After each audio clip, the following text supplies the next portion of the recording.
Welcome to NBC News special live coverage of an extraordinary moment in American politics, the public testimony of Robert Mueller, who as special counsel led the 2-year investigation into Donald Trump and his associates and Russia's interference in the 2016 presidential campaign. That's right. Robert Mueller arrived on Capitol Hill just a few moments ago. It's been 4 months since he submitted his written report, but today is the first time he will face public questioning about what he uncovered and the conclusions he reached about President Trump himself. Mueller will testify under oath for at least 5 hours today before 2 congressional committees. President Trump has repeatedly called the Mueller investigation a witch hunt, but today Robert Mueller, former FBI director, decorated U.S. Marine vet, lifelong Republican, and now private citizen, will have his say, and the consequences could be enormous. We will be following all of this throughout the day, of course, and standing by to help us do that is our team of correspondents and analysts. And we're going to start this morning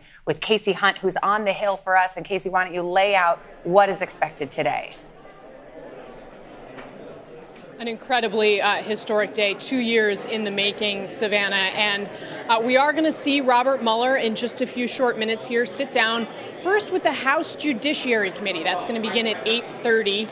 That is the larger of the 2 committees. There are 41 members on the Intelligence Committee. Each one's going to get about 5 minutes to speak. And this is going to focus on alleged obstruction. It's volume 2 of the Mueller report. So you're going to see all of those instances laid out in the report, explored during the course of this hearing. Then we're going to have a little bit of a break.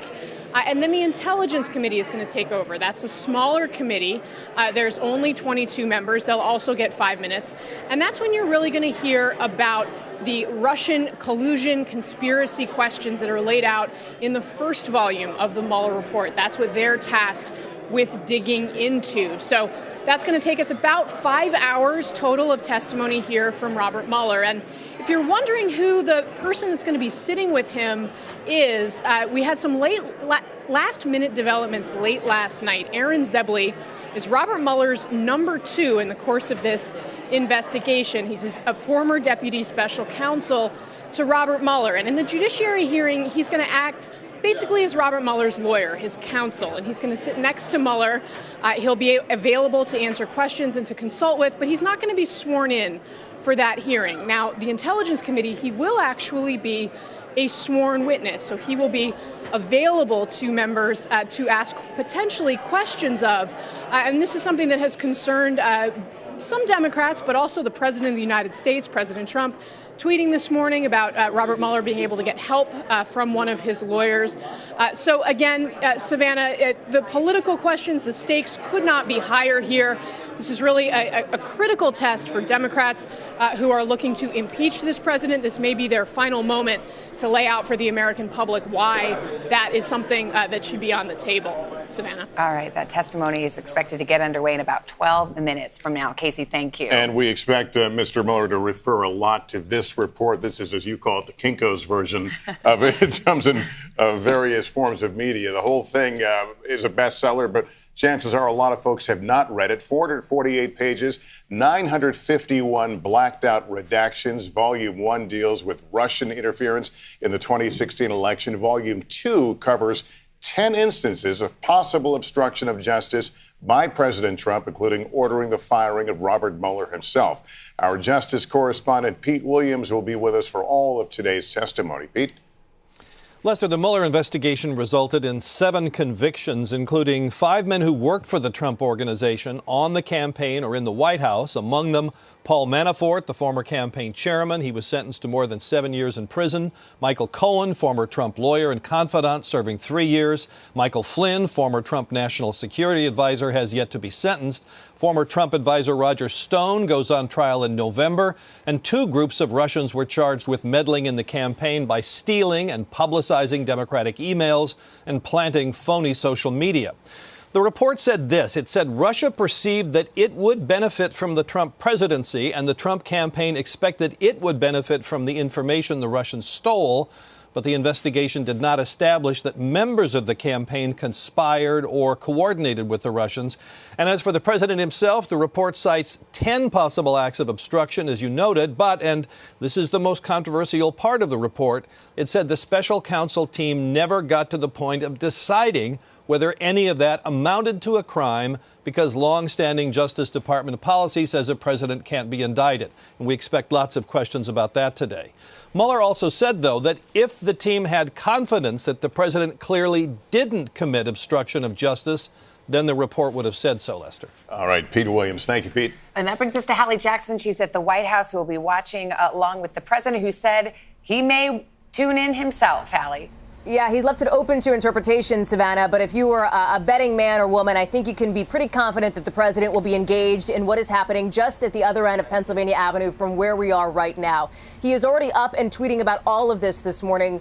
It's a little bit of a greatest hits of his talking points on the special counsel report. No collusion, no obstruction, he's writing, in addition to airing his frustration, as you can see the tweet there, with Aaron Zebley, that deputy that Casey mentioned, will be near Robert Mueller at both of these hearings today, sworn in for one, not for the other. Here's what we understand that the president is feeling right now. According to multiple sources familiar with his thinking, the president is exasperated. He's feeling irritated by the fact that here Robert Mueller is again dominating headlines 2 years plus into the Trump administration. But we're told the president is not overly furious or livid, if you will, as we have seen him in past instances when Mueller has been front and center. There's a sense inside the White House of folks feeling a little bit battle hardened. They've been here before, kind of a here we go again type of attitude. We're told by sources close to the president that he expects that Mueller will stick fairly close to the outlines of what has already been laid out in that 448-page report. But as you've already seen from the public tweets, the president is also frustrated by Mueller's team. He has nothing on his public schedule this morning, which is an indication that he will be tuned in to everything going down. And in fact, he has nothing on his schedule at all until after Robert Mueller is set to wrap up on Capitol Hill. We will get a chance to see the president in person and potentially ask him some questions here at the White House before he heads to a fundraiser in West Virginia later on. Lester, Savannah. All right, Hallie Jackson completing our tour of Washington this morning as we await this testimony. We're under 8 minutes away now from the scheduled start of this hearing. And here in the studio with us are NBC's Chuck Todd and Andrea Mitchell, and NBC News analyst Neil Katyal, former acting Solicitor General in the Obama administration. He wrote a New York Times op-ed this week identifying what he calls the 3 key questions that Robert Mueller needs to answer. So let me start with you. One might expect we're going to hear a lot about, well, let me turn you to page Z, paragraphs A, B, and C.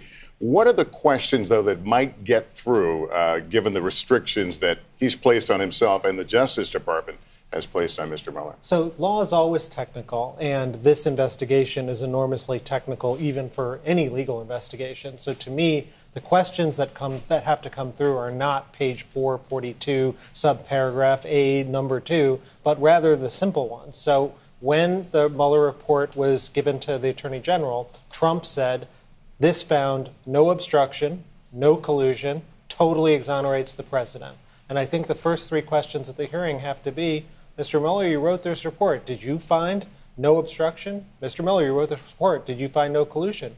Mr. Mueller, you wrote this report. Did you totally exonerate the president? And as Pete Williams just said, the actual report says the opposite. It says if we could have exonerated the president, we would have. But we couldn't. And so I suspect that's where the questioning will lie. Well, Chuck, as I turn to you, this testimony is not happening in a vacuum. It's happening on Capitol Hill. It's happening amongst Democrats who are themselves divided over whether or not impeachment proceedings should be started against the president. What is the pressure that Nancy Pelosi, the House Speaker, is facing right now?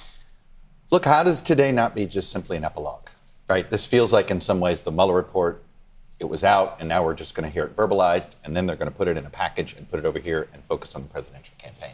There's a part of me that wonders, is that what today's going to feel like 3 months from now? And the question is, how do Democrats not allow today to just simply be an epilogue? And I think that's the challenge, because I think today underscores just how much the House Democrats have struggled to do accountability on this White House.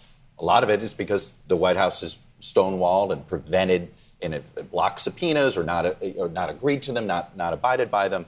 But they've not had any sort of big moment where they feel as if, this is why Democrats are in charge of Congress. This is the accountability you promised to bring. This is their biggest moment yet at presenting an opportunity at accountability to this president. And I think if they don't deliver, it could become a political divide inside the Democratic Let me Party. turn to Andrea on this. Is this an opportunity for Democrats to try to regain the narrative? If you think back 4 months ago, William Barr puts out that brief summary, I think it came on a Saturday evening, and that tone really hasn't changed, what he said in that brief summary. Well, actually, William Barr, in that moment, exactly right, Lester, he created the narrative, and then Donald Trump, through social media, through his Twitter feed, branded this. The witch hunt, all the rest of it. And that has been the narrative that has really dominated all of the conversation politically. This may well be the Democrats' last chance, as Chuck was just referencing. They are not likely to get Don McGahn. I mean, the delays, the obfuscation, all of the impediments, including this last-minute letter to Robert Mueller, setting these guardrails that no one thinks really are required, but that he may well feel that he has to abide by, being someone who is so much a man of the system and of the institution. And so they have obstructed in every possible way, not criminally obstructed, let's say, but just in terms of stopping the White House, stopping rather the House Democrats from making their case. If they're ever going to make their case, either politically or legally, towards articles of impeachment, it is today. This is probably their last opportunity. You know, one of the reasons we're here is because people haven't read the Mueller report, right? One of the reasons they're trying to get him here is because they're trying to figure out how do you get people to consume this Mueller report? When the FBI director, the current FBI director, admitted he didn't read the Mueller report. I have to say one of the greatest travesties in Washington is how the lack of urgency in Washington about this report. I think that testimony yesterday by Chris Wray was just so extraordinary. That was a moment. If the FBI director has not read the full What was the Mueller point?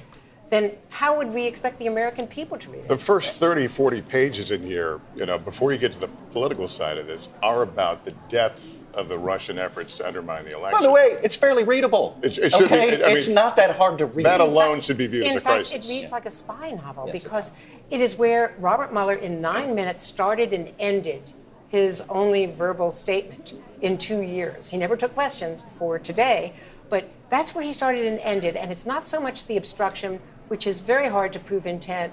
Savannah, you're a lawyer. You know better than I. Neil obviously knows better than any of us as a career prosecutor how hard that case might be, even if he weren't the President of the United States. But the facts of the matter of the Russian interference are clear. And there is no crime of collusion, as we know. So the President has just misdirected that by saying no collusion. I'm fully exonerated. So if that question is asked, Neil, as you just said, did you prove no collusion in your report? He could say very well, we never address collusion. The word collusion does not appear in 48 Neil, pages. as you well know, there's a difference between what a prosecutor looking to indict might have to establish proof beyond a reasonable doubt, setting aside the fact that Robert Mueller said, I didn't even entertain that question because I'm not allowed to indict a sitting president. But the evidence that comes before this committee, the political question before this committee, is whether the conduct that Robert Mueller is going to testify to is a political problem. It's something that might warrant impeachment, which is a separate issue than whether it's proof beyond a reasonable doubt in a criminal courtroom. Absolutely. It's a judgment issue at the end of the day. Do you want this person sitting there? And the Mueller report found, while they couldn't find the criminal standard for conspiracy, which is beyond a reasonable doubt, like the absolute highest standard possible for all sorts of important constitutional reasons, it never said there was no attempts to conspire or anything like that. I mean, on a lower level of proof. And that's what the role of Congress is here. And that's what's so frustrating. I 100% agree with Chuck. The lack of urgency around this and the fact that the Democrats always saw this as a political problem as opposed to a kind of rule of law or governance problem. If you ask yourself, would you have accepted a CEO for any public company that does anything like this and looks the other way? That's the problem. But real quickly, because I got 30 seconds the before I got to dereliction hit of it. duty and the lack of changing our campaign finance. But Nancy Pelosi, who is a shrewd politician, is looking at public opinion polls. People do not support impeachment proceedings, not a majority. Right. There's support, but not enough. And that's what she's looking at. She is. Look, this is short-term, long-term. Look, this is one of those things that I think it's like the Iraq War vote for Democrats. In the moment you think the politics looks one way, and in 5 years the politics of this could be a 180. That's what I think Democrats aren't thinking enough about. Well, we are looking at this hearing room in Washington, D.C. In a few moments, we'll start 5 hours of testimony from Robert Mueller, the former special counsel, former FBI director. He will take the witness stand in just a few. I want to pause and let some other stations join us.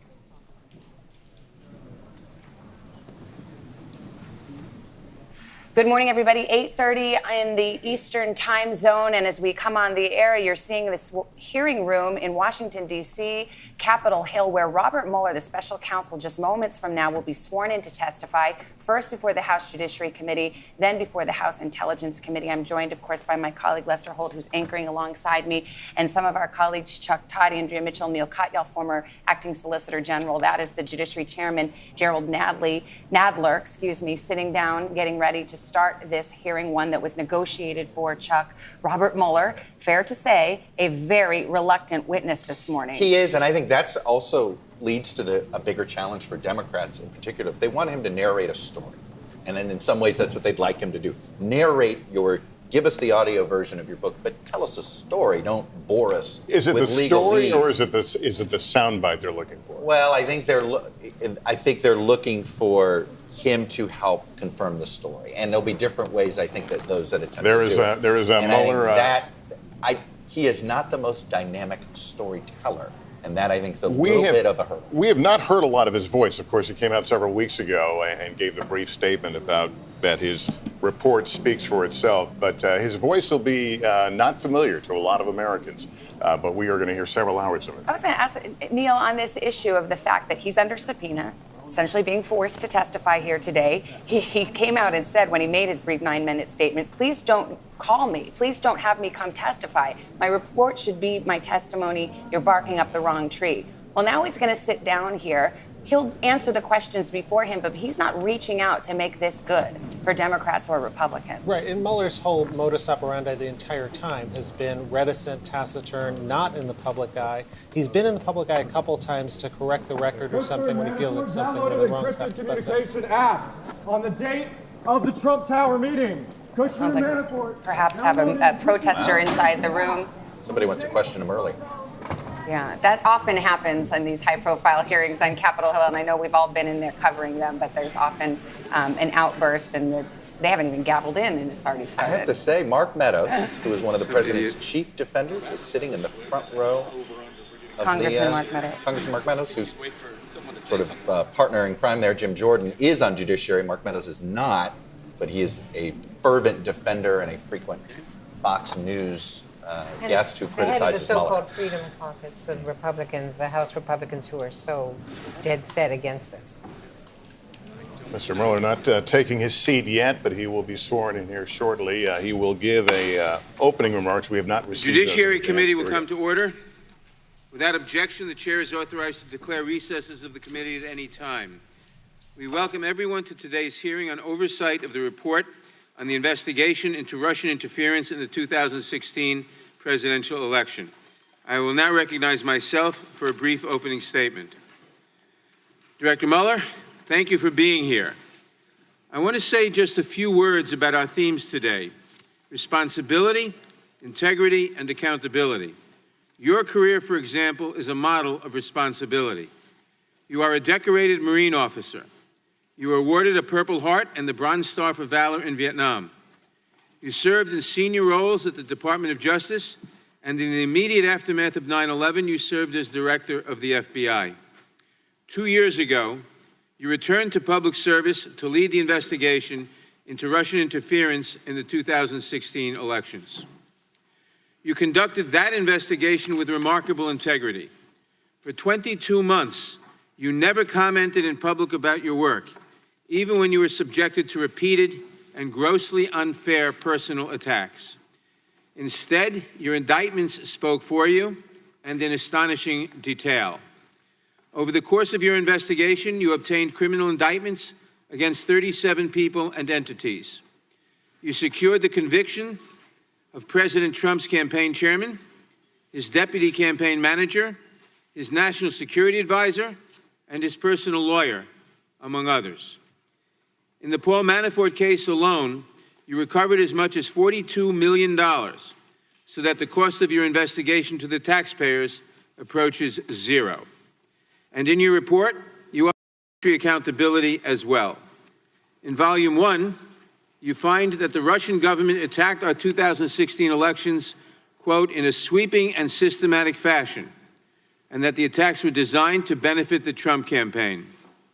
Volume 2 walks us through 10 separate incidents of possible obstruction of justice, where, in your words, President Trump attempted to exert undue influence over your investigation. The president's behavior included, and I quote from your report, quote, public attacks on the investigation, non-public efforts to control it, and efforts in both public and private to encourage witnesses not to cooperate, close quote. Among the most shocking of these incidents, President Trump ordered his White House counsel to have you fired, and then to lie and deny that it had happened. He ordered his former campaign manager to convince the recused Attorney General to step in and limit your work. And he attempted to prevent witnesses from cooperating with your investigation. Although department policy barred you from indicting the president for this conduct, you made clear that he is not exonerated. Any other person who acted in this way would have been charged with crimes. And in this nation, not even the president is above the law. Which brings me to this committee's work. Responsibility, integrity, and accountability. These are the marks by which we who serve on this committee will be measured as well. Director Mueller, we have a responsibility to address the evidence that you have uncovered. You recognize as much when you said, quote, the Constitution requires a process other than the criminal justice system to formally accuse a sitting president of wrongdoing, close quote. That process begins with the work of this committee. We will follow your example, Director Mueller. We will act with integrity. We will follow the facts where they lead. We will consider all appropriate remedies. We will make our recommendation to the House when our work concludes. We will do this work because there must be accountability for the conduct described in your report, especially as it relates to the president. Thank you again, Director Mueller. We look forward to your testimony. It is now my pleasure to recognize the ranking member of the Judiciary Committee, the gentleman from Georgia, Mr. Collins, for his opening statement. Thank you, Mr. Chairman, and thank you, Mr. Mueller, for being here. For 2 years leading up to the release of the Mueller report, and in the 3 months since, Americans were first told what to expect and then what to believe. Collusion, we were told, was in plain sight, even if the special counsel's team didn't find it. When Mr. Mueller produced his report and Attorney General Barr provided it to every American, we read no American conspired with Russia to interfere in our elections, but learned the depths of Russia's malice toward America. We are here to ask serious questions about Mr. Mueller's work, and we will do that. After an extended, unhampered investigation, today marks an end to Mr. Mueller's involvement in an investigation that closed in April. The burden of proof for accusations that remain unproven is extremely high, and especially in light of the special counsel's thoroughness. We are told this investigation began as an inquiry into whether Russia meddled in our 2016 election.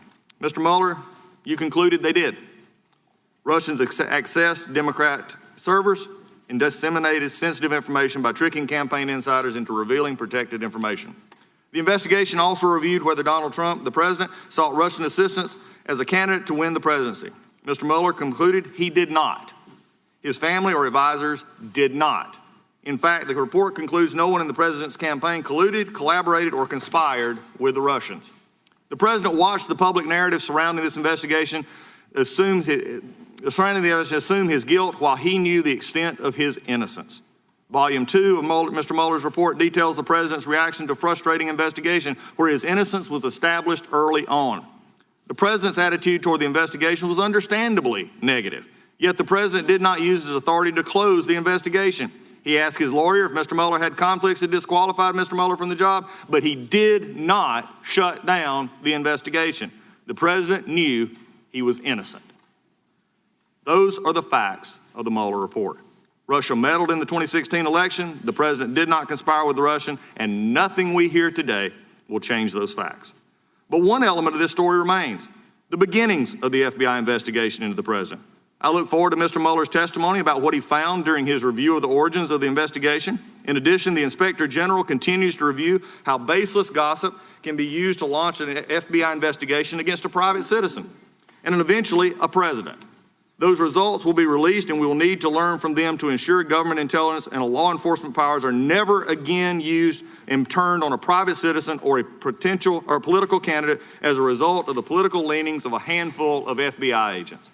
The origins and conclusions of the Mueller investigation are the same things: what it means to be American.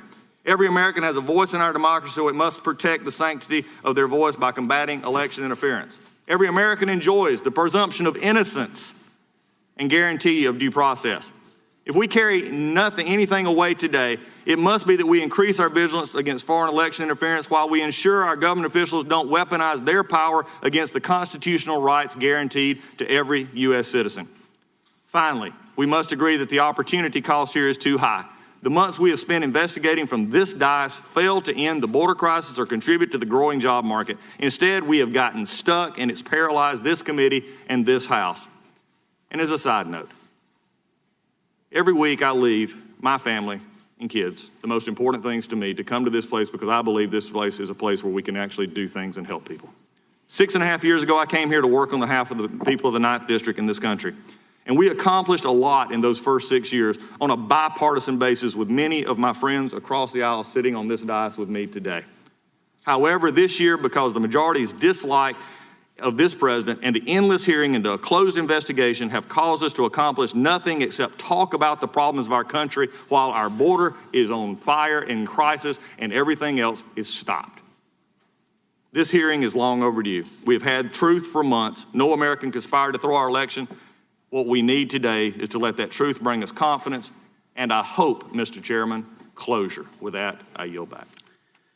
Thank you, Mr. Collins. I will now introduce today's witness. Robert Mueller served as director of the FBI from 2001 to 2013, and most recently served as special counsel in the Department of Justice, overseeing the investigation into Russian interference in the 2016 special election. He received his BA from Princeton University, an MA from New York University in my district, and his JD from the University of Virginia. Mr. Mueller is accompanied by counsel Aaron Zebley, who served as deputy special counsel on the investigation. We welcome our distinguished witness, and we thank you for participating in today's hearing. Now, if you would please rise, I will begin by swearing you in. Would you raise your right hand, please? Left hand. Do you swear or affirm under penalty of perjury that the testimony you're about to give is true and correct to the best of your knowledge, information, and belief, so help you God?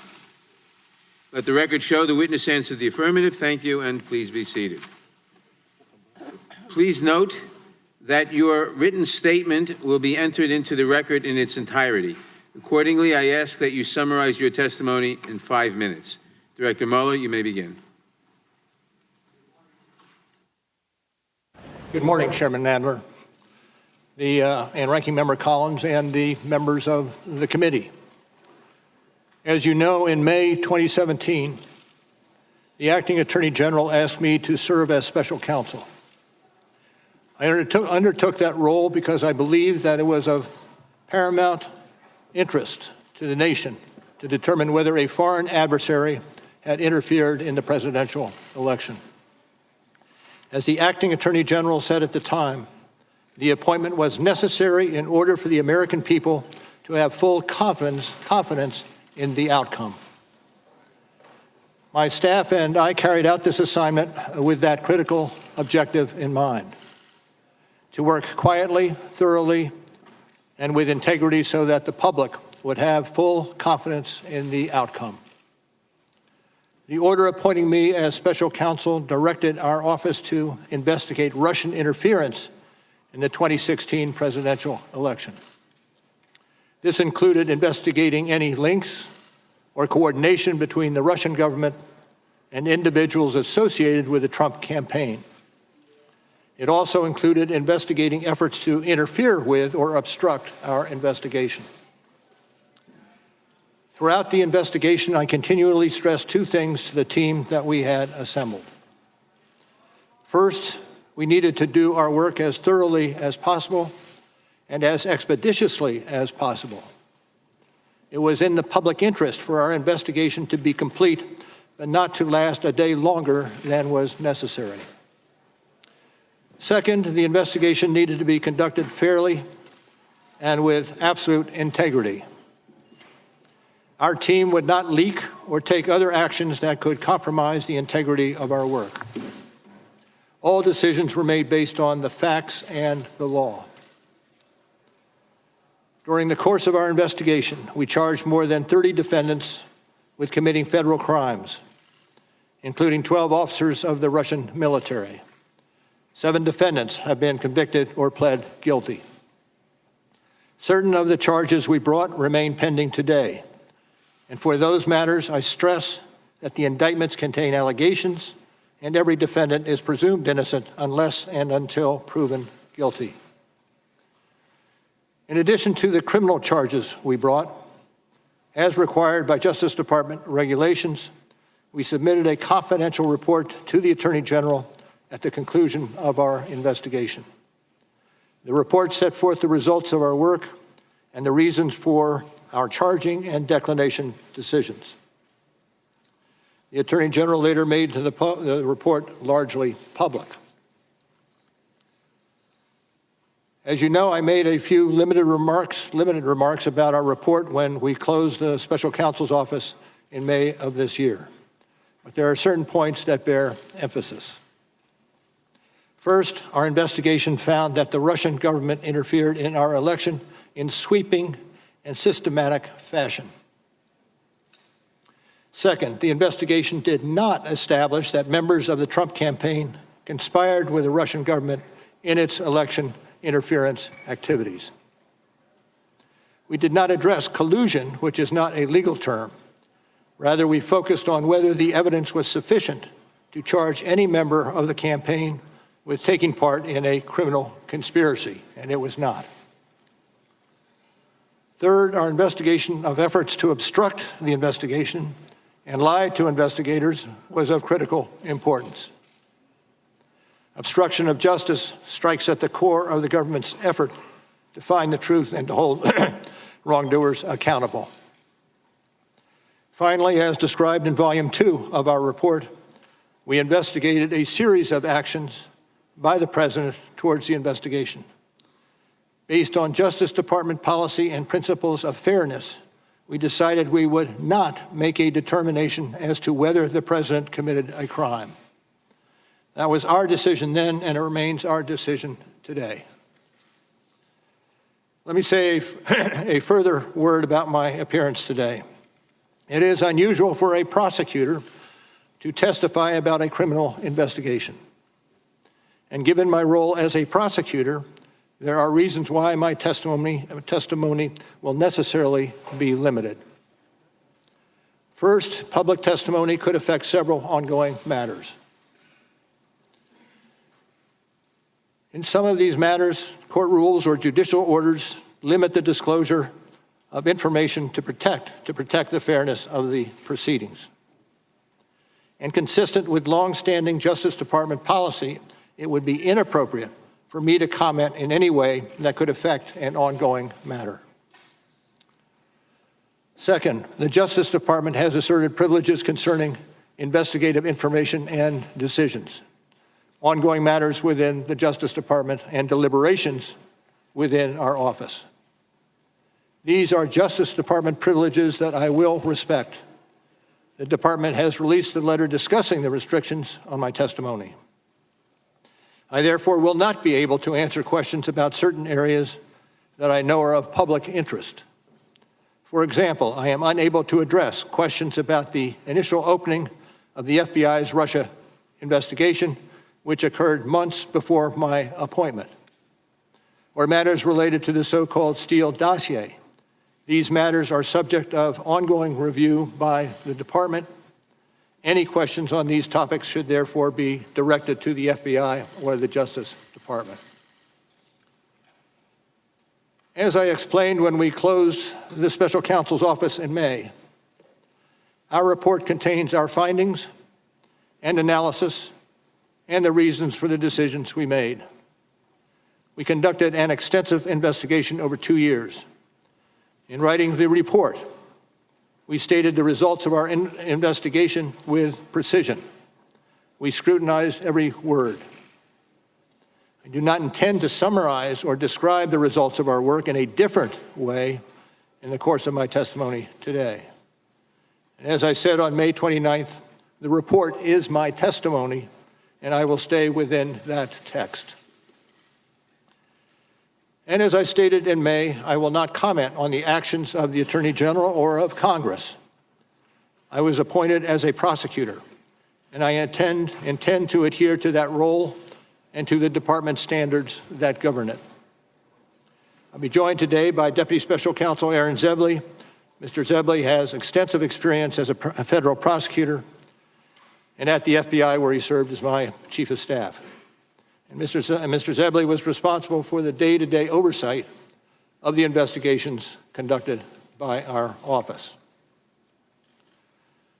Now, I also want to again say thank you to the attorneys, the FBI agents, the analysts, the professional staff who helped us conduct this investigation in a fair and independent manner.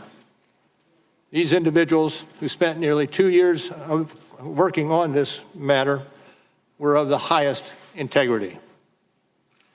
And let me say one more thing. Over the course of my career, I have seen a number of challenges to our democracy. The Russian government's effort to interfere in our election is among the most serious. And as I said on May 29th, this deserves the attention of every American. Thank you, Mr. Chairman. Thank you. We will now proceed under the 5-minute rule with questions. I will begin by recognizing myself for 5 minutes. Director Mueller, the President has repeatedly claimed that your report found there was no obstruction and that it completely and totally exonerated him. But that is not what your report said, is it? Correct. It is not what the report said. And now, reading from page 2 of volume 2 of your report that's on the screen, you wrote, quote, "If we had confidence after a thorough investigation of the facts that the President clearly did not commit obstruction of justice, we would so state.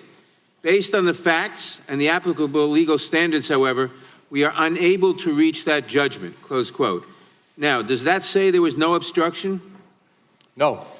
In fact, you are actually unable to conclude the President did not commit obstruction of justice. Is that correct? Well, we, at the outset, determined that we, when it came to the President's culpability, we needed to go forward only after taking into account the OLC opinion that indicated that a president, a sitting president, cannot be indicted. So the report did not conclude that he did not commit obstruction of justice. Is that correct? That is correct. And what about total exoneration? Did you actually totally exonerate the President? No. Now, in fact, your report expressly states that it does not exonerate the President. It does. And your investigation actually found, quote, multiple acts by the President that were capable of exerting undue influence over law enforcement investigations, including the Russian interference and obstruction investigations. Is that correct? Correct. Now, Director Mueller, can you explain in plain terms what that finding means so the American people can understand it? Well, the finding indicates that the President was not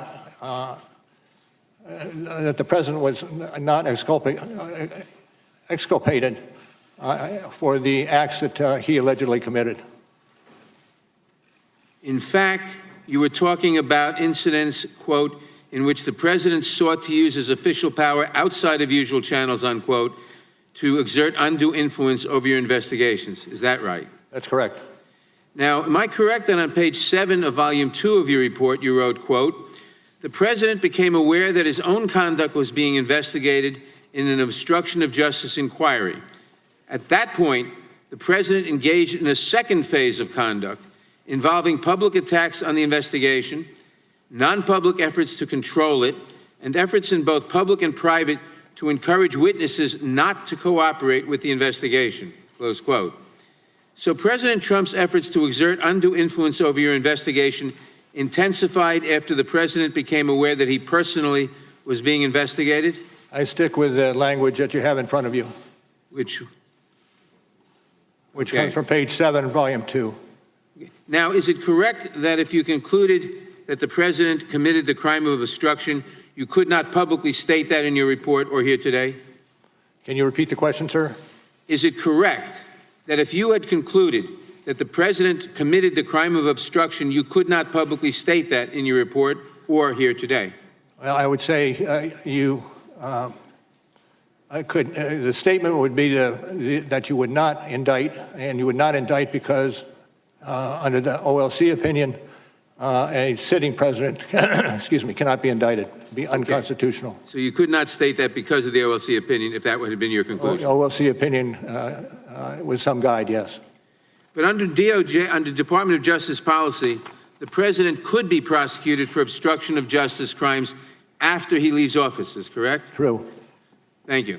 Did any senior White House official refuse a request to be interviewed by you and your team? I don't believe so. The president? Well, let me take that back. I would have to look at it, but I'm not certain that that was the case. Did the president refuse a request to be interviewed by you and your team? Yes. Yes. And is it true that you tried for more than a year to secure an interview with the president? Yes. And is it true that you and your team advised the president's lawyer that, quote, an interview with the president is vital to our investigation, close yes. quote? Yes. And is it true that you also, quote, stated that it is in the interest of the presidency and the public for an interview to take place, close quote? Yes.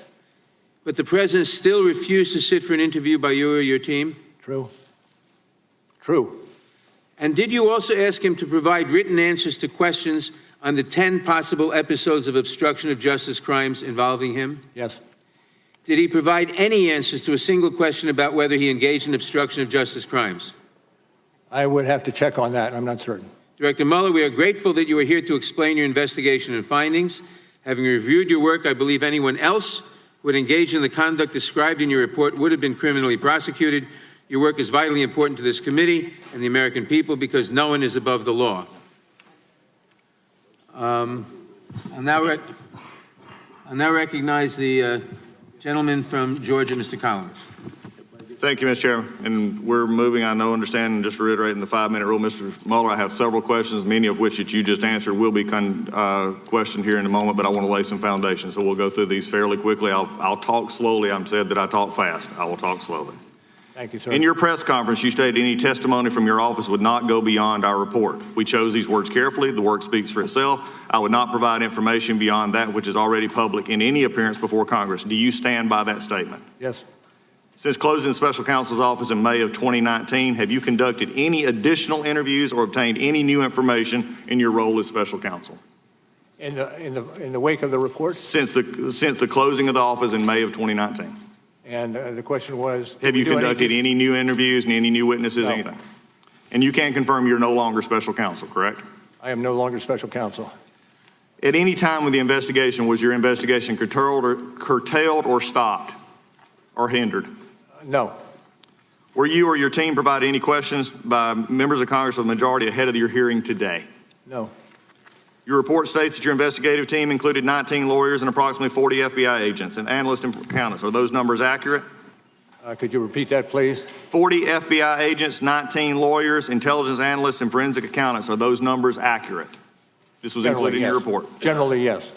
Is it also true that you issued over 2,800 subpoenas, executed nearly 500 search warrants, obtained more than 230 orders for communication records and 50 pen registers? That went a little fast for me. Okay. In your report, I'll make this very simple. You did a lot of work, correct? Yes, that I agree to. A lot of subpoenas, a lot of pen registers. A lot of subpoenas. Yes. Okay, we'll walk this really slow if we need to. A lot of search warrants. All right, a lot of search warrants, a lot of things. So you're very thorough.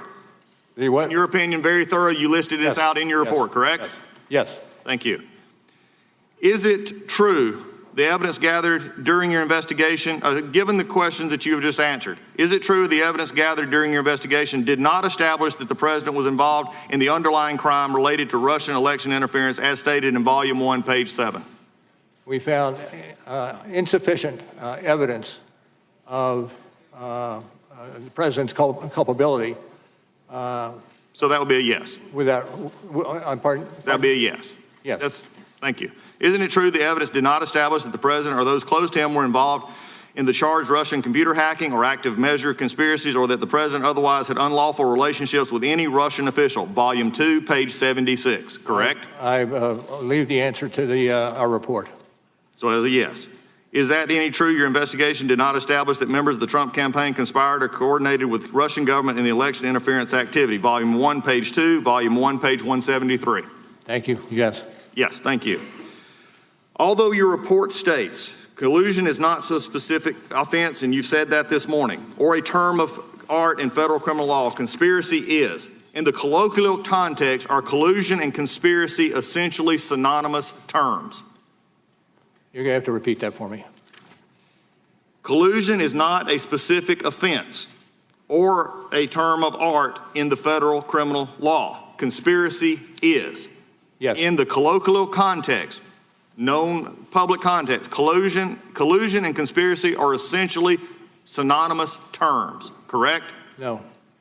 If no, on page 180 of volume 1 of your report, you wrote, as defined in legal dictionaries, collusion is largely synonymous with conspiracy, as that crime is set forth in the General Federal Conspiracy Statute 18 U.S.C. 371. You said at your May 29th press conference and here today, you choose your words carefully. Are you sitting here today testifying something different than what your report states? Well, what I'm asking is if you can give me the citation, I can look at the citation and evaluate whether it is accurate. Okay, let me just be clarified. You stated that you would stay within the report. I just stated your report back to you. And you said that collusion and conspiracy were not synonymous terms. That was your answer, was no. That's correct. In that, page 180 of volume 1 of your report, it says, as defined in legal dictionaries, collusion is largely synonymous with conspiracy, as that crime is set forth in General Conspiracy Statute 18 U.S.C. 371. Now, you said you chose your words carefully. Are you contradicting your report right now? Not when I read it. So you would change your answer to yes then? No. If you look at the language. I'm reading your report, sir. It's a yes or no answer. Page 180. Page 180, volume 1. Okay. This was from your report. Correct. And I leave it with the report. So the report says, yes, they are synonymous. Yes. Hopefully, for finally, out of your own report, we can put to bed the collusion and conspiracy. One last question as we're going through. Did you ever look into other countries investigated in the Russian interference into our election? Were other countries investigated or found knowledge that they had interference in our election? I'm not going to discuss other matters. That I yield back. Gentleman yields back. The gentlelady from California. Director Mueller, as you've heard from the chairman, we're mostly going to talk about obstruction of justice today, but the investigation of Russia's attack that started your investigation is why evidence of possible obstruction is serious. To what extent did the Russian government interfere in the 2016 presidential election? Could you repeat that, ma'am? To what extent did the Russian government interfere in the 2016 presidential election? Well, particularly when it came to computer crimes and the like, the government was implicated. So you wrote in volume 1 that the Russian government interfered in the 2016 presidential election in sweeping and systematic fashion. You also described in your report that the then Trump campaign chairman, Paul Manafort, shared with a Russian operative, Kilimnik, the campaign strategy for winning Democratic votes in Midwestern states and internal polling data of the campaign. Isn't that correct? Correct. They also discussed the status of the Trump campaign and Manafort's strategy for winning Democratic votes in Midwestern states. Months before that meeting, Manafort had caused internal data to be shared with Kilimnik, and the sharing continued for some period of time after their August meeting. Isn't that correct? Accurate.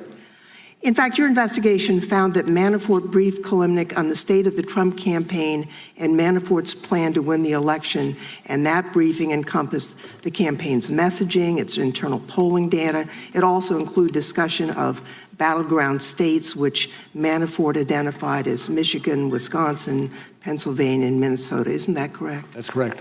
Did your investigation determine who requested the polling data to be shared with Kilimnik? Well, I would direct you to the report and adopt what we have in the report with regard to that particular issue. We don't have the redacted version. That's maybe another reason why we should get that for Volume 1. Based on your investigation, How could the Russian government have used this campaign polling data to further its sweeping and systematic interference in the 2016 presidential election? That's a little bit out of our path. Fair enough. Did your investigation find that the Russian government perceived it would benefit from one of the candidates winning? Yes. And which candidate would that be? Well, it would be Trump. Correct. The president. Now, the Trump campaign wasn't exactly reluctant to take Russian help. You wrote it expected it would benefit electorally from information stolen and released through Russian efforts. Isn't that correct? That's correct. Now, was the investigation's determination, what was the investigation's determination regarding the frequency with which the Trump campaign made contact with the Russian government? Well, I would have to refer you to the report on that. Well, we went through and we counted 126 contacts between Russians or their agents and Trump campaign officials or their associates. So would that sound about right? I can't say. I understand the statistic, and I believe it. I understand the statistic. Well, Mr. Mueller, I appreciate your being here and your report. From your testimony and the report, I think the American people have learned several things. First, the Russians wanted Trump to win. Second, the Russians went on a sweeping cyber influence campaign. The Russians hacked the DNC, and they got the Democratic game plan for the election. The Russian campaign chairman met with Russian agents and repeatedly gave them internal data, polling, and messaging in the battleground states. So while the Russians were buying ads and creating propaganda to influence the outcome of the election, they were armed with inside information that they had stolen through hacking from the DNC and that they had been given by the Trump campaign chairman, Mr. Manafort. My colleagues will probe the efforts undertaken to keep this information from becoming public, but I think it's important for the American people to understand the gravity of the underlying problem that your report uncovered. And with that, Mr. Chairman, I would yield back. Gentlelady. Good morning, Director. If you'll let me quickly summarize your opening statement this morning. You said in Volume 1 on the issue of conspiracy, the special counsel determined that the investigation did not establish that members of the Trump campaign conspired or coordinated with the Russian government in its election interference activities. And then in Volume 2, for reasons that you explained, the special counsel did not make a determination on whether there was an obstruction of justice crime committed by the president. Is that fair? Yes, sir. All right. Now, in explaining that special counsel did not make what you called a traditional prosecution or declination decision, the report on the bottom of page 2 of Volume 2 reads as follows. The evidence we obtained about the president's actions and intent presents difficult issues that prevent us from conclusively determining that no criminal conduct occurred. Accordingly, while this report does not conclude that the president committed a crime, it also does not exonerate him. Now, I read that correctly? Yes. All right. Now, your report, and today you said at all times the special counsel team operated under, was guided by, and followed Justice Department policies and principles. So which DOJ policy or principle sets forth a legal standard that an investigated person is not exonerated if their innocence from criminal conduct is not conclusively determined? Can you repeat the last part of that question? Yeah. Which DOJ policy or principle set forth a legal standard that an investigated person is not exonerated if their innocence from criminal conduct is not conclusively determined? Where does that language come from, Director? Where is the DOJ policy that says that? Can you, let me make it easier. Go ahead. Can you give me an example other than Donald Trump where the Justice Department determined that an investigated person was not exonerated because their innocence was not conclusively determined? I cannot, but this is a unique situation. Okay, well, you can't. Time is short. I've got 5 minutes. Let's just leave it at you can't find it because I'll tell you why. It doesn't exist. The special counsel's job, nowhere does it say that you were to conclusively determine Donald Trump's innocence or that the special counsel report should determine whether or not to exonerate him. It's not in any of the documents. It's not in your appointment order. It's not in the special counsel regulations. It's not in the OLC opinions. It's not in the Justice Manual, and it's not in the principles of federal prosecution. Nowhere do those words appear together because respectfully, Director, it was not the special counsel's job to conclusively determine Donald Trump's innocence or to exonerate him, because the bedrock principle of our justice system is a presumption of innocence. It exists for everyone. Everyone is entitled to it, including sitting presidents. And because there is a presumption of innocence, prosecutors never, ever need to conclusively determine it. Now, Director, the special counsel applied this inverted burden of proof that I can't find and you said doesn't exist anywhere in the department policies, and you used it to write a report. And the very first line of your report, says, and as you read this morning, it authorizes the special counsel to provide the Attorney General with a confidential report explaining the prosecution or declination decisions reached by the special counsel. That's the very first word of your report, right? That's correct. Here's the problem, Director. The special counsel didn't do that. On volume 1, you did. On volume 2, with respect to potential obstruction of justice, the special counsel made neither a prosecution decision or a declination decision. You made no decision. You told us this morning and in your report that you made no determination. So respectfully, Director, you didn't follow the special counsel regulations. It clearly says, write a confidential report about decisions reached. Nowhere in here does it say, write a report about decisions that weren't reached. You wrote 180 pages about decisions that weren't reached, about potential crimes that weren't charged or decided. And respectfully, by doing that, you managed to violate every principle and the most sacred of traditions about prosecutors not offering extra prosecutorial analysis about potential crimes that aren't charged. So Americans need to know this as they listen to the Democrats and socialists on the other side of the aisle, as they do dramatic readings from this report, that volume 2 of this report was not authorized under the law to be written. It was written to a legal standard that does not exist at the Justice Department. And it was written in violation of every DOJ principle about extra prosecutorial commentary. I agree with the chairman this morning when he said Donald Trump is not above the law. He's not. But he damn sure shouldn't be below the law, which is where volume 2 of this report puts him.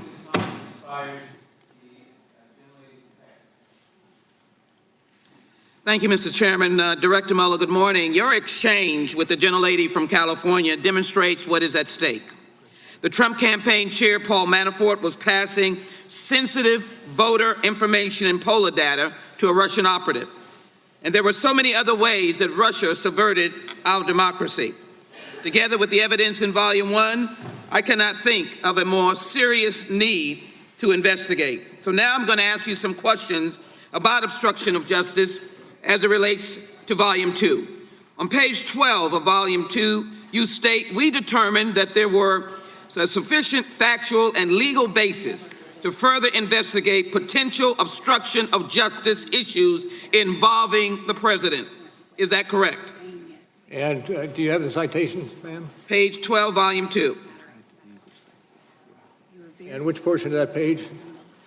That is, we determined that there was a sufficient factual and legal basis to further investigate potential obstruction of justice issues involving the president. Is that correct? Yes.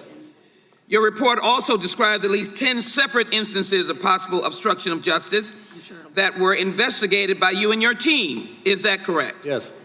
In fact, the table of contents serves as a very good guide of some of the acts of that obstruction of justice that you investigated, and I put it up on the screen.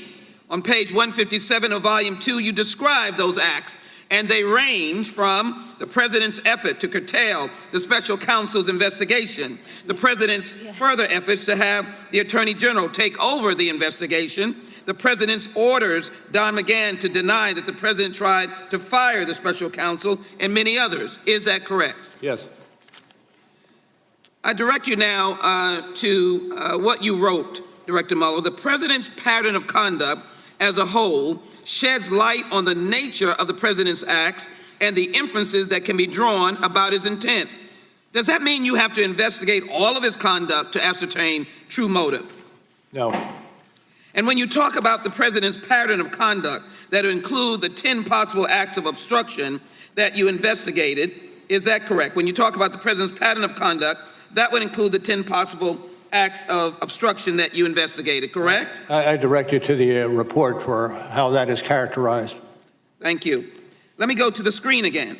And for each of those 10 potential instances of obstruction of justice, you analyze 3 elements of the crime of obstruction of justice: an obstructive act, a nexus between the act and an official proceeding, and corrupt intent. Is that correct? Yes.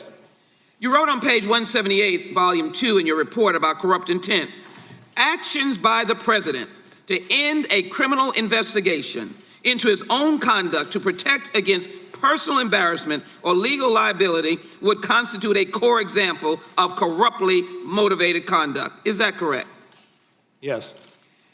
To the screen again, even with the evidence you did find, is it true, as you note on page 76 of volume 2, that the evidence does indicate that a thorough FBI investigation would uncover facts about the campaign and the president personally that the president could have understood to be crimes or that would give rise to legal, personal, and political concerns? I rely on the language of the report. Is that relevant to potential obstruction of justice? Is that relevant to potential obstruction of justice? Yes. You further elaborate on page 157, obstruction of justice can be motivated by a desire to protect non-criminal personal interests, to protect against investigations where underlying criminal liability falls into a gray area, or to avoid personal embarrassment. Is that correct? Yes. I have on the screen. Is that correct on the screen? Can you repeat the question? And now that I have the language on the screen. Is it correct? As you further elaborate, obstruction of justice can be motivated by a direct desire to protect non-criminal personal interests, to protect against investigations where underlying criminal liability falls into a gray area, or to avoid. Is that true? Yes. And is it true that the impact... Pardon? Can you read the last question? The last question was... I want to make certain I got it accurate. No, the last question was the language on the screen asking you if that's correct. Yes. Okay. Does a conviction of obstruction of justice result potentially in a lot of years of time in jail? Yes.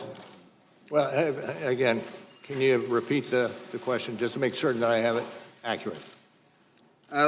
Does obstruction of justice warrant a lot of time in jail if you were convicted? Yes.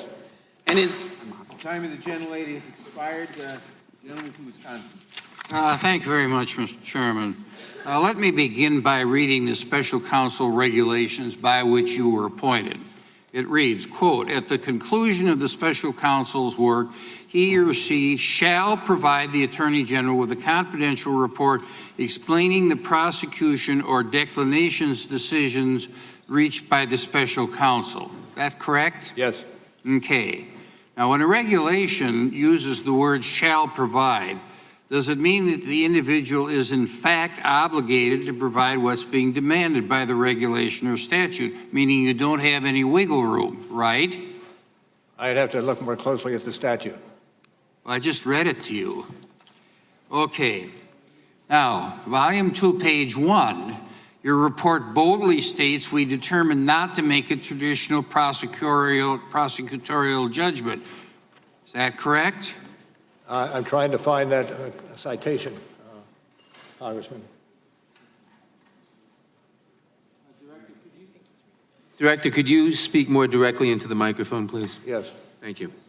Well, it's volume 2, page... Mr. Chairman, I'm sorry. It's volume 2, page 1. It said we determined not to make a traditional prosecutorial judgment.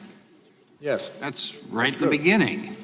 Now, since you decided under the OLC opinion that you couldn't prosecute a sitting president, meaning President Trump, why did we have all of this investigation of President Trump that the other side is talking about when you knew that you weren't going to prosecute him?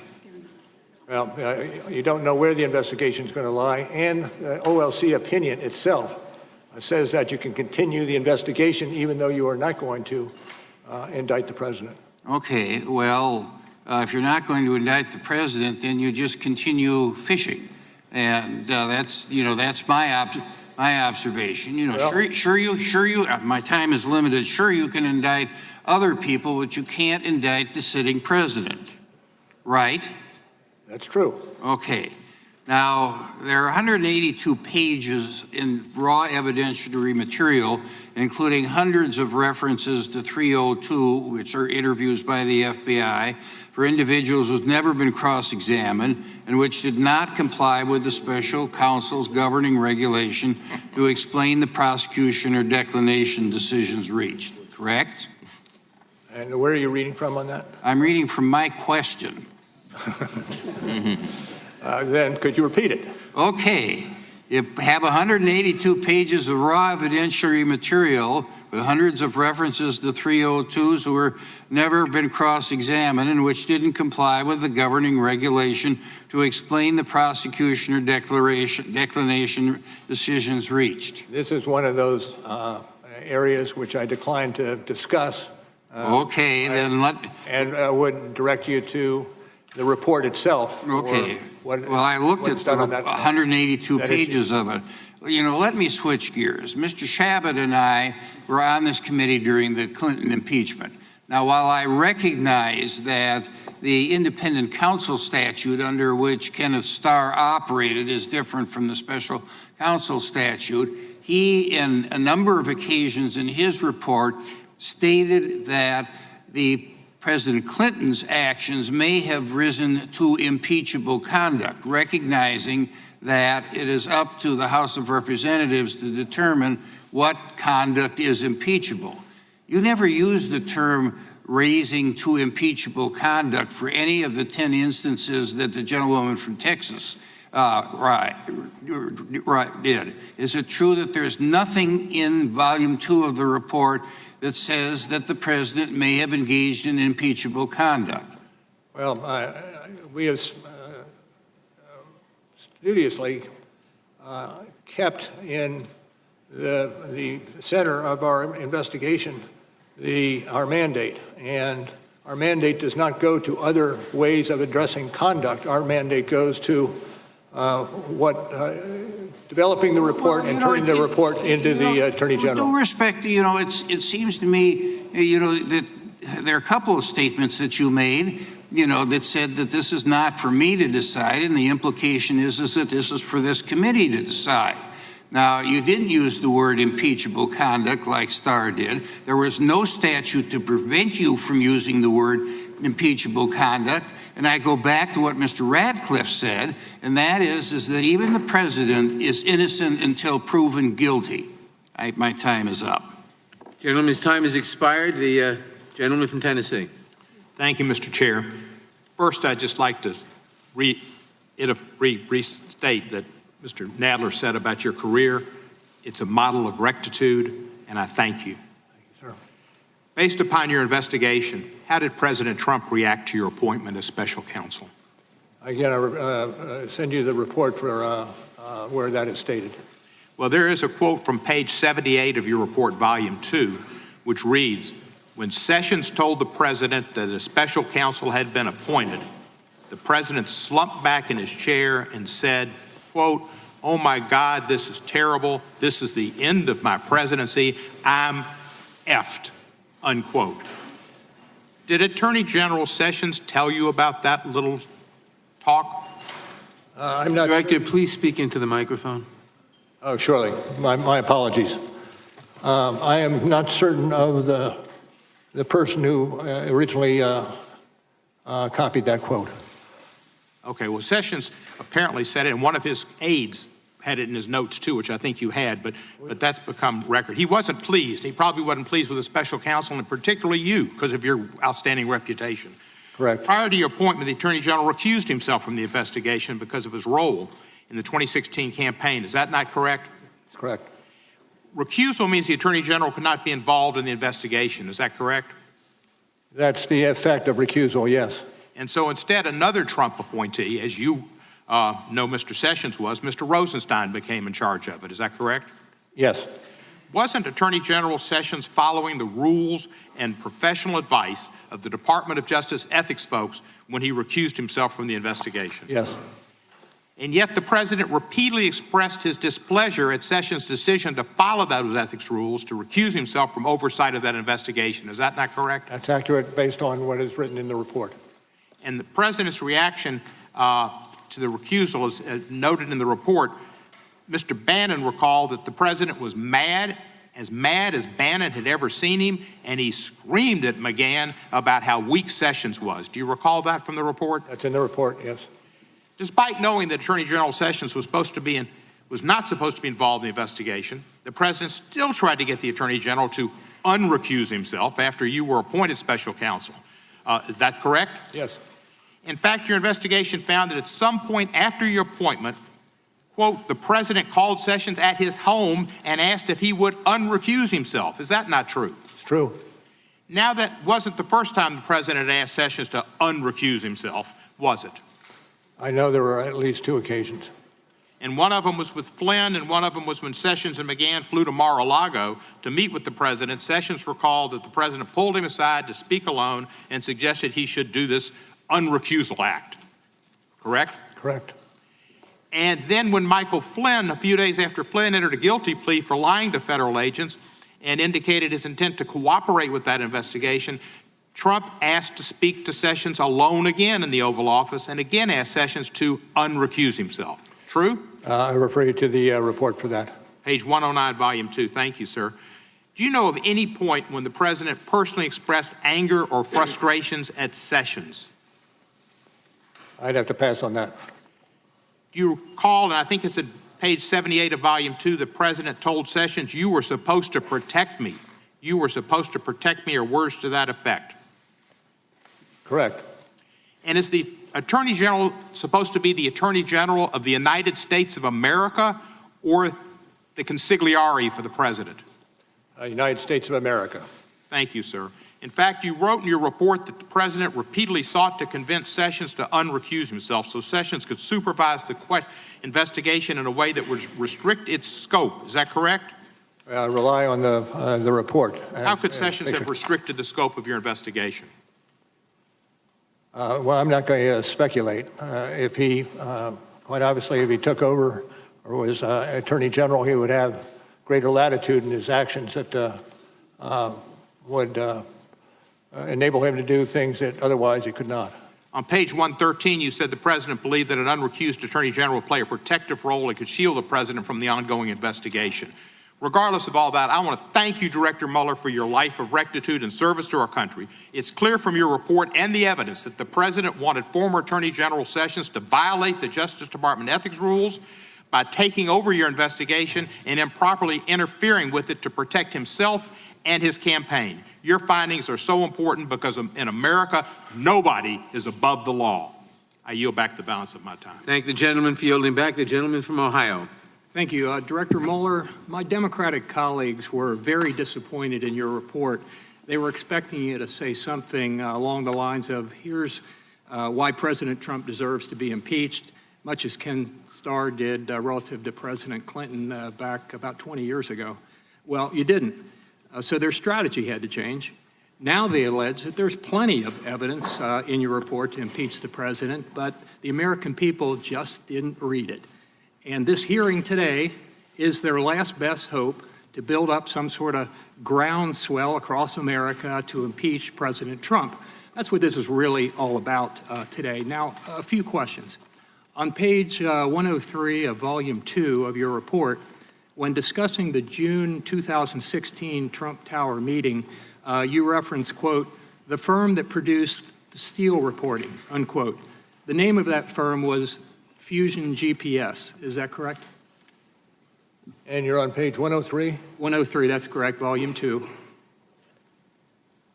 When you talk about the firm that produced the Steele reporting, the name of the firm that produced that was Fusion GPS. Is that correct? Well, I'm not familiar with that. Well, let me just help you. It was. It's not a trick question. Right? It was Fusion GPS. Now, Fusion GPS produced the opposition research document widely known as the Steele dossier, and the owner of Fusion GPA was someone named Glenn Simpson. Are you familiar with? This is outside my purview. Okay. Glenn Simpson was never mentioned in the 448-page Mueller report, was he? Well, as I say, it's outside my purview, and it's being handled in the department by others. Okay. Well, he was not. 448 pages. The owner of Fusion GPS that did the Steele dossier, that started all this, he's not mentioned in there. Let me move on. At the same time, Fusion GPS was working to collect opposition research on Donald Trump from foreign sources on behalf of the Clinton campaign and the Democratic National Committee. It also was representing a Russian-based company, Prevazon, which had been sanctioned by the U.S. government. Are you aware of that? It's outside my purview. Okay, thank you. One of the key players I'll go to something different. One of the key players in the June 2016 Trump Tower meeting was Natalia Wisniewska, who you described in your report as a Russian attorney who advocated for the repeal of the Magnitsky Act. Wisniewska had been working with none other than Glenn Simpson and Fusion GPS since at least early 2014. Are you aware of that? Outside my purview. Thank you. But you didn't mention that or her connections to Glenn Simpson and Fusion GPS in your report at all. Let me move on. Now, NBC News has reported the following. Quote, Russian lawyer Natalia Wisniewska says she first received the supposedly incriminating information she brought to Trump Tower describing alleged tax evasion and donation to Democrats from none other than Glenn Simpson, the Fusion GPS owner. You didn't include that in the report, and I assume you're saying that would be the matter being handled by others at the Department of Justice. Okay, thank you. Now, your report spends 14 pages discussing the June 9th, 2016 Trump Tower meeting. It would be fair to say, would it not, that you spent significant resources investigating that meeting? Well, I refer you to the report. Okay, and President Trump wasn't at the meeting? No, he was not. Thank you. Now, in stark contrast to the actions of the Trump campaign, we know that the Clinton campaign did pay Fusion GPS to gather dirt on the Trump campaign from persons associated with foreign governments. But your report doesn't mention a thing about Fusion GPS in it, and you didn't investigate Fusion GPS's connections to Russia. So let me just ask you this. Can you see that from neglecting to mention Glenn Simpson and Fusion GPS's involvement with the Clinton campaign, to focusing on a brief meeting at the Trump Tower that produced nothing, to ignoring the Clinton campaign's own ties to Fusion GPS, why some view your report as a pretty one-sided attack on the president? Well, I tell you, it's still outside my purview. All right. And I would just note finally that I guess it's just by chance, by coincidence, that the things left out of the report tended to be favorable to the president. My time's expired. Thank you, Director Mueller. I'd like to get us back on track here. Your investigation found that President Trump directed White House counsel Don McGahn to fire you. Isn't that correct? True. And the president claimed that he wanted to fire you because you had supposed conflicts of interest. Isn't that correct? True. Now, you had no conflicts of interest that required your removal. Isn't that a fact? That's correct. And in fact, Don McGahn advised the president that the asserted conflicts were, in his words, silly and not real conflicts. Isn't that true? I refer to the report on that episode. Well, page 85 of volume 2 speaks to that. And also, Director Mueller, DOJ ethics officials confirmed that you had no conflicts that would prevent you from serving as special counsel. Isn't that correct? That's correct. But despite Don McGahn and the Department of Justice guidance, around May 23rd, 2017, the president, quote, prodded McGahn to complain to Deputy Attorney General Rosenstein about these supposed conflicts of interest, correct? Correct. And McGahn declined to call Rosenstein, telling the president that it would look like still trying to meddle in the investigation and knocking out Mueller would be another fact used to claim obstruction of justice. Isn't that correct? Generally so, yes. And in other words, Director Mueller, the White House counsel told the president that if he tried to remove you, that could be another basis to allege that the president was obstructing justice, correct? That is generally correct, yes. Now, I'd like to review what happened after the president was warned about obstructing justice. On Tuesday, I'm sorry, Congressman, do you have a citation for the? Yes, volume 2, page 81. Thank you. And 82. Now, I'd like to review what happened after the president was warned about obstructing justice. It's true that on Tuesday, June 13th, 2017, the president dictated a press statement stating he had, quote, no intention of firing you, correct? Correct. But the following day, June 14th, the media reported for the first time that you were investigating the president for obstructing of justice, correct? Correct. And then, after learning for the first time that he was under investigation, the very next day, the president, quote, issued a series of tweets acknowledging the existence of the obstruction investigation and criticizing it. Isn't that correct? Generally so. And then, on Saturday, June 17th, 2 days later, the president called Don McGahn at home from Camp David on a Saturday to talk about you. Isn't that correct? Correct. What was the significant? What was significant about that first weekend phone call that Don McGahn took from President Trump? I'm going to ask you to rely on what we wrote about those. Well, you wrote in your report that on at page 85, volume 2, that on Saturday, June 17, 2017, the president called McGahn at home to have the special counsel removed. Now, did the president call Don McGahn more than once that day? Well, I gave... I think it was 2 calls. Sorry about that. On page 85 of your report, you wrote, quote, on the first call, McGahn recalled that the president said something like, quote, you got to do this, you got to call Rod, correct? Correct. And your investigation and report found that Don McGahn was perturbed, to use your words, by the president's request to call Rod Rosenstein to fire him. Isn't that correct? Well, there was a continuous colloquy. There was a continuous involvement of Don McGahn in responding to the president's entreaties. And he did not want to put himself in the middle of that. He did not want to have a role in asking the Attorney General to fire the special counsel, correct? Well, I would again refer you to the report and the way it is characterized in the report. Thank you. At volume 2, page 85, it states that he didn't want to have the Attorney General, he didn't want to have a role in trying to fire the Attorney General. So at this point, I will yield back. Thank you, Mr. Chairman. Mr. Mueller, well, first, let me ask a unanimous consent, Mr. Chairman, to submit this article, Robert Mueller Unmasked, for the record. Without objection.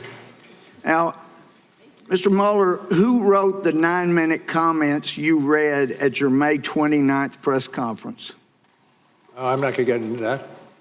Okay, so that's what I thought. You didn't write it.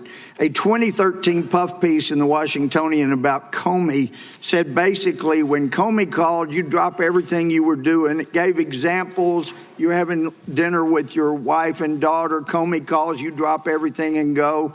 The article quoted Comey as saying, if a train were coming down the track, and I quote, at least Bob Mueller will be standing on the tracks with me. You and James Comey have been good friends or were good friends for many years, correct? No, we were business associates. We both started off in the Justice Department about this You were good time. friends. You can work together and not be friends, but you and Comey were friends. We were friends. That's my question. Thank you for getting to the answer. Now, before you were appointed as special counsel, had you talked to James Comey in the preceding 6 months? No. When you were appointed as special counsel, was President Trump's firing of Comey something you anticipated investigating, potentially obstruction of justice? I'm not going to get into that. That's internal deliberations in the Justice Department. Actually, it goes to your credibility, and maybe you've been away from the courtroom for a while. Credibility is always relevant. It's always material, and that goes for you, too. You're a witness before us. Let me ask you, when you talked to President Trump the day before he appointed, or you were appointed as special counsel, you were talking to him about FBI director position again. Did he mention the firing of James Comey? Not as a candidate. I was asked. Did he mention the firing of James Comey in your discussion with him? Cannot remember. Pardon? Cannot remember. Don't believe so, but I'm not going to be specific. You don't remember. But if he did, you could have been a fact witness as to the president's comments and state of mind on firing James Comey. I suppose that's possible. Yeah. So most prosecutors want to make sure there's no appearance of impropriety. But in your case, you hired a bunch of people that did not like the president. Let me ask you, when did you first learn of Peter Strzok's animus toward Donald Trump? In the summer of 2017. You didn't know before he was hired? I'm sorry? You didn't know before he was hired for your team? Know what? Peter Strzok hated Trump. Okay. You didn't know that before he was made part of your team. Is that what you're saying? I did not know that. All right. When did you first learn? When we did find out, I acted swiftly to have him reassigned elsewhere in the FBI. Well, there's some discussion about how swift that was. But when did you learn of the ongoing affair he was having with Lisa Page? About the same time I learned from Strzok. Did you ever order anybody to investigate the deletion of all of their texts off of their government phones? Once we found that Peter Strzok was an author of... Did you ever... May I finish? Well, you're not answering my question. Did you order an investigation into deletion and reformatting of their government phones? No, there was an IG investigation ongoing. Well, listen, regarding collusion or conspiracy, you didn't find evidence of any agreement, I'm quoting you, among the Trump campaign officials and any Russia-linked individuals to interfere with our U.S. election, correct? Correct. So you also note in the report that an element of any of those obstructions you referenced requires a corrupt state of mind, correct? Corrupt intent, correct. Right. And if somebody knows they did not conspire with anybody from Russia to affect the election, and they see the big Justice Department with people that hate that person coming after them, and then a special counsel appointed who hires dozen or more people that hate that person, and he knows he's innocent.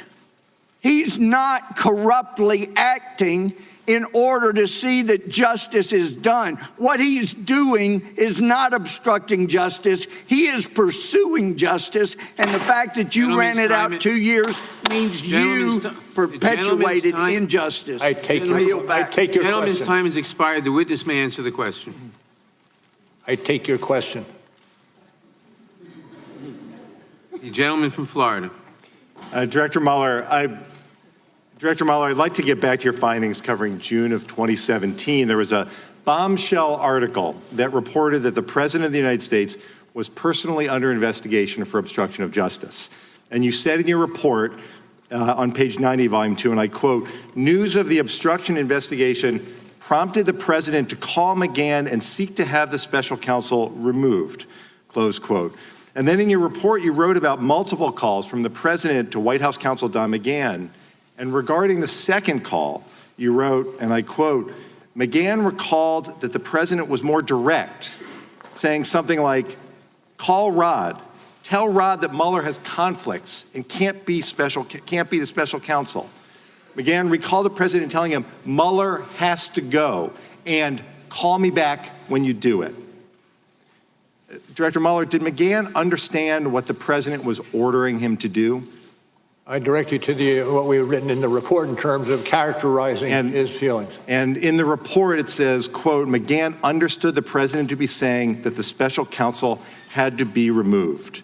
You also said on page 86 that, quote, McGahn considered the president's request to be an inflection point, and he wanted to hit the brakes, and he felt trapped, and McGahn decided he had to resign. McGahn took action to prepare to resign, isn't that correct?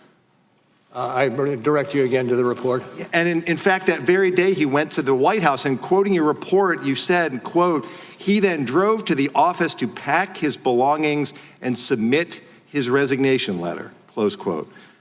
That is directly from the report. It is. And before he resigned, however, he called the president's chief of staff, Reince Priebus, and he called the president's senior advisor, Steve Bannon. Do you recall what McGahn told them? Whatever he was said will appear in the report. It is. And it says on page 87, quote, Priebus recalled that McGahn said that the president asked him to do crazy expletive. In other words, crazy stuff. The White House counsel thought that the president's request was completely out of bounds. He said the president asked him to do something crazy. It was wrong. And he was prepared to resign over it. Now, these are extraordinarily troubling events, but you found White House counsel McGahn to be a credible witness, isn't that correct? Correct. Director Mueller, the most important question I have for you today is why? Director Mueller, why did the President of the United States want you fired? I can't answer that question.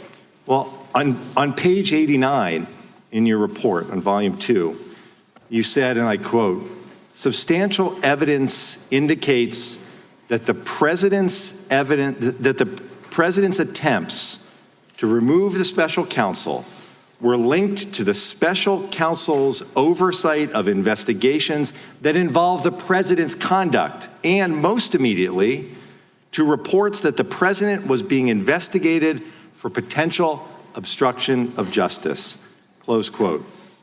Director Mueller, you found evidence, as you lay out in your report, that the president wanted to fire you because you were investigating him for obstruction of justice. Isn't that correct? That's what it says in the report, yes. And I stand behind the report.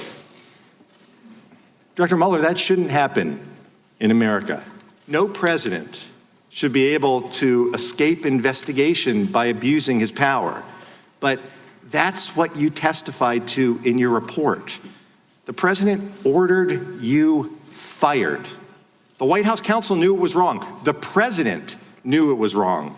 In your report, it says there's also evidence the president knew he should not have made those calls to McGahn. But the president did it anyway. He did it anyway. Anyone else who blatantly interfered with a criminal investigation like yours would be arrested and indicted on charges of obstruction of justice. Director Mueller, you determined that you were barred from indicting a sitting president. We've already talked about that today. That is exactly why this committee must hold the president accountable. I yield back. The gentleman yields back. The gentlelady from Alabama. Director Mueller, you just said in response to two different lines of questionings that you would refer, as it relates to this firing discussion, that I would refer you to the report in the way it was characterized in the report. Importantly, the president never said fire Mueller or in the investigation, and one doesn't necessitate the other. And McGahn, in fact, did not resign. He stuck around for a year and a half. On March 24th, Attorney General Barr informed the committee that he had received the special counsel's report, and it was not until April 18th that the Attorney General released the report to Congress and the public. When you submitted your report to the Attorney General, did you deliver a redacted version of the report so that he would be able to release it to Congress and the public without delay, pursuant to his announcement of his intention to do so during his confirmation hearing? I'm not going to engage in discussion about what happened after the production of our report. Had the Attorney General asked you to provide a redacted version of the report?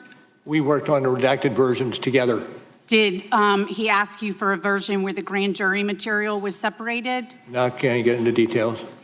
Is it your belief that an unredacted version of the report could be released to Congress or the public? That's not within my purview.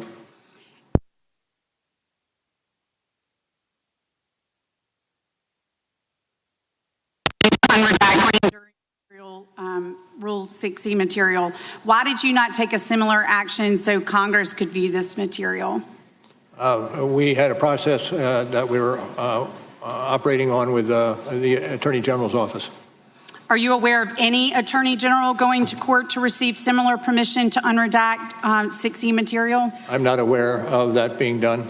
The Attorney General released the special counsel's report with minimal redactions to the public and an even lesser redacted version to Congress. Did you write the report with the expectation that it would be released publicly?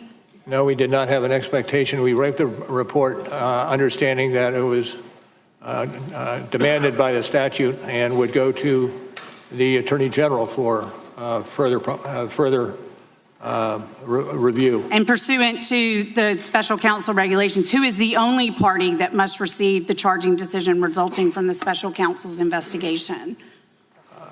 With regard to the president or generally? No, generally. Attorney General? At Attorney General Barr's confirmation hearing, he made it clear that he intended to release your report to the public. Do you remember how much of your report had been written at that point? Do not. Were there significant changes in tone or substance of the report made after the announcement that the report would be made available to Congress and the public? I can't get into that. During the Senate testimony of Attorney General William Barr, Senator Kamala Harris asked Mr. Barr if he had looked at all the underlying evidence that the special counsel's team had gathered. He stated that he had not. So I'm going to ask you, did you personally review all of the underlying evidence gathered in your investigation? Well, to the extent that it came through the special counsel's office, yes. Did any single member of your team review all the underlying evidence gathered during the course of your investigation? As has been recited here today, a substantial amount of work was done, whether it be search warrants or My point is there was no one member of the team that looked at everything. That's what I'm trying to get at. Okay, it's fair to say that in an investigation as comprehensive as yours, it's normal that different members of the team would have reviewed different sets of documents, and few, if anyone, would have reviewed all of the underlying. Thank you, yes. How many of the approximately 500 interviews conducted by the special conference did you attend personally? Very few. On March 27, 2019, you wrote a letter to the Attorney General essentially complaining about the media coverage of your report. You wrote, and I quote, "The summary letter the department sent to Congress and released to the public late in the afternoon of March 24 did not fully capture the context, nature, and substance of this office work and conclusions. We communicated that concern to the department on the morning of March 25th. There is now public confusion about critical aspects of the result of our investigation." Who wrote that March 27th letter? Well, I can't get into who wrote it, the internal deliberation. But you signed it. What I will say is the letter stands for itself. Okay. Why did you write a formal letter since you had already called the Attorney General to express those concerns? I can't get into that, internal deliberations. Did you authorize the letters released to the media, or was it leaked? I have no knowledge on either. Well, you went nearly 2 years without a leak. Why was this letter leaked? I can't get into it. Was this letter written and leaked for the express purpose of attempting to change the narrative about the conclusions of your report? And was anything in Attorney General Barr's letter referred to as principal conclusions inaccurate? The time of the gentlelady has expired. Can he answer the question, please? And the question is? Yes, you may answer the question. Was anything in Attorney General Barr's letter referred to as the principal conclusions letter dated March 24th inaccurate? Well, I am not going to get into that. Time of the gentlelady has expired. The gentlelady from California. Thank you, Mr. Chair. Director Mueller, as you know, we are focusing on 5 obstruction episodes today. I would like to ask you about the second of those 5 obstruction episodes. It is in the section of your report, beginning on page 113 of Volume 2, entitled, quote, "The President orders McGahn to deny that the President tried to fire the special counsel," end quote. On January 25th, 2018, the New York Times reported that, quote, "The President had ordered McGahn to have the Department of Justice fire you." Is that correct? Correct. And that story related to the events you already testified about here today. The President's calls to McGahn to have you removed, correct? Correct. After the news broke, did the President go on TV and deny the story? Do not know. In fact, the President said, quote, "Fake news, folks, fake news, a typical New York Times fake story," end quote, correct? Correct. But your investigation actually found substantial evidence that McGahn was ordered by the President to fire you, correct? Yes. Did the President's personal lawyer do something the following day in response to that news report? I'd refer you to the coverage of this in the report. On page 114, quote, "On January 26, 2018, the President's personal counsel called McGahn's attorney and said that the President wanted McGahn to put out a statement denying that he had been asked to fire the special counsel," end quote. Did McGahn do what the President asked? I refer you to the report. Communicating through his personal attorney, McGahn refused because he said, quote, that the Times story was accurate in reporting that the President wanted the special counsel removed. Isn't that right? I believe it is, but I refer you again to the report. Okay, so Mr. McGahn, through his personal attorney, told the President that he was not going to lie. Is that right? True. Did the President drop the issue? I refer to the write-up of this in the report. Okay, next, the President told the White House staff secretary, Rob Porter, to try to pressure McGahn to make a false denial. Is that correct? That's correct. What did he actually direct Porter to do? And I would send you back to the report. Okay, well, on page 113, it says, quote, "The President then directed Porter to tell McGahn to create a record to make it clear that the President never directed McGahn to fire you," end quote. Is that correct? That is, as it's stated in the report. And you found, quote, "The President said he wanted McGahn to write a letter to the file for our records," correct? Correct. And to be clear, the President is asking his White House counsel, Don McGahn, to create a record that McGahn believed to be untrue while you were in the midst of investigating the President for obstruction of justice, correct? Generally correct. And Mr. McGahn was an important witness in that investigation, wasn't he? I'd have to say yes. Did the President tell Porter to threaten McGahn if he didn't create the written denial? I'd refer you to the write-up of it in the report. In fact, didn't the President say, quote, and this is on page 116, "If he doesn't write a letter, then maybe I'll have to get rid of him," end quote? Yes. Did Porter deliver that threat? I again refer you to the discussion that's found on page 115. Okay, but the President still didn't give up, did he? So the President told McGahn directly to deny that the President told him to have you fired. Can you tell me exactly what happened? I can't beyond what's in the report.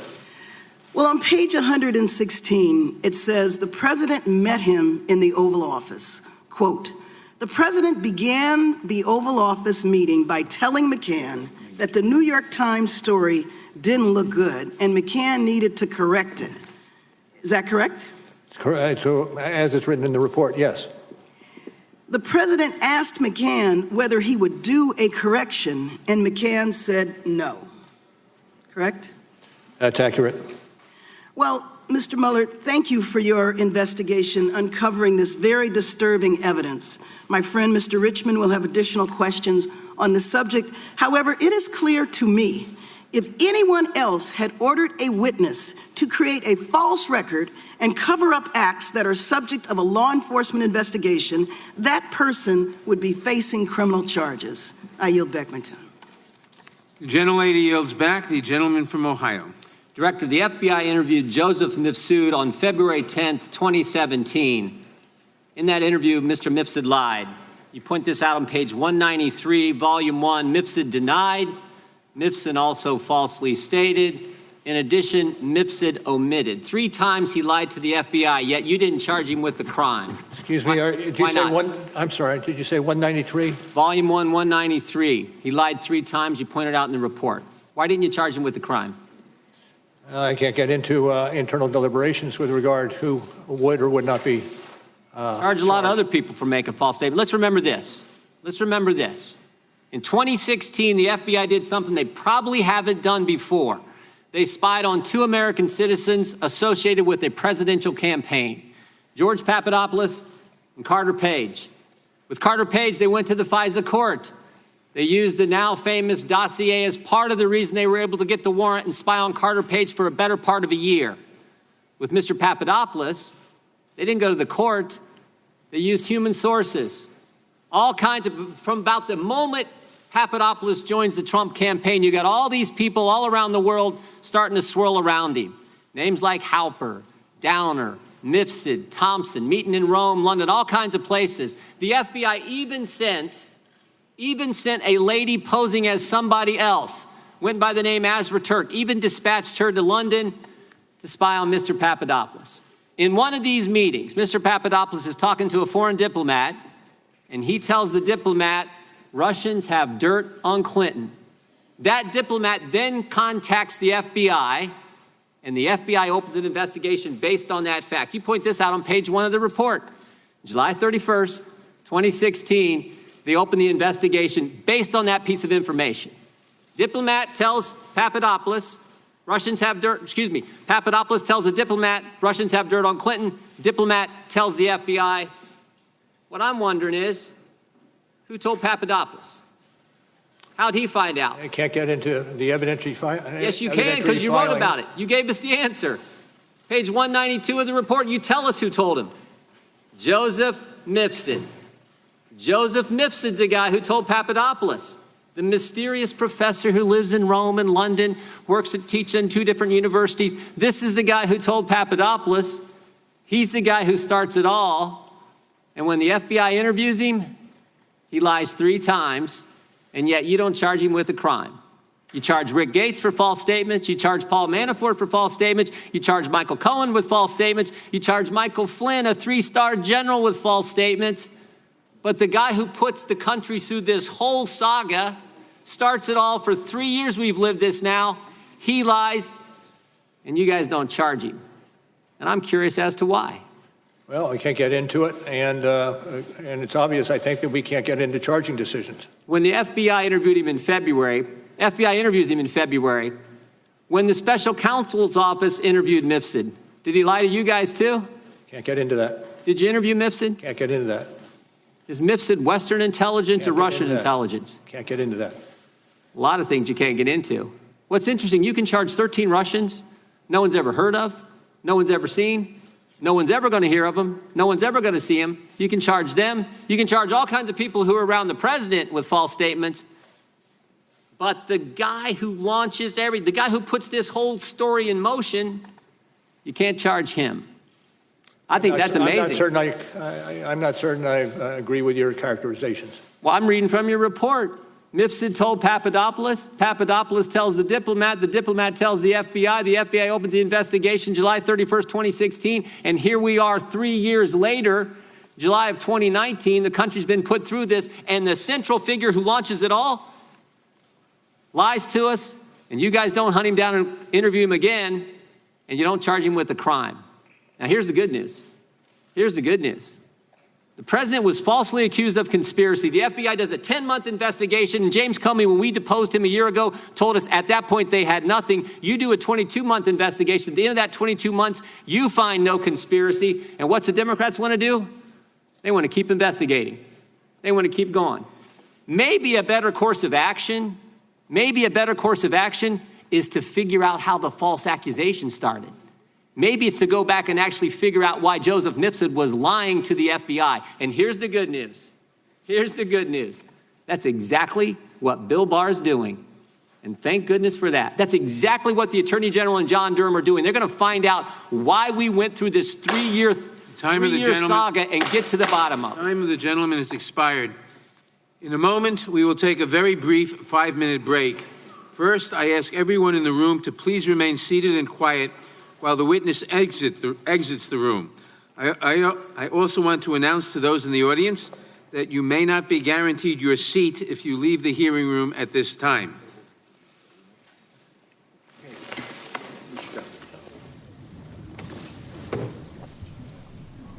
We're about an hour and 20 minutes now into Robert Mueller's testimony before this House committee, largely staying within the lines as we thought he would, as he told us he would, but there were some moments. Well, I think let's put it to the panel here.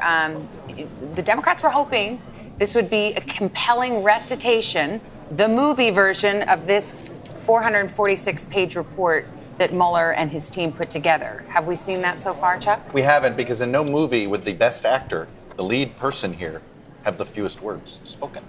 And the problem here is the narrative that Democrats were hoping that Bob Mueller would be telling is essentially they're telling him, and he's saying, that's true. Yes, that's correct. I thought the worst, and I wrote it down, there are two, to me, that just narrative nightmares for the Democrats. One was, I stick with the language you have in front of you. Or, whatever was said will appear in the report. He has no interest in helping to provide color, context, and that does, I think, take away some drama. But Andrea, the Democrats cannot be surprised by this. They had to subpoena his testimony today. He told them, he said, I won't say anything beyond the report, all but saying, please do not call me to come and testify. And here he is. Is it any surprise that this is what they got? No, they should have been prepared. And in fact, they were prepared in that Jerry Nadler, I think, was the most effective in his opening, questions and answers, because he laid out the fact that the president has said that he was exonerated. Is that true? No. The president has said that there was no obstruction. No. In fact, let's just pause a second, because we had that exchange as he kind of took on what the president's narrative has been. Here it is. So the report did not conclude that he did not commit obstruction of justice. Is that correct? That is correct. And what about total exoneration? Did you actually totally exonerate the president? No. Now, in fact, your report expressly states that it does not exonerate the president. It does. And your investigation actually found, quote, multiple acts by the president that were capable of exerting undue influence over law enforcement investigations, including the Russian interference and obstruction investigations. Is that correct? Correct.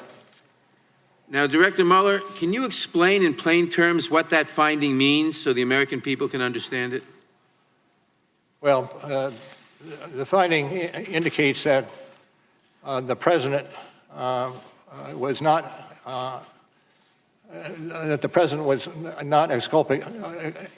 exculpated for the acts that he allegedly committed. That was one of the earlier exchanges. Well, and that does frame it. But the problem is that this witness, not only is he reluctant, not only did he actually seek guidance from the Justice Department in that letter, which in the last 24 hours told him exactly what he could not do, and he's determined to stick to that. But it has to be said that he is not a very assertive witness. He has not pushed back against very aggressive Republican questioning, and he does seem to be frail in his grasp of the report that he himself oversaw. So I think part of the issue is Mueller and being reticent, but I think another part of the issue is the questioning by the Dems. I think it started off right with Nadler, but then has devolved into just a series of speeches and yes/no answers. And in particular, they haven't moved the ball forward after the does the report totally exonerate the president set of questions. Importantly, I think the next set of questions really have to be, Attorney General Barr said you could have reached a conclusion about whether or not obstruction was met here. Oh, but Neil, I'm not going to get into that. I mean, isn't that how he's going to respond it's to every hard, process but question? It's very hard given the fact that the Attorney General has said now he can. So that's different from the time he turned his report in. Have Republicans been effectively undermining Mueller and the credibility of his investigation? Clearly, that's where they're going with their question. My view is no. I mean, these attacks have landed really flat. Like, they claim that he violated the special counsel regulations. That's going nowhere. This whole idea that he hasn't investigated the origins in 2016 and the Misfit stuff, I don't know that that's really actually going to move the needle in any real way. But aren't they in a tricky position here? Because to your point, sure, the Democrats are asking yes/no questions, but when they ask and call for the narrative, for example, so what happened with Don McGahn when he tried to get you fired? He just says, I refer to the report. Yeah, whatever was said will appear in the report. Yeah, so Democrats who had advertised this as, the bringing to life of the Mueller report, Robert Mueller does not appear to be on board with that strategy. And he's not pushing back against the Republican attacks. So, Neil, I mean, you know better. You know the falseness of a lot of their assertions. But unless Robert Mueller says that is not correct, that's not what I wrote, that is not the law, he has to say that rather than just saying, I refer you to the report. I agree with you. And there were a couple of times there where he got withering attacks, and then he just said, I take the question, instead of actually Neil, should answering. Democrats treat Mueller with a bit more skepticism? Right now, the decision was made, we are going to make sure everybody knows he's a Marine and a patriot and this great American hero. But there's a lot of failures here that he had. He failed to get Manafort to flip. He failed to get the president to sit down. He decided not to do certain things.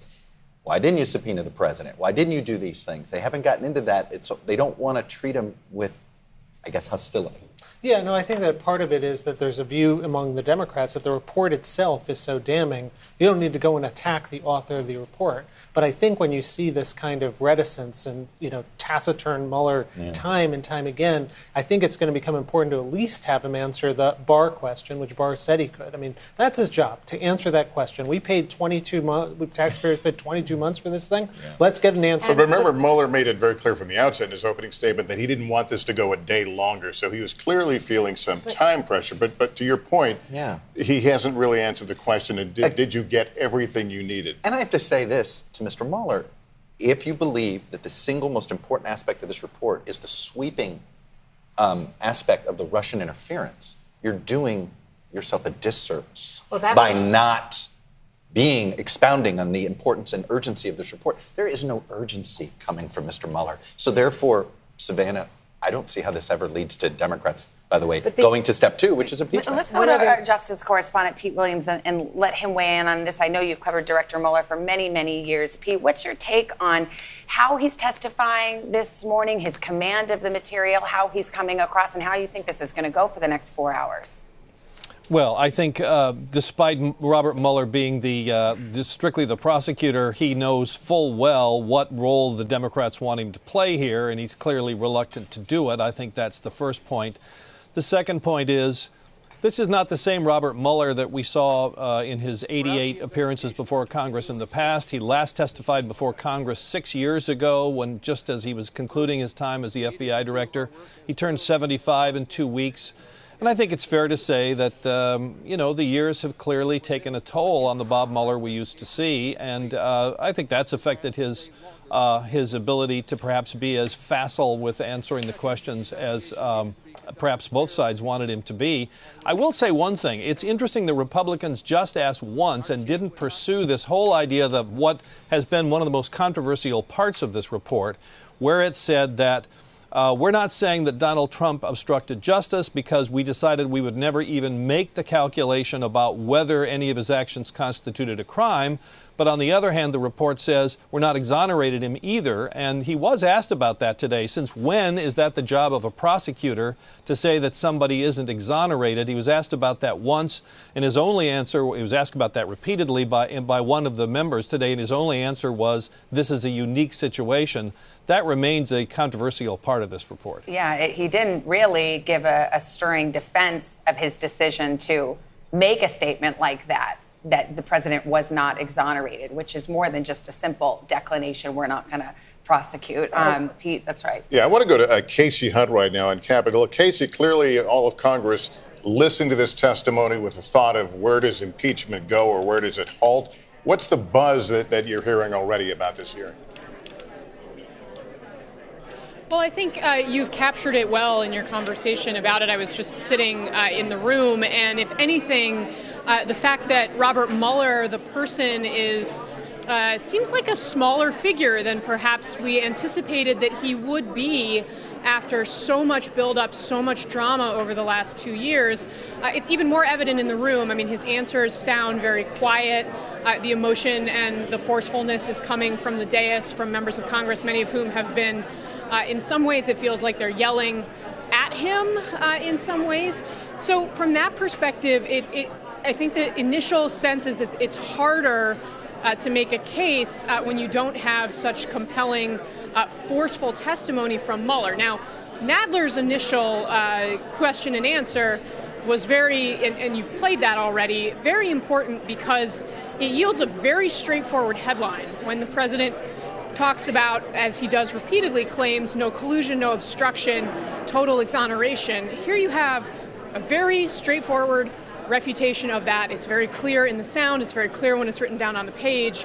And I do think that's something that Democrats are already planning on seizing on. I also think, Pete's point right there about this question about whether it was his role to not exonerate the president, Robert Mueller seemed to have something else to say there, but he was cut off by Mr. Radcliffe, the Republican congressman, and then they ran out of time. And Mueller did not make a decision to try to forcefully interject himself into that exchange. And so I think that's one thing that's working against Democrats here as they try to prosecute this case. Yeah, they're about to get started again, but it's very clear that though he is not as forceful as many would expect, and he is doing exactly what he said, which is stay within the framework of that report. Absolutely. And to Casey's point, he did not reach out to answer that question when he was asked about that controversial decision to say, I won't exonerate. But nor did the next questioner, who was a Democrat, reach out and say, well, let me give you a chance to respond to these allegations against you. So there was no rehabilitating of the witness. But Savannah, they have this plan. I mean, they have this plan down on the Democratic side all the way through the last sequentially of how they want to narrate this report. And I agree that nobody has shown the ability to be nimble. Well, we have to ask our litigator on the set. I mean, you have your plan, but then you have to be present in the moment and seize the opportunity. It has to be dynamic. You cannot be just reading your pre-scripted talking points from one to the next. Andrea, you wanted to say? Just quickly, if Attorney General William Barr can make pronouncements about the correctness or incorrectness, then why can't Robert Mueller? Well, he's the Attorney General, I think, would be the response. But if prosecutors are not supposed to make pronouncements about ongoing cases, he has certainly done that. Let's quickly check in with Hallie Jackson right now. Is the president watching or not? He left that an open question up to yesterday. He is, Lester. I'll make it quick. He is watching coverage, retweeting commentators and news anchors who are calling this a disaster for Democrats. So the president is engaged. His aides are as well, seizing in particular on the moments in which Mueller talked about no conspiracy, Lester. All right. I don't think we've heard the word disaster. The gentleman from Louisiana, Mr. Richmond. And let's listen in. Thank you, Mr. Chairman. Mr. Mueller, Congressman Deutsch addressed Trump's request to McGahn to fire you. Representative Bass talked about the president's request of McGahn to deny the fact that the president made that request. So I want to pick up where they left off, and I want to pick up with the president's personal lawyer. In fact, there was evidence that the president's personal lawyer was alarmed at the prospect of the president meeting with Mr. McGahn to discuss Mr. McGahn's refusal to deny the New York Times report about the president trying to fire you, correct? Correct. In fact, the president's counsel was so alarmed by the prospect of the president's meeting with McGahn that he called Mr. McGahn's counsel and said that McGahn could not resign no matter what happened in the Oval Office that day, correct? Correct. So it's accurate to say that the president knew that he was asking McGahn to deny facts that McGahn, quote, had repeatedly said were accurate, unquote. Isn't that right? Correct. Your investigation also found, quote, by the time of the Oval Office meeting with the president was aware, one, that McGahn did not think the story was false, two, did not want to issue a statement or create a written record denying facts that McGahn believed to be true, the president nevertheless persisted and asked McGahn to repudiate facts that McGahn had repeatedly said were accurate. Isn't that correct? Generally true. I believe that's on page 119. Thank you. In other words, the president was trying to force McGahn to say something that McGahn did not believe to be true. That's accurate. I want to reference you to a slide, and it's on page 120. And it says, substantial evidence indicates that in repeatedly urging McGahn to dispute that he was ordered to have the special counsel terminated, the president acted for the purpose of influencing McGahn's account in order to deflect or prevent further scrutiny of the president's conduct towards the investigation. It's accurate. Can you explain what you meant there? I'm just going to believe it as it appears in the report. So it's fair to say the president tried to protect himself by asking staff to falsify records relevant to an ongoing investigation. I would say that's generally a summary. Would you say that that action, the president tried to hamper the investigation by asking staff to falsify records relevant to your investigation? I'm just going to refer you to the report, if I could, for review of that episode. Thank you. Also, the president's attempt to get McGahn to create a false written record were related to Mr. Trump's concerns about your obstruction of justice inquiry, correct? I believe that to be true. In fact, at that same Oval Office meeting, did the president also ask McGahn why he had told, quote, why he had told special counsel's office investigators that the president told him to have you removed, unquote? And what was the question, sir, if I might? Let me go to the next one. The president, quote, criticized McGahn for telling your office about the June 17, 2017 events when he told McGahn to have you removed, correct? Correct.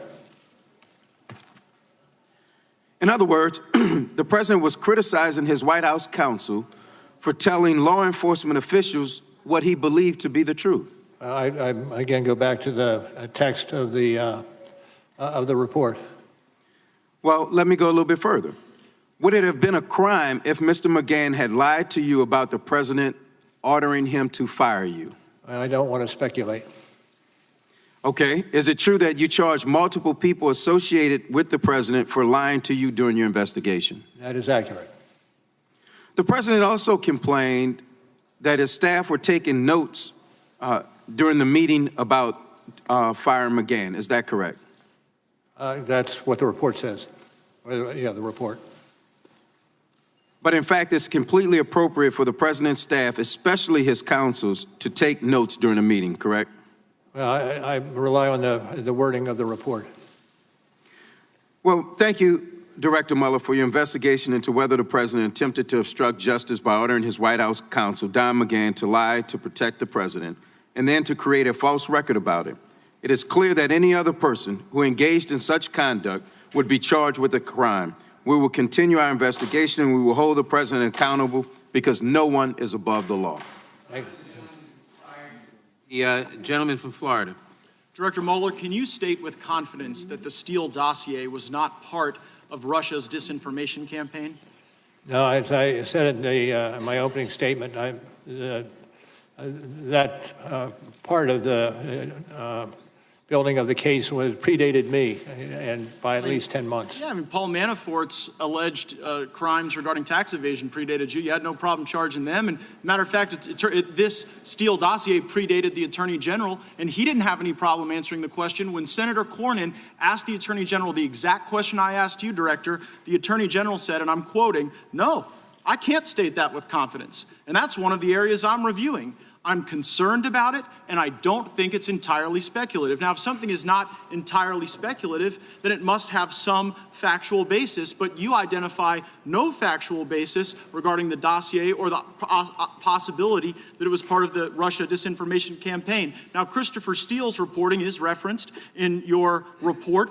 Steele reported to the FBI that senior Russian foreign ministry figures, along with other Russians, told him that there was, and I'm quoting from the Steele dossier, extensive evidence of conspiracy between the Trump campaign team and the Kremlin. So here's my question. Did Russians really tell that to Christopher Steele, or did he just make it all up and was he lying to the FBI? Let me back up a second, if I could, and say, as I said earlier, with regard to the Steele, that's beyond my purview. No, it is exactly your purview, Director Mueller, and here's why. Only one of two things is possible, right? Either Steele made this whole thing up and there were never any Russians telling him of this vast criminal conspiracy that you didn't find, or Russians lied to Steele. Now, if Russians were lying to Steele to undermine our confidence in our duly elected president, that would seem to be precisely your purview, because you stated in your opening that the organizing principle was to fully and thoroughly investigate Russia's interference. But you weren't interested in whether or not Russians were interfering through Christopher Steele. And if Steele was lying, then you should have charged him with lying like you charged a variety of other people, but you say nothing about this in your report. Well, Meanwhile, Director, you're quite loquacious on other topics. You write 3,500 words about the June 9 meeting between the Trump campaign and Russian lawyer Veselnitskaya. You write on page 103 of your report that the president's legal team suggested, and I'm quoting from your report, that the meeting might have been a setup by individuals working with the firm that produced the Steele reporting. So I'm going to ask you a very easy question, Director Mueller. On the week of June 9, who did Russian lawyer Veselnitskaya meet with more frequently? The Trump campaign or Glenn Simpson, who was functionally acting as an operative for the Democratic National Committee? Well, what I think is missing here is the fact that this is under investigation elsewhere in the Justice Department. And if I can finish, sir, and consequently, it's not within my purview. Department of Justice and FBI should be responsive to questions on this particular issue. It is absurd to suggest that a operative for the Democrats was meeting with this Russian lawyer the day before and the day after the Trump Tower meeting, and yet that's not something you referenced. Now, Glenn Simpson testified under oath. He had dinner with Veselnitskaya the day before and the day after this meeting with the Trump team. Do you have any basis, as you sit here today, to believe that Steele was lying? As I said before, and I'll say again, it's not my purview. Others are investigating what you So it's not your purview to look into whether or not Steele's lying. It's not your purview to look into whether or not anti-Trump Russians are lying to Steele. And it's not your purview to look at whether or not Glenn Simpson was meeting with the Russians the day before and the day after you write 3,500 words about the Trump campaign meeting. So I'm wondering how these decisions are guided. I look at the Inspector General's report. I'm citing from page 404 of the Inspector General's report. It states, Page stated, Trump's not ever going to be president, right? Right. Strzok replied, no, he's not. We'll stop it. Also in the Inspector General's report, there's someone identified as attorney number 2. Attorney number 2, this is page 419, replied, hell no, and then added, viva la resistance. Attorney number 2 in the Inspector General's report and Strzok both worked on your team, didn't they? Pardon me? Can you ask? They both worked on your team, didn't they? I know. I heard Strzok. Who else were you talking about? Attorney number 2 identified in the Inspector General's report. Okay. And the question was? Did he work for you? The guy who said viva la resistance. Peter Strzok worked for me for a period of time, yes. Yeah, but so did the other guy that said viva la resistance. And here's what I'm kind of noticing, Director Mueller. When people associated with Trump lied, you threw the book at them. When Christopher Steele lied, nothing. And so it seems to be that when Glenn Simpson met with Russians, nothing. When the Trump campaign met with Russians, 3,500 words. And maybe the reason why there are this discrepancies in what you focused on is because the team was so biased. Time of the gentleman has expired. Pledged to stop Trump. Jeffries of New York is recognized. Mr. Mueller, obstruction of justice is a serious crime that strikes at the core of an investigator's effort to find the truth, correct? Correct. The crime of obstruction of justice has 3 elements, true? True. The first element is an obstructive act, correct? Correct.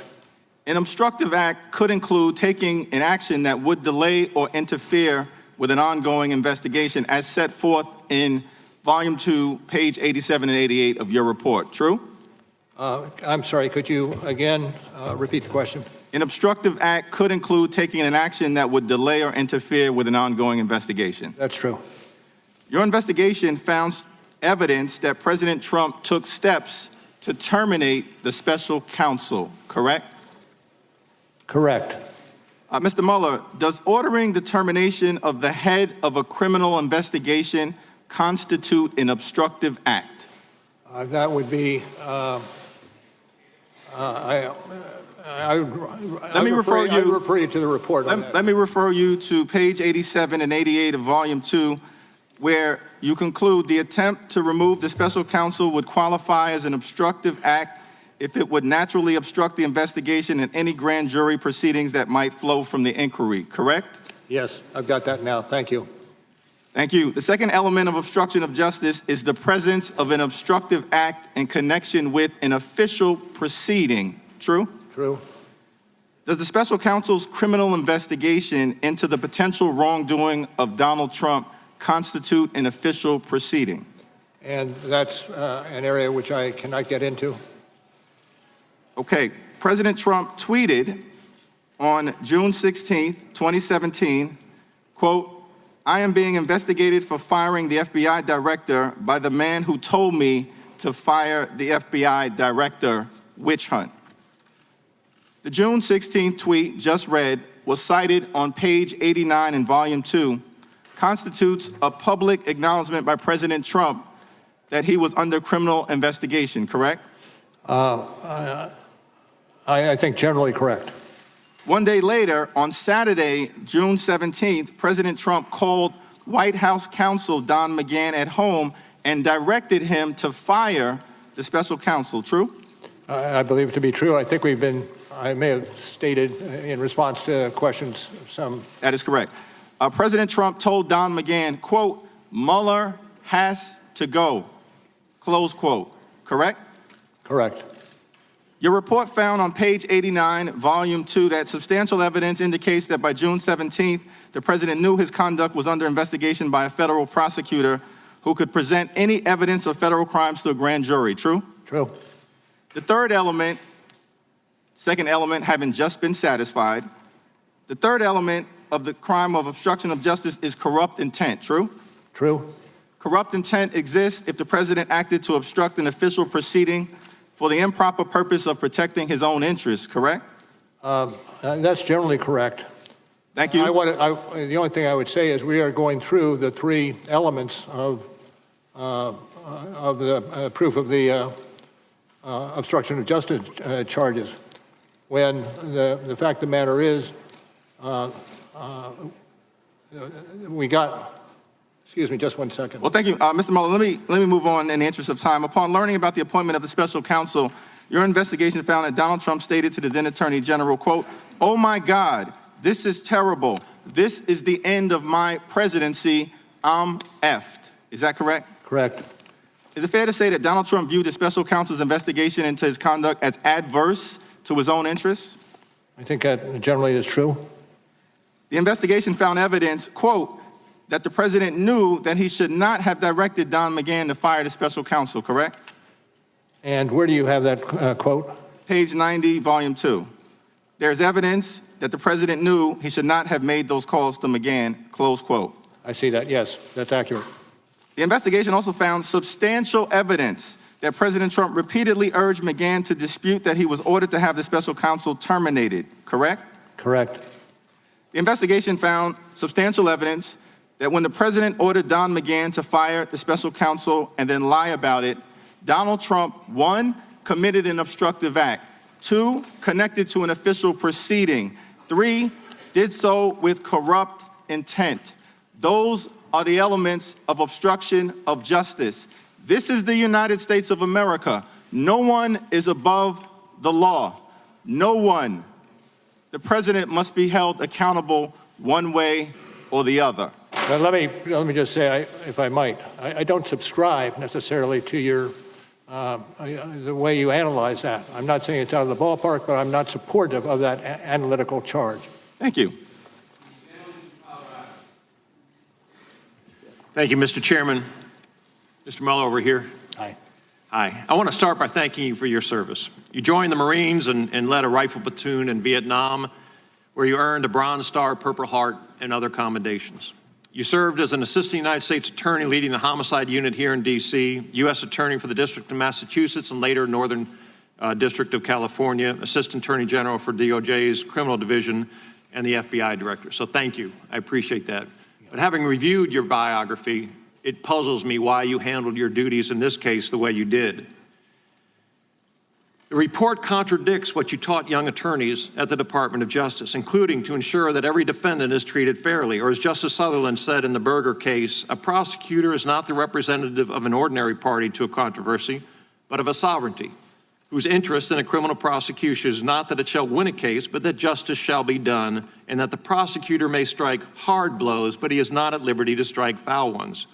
By listing the 10 factual situations and not reaching a conclusion about the merits of the case, you unfairly shifted the burden of proof to the president, forcing him to prove his innocence while denying him a legal forum to do so. And I've never heard of a prosecutor declining a case and then holding a press conference to talk about the defendant.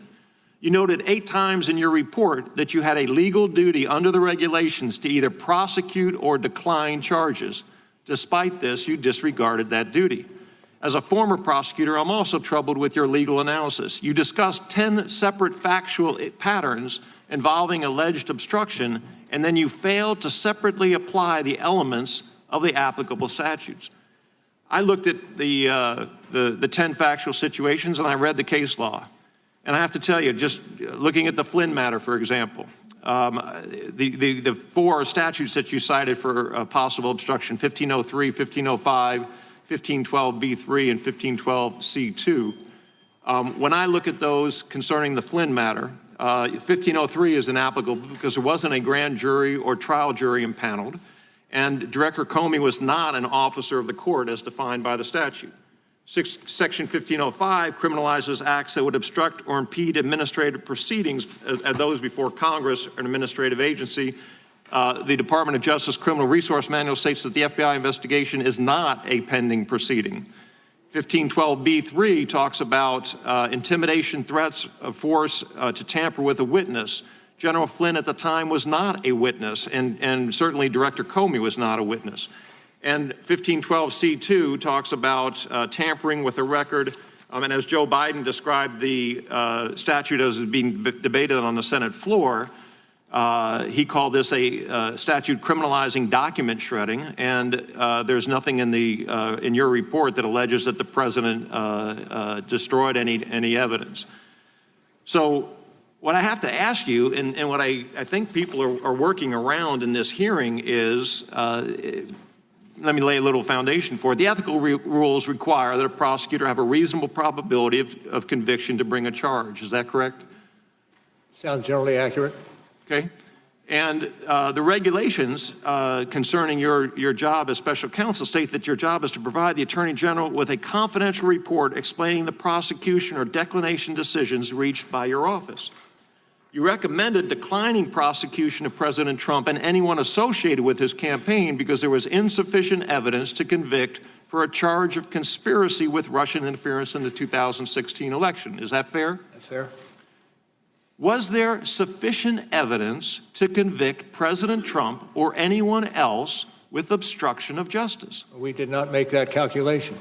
How could you not have made the calculation with the regulation? The OLC opinion, Office of Legal Counsel, indicates that we cannot indict a sitting president. So one of the tools that a prosecutor would use is not there. Okay, but let me just stop. You made the decision on the Russian interference. You couldn't have indicted the president on that, and you made the decision on that.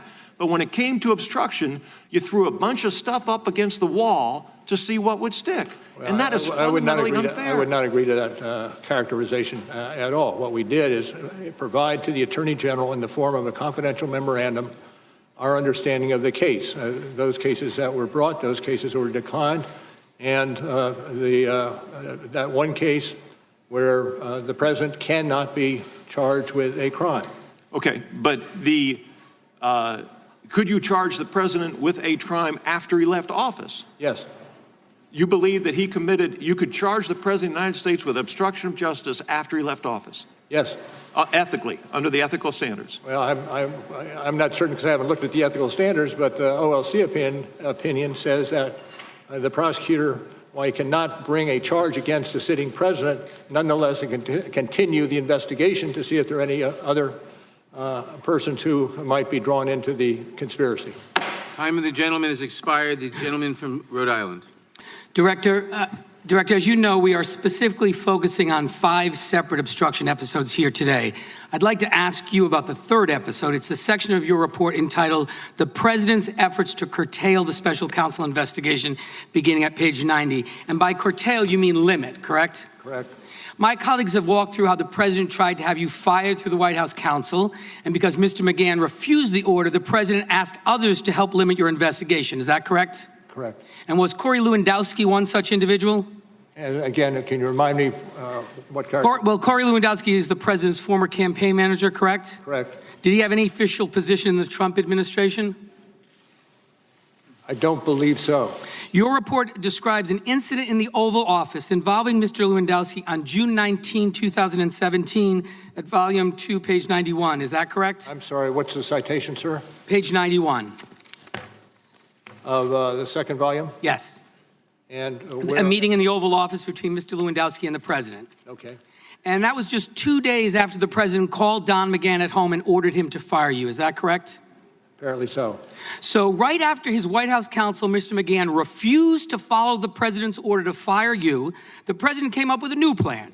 And that was to go around all of his senior advisors and government aides to have a private citizen try to limit your investigation. What did the President tell Mr. Lewandowski to do? Do you recall he told him, he dictated a message to Mr. Lewandowski for Attorney General Sessions and asked him to write it down. Is that correct? True. And did you and your team see this handwritten message? I'm not going to get into what we may or may not have included in our investigation. Okay, the message directed Sessions to give, and I'm quoting from your report, to give a public speech saying that he planned to meet with the special prosecutor to explain this is very unfair and let the special prosecutor move forward with investigating election meddling for future elections. That's at page 91. Is that correct? Yes, I see that. Thank you. Yes, it is. In other words, Mr. Lewandowski, a private citizen, was instructed by the President of the United States to deliver a message from the President to the Attorney General that directed him to limit your investigation, correct? Correct. And at this time, Mr. Sessions was still recused from oversight of your investigation, correct? I'm sorry, could you restate? The Attorney General was recused from oversight. Yes. So the Attorney General would have had to violate his own department's rules in order to comply with the President's order, correct? Well, I'm not going to get into the subsidiary details. Okay. I just refer you again to page 91, 92 of the report. And if the Attorney General had followed through with the President's request, Mr. Mueller, it would have effectively ended your investigation into the President and his campaign, as you note on page 97, correct? Could you? At page 97, you write, and I quote, "Taken together, the President's directives indicate that Sessions was being instructed to tell the special counsel to end the existing investigation into the President and his campaign, with the special counsel being permitted to move forward with investigating election meddling for future elections." Is that correct? Generally true. Yes, sir. And it's an unsuccessful attempt to obstruct justice is still a crime. Is that correct? That is correct. And Mr. Lewandowski tried to meet with the Attorney General. Is that right?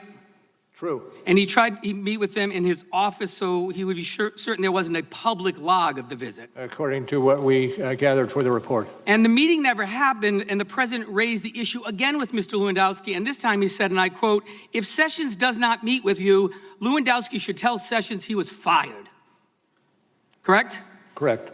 So immediately following the meeting with the President, Lewandowski then asked Mr. Dearborn to deliver the message, who's the former chief of staff to Mr. Sessions, and Mr. Dearborn refuses to deliver it because he doesn't feel comfortable. Isn't that correct? Generally correct, yes. So just so we're clear, Mr. Mueller, 2 days after the White House counsel, Don McGahn, refused to carry out the President's order to fire you, the President directed a private citizen to tell the Attorney General of the United States, who was recused at the time, to limit your investigation to future elections, effectively ending your investigation into the 2016 Trump campaign. Is that correct? Well, I'm not going to adopt your characterization. I'll say that the facts as laid out in the report are accurate. Well, Mr. Mueller, in your report, you in fact write at page 97, substantial evidence indicates that the President's effort to have Sessions limit the scope of the special counsel's investigation to future elections interference was intended to prevent further investigative scrutiny of the President and his campaign conduct. Is that correct? Generally. And so, Mr. Mueller, you have seen the letter where 1,000 former Republican and Democratic federal prosecutors have read your report and said anyone but the president who committed those acts would be charged with obstruction of justice. Do you agree with those former colleagues, 1,000 prosecutors who came to that conclusion? Those prosecutors. Thank you, Mr. Chairman. Over here. Thanks. Mr. Mueller, you guys, your team wrote in the report, quote, this is the top of page 2, volume 1, also on page 173, by the way. You said that you'd come to the conclusion that, quote, the investigation did not establish that members of the Trump campaign conspired or coordinated with the Russian government in its election interference activities, close quote. That's an accurate statement, right? That's accurate. And I'm curious, when did you personally come to that conclusion? Can you remind me which paragraph you're adverting to? Top of page 2. On 2? Volume 1. Okay. And exactly which paragraph are you looking at on 2? The investigation did not establish. Of course. I see it. Yes. See it? What was your question? My question now is, when did you personally reach that conclusion? Well, we were ongoing for 2 years. Right, you were ongoing, you wrote it at some point during that 2-year period, but at some point you had to come to a conclusion that that I don't think that there's not a conspiracy going on here. There was no conspiracy between this president. I'm not talking about the rest of the president's team. I'm talking about this president and the Russians. As you understand, developing a criminal case, you get pieces of information, witnesses, and the like, as you make your case. Right. And when you make a decision on a particular case depends on a number of factors. Right, I understand. So I cannot say specifically that we reached a decision on a particular defendant at a particular point in time. But it was some time well before you wrote the report, fair enough? I mean, you wrote the report dealing with a whole myriad of issues. Certainly at some time prior to that report is when you reached the decision that, okay, with regard to the president himself, I don't find anything here. Fair enough? Well, I'm not certain I do agree with that. So you waited till the last minute when you were actually writing the report and say, oh, okay. Well, no, but there are various aspects of the development of Sure, and that's my point. There are various aspects that happen, but somewhere along the pike, you will come to a conclusion. There's no there for this defendant. Isn't that right? So apparently, I can't speak. You can't say when. Fair enough. So I'm asking the sworn witness. Mr. Mueller, evidence suggests that on May 10th, 2017, at approximately 7:45 a.m., 6 days before the DAG Deputy Attorney General appointed you special counsel, Mr. Rosenstein called you and mentioned the appointment of a special counsel. Not necessarily that you'd be appointed, but that you had a discussion of that. Is that true? May 10th, 2017. I don't have any. I don't have any knowledge of that occurring. You don't have any knowledge, or you don't recall? I don't have any knowledge. Evidence also suggests. Given that, what I saw you do, are you questioning that? Well, I just find it intriguing. Let me just tell you that there's evidence that suggests that phone call took place and that that's what was said. So let's move to the next question. Evidence suggests that also on May 12th, 2017, 5 days before the DAG appointed you special counsel, you met with Mr. Rosenstein in person. Did you discuss the appointment of a special counsel then? Not necessarily that you, but that there would be a special counsel. I've gone into waters that don't allow me to give you an answer to that particular question. It relates to the internal discussions he would have in terms of indicting an individual. It has nothing to do with indictment. It has to do with special counsel and whether you discussed that with Mr. Rosenstein. Evidence also suggests that on May 13th, 4 days before you were appointed special counsel, you met with former Attorney General Sessions and Rosenstein, and you spoke about special counsel. Do you remember that? Not offhand, no. Okay. And on May 16th, the day before you were appointed special counsel, you met with the president and Rod Rosenstein. Do you remember having that meeting? Yes. And discussion of the position of FBI director took place. Do you remember that? Yes. And did you discuss at any time in that meeting Mr. Comey's termination? No. Did you discuss at any time in that meeting the potential appointment of a special counsel? Not necessarily you, but just in general terms. I can't get into the discussions on that. How many times did you speak to Mr. Rosenstein before May 17th, which is the day you got appointed, regarding the appointment of special counsel? How many times prior to that, did you discuss? I can't tell you how many times. Is that because you don't recall, or are you just? I do not recall. Okay, thank you. How many times did you speak with Mr. Comey about any investigations pertaining to Russia prior to May 17, 2017? Did you have any? All. Zero? Zero. Okay. Now, my time has expired. So, time of the gentleman has expired. The gentleman from California. Director Mueller, going back to the president's obstruction via Corey Lewandowski, it was referenced that 1,000 former prosecutors who served under Republican and Democratic administrations with 12,000 years of federal service wrote a letter regarding the president's conduct. Are you familiar with that letter? I've read about that letter, yes. And some of the individuals who signed that letter, the statement of former prosecutors, are people you worked with. Is that right? Quite probably, yes. People that you respect? Quite probably, yes.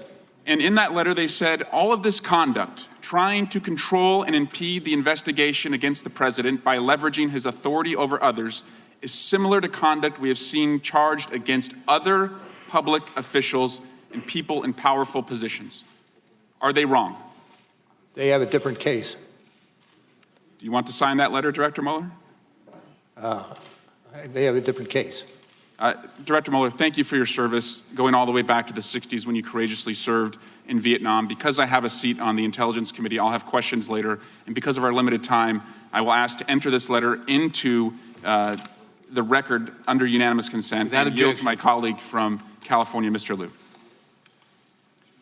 Thank you, Director Mueller, for your long history of service to our country, including your service as a Marine, where you earned a Bronze Star with a V device. I'd like to now turn to the elements of obstruction of justice as applied to the President's attempts to curtail your investigation. The first element of obstruction of justice requires an obstructive act, correct? Correct. Okay, I'd like to direct you to page 97 of Volume 2 of your report. And you wrote there on page 97, quote, Sessions was being instructed to tell the special counsel to end the existing investigation into the president and his campaign, unquote.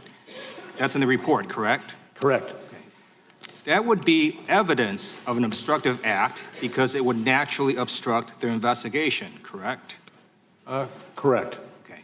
Let's turn now to the second element of the crime of obstruction of justice, which requires a nexus to an official proceeding.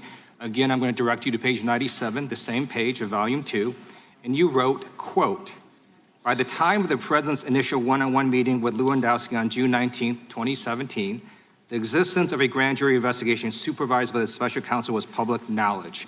That's in the report, correct? Correct. Okay. That would constitute evidence of a nexus to an official proceeding because a grand jury investigation is an official proceeding, correct? Well, yes. Okay. I'd like to now turn to the final element of the crime of obstruction of justice. On that same page, page 97, do you see where there's the intent section on that page?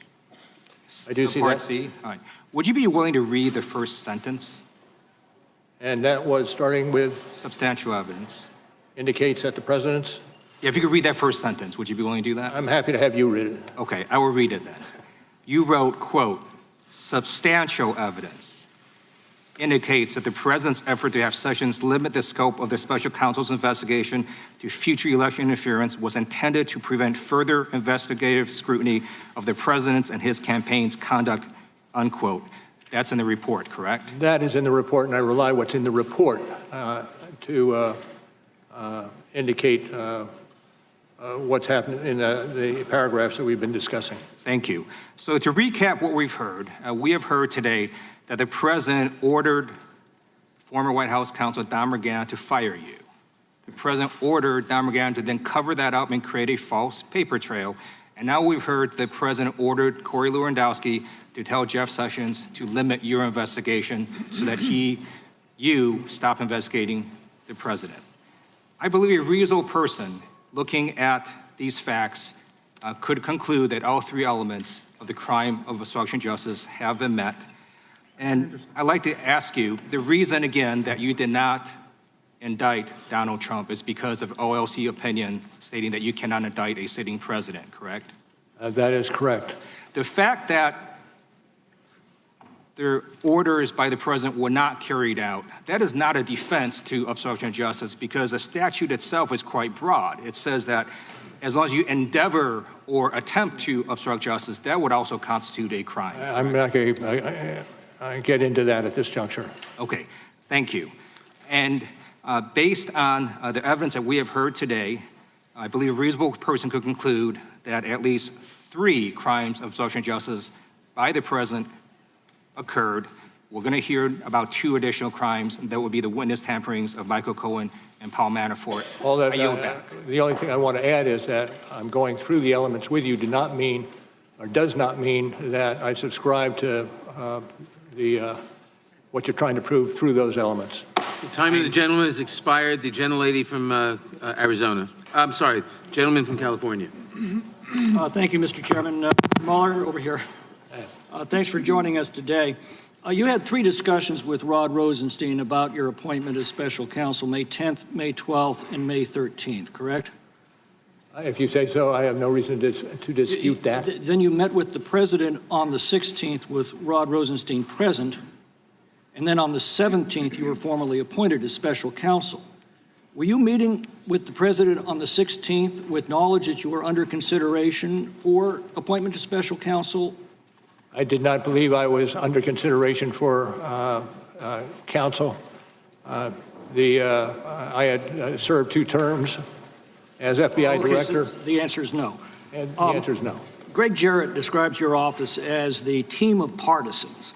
And as additional information is coming to light, there's a growing concern that political bias caused important facts to be omitted from your report in order to cast the president unfairly in a negative light. For example, John Dowd, the president's lawyer, leaves a message with Michael Flynn's lawyer on November 17th of 2017, November 2017. The edited version in your report makes it appear that he was improperly asking for confidential information, and that's all we know from your report, except that the judge in the Flynn case ordered the entire transcript released, in which Dowd makes it crystal clear that's not what he was suggesting. So my question is, why did you edit the transcript to hide the exculpatory part of the message? Well, I'm not certain I would agree with your characterization as we did anything to hide. Well, you omitted it. You quoted the part where he says we need some kind of heads up just for the sake of protecting all of our interests if we can, but you omitted the portion where he says without giving up any confidential information. Well, I'm not going to go further in terms of discussing the... Well, let's go on. You extensively discussed Konstantin Kilimnik's activities with Paul Manafort. You describe him as, quote, a Russian-Ukrainian political consultant and longtime employee of Paul Manafort, assessed by the FBI to have ties to Russian intelligence. And again, that's all we know from your report, except we've since learned from news articles that Kilimnik was actually a U.S. State Department intelligence source, yet nowhere in your report is he so identified. Why was that fact? I don't necessarily credit what you're saying occurred. Were you aware that Kilimnik was I'm not going to go into the ins and outs. I'm not going to go in the ins and outs of what we had in the course of our investigation. Did you interview Konstantin Kilimnik? Pardon? Did you interview Konstantin Kilimnik? I can't go into the discussion of our investigative moves. And yet that is the basis of your report. Again, the problem we're having is we have to rely on your report for an accurate reflection of the evidence, and we're starting to find out that's not true. For example, your report famously links Russian internet troll farms with the Russian government. Yet at a hearing on May 28th in the Concord Management IRA prosecution that you initiated, the judge excoriated both you and Mr. Barr for producing no evidence to support this claim. Why did you suggest Russia was responsible for the troll farms when in court you've been unable to produce any evidence to support it? Well, I'm not going to get into that any further than I already have. But you have left the clear impression throughout the country through your report that it was the Russian government behind the troll farms, and yet when you're called upon to provide actual evidence in court, you fail to do so. Well, I would again dispute your characterization of what occurred in that proceeding. In fact, the judge, considered holding prosecutors in criminal contempt. She backed off only after your hastily called press conference the next day in which you retroactively made the distinction between the Russian government and the Russia troll farms. Did your press conference of May 29th have anything to do with the threat to hold your prosecutors in contempt the previous day for for publicly misrepresenting the evidence? What was the question? The question is, did your May 29th press conference have anything to do with the fact that the previous day the judge threatened to hold your prosecutors in contempt for misrepresenting evidence? No. Now, the fundamental problem is, as I said, we've got to take your word. Your team faithfully, accurately, impartially, and completely described all of the underlying evidence in the Mueller report, and we're finding more and more instances where this just isn't the case. And it's starting to look like, having desperately tried and failed to make a legal case against the president, you made a political case instead. You put it in a paper sack, lit it on fire, dropped it on our porch, rang the doorbell, and ran. I don't think you reviewed a report that is as thorough, as fair, as consistent as the report that we have in front of us. Then why is contradictory Time of the gentleman information has expired. continuing to The come out? gentleman from Maryland is recognized. Director Mueller, let's go to a fourth episode of obstruction of justice in the form of witness tampering, which is urging witnesses not to cooperate with law enforcement, either by persuading them or intimidating them. Witness tampering is a felony punishable by 20 years in prison. You found evidence that the president engaged in efforts, and I quote, to encourage witnesses not to cooperate with the investigation. Is that right? That's correct. Do you have a citation? I'm on page 7 on volume 2. Thank you. Now, one of these witnesses was Michael Cohen, the president's personal lawyer, who ultimately pled guilty to campaign violations based on secret hush money payments to two women the president knew, and also to lying to Congress about the hoped-for $1 billion Trump Tower deal.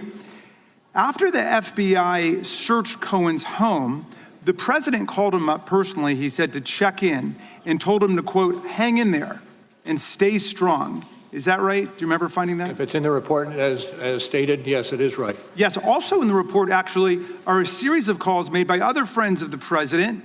One reached out to say he was with the boss in Mar-a-Lago, and the president said, he loves you. His name is redacted.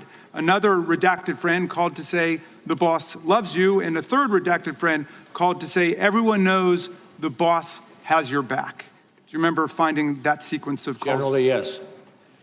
When the news, and in fact, Cohen said that following the receipt of these messages, I'm quoting here, page 147 of volume 2, he believed he had the support of the White House if he continued to toe the party line, and he determined to stay on message and be part of the team. That's at page 147. Do you remember generally finding that? Generally, yes. Well, Robert Costello, a lawyer close to the president's legal team, emailed Cohen to say, quote, you are loved, they are in our corner, sleep well tonight, and you have friends in high places. And that's up on the screen, page 147. You remember reporting that. Okay. Now, when the news first broke that Cohen had arranged payoffs to Stormy Daniels, Cohen faithfully stuck to this party line. He said that publicly that neither the Trump Organization nor the Trump campaign was a party to the transaction, and neither reimbursed him. Trump's personal attorney at that point quickly texted Cohen to say, quote, client says thank you for what you do. Mr. Mueller, who is the capital C client thanking Cohen for what he does? I can't speak to that. Okay, the assumption in the context suggests very strongly it's President Trump. I can't speak to that. Okay. Cohen later broke and pled guilty to campaign finance offenses and admitted fully they were made, quote, at the direction of candidate Trump. Do you remember that? Yes. After Cohen's guilty plea, the president suddenly changed his tune towards Mr. Cohen, didn't he? I would say I rely on what's in the report. Well, he made the suggestion that Cohen family members had committed crimes. He targeted, for example, Cohen's father-in-law and repeatedly suggested that he was guilty of committing crimes, right? Generally accurate. Okay.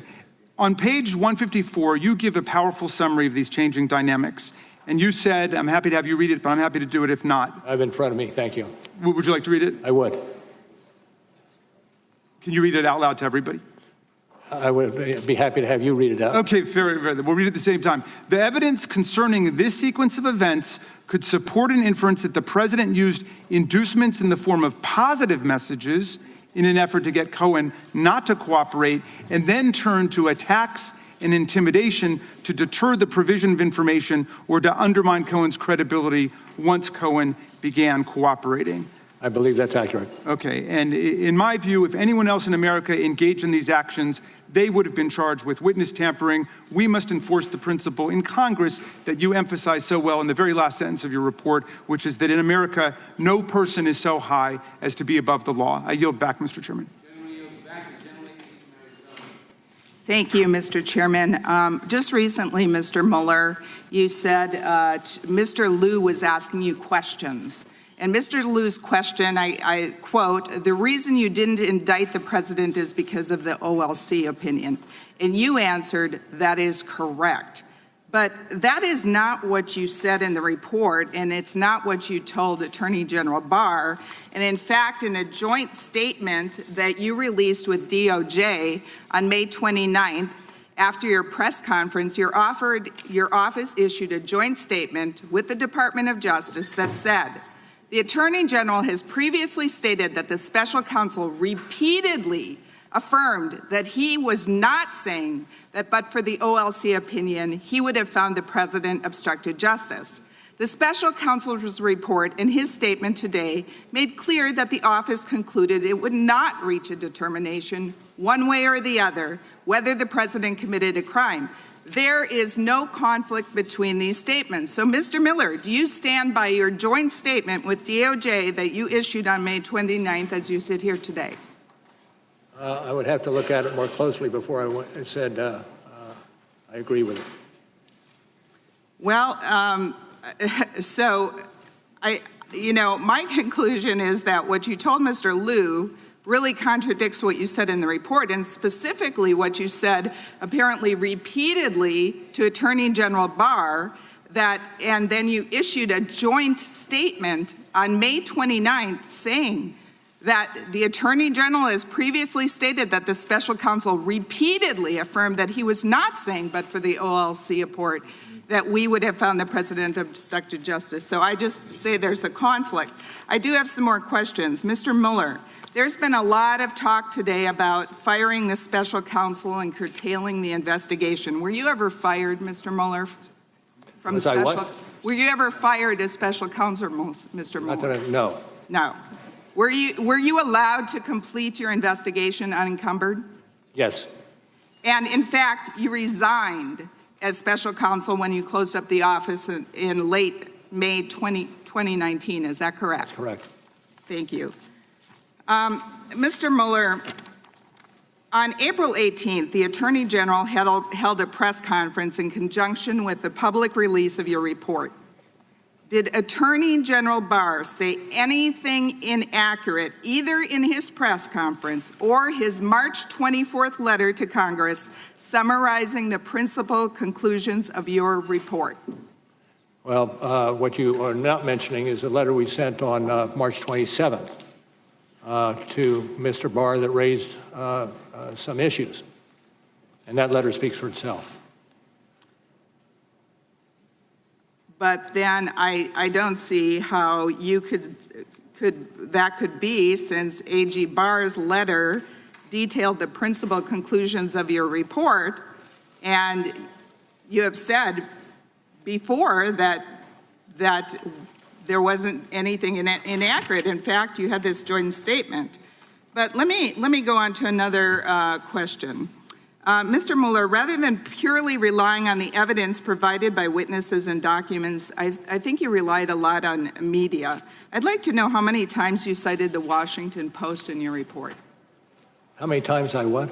Cited the Washington Post in your report. I do not have knowledge of that figure, but that's it. I don't have knowledge of that figure. I counted about 60 times. How many times did you cite the New York Times? I counted. Again, I have no idea. I counted about 75 times. How many times did you cite Fox News? As with the other two, I have no idea. About 25 times.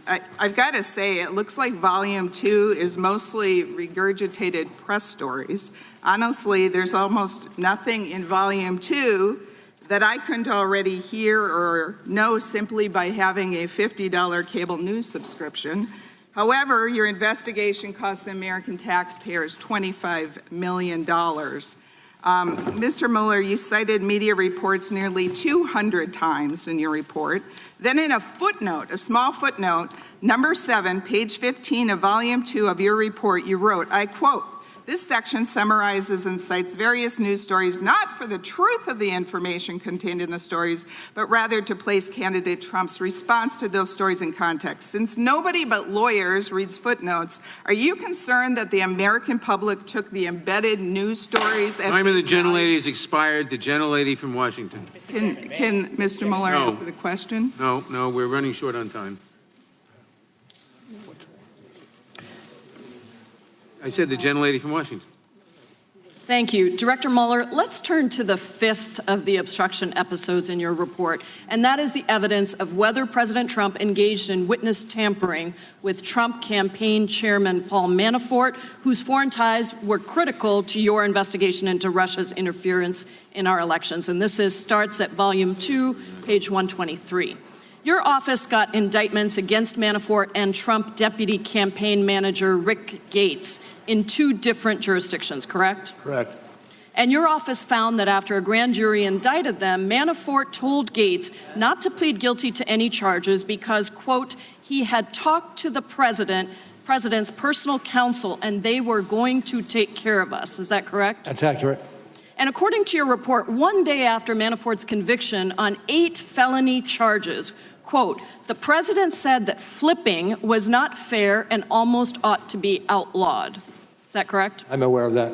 In this context, Director Mueller, what does it mean to flip? Have somebody cooperate in a criminal investigation. And how essential is that cooperation to any efforts to combat crime? Well, I'm not going to go beyond that, characterizing that Thank effort. you. In your report, you concluded that President Trump and his personal counsel, Rudy Giuliani, quote, made repeated statements suggesting that a pardon was a possibility for Manafort, while also making it clear that the president did not want Manafort to flip and cooperate with the government, end quote. Is that correct? Correct. And as you stated earlier, witness tampering can be shown where someone with an improper motive encourages another person not to cooperate with law enforcement. Is that correct? Correct. Now, on page 123 of volume 2, you also discuss the president's motive, and you say that as court proceedings moved forward against Manafort, President Trump, quote, discussed with aides whether and in what way Manafort might be cooperating and whether Manafort knew any information that would be harmful to the president, end quote. Is that correct? And that was a quote from? From page 123, volume 2.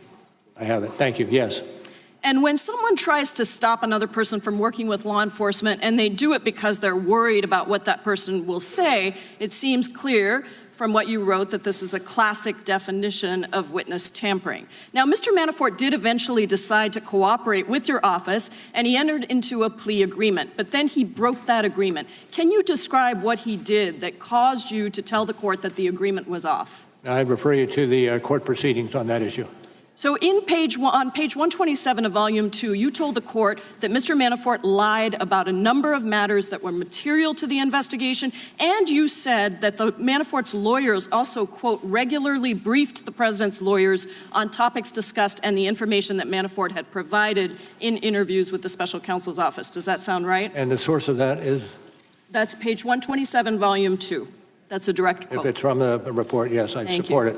And 2 days after you told the court that Manafort broke his plea agreement by lying repeatedly, did President Trump tell the press that Mr. Manafort was, quote, very brave because he did not flip? This is page 128 of volume 2. If it's in the report, I support it as it is set forth. Thank you. Director Mueller, in your report, you make a very serious conclusion about the evidence regarding the president's involvement with the Manafort criminal proceedings. Let me read to you from your report. Evidence concerning the president's conduct toward Manafort indicates that the president intended to encourage Manafort to not cooperate with the government. It is clear that the president, both publicly and privately, discouraged Mr. Manafort's cooperation or flipping, while also dangling the promise of a pardon if he stayed loyal and did not share what he knew about the president. Anyone else who did these things would be prosecuted for them. We must ensure that no one is above the law. And I thank you for being here, Director Mueller. Yield back. Gentleman from Pennsylvania. Thank you, Mr. Chairman. Mr. Mueller, I'm over here, I'm sorry. Mr. Mueller, are you familiar with the now expired independent counsel statute? It's the statute under which Ken Starr was appointed. Ken Starr did what? I'm sorry. Are you familiar with the independent counsel statute? Are you talking about the one we're operating under now or a previous? No, under which Ken Starr was appointed. I am not that familiar with that, but I'd be happy to take your question. Well, the Clinton administration allowed the independent counsel statute to expire after Ken Starr's investigation. The final report requirement was a major reason why the statute was allowed to expire. Even President Clinton's AG, Janet Reno, expressed concerns about the final report requirement. And I'll quote AG Reno. She said, "On one hand, the American people have an interest in knowing the outcome of an investigation of their highest officials. On the other hand, the report requirement cuts against many of the most basic traditions and practices of American law enforcement. Under our system, we presume innocence and we value privacy. We believe that information obtained during a criminal investigation should, in most cases, be made public only if there is an indictment and prosecution, not in a lengthy and detailed report filed after a decision has been made not to prosecute. The final report provides a forum for unfairly airing a target's dirty laundry, and it also creates yet another incentive for an independent counsel to over-investigate in order to justify his or her tenure and to avoid criticism that the independent counsel may have left a stone unturned." Again, Mr. Mueller, those are AG Reno's words. Didn't you do exactly what AG Reno feared? Didn't you publish a lengthy report unfairly airing the target's dirty laundry without recommending charges? I disagree with that. Okay. Did any of your witnesses have the chance to be cross-examined? Can I just finish my answer on that? Quickly. I operate under the current statute, not the original statute. So I am most familiar with the current statute, not the older statute. Did any of the witnesses have a chance to be cross-examined? Did any of the witnesses in our investigation? Yes. I'm not going to answer that. Okay. Did you allow the people mentioned in your report to challenge how they were characterized? I'm not going to get into that. Given that AG Barr stated multiple times during his confirmation hearing that he would make as much of your report public as possible, did you write your report knowing that it would likely be shared with the public? No. Did knowing that the report could and likely would be made public, did that alter the contents which you included? I can't speak to that. Despite the expectations that your report would be released to the public, you left out significant exculpatory evidence. In other words, evidence favorable to the president, correct? Well, I actually would disagree with you. I think we strove to put into the report exculpatory evidence as well. I'm pretty sure Tom got into that with you, where you said there was evidence you left out. Well, you make a choice as to what goes into Isn't it indictment. true, Mr. Mueller, isn't it true that on page 1 of volume 2, you state, when you're quoting the statute, that you had an obligation to either prosecute or not prosecute? Well, generally that is the case. Right. Although most cases are not done in the context of the president. And in this case, you made a decision not to prosecute, correct? No, we made a decision not to decide whether to prosecute or not. So essentially what your report did was everything that AG Reno warned against. I can't agree with that characterization. Okay. Well, what you did is you compiled nearly 450 pages of the very worst information you gathered against the target of your investigation, who happens to be the President of the United States.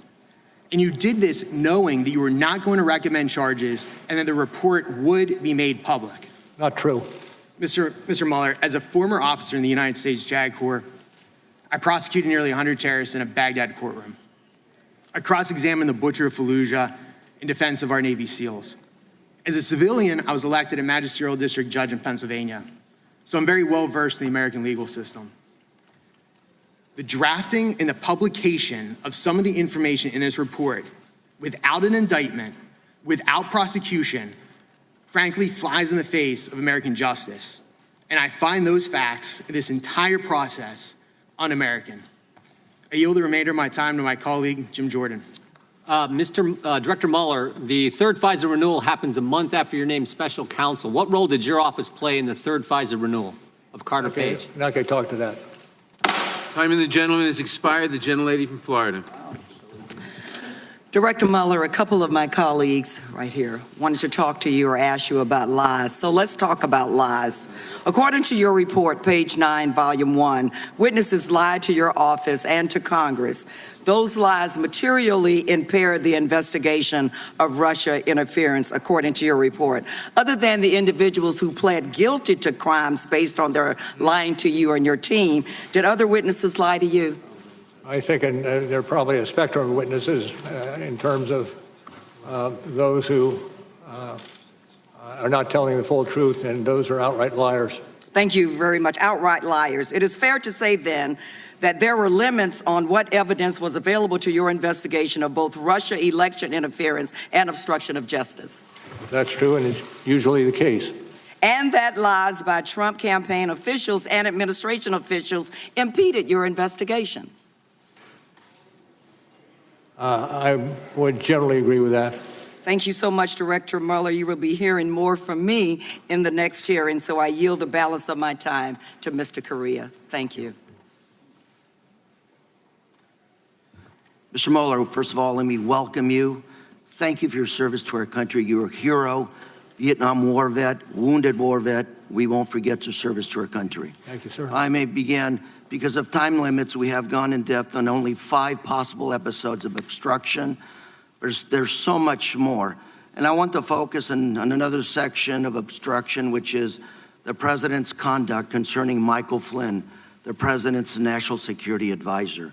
In early 2017, the White House counsel and the president were informed that Mr. Flynn had lied to government authorities about his communications with the Russian ambassador during the Trump campaign and transition. Is this correct? Correct. If a hostile nation knows that a U.S. official has lied publicly, that can be used to blackmail that government official, correct? I'm not going to speak to that. I don't disagree with it necessarily, but I'm not going to speak to any more to that issue. Thank you very much, sir. Flynn resigned on February 13, 2016. And the very next day, when the president was having lunch with New Jersey Governor Chris Christie, did the president say, open quotes, "Now that we fired Flynn, the Russia thing is over," close quote. Is that correct? Correct.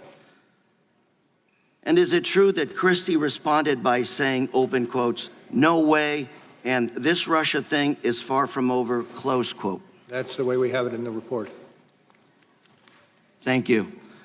And after President met with Christie, later that same day, the president arranged to meet with then FBI Director James Comey, alone in the Oval Office, correct? Correct, particularly if you have the citation to the report. Page 3940, volume 2. Thank you very much.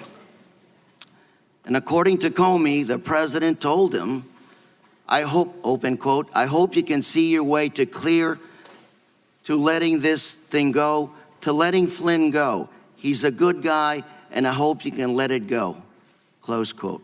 Page 40, volume 2. Accurate. What did Comey understand the president to be asking? I'm not going to get into what was in Mr. Comey's mind. Comey understood this to be a direction because of the president's position and the circumstances of the one-to-one meeting. Page 40, volume 2. Well, I understand it's in the report, and I support it as being in the report. Thank you, sir. Even though the president publicly denied telling Comey to drop the investigation, you found, open quote, substantial evidence corroborating Comey's account over the president's. Is this correct? That's correct. The president fired Comey on May 9th. Is that correct, sir? I believe that's the accurate date. That's page 77, volume 2. You found substantial evidence that the catalyst for the president's firing of Comey was Comey's, open quote, unwillingness to publicly state that the president was not personally under investigation. I'm not going to delve more into the details of what happened. If it's in the report, then I'm supportive because it's already been reviewed and appropriately appears in the report. And that's page 75, volume 2. Thank you. Thank you. And in fact, the very next day, the president told the Russian foreign minister, open quote, I just fired the head of the FBI. He was crazy, a real nut job. I face great pressure because of Russia. That's taken off. I'm not under investigation, close quote. Is that correct? That's what was written in the report, yes. Time of the gentleman has expired. Thank you, sir. Gentleman from Virginia. Thank you, Mr. Chairman. Mr. Mueller, we've heard a lot about what you're not going to talk about today. So let's talk about something that you should be able to talk about, the law itself, the underlying obstruction statute, and your creative legal analysis of the statutes in Volume 2, particularly your interpretation of 18 U.S.C. 1512C.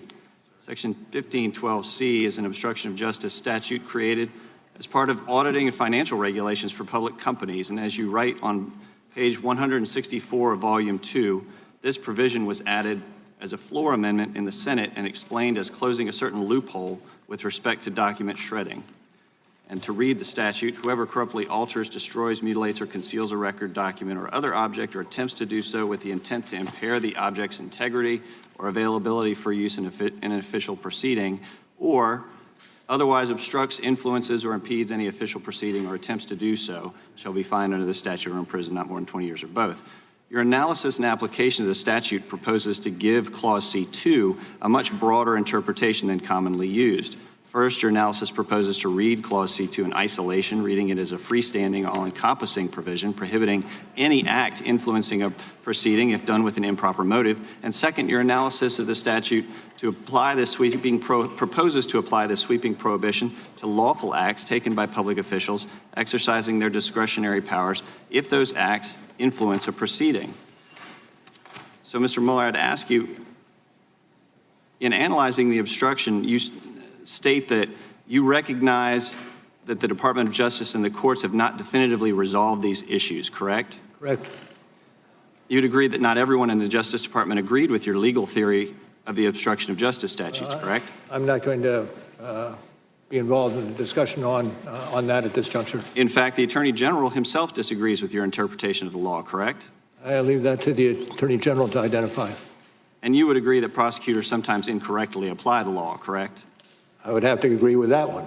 Yes. And members of your legal team, in fact, have had convictions overturned because they were based on an incorrect legal theory, correct? I don't know to what you advert. We've all who spent time in the trenches trying cases have not won every one of those cases. Well, let me ask you about one in particular. One of your top prosecutors, Andrew Weissman, obtained a conviction against auditing firm Arthur Andersen, lower court, which was subsequently overturned in a unanimous Supreme Court decision that rejected the legal theory advanced by Weissman, correct?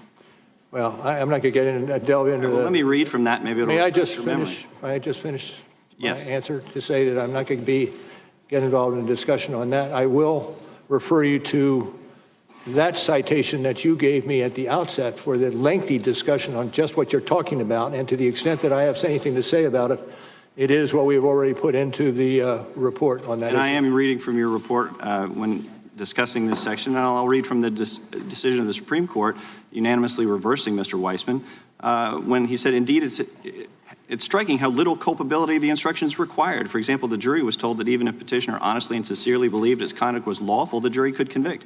The instructions also diluted the meaning of corruptly such that it covered innocent conduct. Let me just say, put in a word for... Let me move on. I have limited time. Your report takes the broadest possible reading of this provision and applying it to the president's official acts, and I'm concerned about the implications of your theory for over-criminalizing conduct by public officials and private citizens alike. So to emphasize how broad your theory of liability is, I want to ask you about a few examples.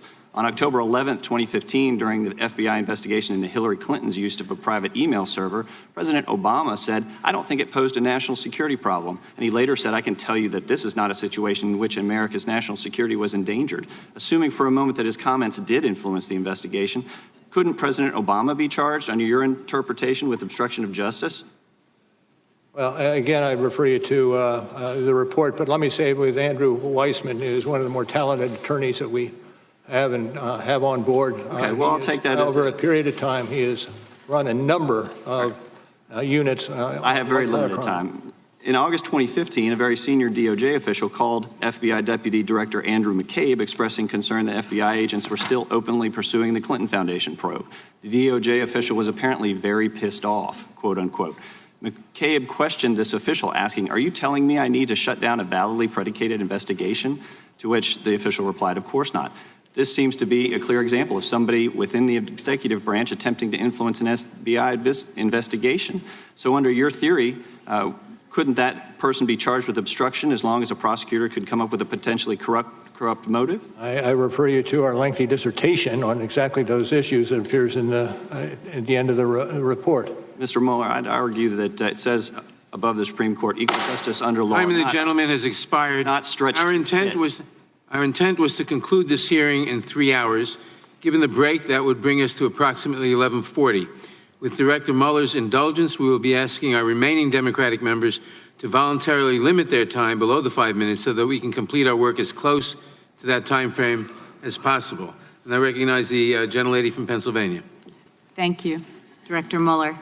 I want to ask you some questions about the President's statements regarding advanced knowledge of the WikiLeaks dumps.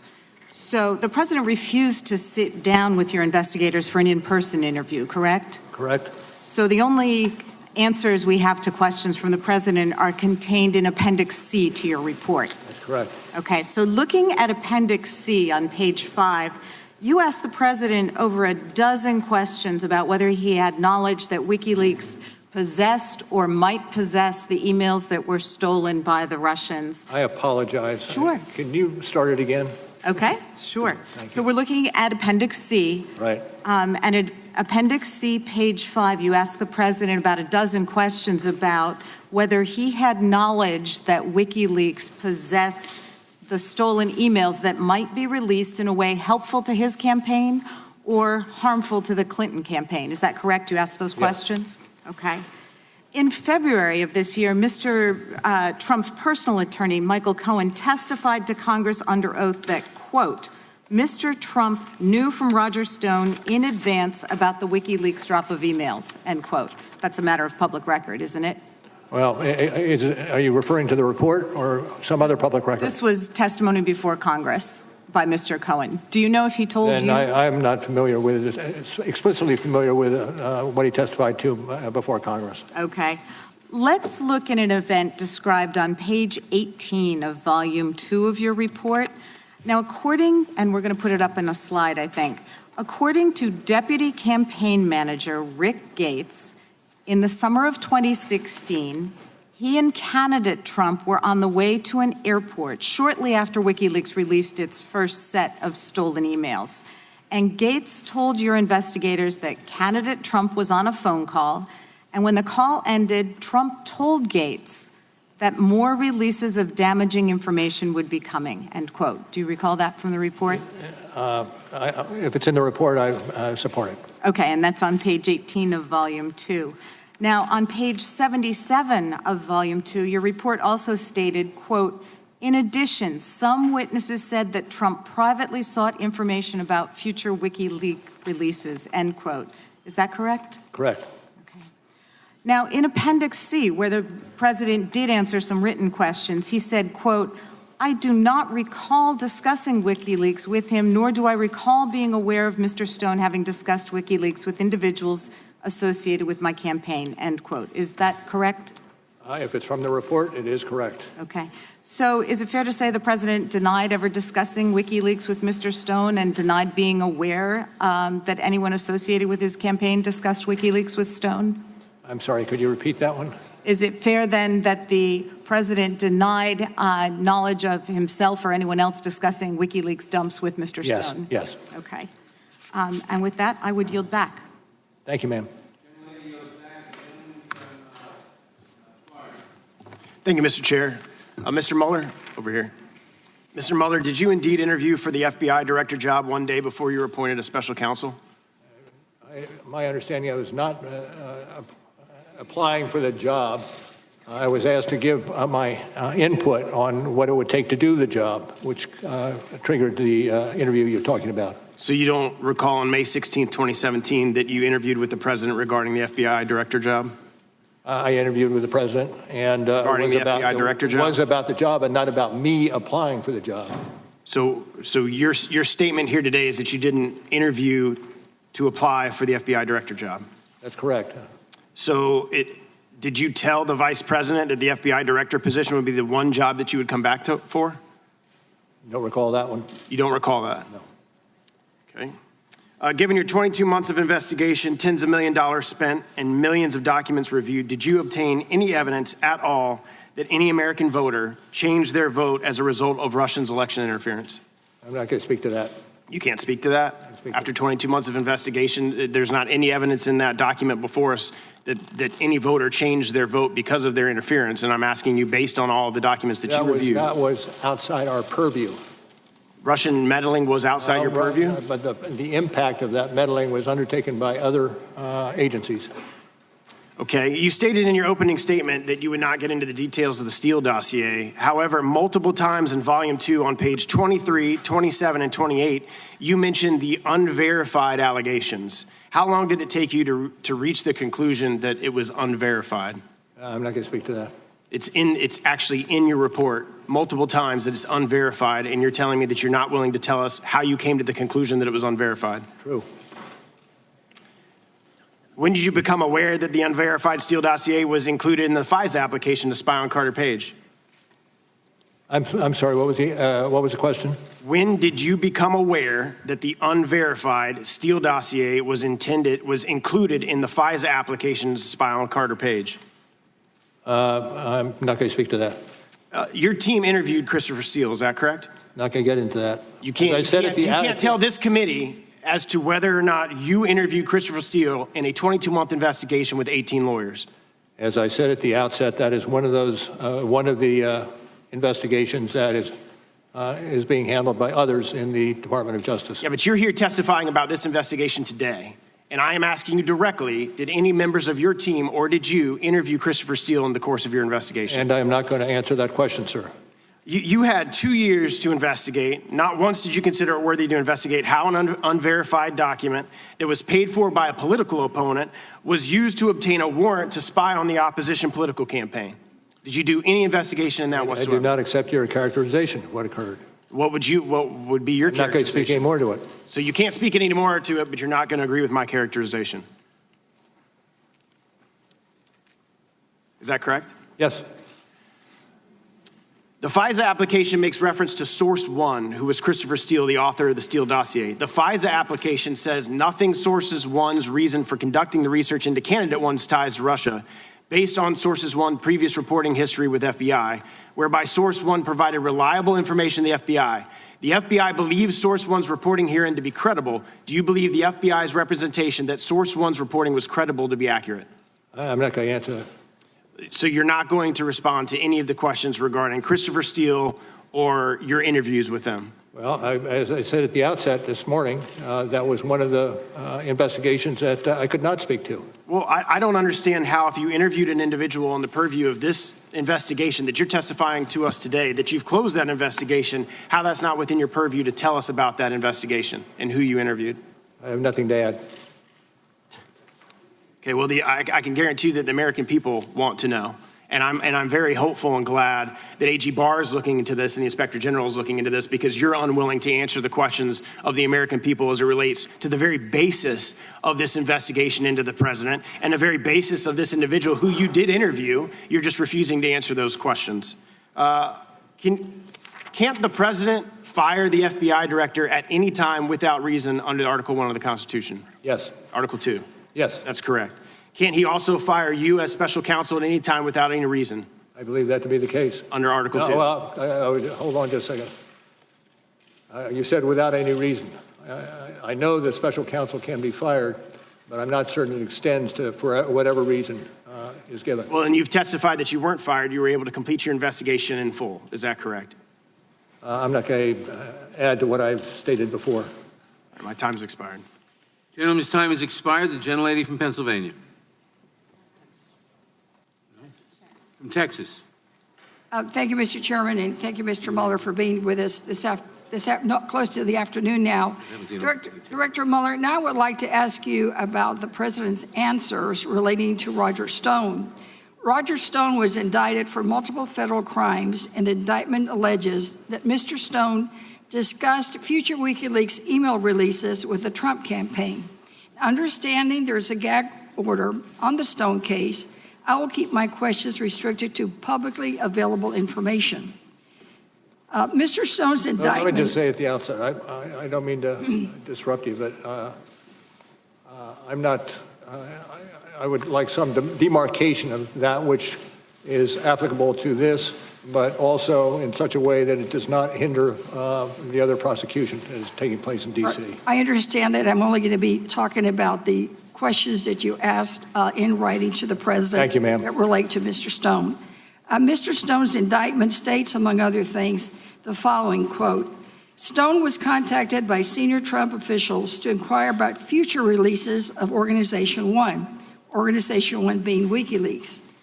The indictment continues, quote, Stone thereafter told the Trump campaign about potential future releases of damaging material by WikiLeaks. So in short, the indictment alleges that Stone was asked by the Trump campaign to get information about more WikiLeaks releases, and that Stone, in fact, did tell the Trump campaign about potential future releases, correct? Yes, ma'am, but I see you're quoting from the indictment, and even though the indictment is a public document, I feel uncomfortable discussing anything having to do with the Stone prosecution. Right, the indictment is of record, and we pulled it off of the, I'm reading straight from it. Well, turning back to the president's answers to your questions then on this very subject, the president denied ever discussing future WikiLeaks releases with Stone and denied knowing whether anyone else on his campaign had those discussions with Stone. If you had learned that other witnesses, putting aside the president, if other witnesses had lied to your investigators in response to Pacific's questions, whether in writing or in an interview, could they be charged with false statement crimes? Well, I'm not going to speculate. I think you're asking for me to speculate, given a set of circumstances. Well, let's put it more specific. What if I had made a false statement to an investigator on your team? Could I go to jail for up to 5 years? Yes. Yes. Although it's Congress, so. Well, that's the point, though, isn't it? That no one is above the law. That's true. Not you, not the Congress, and certainly not the president. And I think it's just troubling to have to hear some of these things. And that's why the American people deserve to learn the full facts of the misconduct described in your report, for which any other person would have been charged with crimes. So thank you for being here. And again, the point has been underscored many times, but I'll repeat it. No one is above the law. Thank you. Thank you, ma'am. The gentleman from North Dakota is recognized. Mr. Mueller, how many people did you fire? How many people on your staff did you fire during the course of the investigation? How many people did you fire? I'm not going to discuss that. You fired, according to the Inspector General's report, attorney number 2 was let go, and we know Peter Strzok was let go, correct? Yes, and there may have been other persons on other issues that have been either transferred or fired. Peter Strzok testified before this committee on July 12, 2018, that he was fired because you were concerned about preserving the appearance of independence. Do you agree with this testimony?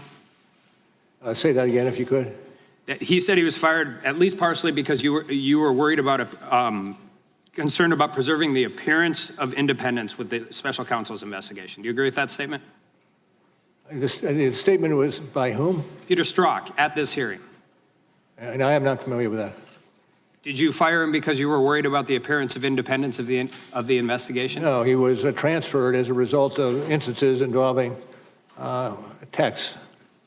Do you agree that your office did not only have an obligation to operate with independence, but to operate with the appearance of independence as well? Absolutely. We strove to do that over the 2 years.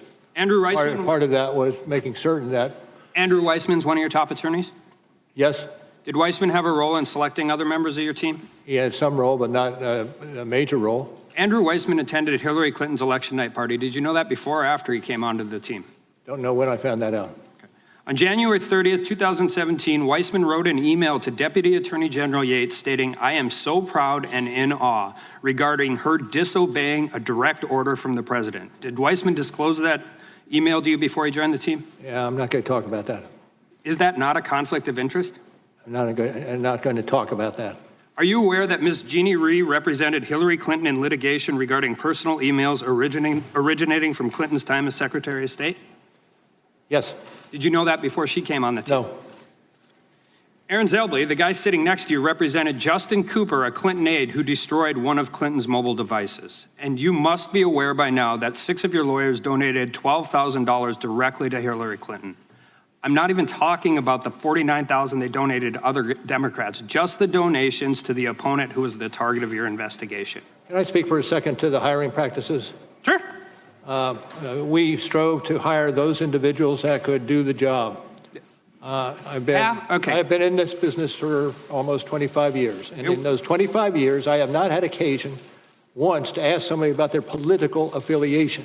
It is not done. What I care about is the capability of the individual to do the job and do the job quickly and seriously and with integrity.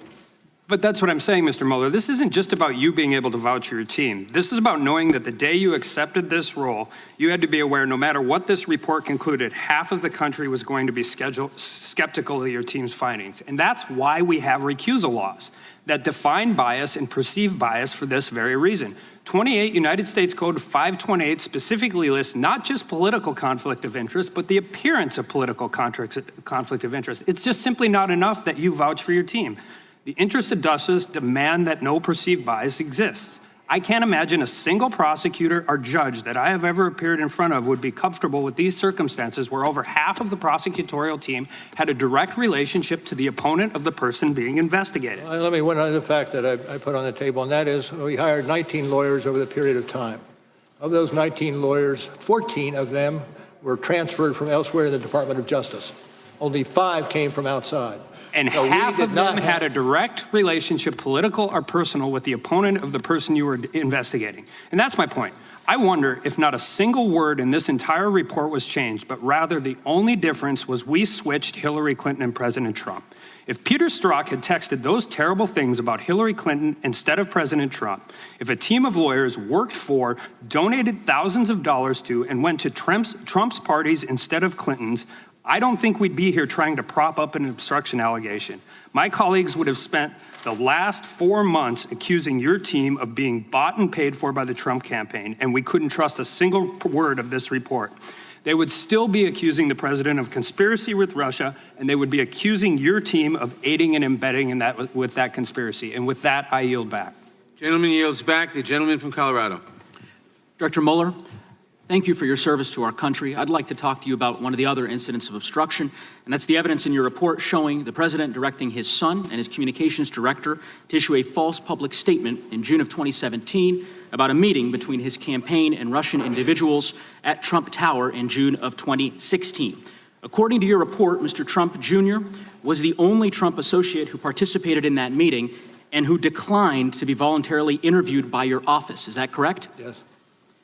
Did Mr. Trump Jr. or his counsel ever communicate to your office any intent to invoke his Fifth Amendment right against self-incrimination? I'm not going to answer that. You did pose written questions to the president about his knowledge of the Trump Tower meeting. You also asked him about whether or not he had directed a false press statement. The president did not answer at all that question, correct? I don't have it in front of me. I take your word. I can represent to you that Appendix C, specifically C13, states as much. According to page 100 of Volume 2 of your report, your investigation found that Hope Hicks, the president's communications director, in June of 2017 was shown emails that set up the Trump Tower meeting, and she told your office that she was, quote, shocked by the emails because they looked, quote, really bad. True? Do you have the citation? Sure. It's page 100 of Volume 2. While you're flipping to that page, Director Mueller, I will also tell you that according to page 99 of Volume 2, those emails in question stated, according to your report, that the Crown Prosecutor of Russia had offered to provide the Trump campaign with some official documents and information that would incriminate Hillary and her dealings with Russia as part of Russia and its government's support for Mr. Trump. Trump Jr. responded, if it's what you say, I love it. And he, Kushner, and Manafort met with the Russian attorneys and several other Russian individuals at Trump Tower on June 9th, 2016, end quote, correct? Generally accurate. Isn't it true that Ms. Hicks told your office that she went multiple times to the president to, quote, urge him that they should be fully transparent about the June 9th meeting, end quote, but the president each time said no, correct? Accurate. And the reason was because of those emails, which the president, quote, believed would not leak, correct? Well, I'm not certain how it's characterized, but generally correct. Did the president direct Ms. Hicks to say, quote, only that Trump Jr. took a brief meeting and it was about Russian adoption, end quote, because Trump Jr.'s statement to the New York Times, quote, said too much, according to page 102 of volume 2. Okay. Correct? Let me just check one thing. Yes. And according to Ms. Hicks, the president still directed her to say the meeting was only about Russian adoption, correct? Yes. Despite knowing that to be untrue. Thank you, Director Mueller. I yield back the balance of my own time. Mr. Mueller, you've been asked over here on the far right, sir. You've been asked a lot of questions here today, and to be frank, you performed as most of us expected. You've stuck closely to your report, and you have declined to answer many of our questions on both sides.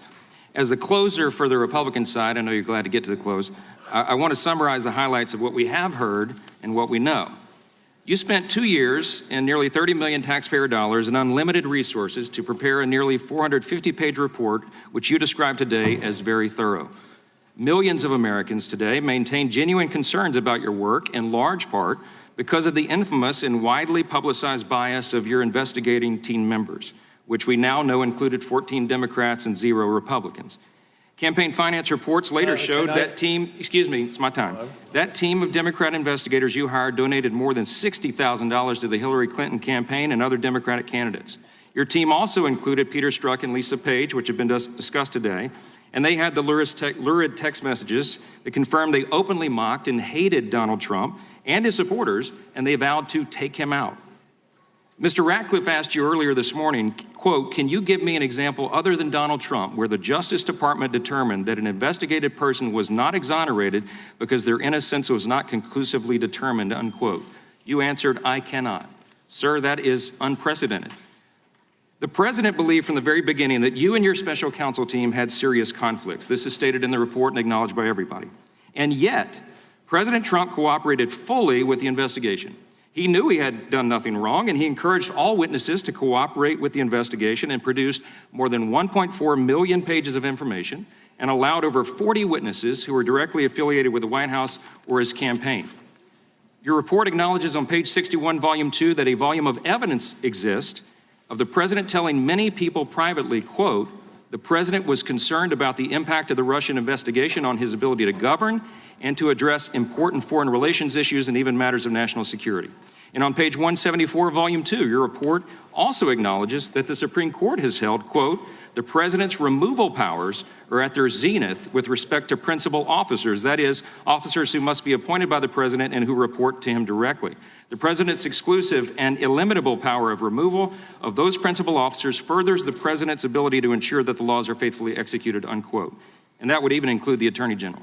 Look, in spite of all of that, nothing ever happened to stop or impede your special counsel's investigation. Nobody was fired by the president, nothing was curtailed, and the investigation continued unencumbered for 22 long months.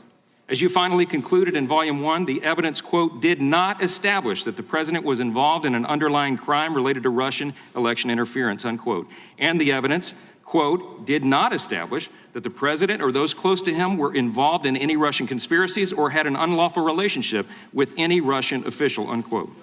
Over those 22 long months that your investigation dragged along, the president became increasingly frustrated, as many of the American people did, with its effects on our country and his ability to govern.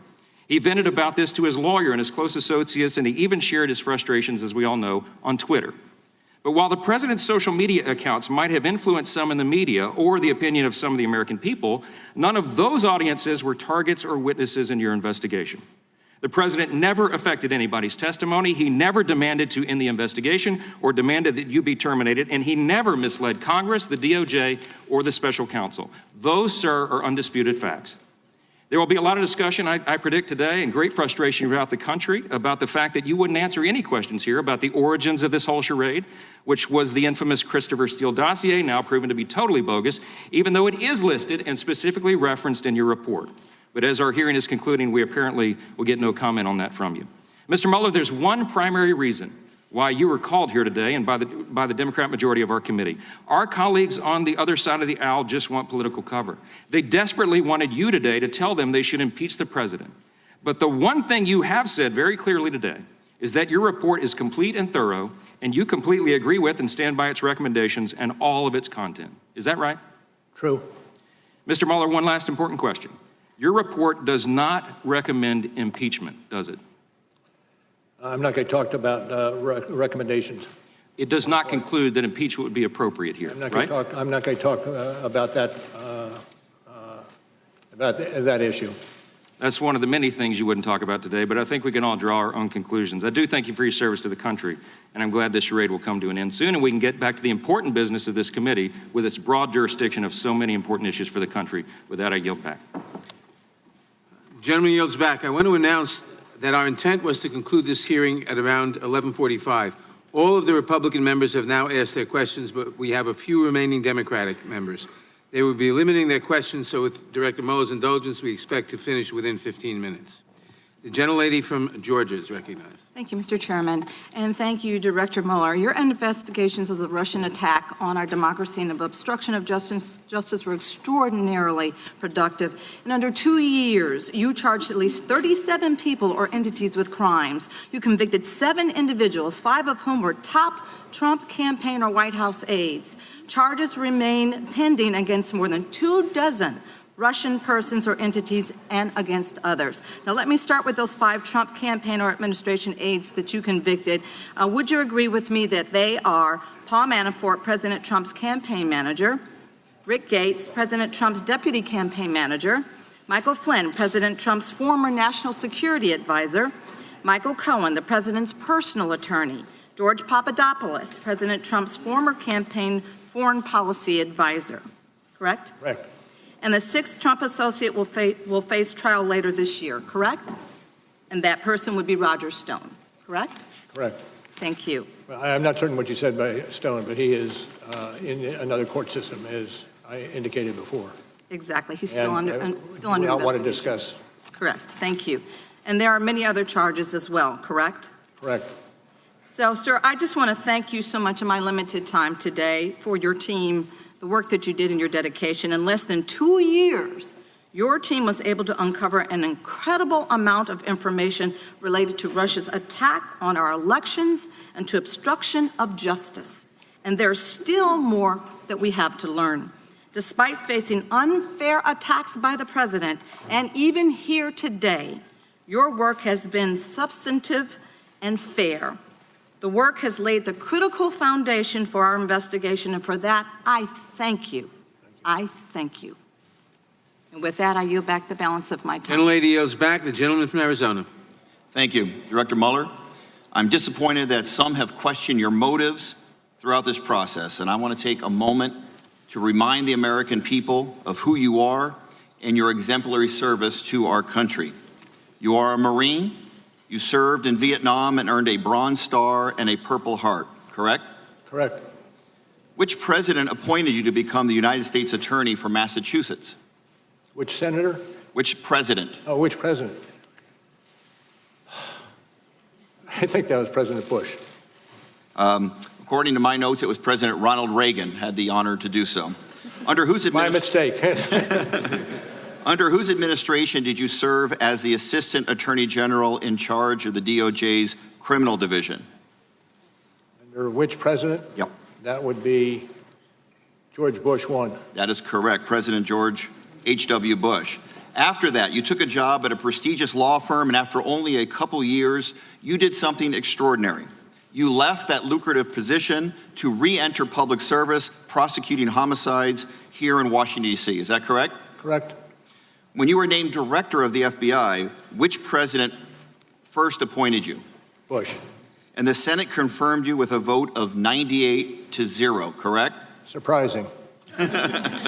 And you were sworn in as director just 1 week before the September 11th attacks. True. You helped to protect this nation against another attack. You did such an outstanding job that when your 10-year term expired, the Senate unanimously voted to extend your term for another 2 years, correct?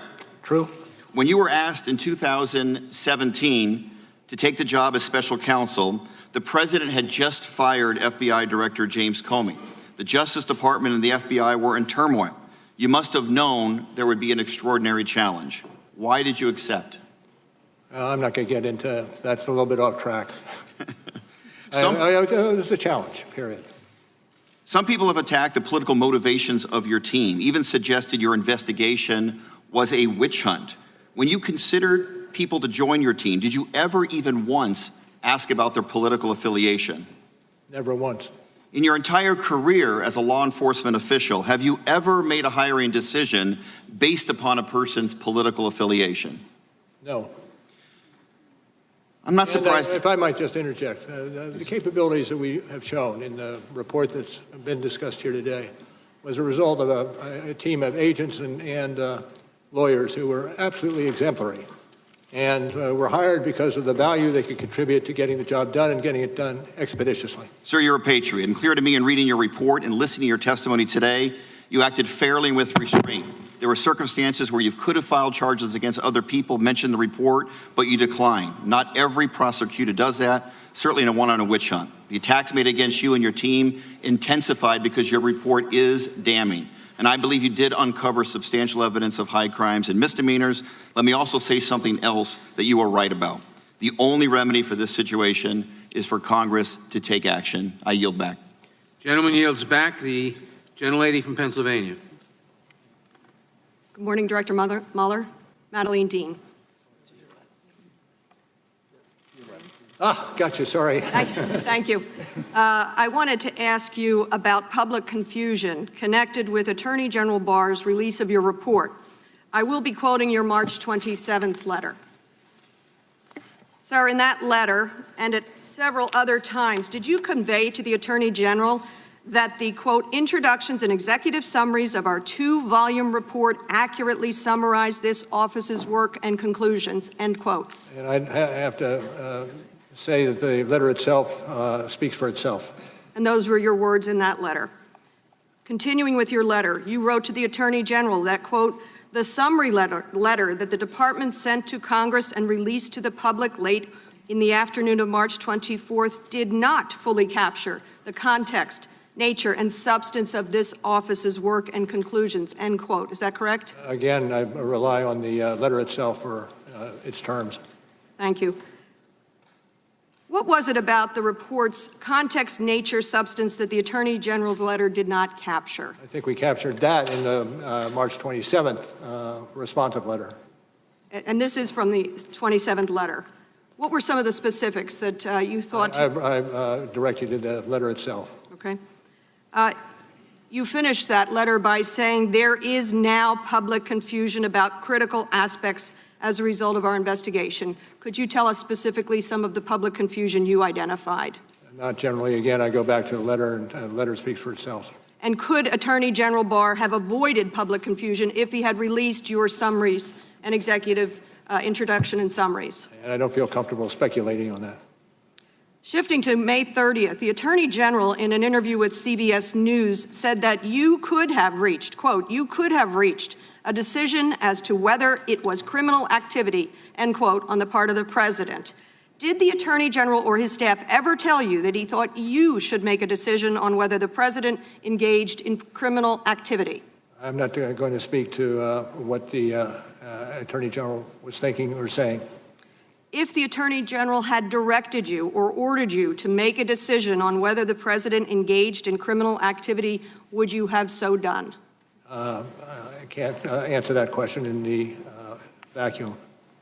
Director Mueller, again, I thank you for being here. I agree with your March 27th letter. There was public confusion, and the president took full advantage of that confusion by falsely claiming your report found no obstruction. Let us be clear, your report did not exonerate the president. Instead, it provided substantial evidence of obstruction of justice, leaving Congress to do its duty. We shall not shrink from that duty. I yield back. The gentlelady yields back. Mr. Chairman, I have a point of inquiry over on your left. Gentleman will state his point of inquiry.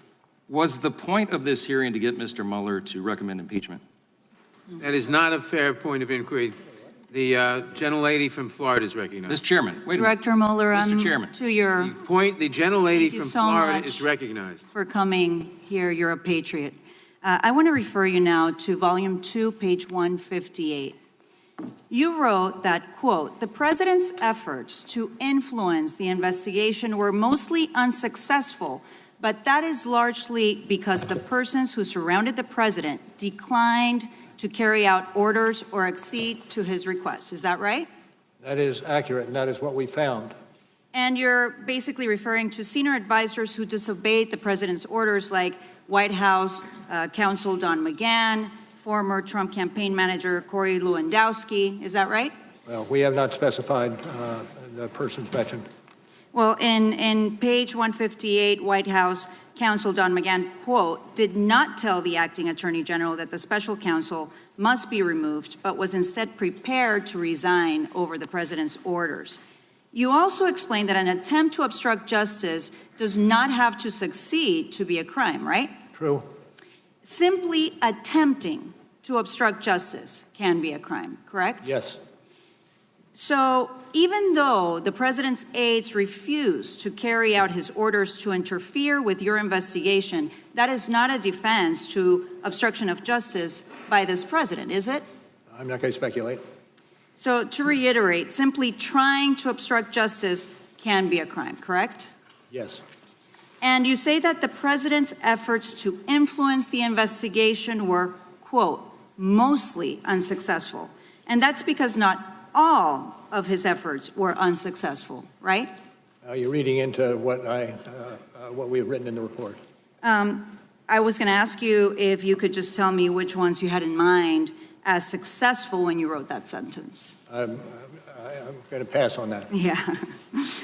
Director Mueller, today we've talked a lot about the separate acts by this president, but you also wrote in your report that, quote, the overall pattern of the president's conduct towards the investigations can shed light on the nature of the president's acts, and the inferences can be drawn about his intent, correct? Accurate recitation from the report.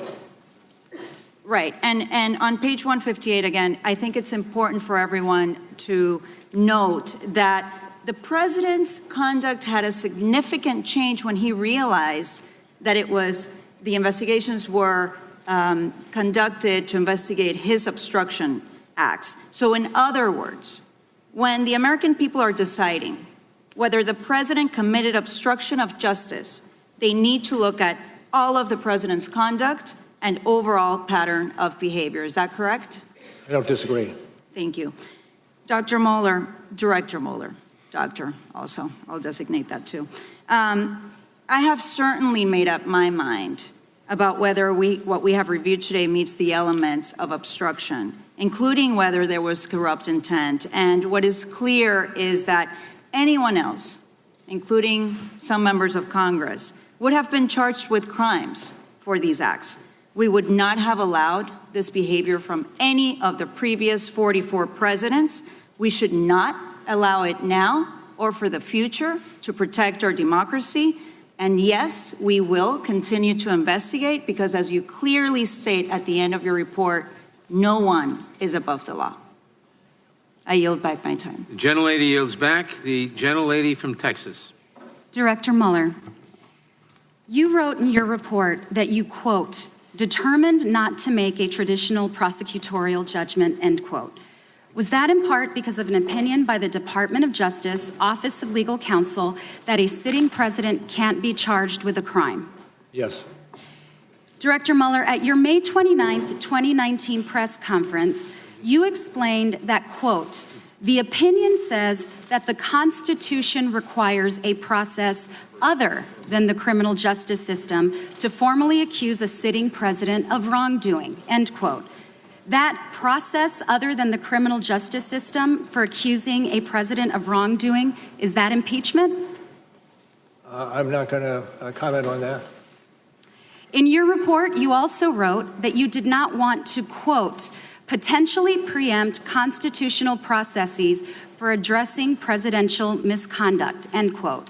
For the non-lawyers in the room, what did you mean by, quote, potentially preempt constitutional processes? I'm not going to try to explain that. That actually is coming from page 1 of volume 2. In the footnote is the reference to this. What are those constitutional processes? I think I heard you mention at least one. Impeachment, correct? I'm not going to comment. Okay, that is one of the constitutional processes listed in the report in the footnote in volume 2. Your report documents the many ways the president sought to interfere with your investigation. And you state in your report on page 10, volume 2, that interfering with a congressional inquiry or investigation with corrupt intent can also constitute obstruction of justice. True. Well, the president has told us that he intends to fight all the subpoenas. His continued efforts to interfere with investigations of his potential misconduct certainly reinforce the importance of the process the Constitution requires to, quote, formally accuse a sitting president of wrongdoing, as you cited in the report. And this hearing has been very helpful to this committee as it exercises its constitutional duty to determine whether to recommend articles of impeachment against the president. I agree with you, Director Mueller, that we all have a vital role in holding this president accountable for his actions. More than that, I believe we in Congress have a duty to demand accountability and safeguard one of our nation's highest principles, that no one is above the law.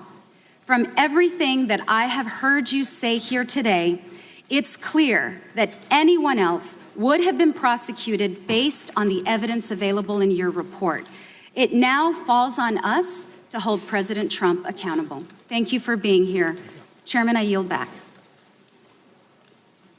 Mr. Chairman. Gentlelady yields back. Just a point of privilege, you and I agree. Point of personal privilege. I just want to thank the chairman. We did get in our time after this was first developed to us. We did both get in time. Our side got our 5 minutes in. Also, Mr. Mueller, thank you for being here. And I join the chairman and thank you for being here. Thank you. Director Mueller, we thank you for attending today's hearing. Before we conclude, I ask everyone to please remain seated and quiet while the witness exits the room.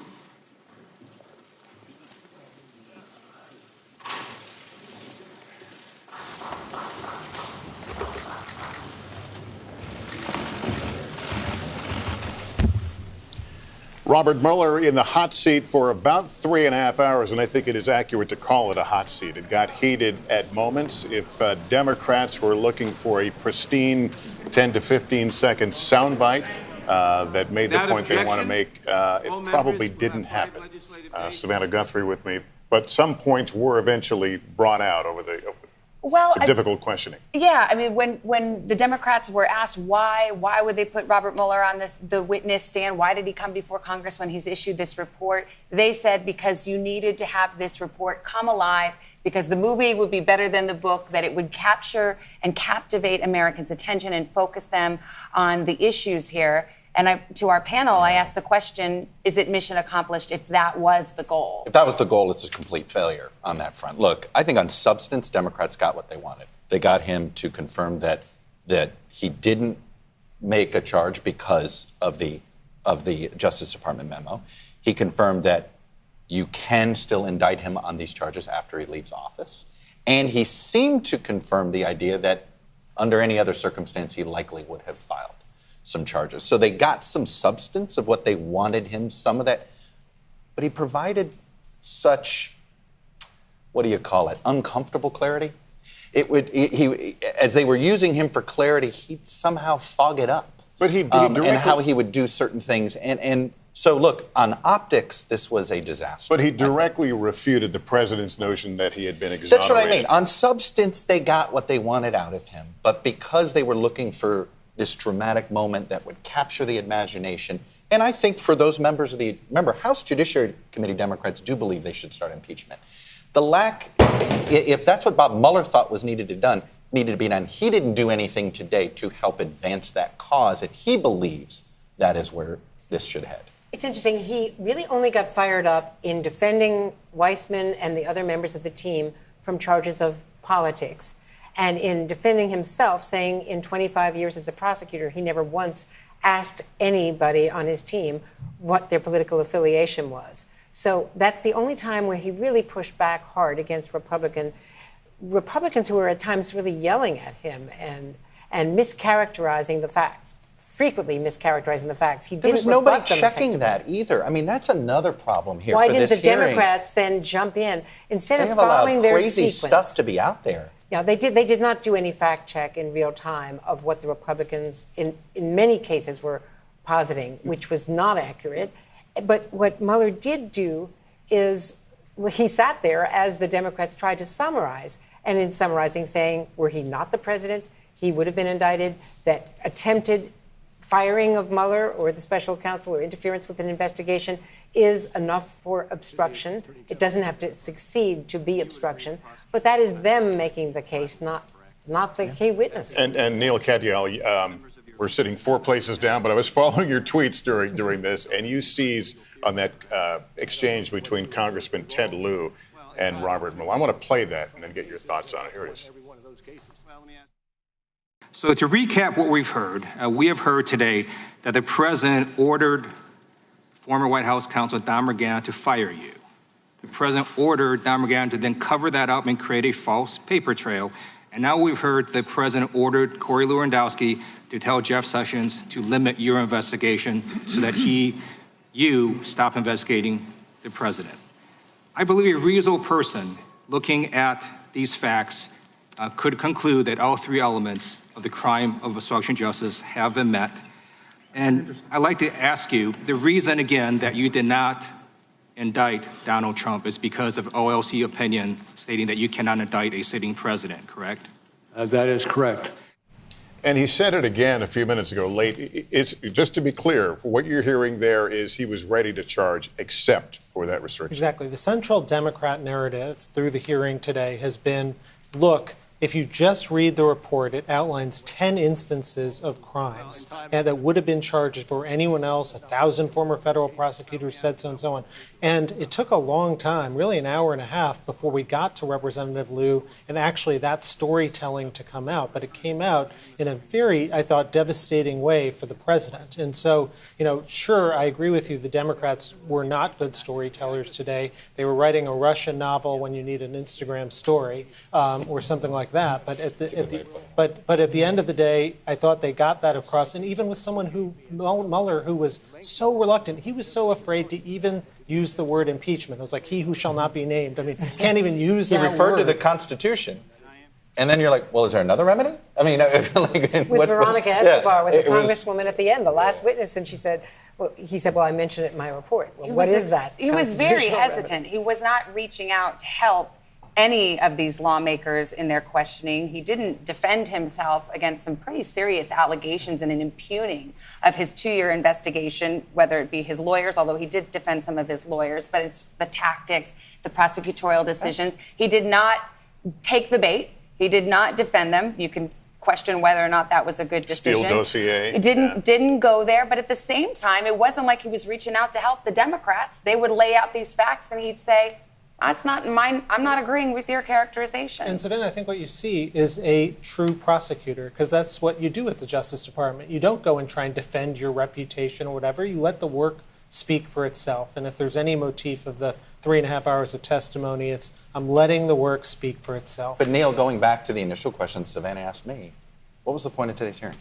Yeah, so I think the point of today's hearing from the Democrat side was to lay the case, and if you think about it substantively, as you were before, I think they've laid out the case that if this were any other person, they wouldn't be not just a free person, they'd be in jail. And now the question is, would you really want the President of the United States to be this person? Pete, as we go to you, I mean, people have seized upon, rightly so, this exchange between Congressman Lieu and Mueller, where he seems to say or acknowledge that, this OLC opinion is the reason that Trump wasn't indicted. But in other parts of the testimony, he's asked, was there sufficient evidence to convict the president? And he says, we didn't make that calculation.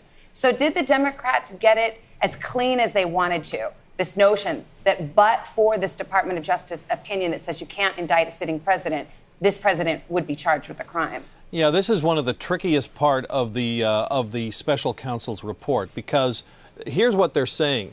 Because of the Justice Department policy that says a president can't be indicted, we marshaled all these facts, but then we never decided whether any of those facts constituted a crime. So, in other words, he's saying, here's what we didn't do. This is what the report says. We didn't say, here are the facts.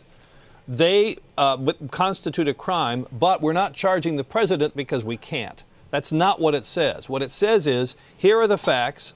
Maybe they constitute a crime, maybe they don't, but we're not even going to go there because we can't. And he said, we're doing it for several reasons. Because of the policy about indicting a president, because of a matter of fairness. You can't accuse someone of a crime but then not charge them because you deny them the opportunity to defend themselves in court, cross-examine witnesses, and so forth. So for both constitutional reasons and fairness reasons, the report says the office never concluded whether these actions constitute a criminal act. And that is a sort of tough thing to get your head around about the report. That and the other part of it, which came out today about the report also saying very controversially, but we're not going to say the president didn't commit a crime because we don't have enough evidence to go either way on that. And that led to a question today about, well, you said on obstruction that there was no crime, but you didn't, I'm sorry, on the coordination with the Russian meddling, you said there wasn't a crime, but you didn't do that on obstruction.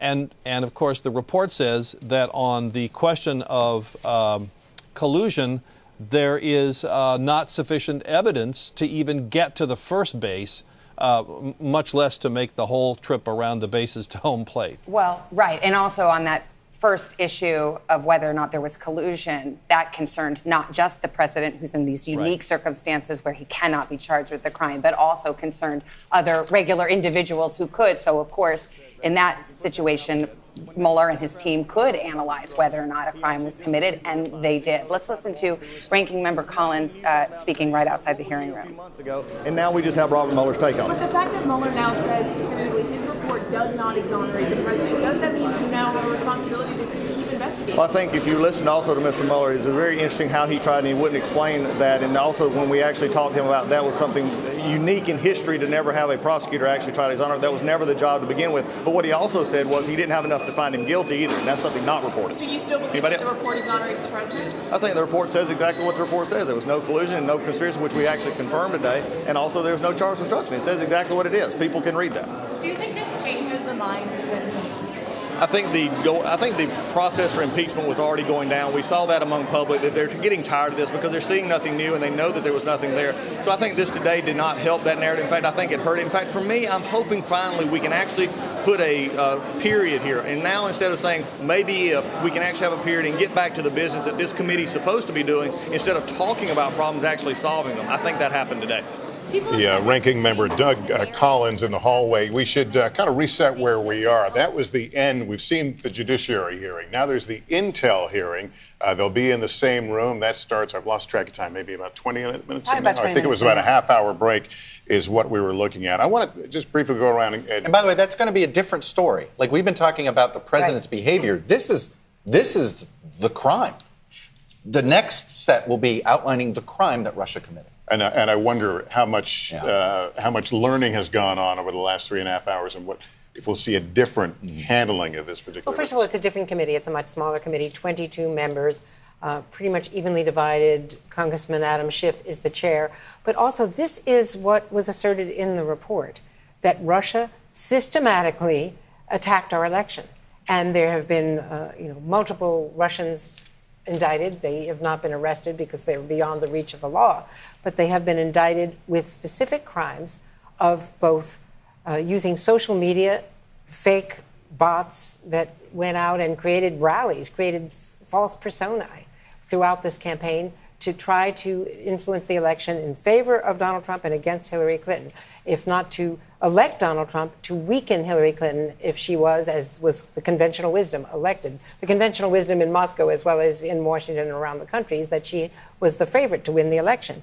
So that this was a Putin plot by his military intelligence and operated through the Internet Research Agency in St. Petersburg, very cleverly through social media, and also to influence the hacking that was done, and very systematically and strategically dumped by WikiLeaks at key moments, right at the beginning of the Democratic National Convention, right 45 minutes, the Podesta emails, 45 minutes after Access Hollywood tape, 2 or 3 days before the final debate. So that is what is going to be outlined in this. Can we briefly talk about the elephant in the room? That is his performance as a witness. He was halting at times. He had trouble following the line of questioning. And remember, this is an individual we have built up as 10 feet tall. The Democrats built him up to about 25 feet. 25 feet tall. He was a doctor. They gave him a PhD at the end. Yeah, so we're listening to the words and we're reacting to the words, which are important. But how much is his demeanor as a witness? How much is that going to influence where all this goes? I think a lot. I think a great deal, because he didn't push back effectively against the Republicans' false statements in many cases, and he seemed to contradict some of the Democratic assertions, which were simply repeating his own report. He didn't seem to own his own report. Neil, I mean, you talked about some of these points that Democrats scored, and to a certain extent, yes, they were able to create a record. For example, Jerry Nadler, chairman, right at the top, saying, does this report exonerate? And he says no. So it creates a record. Like if you were litigating this case, you'd be happy to have that in your transcript. But in terms of the political question and the reason why, they said it's not just enough to have the report. We have to have Robert Mueller in the flesh, breathing life into this report and giving a compelling narrative. Then this issue that Lester raises of performance does seem salient. Yeah, but there's a way in which it could cut the other way, too. So as a litigator, sometimes you actually want to have a reluctant, halting witness, because that isn't a fire breather. It's someone who's just trying to do their job. And I think that really came across today. Mueller wasn't playing for one team or the other team, and he was measuring his words quite carefully. And so when he says and deviates from his report and says to Representative Liu and asks, the reason you didn't indict Donald Trump is because of the Olsey memo, is that correct? And the answer is yes. The reason. Now, Mueller was very careful all through the day to not use certain words, to not, be accused of any sort of favoritism. But there he did do something. And so I do think that demeanor, while initially, I think right now our take is, it's not a made for TV moment, it might turn out long term to be pretty Let's bring in Barbara McQuaid into the conversation, NBC News legal contributor and former U.S. attorney in Michigan. And Barbara, how would you handle Mueller going forward? As a prosecutor, having seen how he performed in this hearing, how would you perhaps handle him in the next one? Yeah, I think we have seen that, as Neil said, he's not going to take sides, and he is reluctant to get into a lot of details, but he will answer factually yes or no questions. And so I think the Democrats did a decent job of laying out the facts of the obstruction case. I think they got a little too much into the minutia and a little less big picture, but there are several episodes of coordination with Russia that I think can come out and can be really powerful. Talking about sharing of polling data with Konstantin Kilimnik, the Trump Tower meeting for obtaining dirt on Hillary Clinton, the coordination and communication with WikiLeaks about dumps of stolen emails. Those are really shocking stories, and I think if the Democrats just explain the facts in a narrative form and get Robert Mueller just to agree with what's in his report, that can go a long way. I think we are far too concerned about the opinions and legal analysis of Robert Mueller, because after all, he was looking at violations of criminal statutes, which doesn't apply to a president. Instead, we should be concerned about the facts, because those could constitute the kind of remedy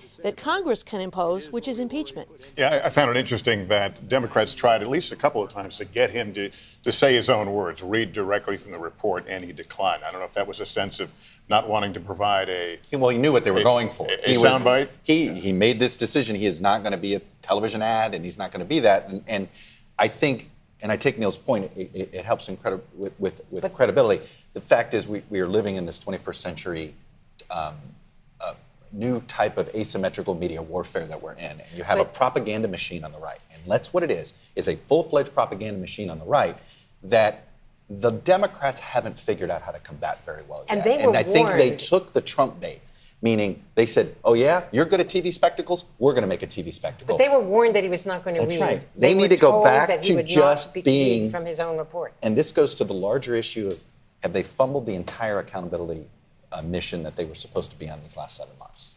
Yeah, so one way of thinking about it is they've always thought about this in political terms, and instead they could have thought of it in rule of law terms. As a president who's not complying with our basic foundational laws, and whatever the consequences may be to their political fortunes, the right thing to do is to have hearings. That's why I compare it to this Iraq vote. I know they're making political decisions right now, not thinking about, the irony is that this could come back and haunt them politically. Absolutely. Down the road, if the conventional wisdom flips on its head.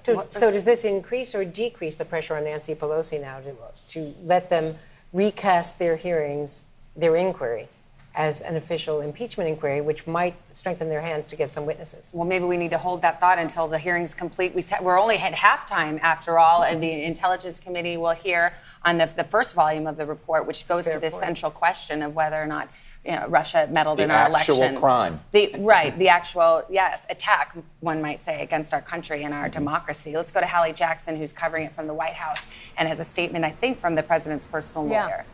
Yeah, Jay Sekulow, Savannah, who was telling our team just moments ago that this hearing so far, the first half of it, as you know, we are in halftime, exposes what Sekulow, the president's attorney outside the White House, describes as troubling deficiencies in the special counsel's investigation, going on in the course of this lengthy statement to assert that he believes the American people know that this is now a case closed as it relates to the special counsel investigation.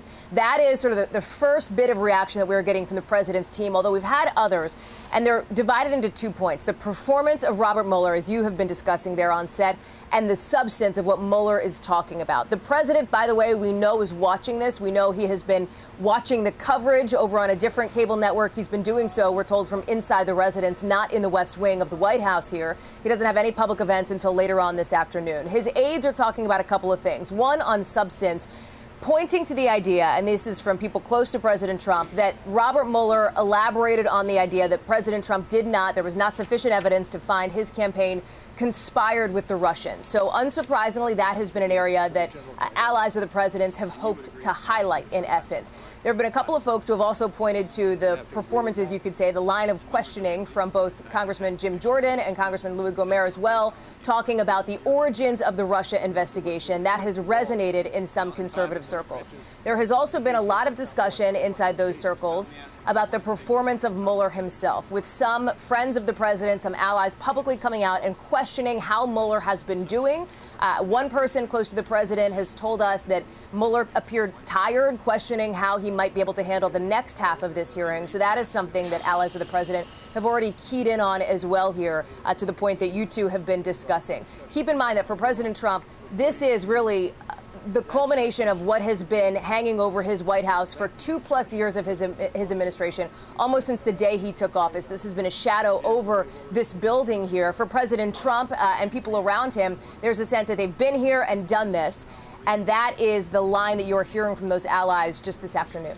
All right, Hallie, thank you so much. It's 12:30 in the East, 9:30 out West, and we are awaiting the second portion of this testimony by former FBI Director, former Special Counsel Robert Mueller. He will go before the House Intelligence Committee in the same room. This is a big room in Capitol Hill that can accommodate all of the interest. It's a smaller committee, and our expectation is that this portion of his testimony will cover the part of the report that has to do with Russians' interference in our election and the question of whether or not President Trump or any members of his campaign conspired with. Collude is sort of the colloquial term that got thrown around, but conspiracy was the legal issue that was analyzed by Robert Mueller and his staff. They concluded there was not sufficient evidence to prove beyond a reasonable doubt that any member of the Trump campaign conspired with Russia. But Andrea, if you look into the report, what you will see, and I assume what will come out, is there were many, many contacts and attempts to get in touch with the Trump campaign by the Russians.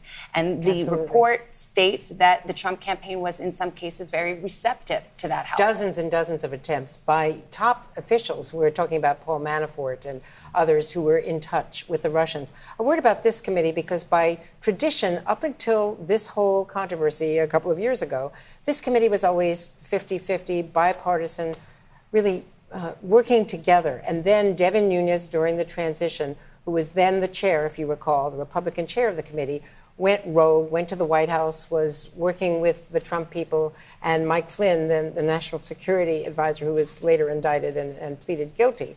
And so when that happened with Nunes, he had to temporarily recuse himself.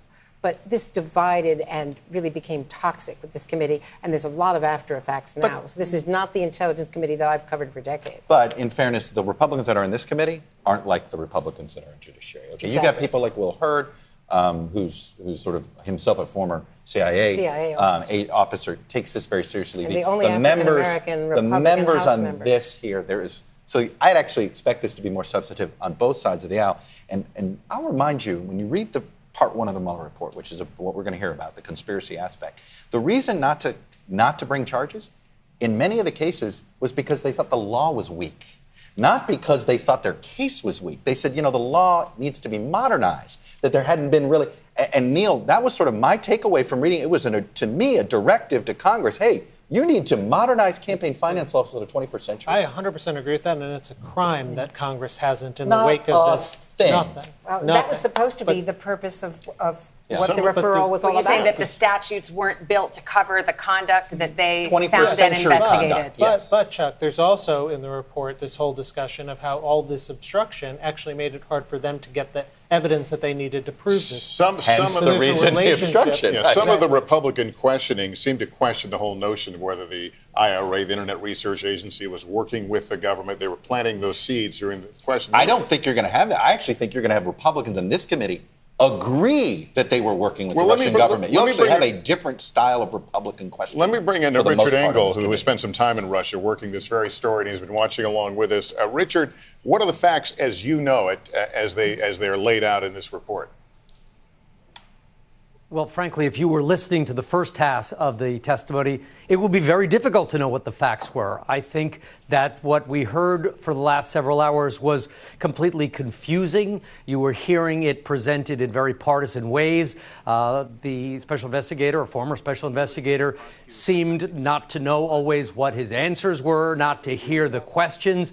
If you were listening for this and hoping that you were going to get a clear, dramatic narrative of how the Russians interfered in the elections and how the president tried to slow down or even stop that investigation, which is laid out quite clearly in Mueller's written report, you certainly didn't get it in the last several hours. Now, we may hear more specifics about what Russia did do, because that seems to be less controversial, less political in a domestic sense in the United States.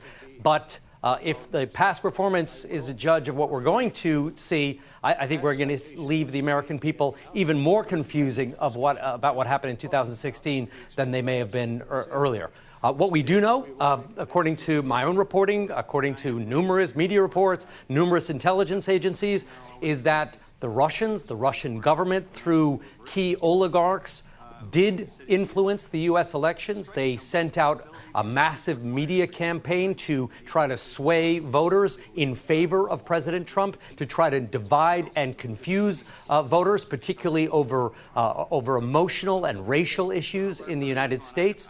They hacked into Democratic emails, stole those emails, and weaponized them to try to hurt Hillary Clinton. So there is a dramatic narrative. There is a spy story. This is perhaps the greatest intelligence operation that Russia has conducted in the last century, but you haven't heard it today. All right. Well, Richard, thanks. And let's go over to Casey Hunt. She's on the Hill for us, and I know we're getting ready. I assume any moment we're going to see Director Mueller walk back into that hearing room. What are you hearing? What are Democrats and Republicans on the Hill saying about how the morning has gone so far?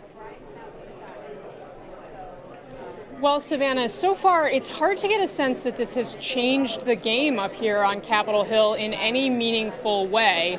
Although I will say that to what Richard was just talking about, we still have yet to get to the portion of the program where they walk very carefully through what the report lays out about Russia's interference in our election. I mean, that's going to be the focus of this afternoon. So if that becomes very clear through the course of Intelligence Committee questioning, I think there's still an open question about how this all plays out in the end. But the reality here is, Democrats got, frankly, some of the most compelling headlines out of this right off the bat.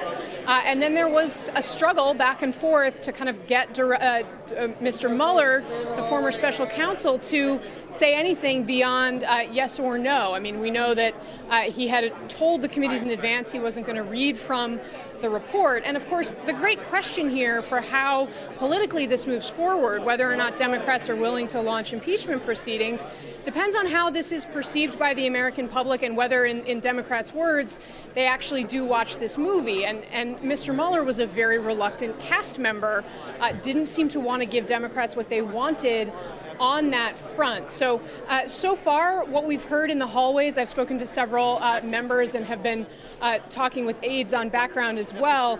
The sense is that this is likely to leave us where we started, with a significant number of Democrats supporting impeachment proceedings, but with not necessarily a lot of clear, new, compelling reasons for there to be a dramatic shift here. Obviously, they're going to watch how the polling data unfolds and what happens this afternoon. But I think as we stand here at the noon hour, that's how things are initially shaping up. Now, again, as you and your panel have been talking about, we're going to hear from the Intelligence Committee here, led by Adam Schiff, coming up in just a few minutes. We anticipate Mueller will sit down for that. It's a much smaller committee, only 22 members, and again, a very different focus heading into this afternoon, Savannah. All Lester. right, Casey, sit tight there. Andrea, you wanted to say? I just want to say that the whole issue of Russia's attack on our election, which was briefed to the president-elect, and actually to the candidate Donald Trump, and then to the president-elect Donald Trump by John Brennan, by General Clapper, and all the others, and of course FBI Director Comey. That is what poisoned the whole relationship between the president, the incoming president, and the intelligence community. And he's been fighting this ever since, defending Vladimir Putin, saying, well, he denies it. After all, we saw what happened in Helsinki. We're all there. And so this has really created a toxic situation between the president and certainly the director of national intelligence, Dan Coats, whose now job may well be on the line. So there's a bigger context here for the after effects of the way Donald Trump views intelligence gathering, but it was the unanimous decision of all the intelligence agencies that Russia attacked the election, and that's what led to this whole investigation. But when the intelligence officials came in and said, hey, look, we assess it was Russia, they meddled in our election, Donald Trump heard them saying to him, somehow this cast into question the legitimacy of his election. Whether it did or didn't, it appears that's how he heard it, and that changed everything. That's how he heard it. He's personalized everything. And I think, in fairness, none of us can crawl inside his head and know whether he's acting this way because he's guilty of something or he's acting this way because he's vain and he doesn't like the idea that he didn't do this on his own, right? And the fact of the matter is, because the president so regularly misleads in what he says, sometimes we don't know. We can't crawl in his head. And guess what? Robert Mueller never interviewed him, so Robert Mueller does not know his intents. But Chuck, we do have one pretty good clue of this, which is he fires Comey and says the reason he's firing Comey initially is because Comey was unfair to Hillary Clinton. I mean, come on. Yeah. And then only in response to Lester's questioning later on, did he say, oh, no, it was because of the Russia thing. If you're up and up, you know your story, you tell the truth, and it's your first story. It's not your second or third. Let me bring in Mimi Rocha, NBC News legal analyst, former assistant U.S. attorney in the Southern District. And Mimi, one of the things we haven't talked a lot about that came up during that other part of the hearing is the notion that Mueller apparently thinks that the president could be indicted after he leaves office. How would that work? Well, that was a very striking moment. I mean, I think, it was a Republican actually that asked the question and didn't quite get the answer he expected. When Mueller said he could be indicted. I think the question actually was, could you indict the president, not just any president, which is pretty specific. So the way it would work, and look, all of this issue about Mueller staying very neutral and the report being very neutral and sort of coming down the middle, it's actually going to work to the benefit of any future prosecutor who does want to try to bring a prosecution. It will be, basically inheritance of a case file with facts, not the conclusion of someone saying you should indict. And so if there is a future prosecutor that wants to take up that indictment, they can just do it in a way that is less political, less controversial. Yeah, because it seemed like Mueller essentially just put that over the president's head today. Well, he did, and it's important. And again, I think it's important that it wasn't Mueller volunteering it. It was sort of in response to a Republican asking him in a skeptical way, and Mueller saying, yes, I could. And then he again kind of doubled down on it when, in response to another Republican who said, well, Bill Barr said that the OLC memo didn't have anything to do with, why you didn't indict. And that's when Mueller, I thought, doubled down the most on saying that the OLC memo was the reason he didn't indict. But again, the neutrality, the lack of conclusion, if you will, by Mueller about whether he would indict, his refusal to say it in the terms that we all are sort of yearning to hear it of, I would not have indicted but for the OLC memo, that will help a future prosecutor who does want to bring the charges.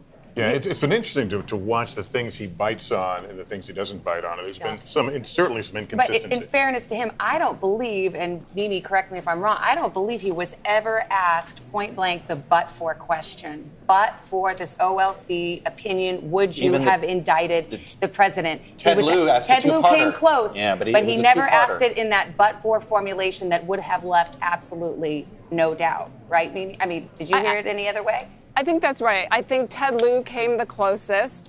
But I think the Democrats sort of knew that they weren't necessarily going to get the answer from Mueller. And so that's why it actually came out when Republicans were trying to rely on Bill Barr's statement that, in fact, it wasn't the OLC memo. And I think it became pretty clear the gap between Mueller and Barr, again, without Mueller explicitly saying it. And I think if people pore over the transcript, there's going to be a little something in there for everybody, because there are other places where he states that they never even did the analysis of whether or not they could charge him with obstruction because of that OLC opinion. They didn't even make the conclusion. So, I guess everybody can debate about it from here on out. I think you're going to be seeing in the hours to come, if not already, the clear delineation of the separate universes that a lot of the America. You know what? The questions that House Republicans asked will be what you hear in primetime on one cable channel, and the questions in some of those is what you will hear in a lot of commentary in probably the liberal Twitter sphere. What he did push back on was the suggestion from several Republicans that it was inappropriate to even continue the investigation because the president could not be indicted under those guidelines. But the point being that he had an obligation to investigate to establish the facts. Right. He was and he said that's in the memo as well, in the report, that he's saying, notwithstanding this OLC guidance, he says the OLC does envision that you do an investigation to create and preserve a factual record either for impeachment, he doesn't use that word, the constitutional process that might be relevant, or for a subsequent prosecution after an official is out of office. Neil, here's what I don't understand. Why do Democrats feel comfortable letting Mueller get away with basically saying, and I'm not going to talk about my conversations with Barr. What's the legislative branch supposed to do if they're not? It's astounding to me, after all. That is core oversight responsibilities. Yes. And even if you don't want to get into the actual details, at least ask the question, Barr took office, did anything about your investigation change? Did he do anything? Yes or no? Can they force him to do this? He's under subpoena. Should this at least be saying, can we take this in closed session? Absolutely. Now, obviously, there's going to be ongoing prosecutions and so on. So you want to be deferential, and of course, Mueller's going to be to all of that. But to just force him to answer those simple questions. That seemed to be totally off. They even asked him about the letter that his office sent to Attorney General Barr after the initial conclusions that Barr released, wherein Mueller complained that because of the picture you've provided, people are not having a clear understanding of the nature and substance of our work. But when asked today, well, what exactly bothered you about what Barr did? He said, I don't want to talk about that. And to Chuck's point, no one said, well, why not? Sorry. Well, wait a minute. By the way, there's probably a lot of things you don't want to talk about, but you're here under subpoena, Mr. Mueller. Right. He said the letter speaks for itself, but he wouldn't go there. But the letter didn't speak for itself. The letter did not identify the reasons that he felt that what Barr said left people with misimpressions about the nature and substance. He should have been asked whether Barr mischaracterized the conclusions of the report. We're going to be back at it shortly. You see Chairman Schiff is already in his seat, and the rest of the members, and we're waiting for William Barr to come back out for his second round of questioning. This will go a couple of hours, and it should start momentarily. Let me bring in Pete Williams right now. Pete, what are the big questions that we need to hear, or maybe the answers, questions and answers we need to hear in this next session? Well, this is the session about the Russian meddling, of course, and I think one thing that we may hear about is that there was a FBI intelligence investigation that predated Mueller's appointment, and many members of Congress have wanted to know, well, whatever happened to that? What did the FBI do? What can be learned from that, separate from the Mueller report? And there's a question about whether he'll be able to go into that or not. And of course, what the report says is that they found insufficient evidence of that either the president or members of his campaign or people who were working for him after the inauguration were cooperating with the Russians. And by the way, you all have talked a lot about whether there's been a sufficient connection that all of the Russians that did both the computer hacking and the phony social media were all working for the Russian government. The report seems to go out of its way to say that the hacking operation was one thing, and that the phony media campaign was another, and that they weren't necessarily both connected directly to the Russian government. All they say is that the oligarch who was in charge of the one was a close friend of Putin, whereas the other was carried out by actual members of the Russian military. So they've said there's a connection to both, but they've sort of gone out of the way in the report to say one was private and one was definitely carried out by the Russian government. So that may be another line of questioning that members are going to want to know about in this second round here. And then just the other thing is why, and this came up a little bit in the first hearing, why were you able to reach a conclusion on part one where you say the evidence wasn't sufficient, but you didn't do that on part two? Was there a difference in the way you analyzed the two questions? And of course, it's Mr. Mueller we're waiting for here as the next session appears to be getting close. But one of the questions certainly would have to be if Paul Manafort did, as this asserts, share critical polling data, which is never done, unprecedented, from a national campaign with the Russians about those Midwestern states, the three states, Michigan, Wisconsin, and Pennsylvania, as well as Minnesota, the states that decided the election. Well, why don't we know more about this? And the result is that Manafort withdrew his agreement and essentially didn't fully cooperate. That is another area of obstruction. Well, I was going to say that's where the two volumes of the report potentially come together. The notion that Paul Manafort, having been dangled a pardon, if you believe some of the inferences in the report, by the president, decides not to cooperate, therefore doesn't say and doesn't tell the prosecutors why it is he would have given this polling data, then I think that is what brings those two strands together. I think Barbara McQuaid wants to weigh in here. Barbara?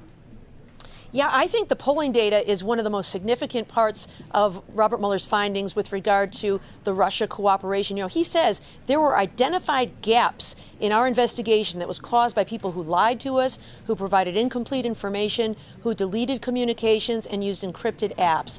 This is one of the areas he was never able to get his arms around. And so in this way, it may be that some members of the Trump campaign actually were successful in obstructing the investigation. I live in Michigan. President Trump won there by 10,000 votes, and that was one of the states where polling data was shared with Russians who we know were flooding the zone with propaganda. And even if people didn't vote for Trump, they might have stayed home from voting for Hillary. Robert Mueller now back in the room, about to take his seat. Same room that he spent 3 and a half hours really testifying before the Judiciary Committee. This is the Intel Committee, a smaller group, 22 members, and they will go 2 hours. And once again, the cameras surrounding Robert Mueller.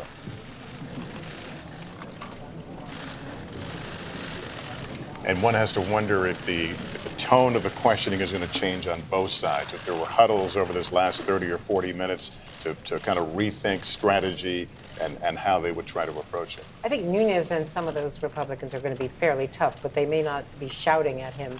There was some criticism online that they were very strident and aggressive and abusive. Yeah, and if you're a Democrat, I think at this point you want a made-for-TV moment. You need one somewhere in this 2-hour hearing. And this is where we could hear from the second person that has been sworn in here, his longtime chief of staff, first name, Mr. Zeppeli?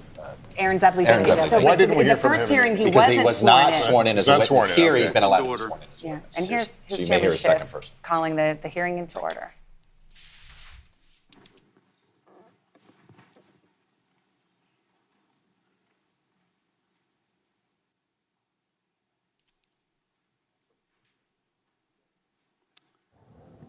At the outset, and on behalf of my colleagues, I want to thank you, Special Counsel Mueller, for a lifetime of service to the country.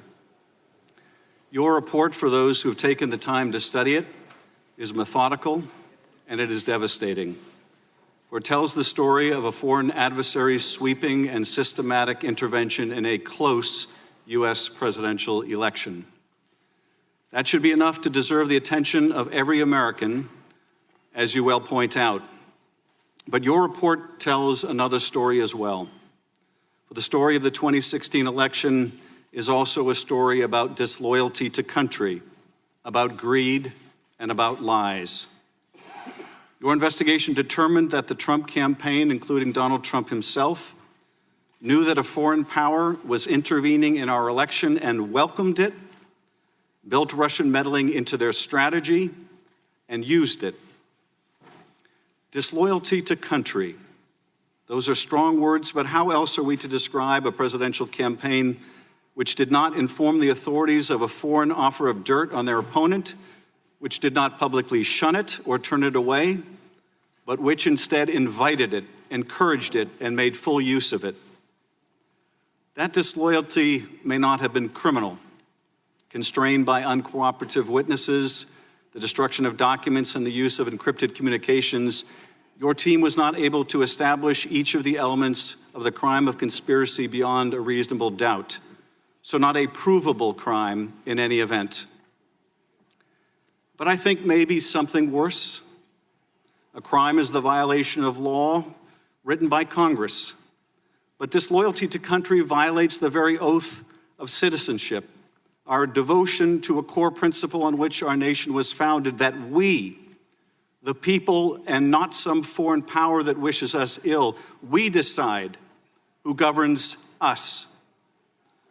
This is also a story about money, about greed and corruption, about the leadership of a campaign willing to compromise the nation's interest, not only to win, but to make money at the same time.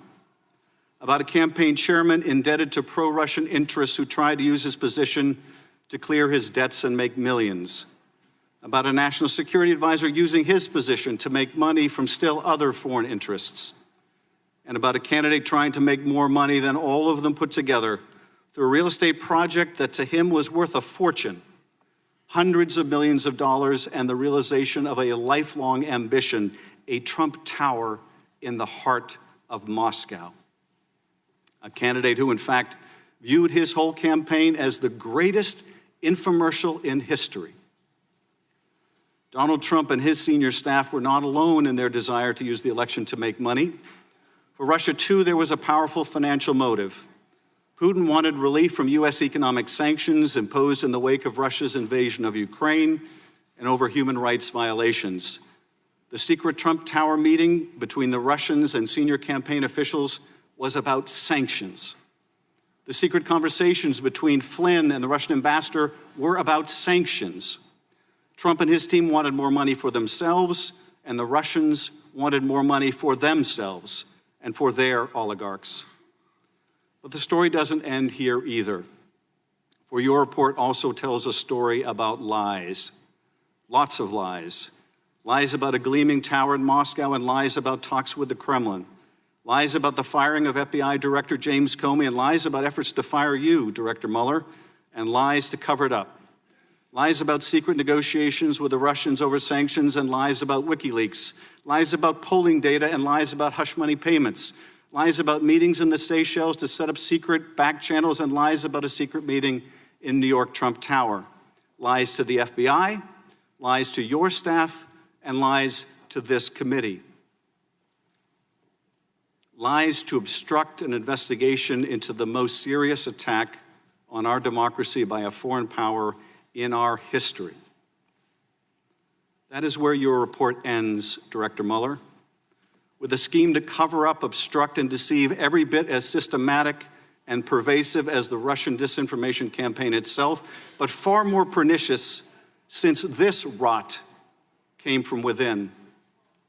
Even now, after 448 pages and 2 volumes, the deception continues. The president and his acolytes say your report found no collusion, though your report explicitly declined to address that question, since collusion can involve both criminal and non-criminal conduct. Your report laid out multiple offers of Russian help to the Trump campaign, the campaign's acceptance of that help, and overt acts in furtherance of Russian help. To most Americans, that is the very definition of collusion, whether it is a crime or not.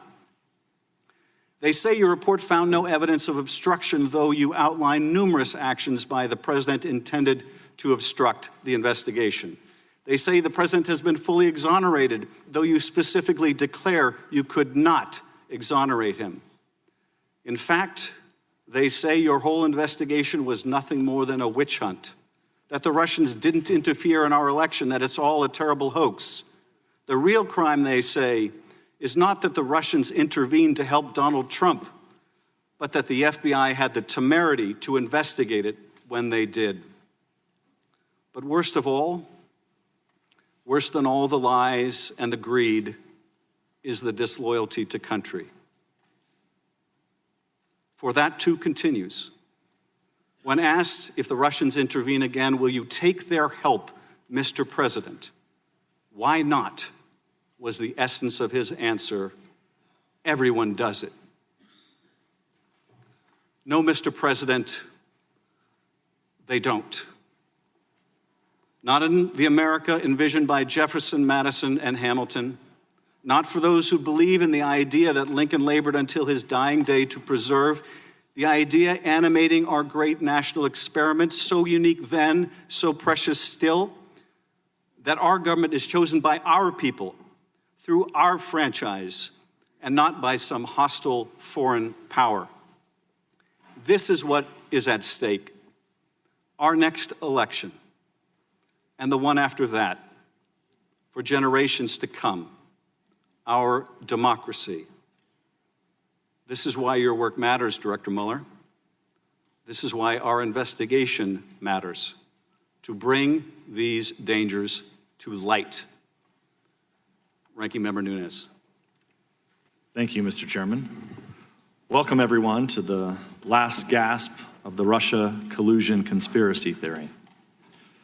As Democrats continue to foist this spectacle on the American people, as well as you, Mr. Mueller, the American people may recall the media first began spreading this conspiracy theory in the spring of 2016, when Fusion GPS, funded by the DNC and the Hillary Clinton campaign, started developing the Steele dossier, a collection of outlandish accusations that Trump and his associates were Russian agents.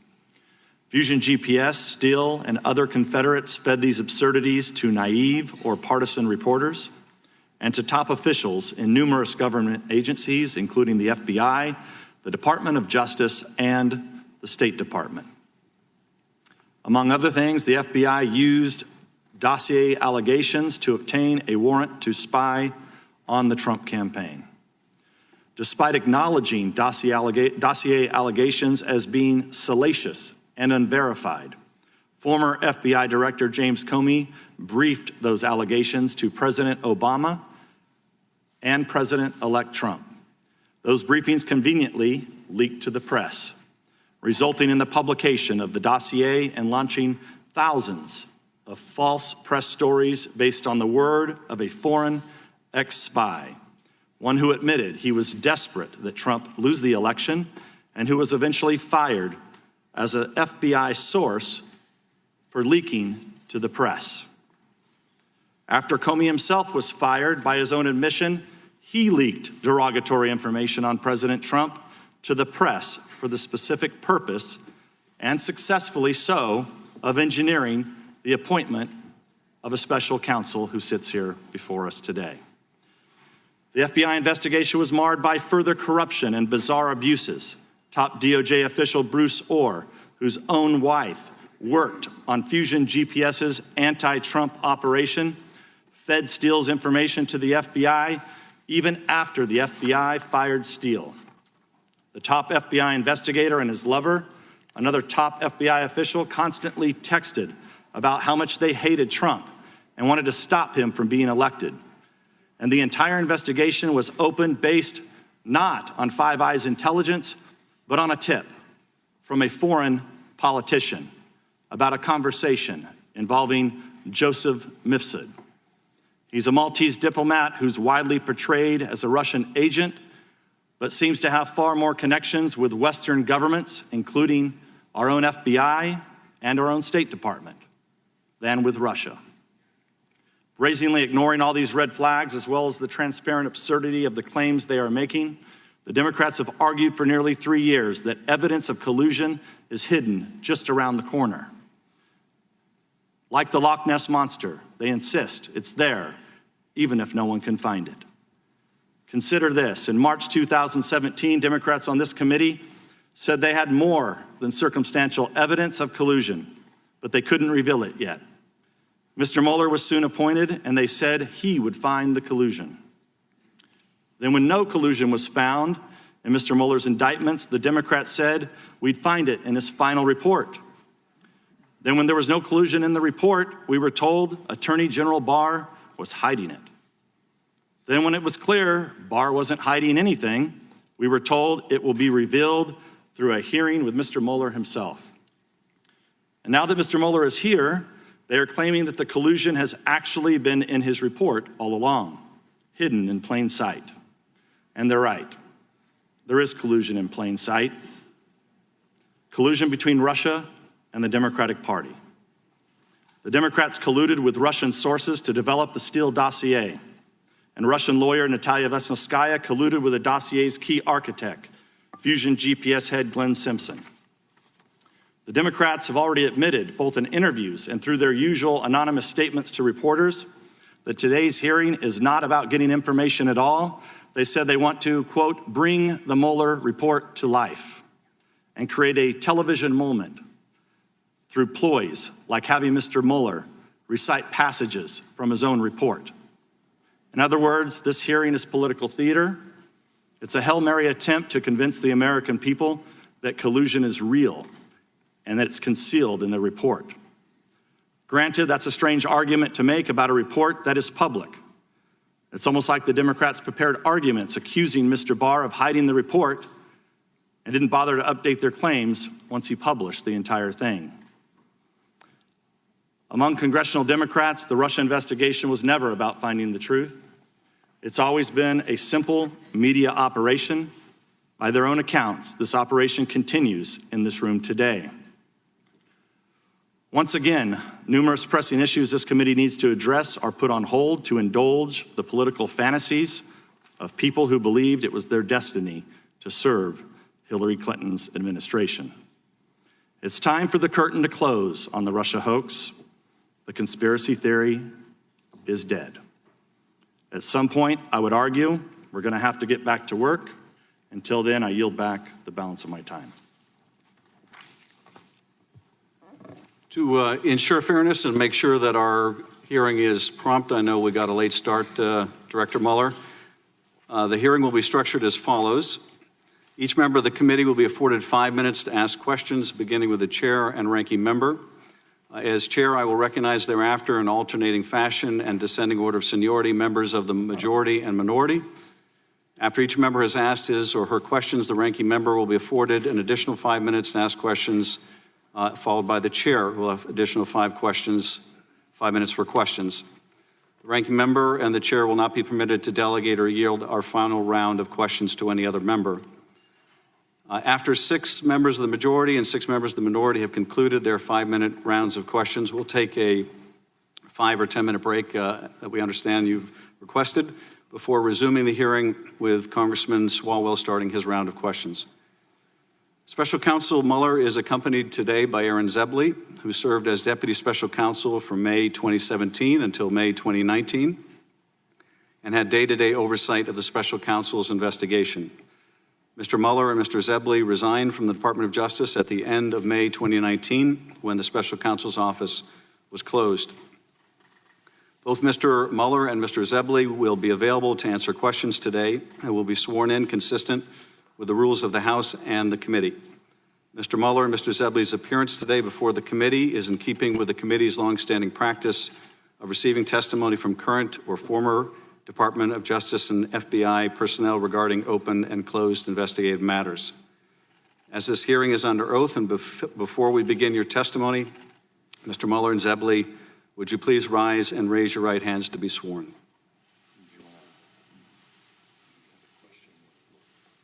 Let me swear them in.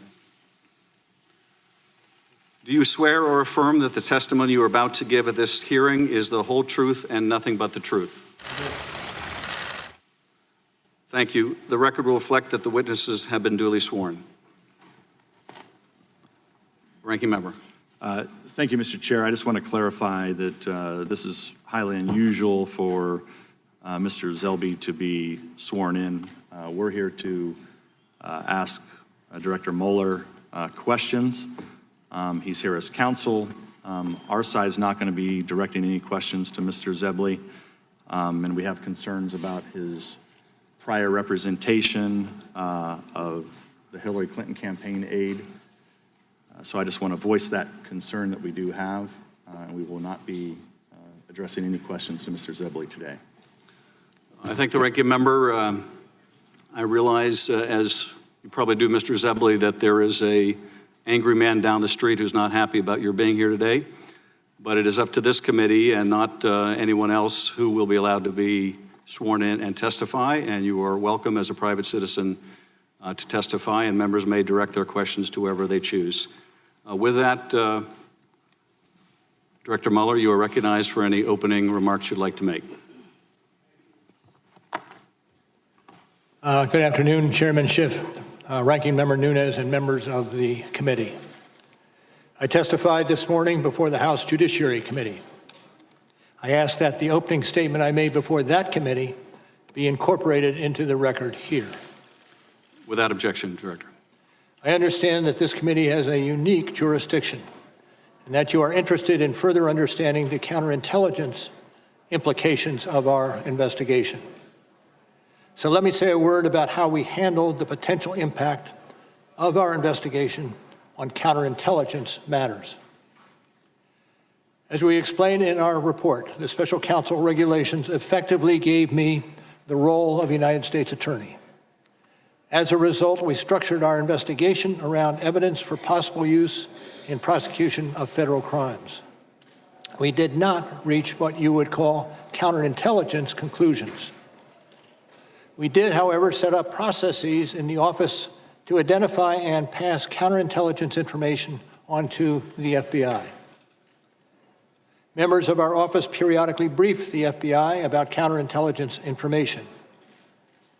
In addition, there were agents and analysts from the FBI who were not on our team, but whose job it was to identify counterintelligence information in our files and to disseminate that information to the FBI.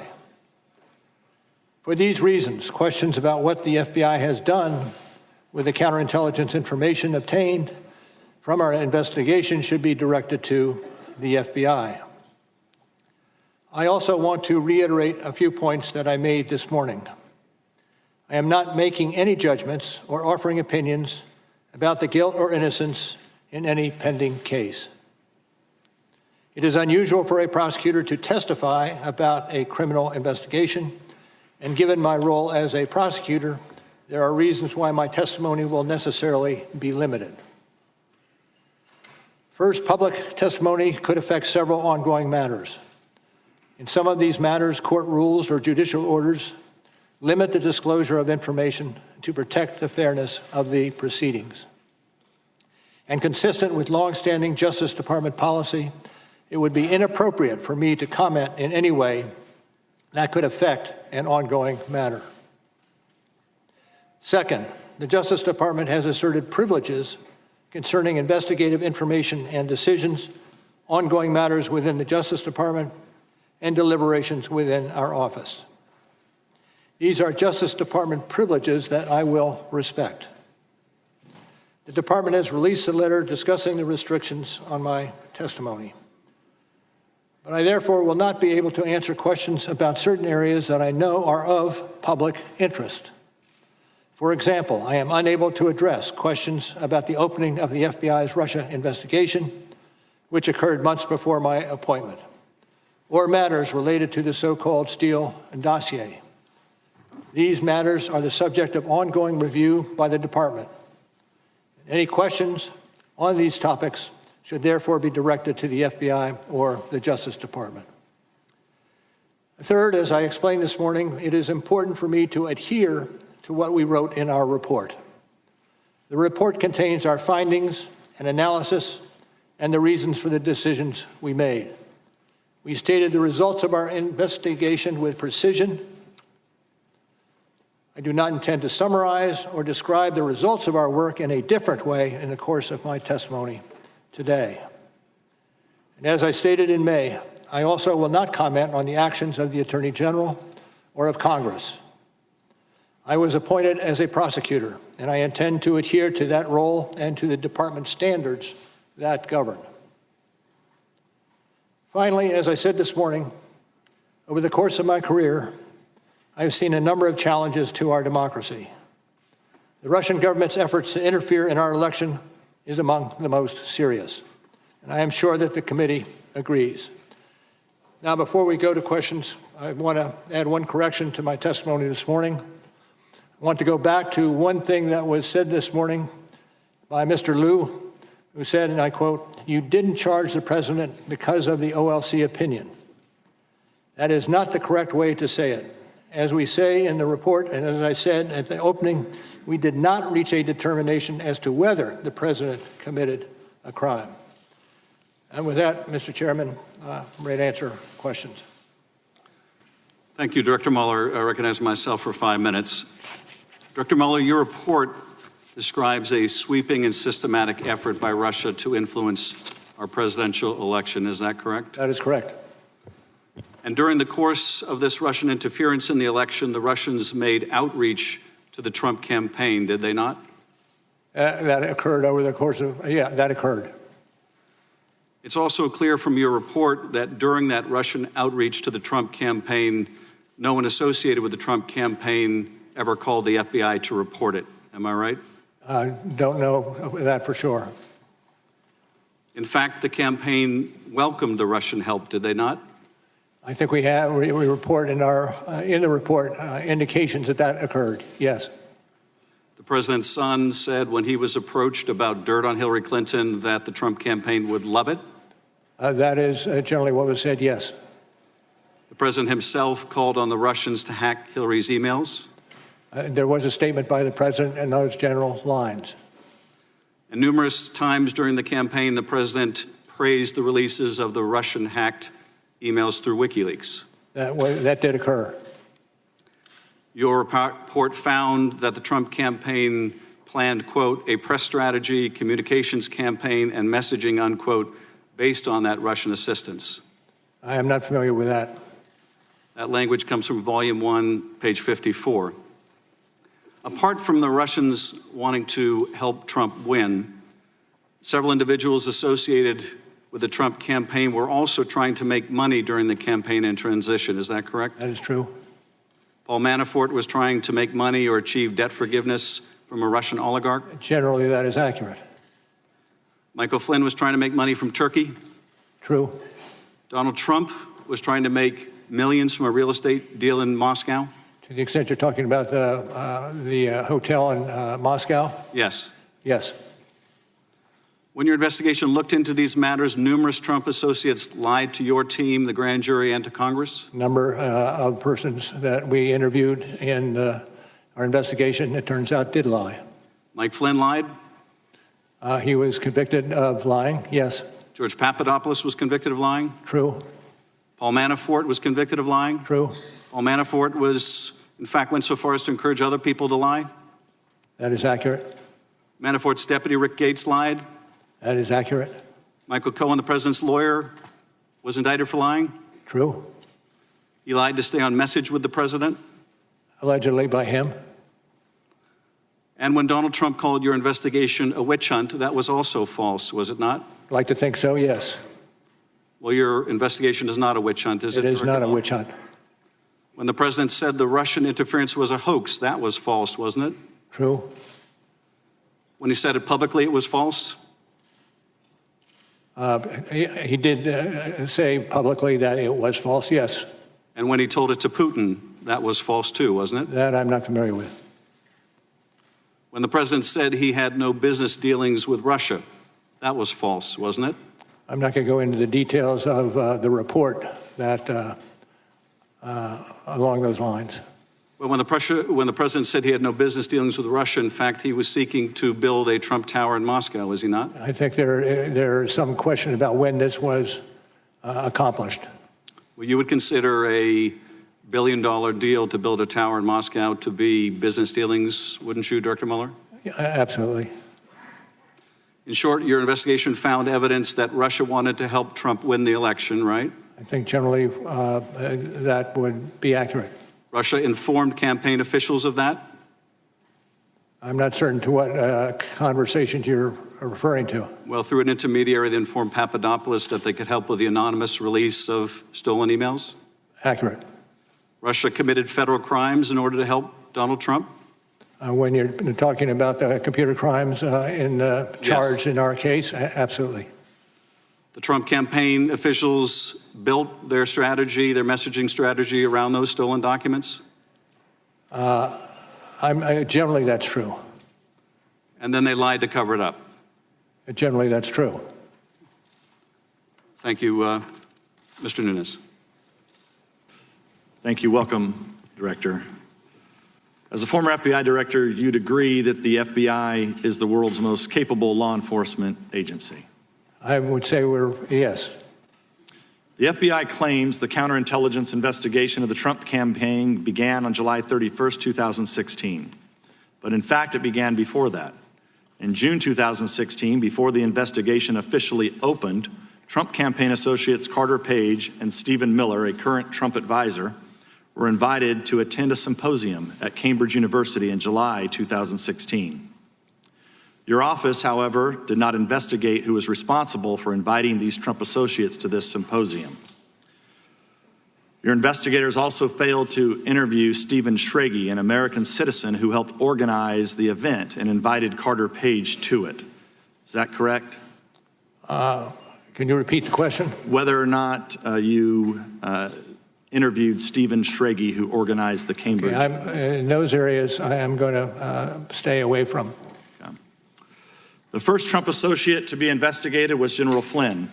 Many of the allegations against him stem from false media reports that he had an affair with a Cambridge academic, Svetlana Lokova, and that Lokova was a Russian spy. Some of these allegations were made public in a 2017 article written by British intelligence historian Christopher Andrew. Your report fails to reveal how or why Andrew and his collaborator, Richard Dearlove, former head of Britain's MI6, spread these allegations. And you failed to interview Svetlana Lokova about these matters. Is that correct? I'm not going to get into those matters to which you refer. You had a team of 19 lawyers, 40 agents, and an unlimited budget, correct, Mr. Mueller? I would not say we had an unlimited budget. Let's continue with the opening of the investigation, supposedly on July 31st, 2016. The investigation was not opened based on an official product from Five Eyes Intelligence, but based on a rumor conveyed by Alexander Downer. On volume 1, page 89, your report describes him blandly as a representative of a foreign government. But he was actually a longtime Australian politician, not a military or intelligence official, who had previously arranged a $25 million donation to the Clinton Foundation and has previous ties to Dearlove. So Downer conveys a rumor he supposedly heard about a conversation between Papadopoulos and Joseph Mifsud. James Comey has publicly called Mifsud a Russian agent, yet your report does not refer to Mifsud as a Russian agent. Mifsud has extensive contacts with Western governments and the FBI. For example, there is a recent photo of him standing next to Boris Johnson, the new Prime Minister of Great Britain. What we're trying to figure out here, Mr. Mueller, is if our NATO allies or Boris Johnson have been compromised. So we're trying to figure out, Comey says Mifsud is a Russian agent, you do not. So do you stand by what's in the report? I'd stand by that which is in the report, and not so necessarily with that which is not in the report. I want to return to Mr. Downer. He denies that Papadopoulos mentioned anything to him about Hillary Clinton's emails, and in fact, Mifsud denies mentioning to Papadopoulos. He denies that Papadopoulos mentioned anything to him about Hillary Clinton's emails. And in fact, Mifsud denies mentioning them to Papadopoulos in the first place. So how does the FBI know to continually ask Papadopoulos about Clinton's emails for the rest of 2016? Even more strangely, your sentencing memo on Papadopoulos blames him for hindering the FBI's ability to potentially detain or arrest Mifsud. But the truth is, Mifsud waltzed in and out of the United States in December 2016. The US media could find him, the Italian press found him, and he's a supposed Russian agent at the epicenter of the purported collusion conspiracy. He's the guy who knows about Hillary Clinton's emails and that the Russians have them. But the FBI failed to question him for a half a year after officially opening the investigation. And then according to Volume 1, page 193 of your report, once Mifsud finally was questioned, he made false statements to the FBI. But you declined to charge him. Is that correct? You did not indict Mr. Mifsud? I'm not going to speak to the series of happenings as you articulated them. But you did not indict Mr. Mifsud? Time of the gentleman has expired. Pardon? You did not indict Mr. Mifsud? True. Mr. Himes. Director Mueller, thank you for your lifetime of service to this country, and thank you for your perseverance and patience today. Director, your report opens with two statements of remarkable clarity and power. The first statement is one that is, as of today, not acknowledged by the President of the United States, and that is, quote, the Russian government interfered in the 2016 presidential election in sweeping and systematic fashion. The second statement remains controversial amongst members of this body, same page on your report, and I quote, the Russian government perceived it would benefit from a Trump presidency and worked to secure that outcome. Do I have that statement right? I believe so. Director Mueller, this attack on our democracy involved, as you said, two operations. First, a social media disinformation campaign. This was a targeted campaign to spread false information on places like Twitter and Facebook. Is that correct? That's correct. Facebook estimated, as per your report, that the Russian fake images reached 126 million people. Is that correct? I believe that's the sum that we record. Director, who did the Russian social media campaign ultimately intend to benefit? Hillary Clinton or Donald Trump? Donald Trump. The second operation, Director. Let me just say Donald Trump, but there were instances where Hillary Clinton was subject to much the same behavior. The second operation in the Russian attack was a scheme, what we call the hack and dump, to steal and release hundreds of thousands of emails from the Democratic Party and the Clinton campaign. Is that a fair summary? That is. Did your investigation find that the releases of the hacked emails were strategically timed to maximize impact on the election? I'd have to refer you to our report on that question. Page 36, I quote, the release of the documents was designed and timed to interfere with the 2016 U.S. presidential election. Mr. Mueller, which presidential candidate was Russia's hacking and dumping operation designed to benefit, Hillary Clinton or Donald Trump? Mr. Trump. Mr. Mueller, is it possible that this sweeping and systematic effort by Russia actually had an effect on the outcome of the presidential election? Those issues are being or have been investigated by other entities. 126 million Facebook impressions, fake rallies, attacks on Hillary Clinton's health. Would you rule out that it might have had some effect on the election? I'm not going to speculate. Mr. Mueller, your report describes a third avenue of attempted Russian interference. That is the numerous links and contacts between the Trump campaign and individuals tied to the Russian government. Is that correct? Could you repeat that question? Your report describes what is called a third avenue of Russian interference, and that's the links and contacts between the Trump campaign and individuals tied to the Russian government. Yes. Let's bring up slide 1, which is about George Papadopoulos, and it reads, on May 6, 2016, 10 days after that meeting with Mifsud, much discussed today, Papadopoulos suggested to a representative of a foreign government that the Trump campaign had received indications from the Russian government that it could assist the campaign through the anonymous release of information that would be damaging to Hillary Clinton. And Director, that's exactly what happened 2 months later, is it not?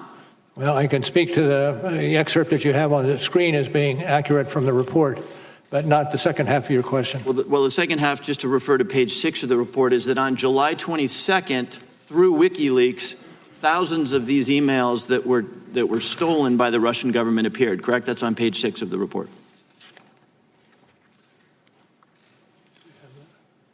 This is the WikiLeaks posting of those emails. I can't find it quickly, but please continue. Okay. So just to be clear, before the public or the FBI ever knew, the Russians previewed for a Trump campaign official, George Papadopoulos, that they had stolen emails that they could release anonymously to help Donald Trump and hurt Hillary Clinton. Is that correct? I'm not going to speak to that. Director, rather than report this contact with Joseph Mifsud and the notion that there was dirt that the campaign could use, rather than report that to the FBI that I think most of my constituents would expect an individual to do, Papadopoulos, in fact, lied about his Russian contacts to you. Is that not correct? That's true. We have an election coming up in 2020, Director. If a campaign receives an offer of dirt from a foreign individual or a government, generally speaking, should that campaign report those contacts? Should be. It can be, depending on the circumstances of crime. I will yield back the balance of my time. Mr. Conaway. Thank you. Mr. Mueller, did anyone ask you to exclude anything from your report that you felt should have been in the report? I don't think so, but it's not a small report. But no one asked you specifically to exclude something that you believe should have been in there? Not that I can recall, no. I yield the balance of my time to Mr. Ratcliffe. Thank you. Thank the gentleman for yielding. Good afternoon, Director Mueller. In your May 29th press conference, and again in your opening remarks this morning, you made it pretty clear you wanted the special counsel report to speak for itself. You said at your press conference that that was the office's final position and we will not comment on any other conclusions or hypotheticals about the president. Now, you spent the last few hours of your life from Democrats trying to get you to answer all kinds of hypotheticals about the president, and I expect that it may continue for the next few hours of your life. I think you've stayed pretty much true to what your intent and desire was, but I guess regardless of that, the special counsel's office is closed and it has no continuing jurisdiction or authority. So what would be your authority or jurisdiction for adding new conclusions or determinations to the special counsel's written report? As to the latter, I don't know or expect changes in conclusions that we included in our report.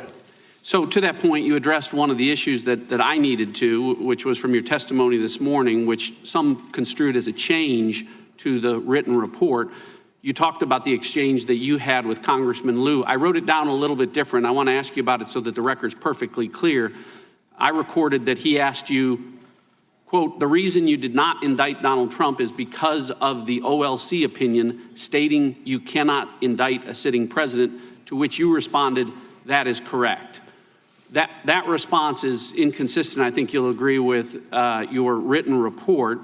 I want to be clear that it is not your intent to change your written report. It is your intent to clarify the record to that effect. As I started today, this afternoon, and added either a footnote or an endnote, what I wanted to clarify is the fact that we did not make any determination with regard to culpability in any way. We did not start that process down the road. Terrific. Thank you for clarifying the record.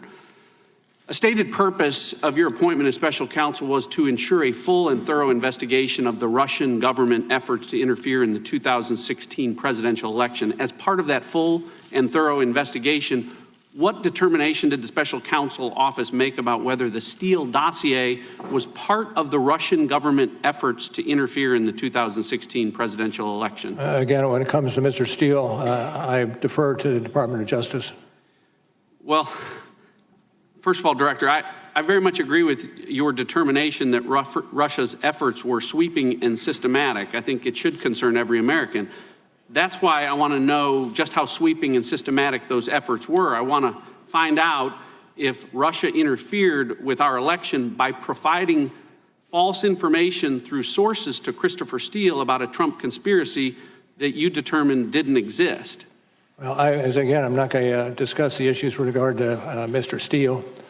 And in terms of a portrayal of the conspiracies, we returned 2 indictments in the computer crimes arena, one GRU and another active measures in which we lay out in excruciating detail what occurred in those 2 rather large conspiracies. I agree with respect to that. But why this is important is an application and 3 renewal applications were submitted by the United States government to spy or surveil on Trump campaign Carter associate, or Carter Page, and on all 4 occasions, the United States government submitted the Steele dossier as a central piece of evidence with respect to that. Now, the basic premise of the dossier, as you know, was that there was a well-developed conspiracy of cooperation between the Trump campaign and the Russian government, but the special counsel investigation didn't establish any conspiracy, correct? Well, what I can tell you is that the events that you are characterizing here now is part of another matter that is being handled by the Department of Justice.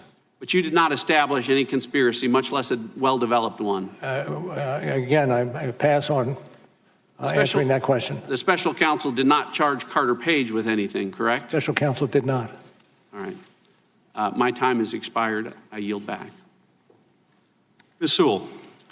Director Mueller, I'd like to turn your attention to the June 9th, 2016 Trump Tower meeting.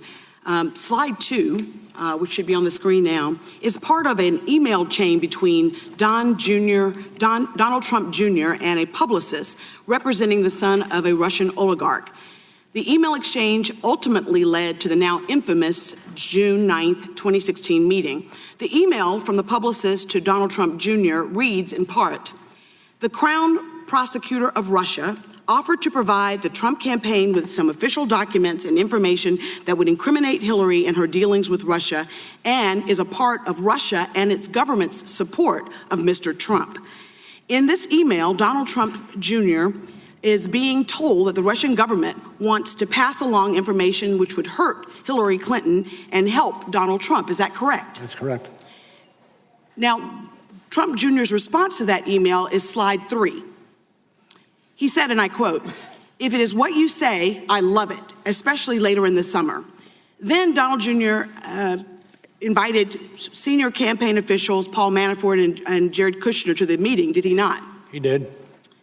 This email exchange is evidence of an offer of illegal assistance, is it not? I cannot adopt that characterization. But isn't it against the law for a presidential campaign to accept anything of value from a foreign government? Generally speaking, yes, but generally the cases are unique. Well, you say in page 184 in volume 1 that the federal campaign finance law broadly prohibits foreign nationals from making contributions, et cetera. And then you say that foreign nationals may not make a contribution or donation of money or anything of value. It says clearly in the report itself. Yeah, thank you. Now, let's turn to what actually happened at the meeting. When Donald Trump Jr. and the others got to the June 9th meeting, they realized that the Russian delegation didn't have the promised, quote unquote, dirt. In fact, they got upset about that, did they not? Generally, yes. You say in volume 1, page 118, that Trump Jr. asked, what are we doing here? What do they have on Clinton? And during the meeting, Kushner actually texted Manafort saying it was, quote, a waste of time, end quote. Is that correct? I believe it's in the report along the lines you specify. So to be clear, top Trump campaign officials learned that Russia wanted to help Donald Trump's campaign by giving him dirt on his opponent. Trump Jr. said loved it. Then he and senior officials held a meeting with the Russians to try to get that Russian help. But they were disappointed because the dirt wasn't as good as they had hoped. So to the next step, did anyone, to your knowledge, in the Trump campaign ever tell the FBI of this offer?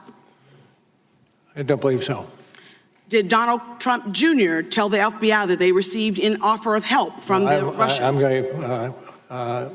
That's about all I'll say on this aspect of it. Wouldn't it be true, sir, that if they had reported it to the FBI or anyone in that campaign during the course of your 2-year investigation, you would have uncovered such a? I would hope, yes. Yes. Sir, is it not the responsibility of political campaigns to inform the FBI if they receive information from a foreign government? I would think that that's something they would and should do. Well, not only did the campaign not tell the FBI, they sought to hide the existence of the June 9th meeting for over a year. Is that not correct? On the general characterization, I would question it. If you're referring to later initiative that flowed from the media, then. No, what I'm suggesting is that you've said in volume 2, page 5, on several occasions the president directed aides not to publicly disclose the email setting up the June 9th meeting. Yes, that's accurate. Thanks. Sir, given this illegal assistance by Russians, you chose, even given that, you did not charge Donald Trump Jr. or any of the other senior officials with conspiracy. Is that right? Correct. And while it when may you're not, talking about, if you're talking about other individuals, you're talking about the attendees. Yes, that's on right. June 9, and that's right. accurate. So, Mr. Mueller, even though you didn't charge them with conspiracy, don't you think that the American people would be concerned that these 3 senior campaign officials eagerly sought a foreign adversary's help to win elections? And don't you think that reporting that is important, that we don't set a precedent for future elections? I can't accept that characterization. Well, listen, I think that it seems like a betrayal of American values to me, sir, that someone with, if not being criminal, is definitely unethical and wrong. And I would think that we would not want to set a precedent that political campaigns should not divulge of information if it's foreign government assistance. Thank you, sir. Mr. Turner. Mr. Mueller, I have your opening statement. And in the beginning of your opening statement, you indicate that pursuant to Justice Department regulations, that you submitted a confidential report to the Attorney General at the conclusion of the investigation. What I'd like you to confirm is the report that you did, that is the subject matter of this hearing, was to the Attorney General. Yes. Now, you also state in this opening statement that you threw overboard the word collusion because it's not a legal term. You would not conclude because collusion was not a legal term. Well, it depends on how you want to use the word. In the general parlance, people can think of it that way, but if you're talking about in the criminal statute arena, you can't, because it really is much more aptly and accurately described as conspiracy. Right, so in your words are, it's not a legal term, so you didn't put it in your conclusion, correct? That's what your opening statement is. Mr. Mueller, I want to talk about your powers and authorities. Now, the Attorney General in the appointment order gave you powers and authorities that reside in the Attorney General. Now, the Attorney General has no ability to give you powers and authority greater than the powers and authority of the Attorney General, correct? No, I don't believe, I think that is correct. Mr. Mueller, I want to focus on one word in your report. It's the second to the last word in the report. It's exonerate. The report states, accordingly, while this report does not conclude that the president committed a crime, it does not exonerate him. Now, in the judiciary hearing, in your prior testimony, you've already agreed with Mr. Radcliffe that exonerate is not a legal term, that there is not a legal test for this. So I have a question for you, Mr. Mueller. Mr. Mueller, does the Attorney General have the power or authority to exonerate? Now, what I'm putting up here is the United States Code. This is where the Attorney General gets his power, and the Constitution, and the annotated cases of these, which we've searched. We even went to your law school, because I went to Case Western, but I thought maybe your law school teaches it differently, and we got the criminal law textbook from your law school. Mr. Mueller, nowhere in these, because we had them scanned, is there a process or description on exonerate. There's no office of exoneration at the Attorney General's office. There's no certificate at the bottom of his desk. Mr. Mueller, would you agree with me that the Attorney General does not have the power to exonerate? I'm going to pass on that. Why? Because it embroils us in a legal discussion, and I'm not prepared to do a legal discussion in that arena. Well, Mr. Mueller, you would not disagree with me when I say that there is no place that the Attorney General has the power to exonerate, and he's not been given that authority. You would not. Again, I'm not going to. I take your question. Great. Well, the one thing that I guess is that the Attorney General probably knows that he can't exonerate either. And that's the part that kind of confuses me. Because if the Attorney General doesn't have the power to exonerate, then you don't have the power to exonerate. And I believe he knows he doesn't have the power to exonerate. And so this is the part that I don't understand.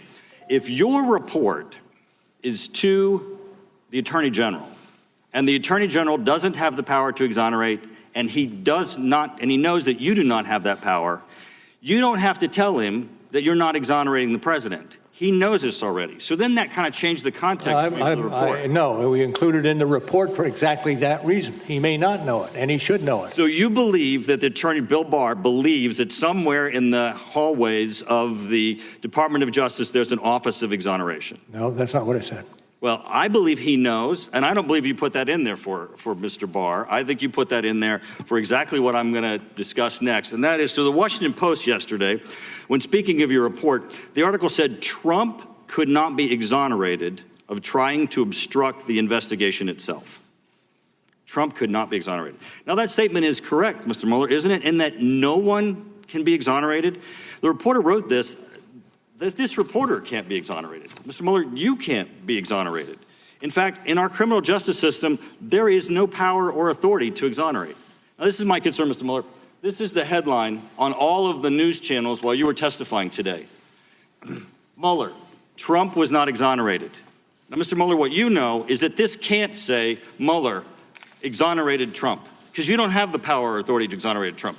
You have no more power to declare him exonerated than you have the power to declare him Anderson Cooper. So the problem that I have here is that since there's no one in the criminal justice system that has that power, the president pardons, he doesn't exonerate. Courts and juries don't declare innocent, they declare not guilty. They don't even declare exoneration. The statement about exoneration is misleading, and it's meaningless, and it colors this investigation one word out of the entire portion of your report, and it's a meaningless word that has no legal meaning, and it has colored your entire report. Time of the gentleman has expired. Mr. Carson. Thank you, Chairman. Thank you, Director Mueller, for your years of service to our country. I want to look more closely, sir, at the Trump campaign chairman, Paul Manafort, an individual who I believe betrayed our country, who lied to a grand jury, who tampered with witnesses, and who repeatedly tried to use his position with the Trump campaign to make more money. Let's focus on the betrayal and greed. Your investigation, sir, found a number of troubling contacts between Mr. Manafort and Russian individuals during and after the campaign. Is that right, sir? Correct. Correct. In addition to the June 9th meeting just discussed, Manafort also met several times with a man named Konstantin Kilimnik, who the FBI assessed to have ties with Russian intel agencies. Is that right, sir? Correct. In fact, Mr. Manafort didn't just meet with him, he shared private Trump campaign polling information with this man linked to Russian intelligence. Is that right, sir? That is correct. And in turn, the information was shared with a Russian oligarch tied to Vladimir Putin. Is that right, sir? Allegedly. Director Mueller, meeting with him wasn't enough. Sharing internal polling information wasn't enough. Mr. Manafort went so far as to offer this Russian oligarch tied to Putin a private briefing on the campaign. Is that right, sir? Yes, sir. And finally, Mr. Manafort also discussed internal campaign strategy on 4 battleground states, Michigan, Wisconsin, Pennsylvania, and Minnesota, with the Russian intelligence-linked individual. Did he not, sir? That's reflected in the report, as were the items you listed previously. Director Mueller, based on your decades of years of experience at the FBI, would you agree, sir, that it creates a national security risk when a presidential campaign chairman shares private polling information on the American people, private political strategy related to winning the votes of the American people, and private information about American battleground states with a foreign adversary? Is that the question, sir? Yes, sir. I'm not going to speculate along those lines. To the extent that it's within the lines of the report, then I'd support it. Anything beyond that is not part of that which I would support. Well, I think it does, sir. I think it shows an infuriating lack of patriotism from the very people seeking the highest office in the land. Director Mueller, Manafort didn't share this information in exchange for nothing, did he, sir? I can't answer that question without knowing more about the question. Well, it's clear that he hoped to be paid back money he was owed by Russian or Ukrainian oligarchs in return for the passage of private campaign information, correct? That is true. Director Mueller, as my colleague Mr. Heck will discuss later, greed corrupts.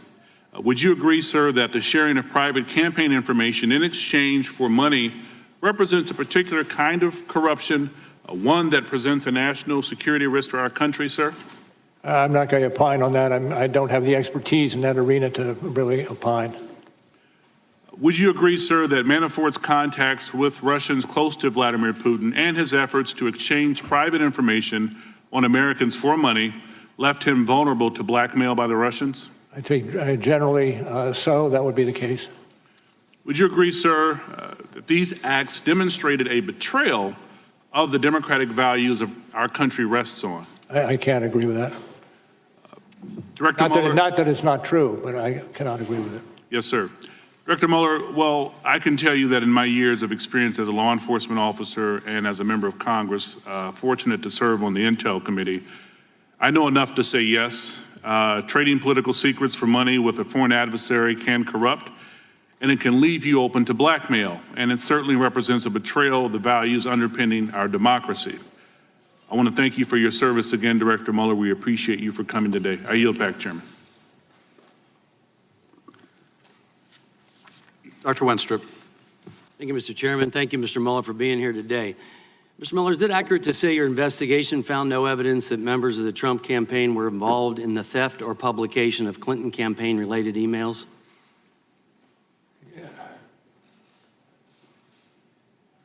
Can you read, or can you repeat the question? Is it accurate to say your investigation found no evidence that members of the Trump campaign were involved in the theft or publication of the Clinton campaign-related emails? I don't know. I don't know what the, well. Well, volume 1, page 5, the investigation did not establish that members of the Trump campaign conspired or coordinated with the Russian government in its election interference activities.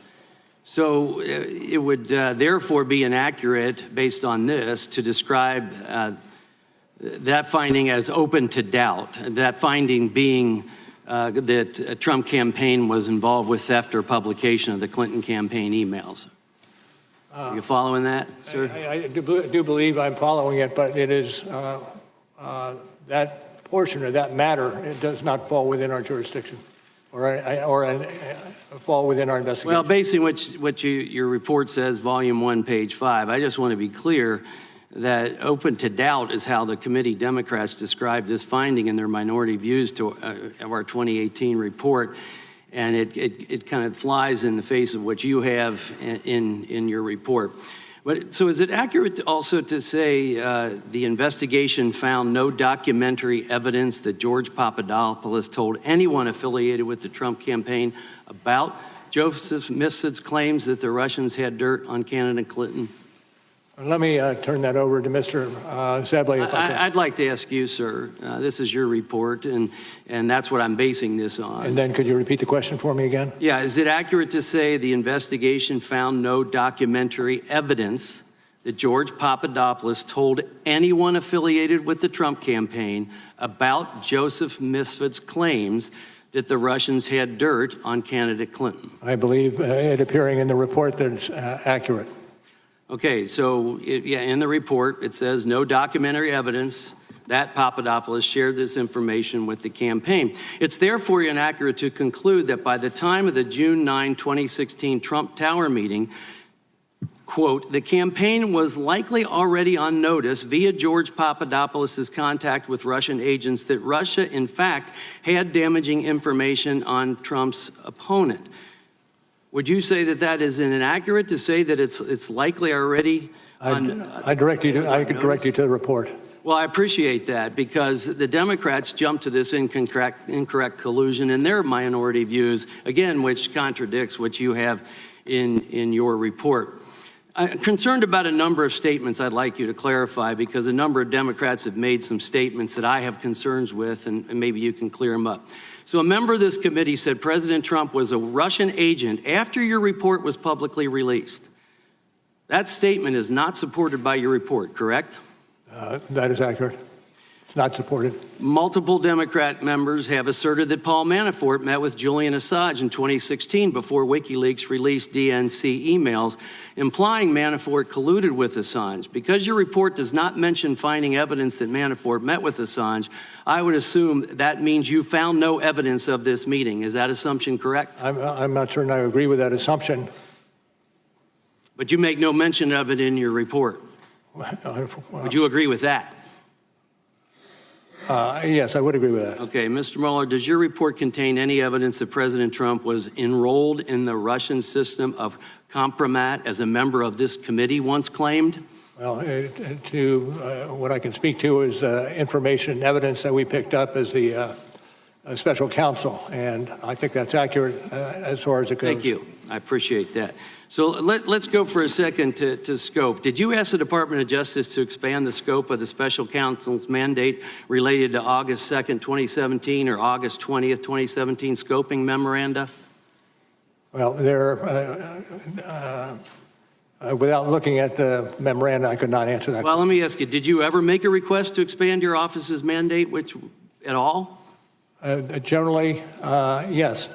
And was that ever denied? I'm not going to speak to that. It goes to internal deliberations. Well, I'm just trying to understand process. Does expanding the scope come from the acting attorney general or Rosenstein, or does it come from you, or can it come from either?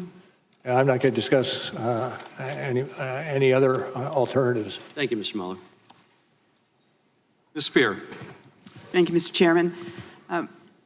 Mr. Mueller, I think I can say without fear of contradiction that you're the greatest patriot in this room today, and I want to thank you for being here. Thank you. You said in your report, and I'm going to quibble with your words, that the Russian intervention was sweeping and systematic.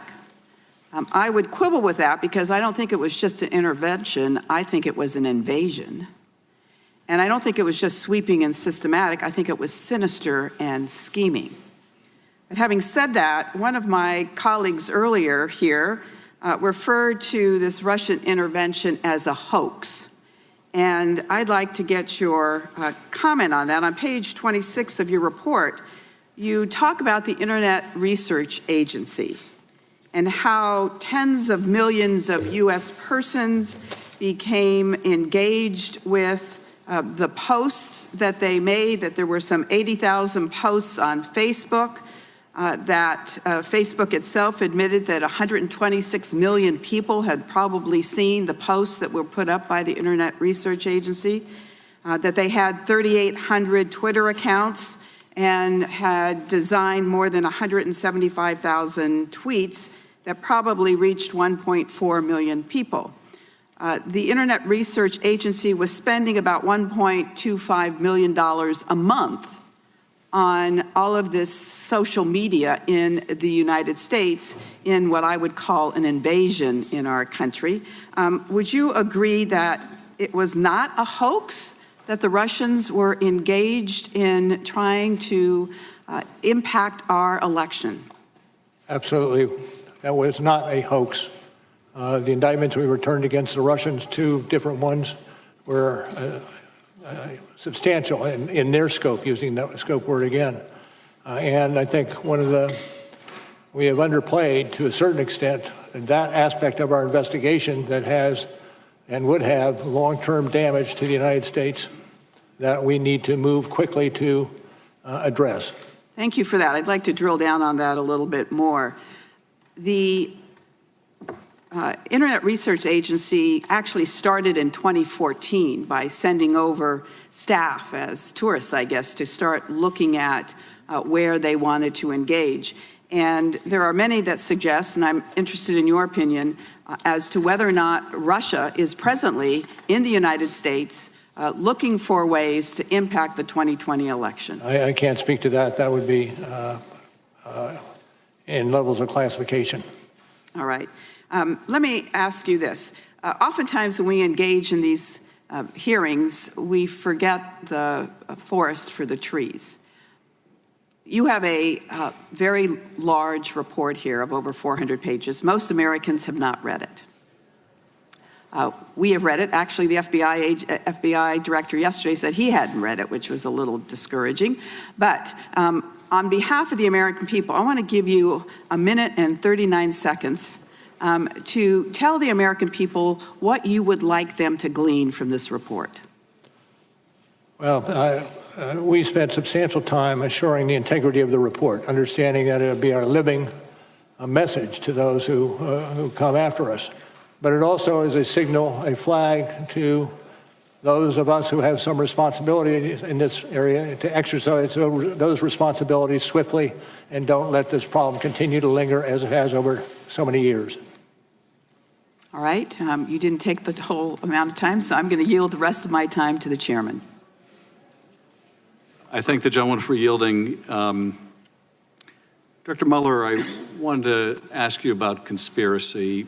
Generally, a conspiracy requires an offer of something illegal, the acceptance of that offer, and an overt act in furtherance of it. Is that correct? Correct. And Don Jr. was made aware that the Russians were offering dirt on his opponent, correct? I don't know that for sure, but one would assume, given presence at the meeting. And when you say that you would love to get that help, that would constitute an acceptance of the offer? It's a wide open request.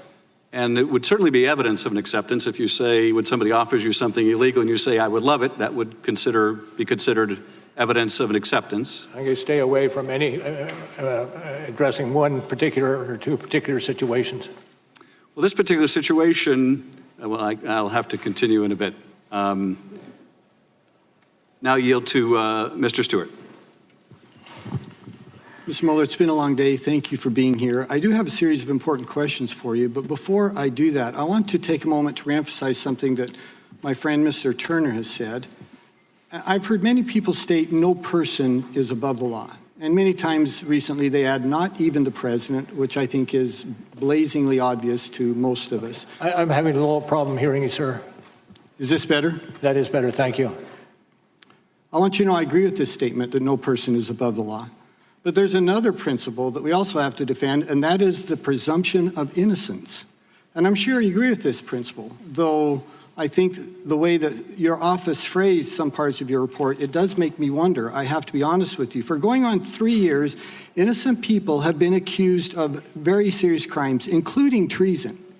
Accusations made even here today. They have had their lives disrupted and in some cases destroyed by false accusations for which there is absolutely no basis other than some people desperately wish that it was so. But your report is very clear. No evidence of conspiracy, no evidence of coordination. And I believe we owe it to these people who have been falsely accused, including the president and his family, to make that very clear. Mr. Mueller, the credibility of your report is based on the integrity of how it is handled. And there's something that I think bothers me and other Americans. I'm holding here in my hand a binder of 25 examples of leaks that occurred from the special counsel's office from those who associated with your work, dating back to as early as a few weeks after your inception and the beginning of your work, and continuing up to just a few months ago. All of them have one thing in common. They were designed to weaken or to embarrass the president, every single one. Never was it leaked that you'd found no evidence of collusion. Never was it leaked that the Steele dossier was a complete fantasy, nor that it was funded by the Hillary Clinton campaign. I could go on and on.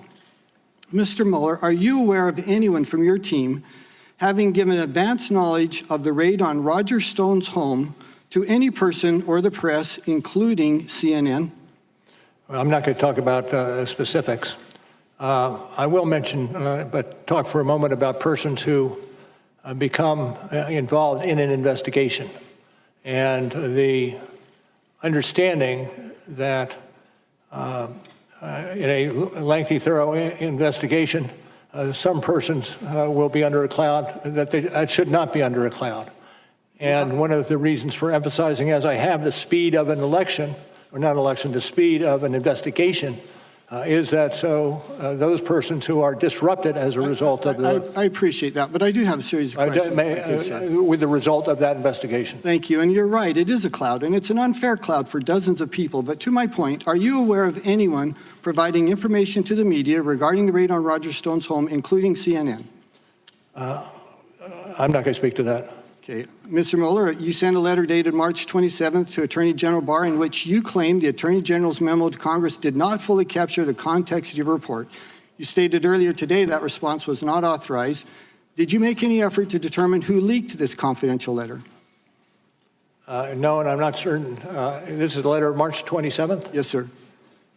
Okay, I'm not certain when it was publicized. I do know it was publicized, but I do not believe we would be responsible for the leaks. Well, I do believe that we have done a good job in assuring that no leaks occur. We have 25 examples here of where you did not do a good job. Not you, sir. I'm not accusing you at all, but where your office did not do a good job in protecting this information. One more example. Do you know anyone who anonymously made claims to the press that Attorney General Barr's March 24th letter to Congress had been misrepresented or misrepresented the basis of your report? And what was the question? Do you know who anonymously made claims to the press that Attorney General Barr's March 24th letter to Congress had misrepresented the findings of your report? No. Sir, given these examples as well as others, you must have realized that leaks were coming from someone associated with the special counsel's office. What I'd like to ask is, I do not believe that. Well, sir, this was your work. You're the only one, your office is the only one who had information regarding this. It had to come from your office. Putting that aside, which leads me to my final question, did you do anything about it? From the outset, we've undertaken to make certain that we minimize the possibility of leaks. And I think we were successful over the 2 years that we were in operation. Well, I wish you'd been more successful, sir. I think it was disruptive to the American people. My time has expired. I yield back. Mr. Quigley. Thank you, Mr. Chairman. Director, thank you for being here. This too shall pass. Earlier today and throughout the day, you have stated the policy that a seated president cannot be indicted, correct? Correct. And upon questioning this morning, you were asked, could a president be indicted after their service, correct? Yes. And your answer was that they could. They could. Director, please speak into the microphone. I'm sorry. Thank you. So they could. The follow-up question that should be concerning is, what if a president serves beyond the statute of limitations? I don't know the answer to that one. Would it not indicate that if the statute of limitations on federal crimes such as this are 5 years, that a president who serves a second term is therefore under the policy above the law? I'm not certain I would agree with the conclusion. I'm not certain that I can see but the possibility that you suggest. But the statute doesn't toll, is that correct? I don't know specifically. It clearly doesn't. And I just want, as the American public is watching this and perhaps learning about many of these for the first time, we need to consider that, and that the other alternatives are perhaps all that we have. But I appreciate your response. Earlier in questioning, someone mentioned that it was a question involving whether anyone in the Trump political world publicized the emails, whether or not that was the case. I just want to refer to volume 1, page 60, where we learned that Trump Jr. publicly tweeted a link to the leak of stolen Podesta emails in October of 2016. You're familiar with that? I am.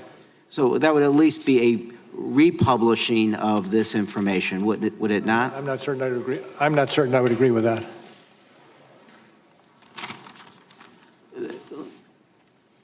Director Pompeo assessed WikiLeaks in one point as a hostile intelligence service. Given your law enforcement experience and your knowledge of what WikiLeaks did here and what they do generally, would you assess that to be accurate or something similar? How would you assess what WikiLeaks does? Absolutely, and they are currently under indictment. It's Julian Assange. Would it be fair to describe them as, you would agree with Mr. Director Pompeo, that's what he was when he made that remark, that it's a hostile intelligence service, correct? Yes. If we could put up slide 6. This just came out, WikiLeaks. I love WikiLeaks. Donald Trump, October 10th, 2016. This WikiLeaks stuff is unbelievable. It tells you the inner heart. You got to read it. Donald Trump, October 12th, 2016. This WikiLeaks is like a treasure trove. Donald Trump, October 31st, 2016. Boy, I love reading those WikiLeaks. Donald Trump, November 4th, 2016. Do any of those quotes disturb you, Mr. Director?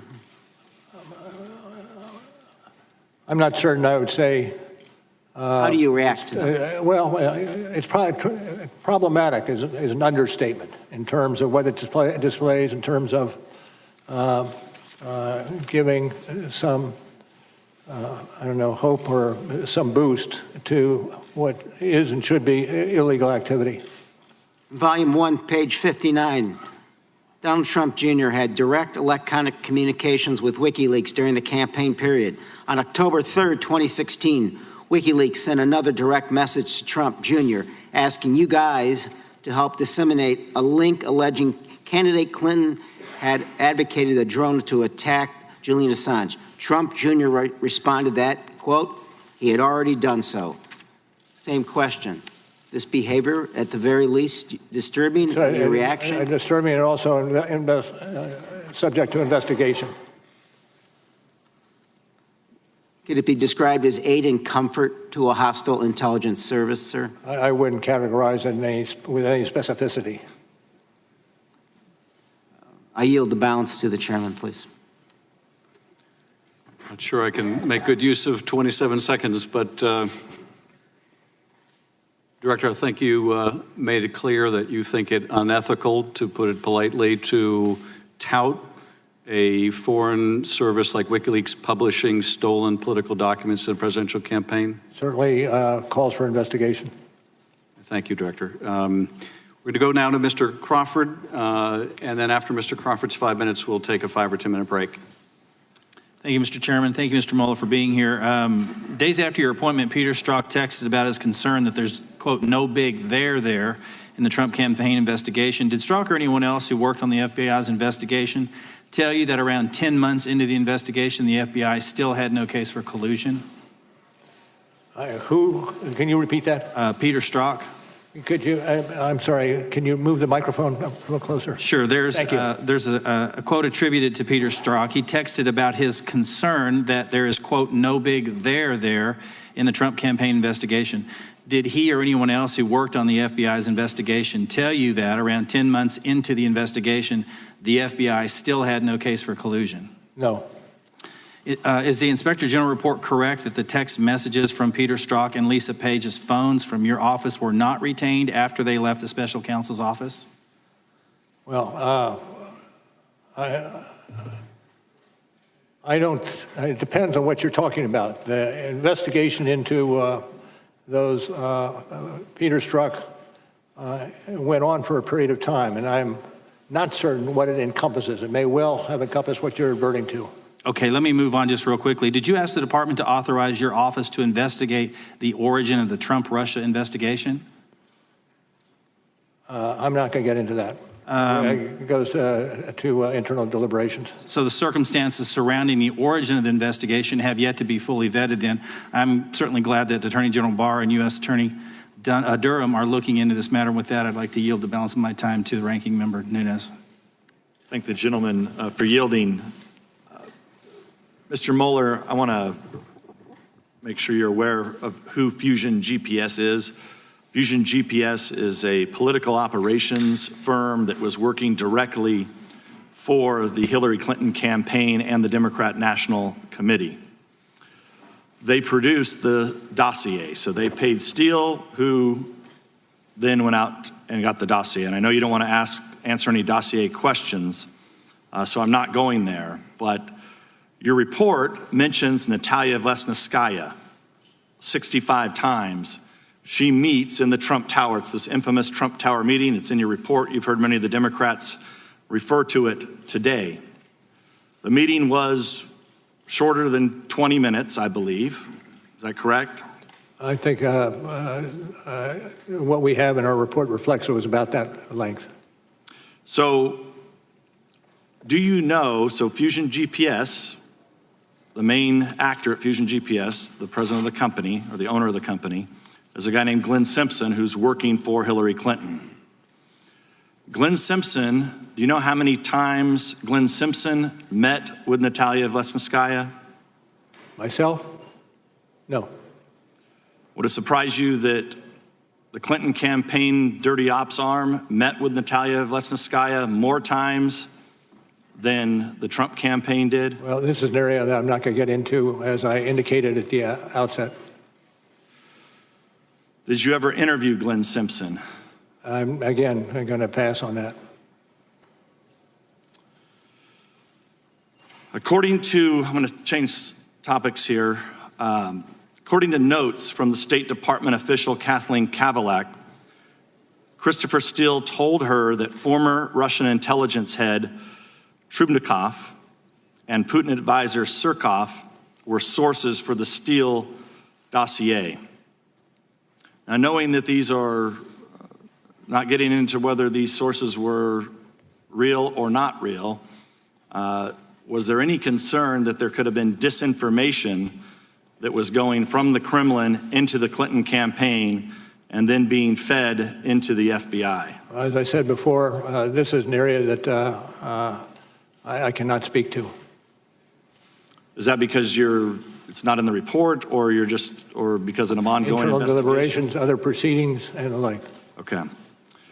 When Andrew Weissman and Zaneb Ahmed joined your team, were you aware that Bruce Orr, Department of Justice top official, directly briefed the dossier allegations to them in the summer of 2016? Again, I'm not going to speak to that issue. Okay. Before you arrested George Papadopoulos in July of 2017, he was given $10,000 in cash in Israel. Do you know who gave him that cash? Again, it's outside our ambit, and questions such as that should go to the FBI or the department. But it involved your investigation. It involved persons involved in my investigation. Thank you, Mr. Chairman. Committee will stand in recess for 5 or 10 minutes. Please, folks, remain in your seats. Allow the director, Mr. Zebley, to exit the chamber. Robert Mueller, about halfway through this hearing, the second hearing of the day, this one with the House Intelligence Committee, taking questions from some of the 22 members of that committee on a number of issues. He made news, actually, at the top before he began taking questions, essentially correcting the record of something he had said before the Judiciary Committee earlier in the day, suggesting that if not for Justice Department guidelines, that he believed the president could be indicted on obstruction of justice. He clarified that and went back to the original language that is in the report. And then I'll turn to my panel here, Chuck Todd, Andrea Mitchell, and Chuck Rosenberg. He seemed a little more willing to engage in this hearing. Today, this was a reminder that I actually think Democrats did this backwards. There's a reason Robert Mueller, part one was about the crime and part two was about the obstruction. There's a reason he did one is number one and one was number two. You got to tell this story. To understand the seriousness of the obstruction, you have to understand the seriousness of what happened.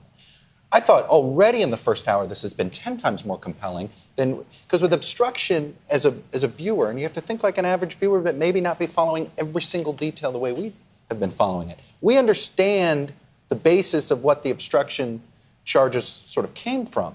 But without understanding the initial crime and detailing that first, I think it makes it even harder to consume the obstruction part of this story and to grasp why that was so serious until you understand the initial crime. And I think already, and look, we can't tell how many people are still watching and things like that. This part is more compelling and I think would have actually informed the questioning better, and more importantly, perhaps understanding as a viewer better, had they basically done this out in the other order. He became more animated because this is the thing, even when he did his news conference a few weeks ago, what he really focuses on is the Russian interference. That to him That's where he has passion. Is the big thing that has been ignored. Exactly. It was the first thing he mentioned and the last thing he mentioned in that initial statement, 9 minutes, whatever, that it went. And this is what he is focused on. This was, as Chuck says, the original crime. And when he was asked about President Trump's comments about WikiLeaks, you know, I love WikiLeaks during the 2016 campaign and his comments to our own Katie Tur on those days, following up in a news conference. And those were quoted to him. Instead of saying, well, I'll just refer you to the report, he said, problematic. He was asked, would those be problematic to you? He said, problematic is an understatement in terms of the president's praise for WikiLeaks. Right. And I want to play a little of what he said to Congresswoman Spears on the very issue. Here it is.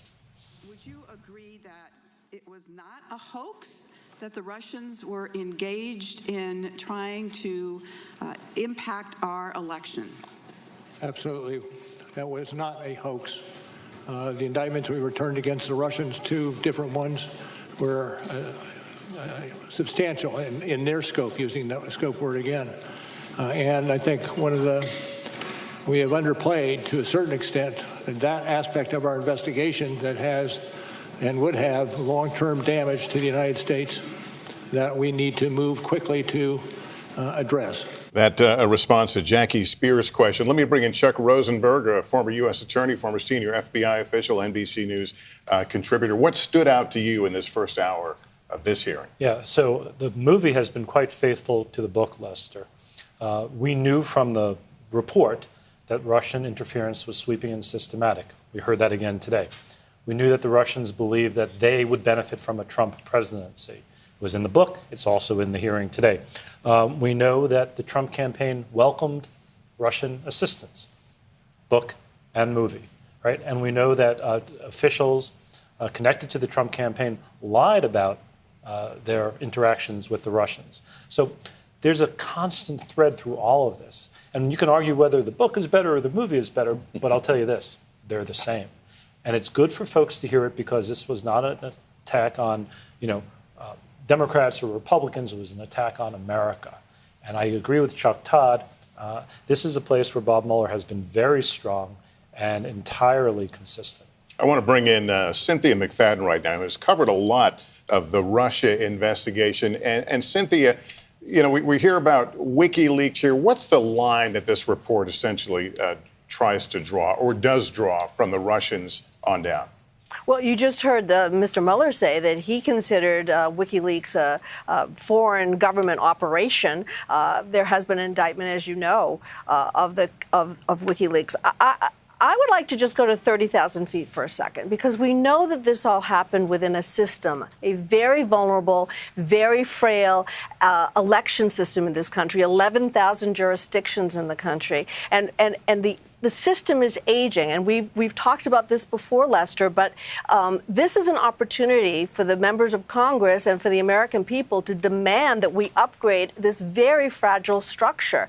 I mean, it's shocking. 38 states have at least one or more jurisdictions where the election machinery they're operating with is no longer manufactured.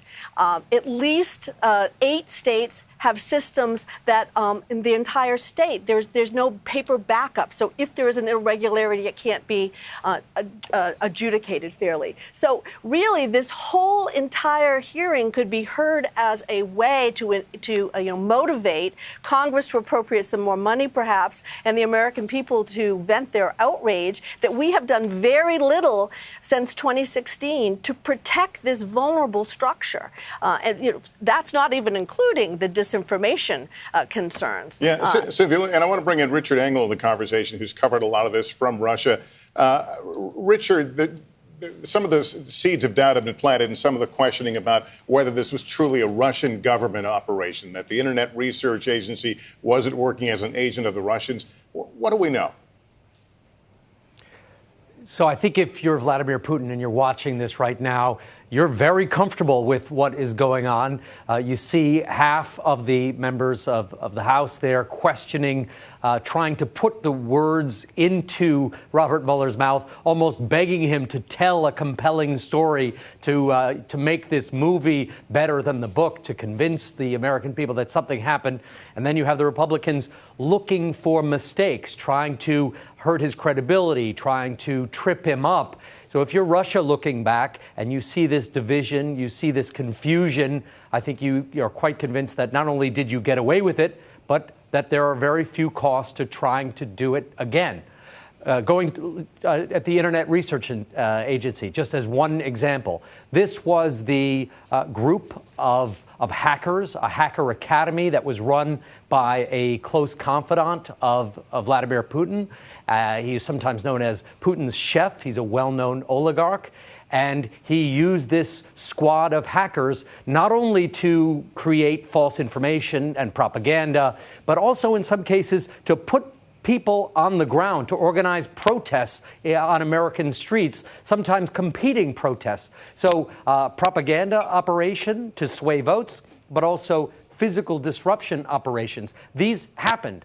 We've spoken to independent experts who have looked through the Internet Research Agency. We've done stories on it on NBC Nightly News and other platforms describing exactly how this played out. Yet there are seemingly no consequences to these actions when you have this incredibly divided debate where some people are trying to drag the story out of a reluctant witness and others trying to say that there's no story there at all. And to Cynthia and Richard's point, one of the reasons, the most important reason why nothing has been done, I mean, some efforts have been made, but not a government-wide effort, is that the President of the United States has stood in Helsinki and elsewhere at the G20, in Hamburg initially, and then again in Japan, and defended Vladimir Putin against the advice of his own intelligence agencies. You've had acting Homeland Security chiefs. You've had a complete turmoil in that department, which was led by Jay Johnson under Obama, and they've been criticized for not doing enough, but they were doing something about it.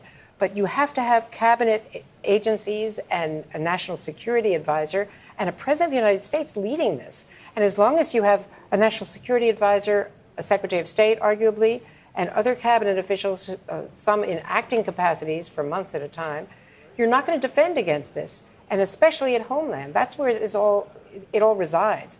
And the President of the United States has to make the decision that this is critical to the infrastructure, and he agrees with the Russians. But yeah, what has he acknowledged? I feel like we've heard both versions that, yes, something happened, or no, it didn't happen. Well, he keeps saying, he said specifically that, in Helsinki, he said, he was asked, do you agree with your intelligence agencies or Putin? And he said, well, he denied it. And he has consistently signaled that he does not accept the conclusion of the I actually intelligence take a step further. Actually, I think the real issue here with this president is he doesn't believe this is a serious issue. He is, I think what we've learned about him is he's transactional in nature. His defense and his rationalization of this has always been, well, anybody else would have done it. How many times has he himself almost stepped there? Well, anybody would have taken that meeting. It's opposition research. This is politics. I think that, again, we can't crawl inside his head. We don't know whether he's acting this way because he knows he did something wrong, or he's acting this way because he believes there's nothing wrong to it. But I think we can't rule out. He doesn't view this as serious as others do. And that is, I think, what's so alarming to so many policymakers, because you're like, if the President of the United States isn't taking this seriously, then the entire government is hamstrung. Chuck, when I read the report, there was a big, startling number in it. It was that 126 million people, according to Facebook, had contact with the Russian troll operation, right? They had seen it, they had visited the webpage, they had interacted in some way. That moment occurred today as well in the movie, in the hearing, but it goes by so quickly, sometimes you have to stop and think about what you just heard, how successful the Russians were. 126 million Americans represents 39% of our population. 2 out of 5 Americans were affected just by the Facebook operation that the Russians ran against us. And so, and Andrea and Chuck have both made this point, and they've made it well. We need leadership in this country who takes that threat seriously, who recognizes it for what it is. It was a startling number, and it just passed like that. And I worry that we don't listen to it. And there were fake rallies. We've documented the rally in Texas that was a complete Russian fake. There were Black Lives Matter now, rallies. in the movie version, you'd actually show that rally so people can see how it actually came. Yeah, we're less than 2 minutes away from the hearing resuming. I do want to go to Hallie Jackson right now at the White House. I have not picked up and looked at my Twitter in a while. We're hearing much from the president about what we're seeing. We are, Lester. He has been continuously throughout this hearing process tweeting various clips, for example, and various comments from the cable coverage of the Mueller hearing, the testimony that we've been watching. And we are also getting an official statement from the White House. New Press Secretary Stephanie Grisham is calling today, in her words, an epic embarrassment for the Democrats. That's how she characterized the first half of today's hearing and what she expects to see more of in the second half. Turns out, by the way, during the break here, one of the president's top allies on Capitol Hill, Congressman Mark Meadows, who was in the room for the first part of the hearing, arrived here at the White House, Lester. All right, and the director returning back to the hearing room, about to take his seat, and they'll go back to the questioning again. This is the second of two hearings today, and this one primarily focusing on the central part of the case, which was Russian influence in the 2016 campaign and the report's conclusion that it was made to benefit President Donald Trump, or then candidate Donald Trump. And we heard the director in his testimony today acknowledging that that was the belief that they were able to glean from their investigation. Committee will come to order.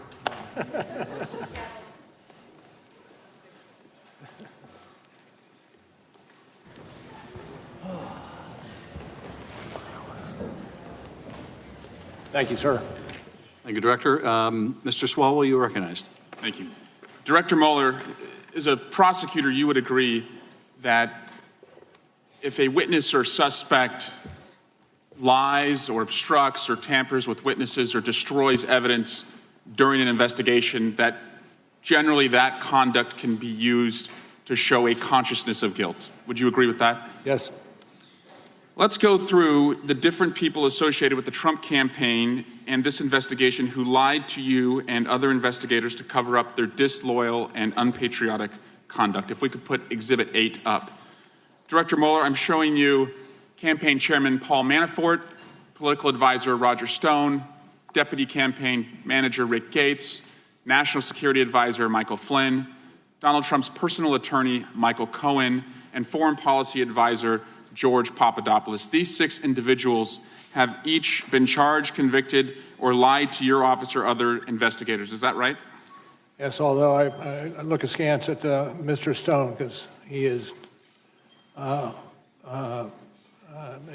he is in a different case here in D.C.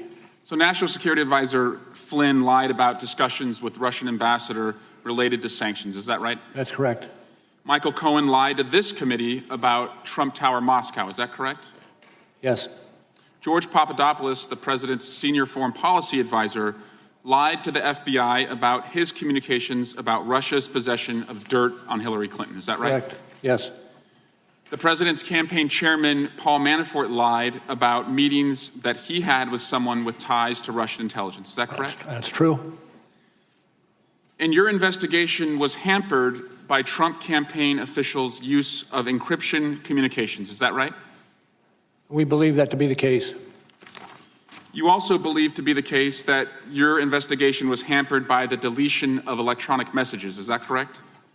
It would be, yes. Generally, any case would be if those kinds of communications are used.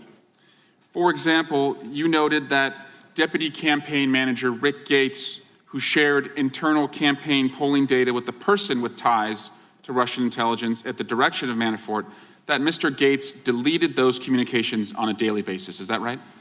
I take your word. I say I don't know specifically, but if it's in the report, then I support it. That's right, Director. It's Volume 1, page 136. Thank you.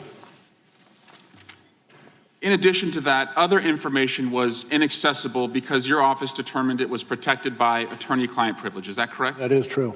That would include that you do not know whether communications between Donald Trump and his personal attorneys, Jay Sekulow, Rudy Giuliani, and others discouraged witnesses from cooperating with the government. Is that right? I'm not going to talk to that. that would also mean that you can't talk to whether or not pardons were dangled through the president's attorneys because the shield of attorney-client privilege. I'm not going to discuss that. Did you want to interview Donald Trump Jr.? And I'm not going to discuss that. Did you subpoena Donald Trump Jr.? And I'm not going to discuss that. Did you want to interview the president? Yes.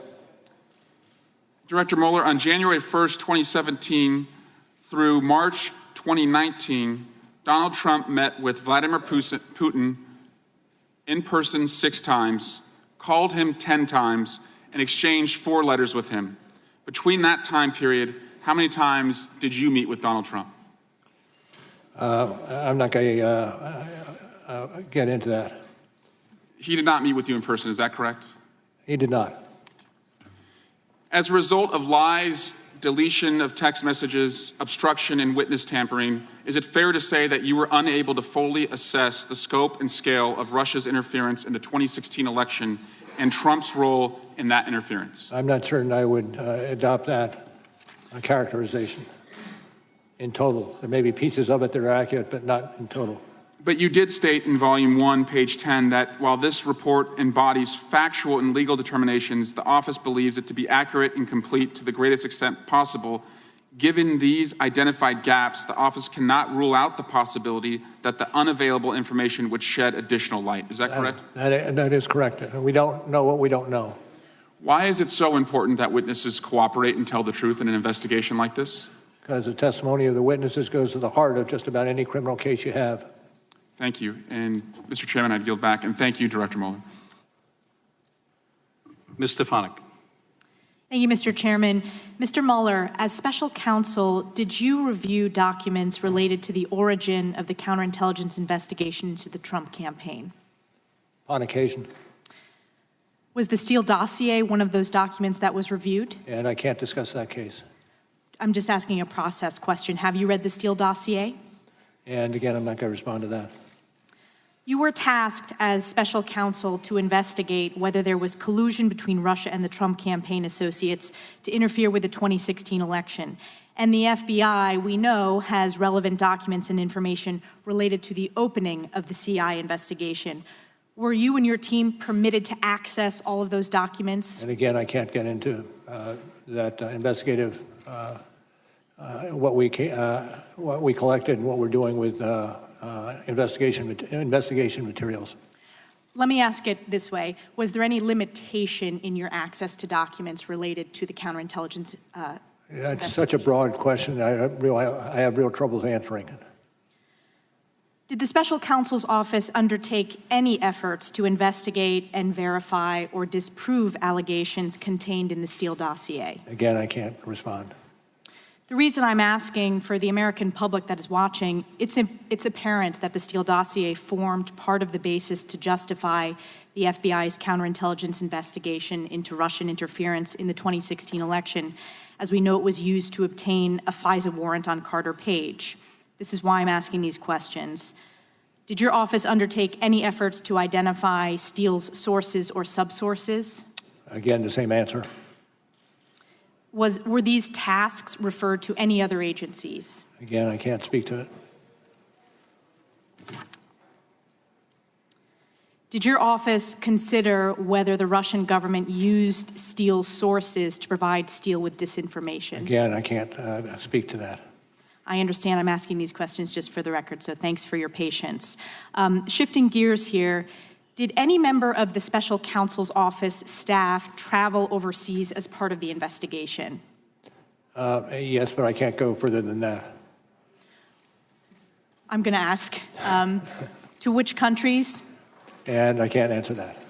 Did they meet with foreign government officials? Again, it's out of our bailiwick. Did they meet with foreign private citizens? Again, same response. Did they seek information about a U.S. citizen or any U.S. citizens? Again, a territory that I cannot go to. Thank you for answering on the record. These are important questions for the American public, and we're hopeful that the IG is able to answer these questions. I will yield the balance of my time to the ranking member. Thank the gentlelady for yielding. Mr. Mueller, I want to go back to, we started off with Joseph Mifsud, who's at the center of this investigation. He appears in your report a dozen times or more. He really is the epicenter. He's at the origin of this. He's the man who supposedly knows about Clinton's emails. You've seen on the screen, the Democrats have continually put up all the prosecutions that you made against Trump campaign officials and others. But I'm struggling to understand why you didn't indict Joseph Mifsud, who seems to be the man in the middle of all of this. Well, I think you understand that you cannot get into either classified or law enforcement information without a rationale for doing it. And I have said all I'm going to be able to say with regard to Mr. Mifsud.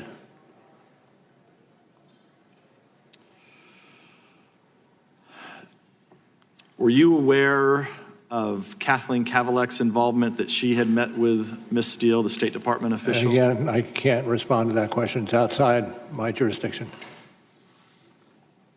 Okay. The Carter Page FISA warrant was re-upped 3 times. The last time it was re-upped was under your watch. So were you in the approval process of that last time that the Carter Page warrant was?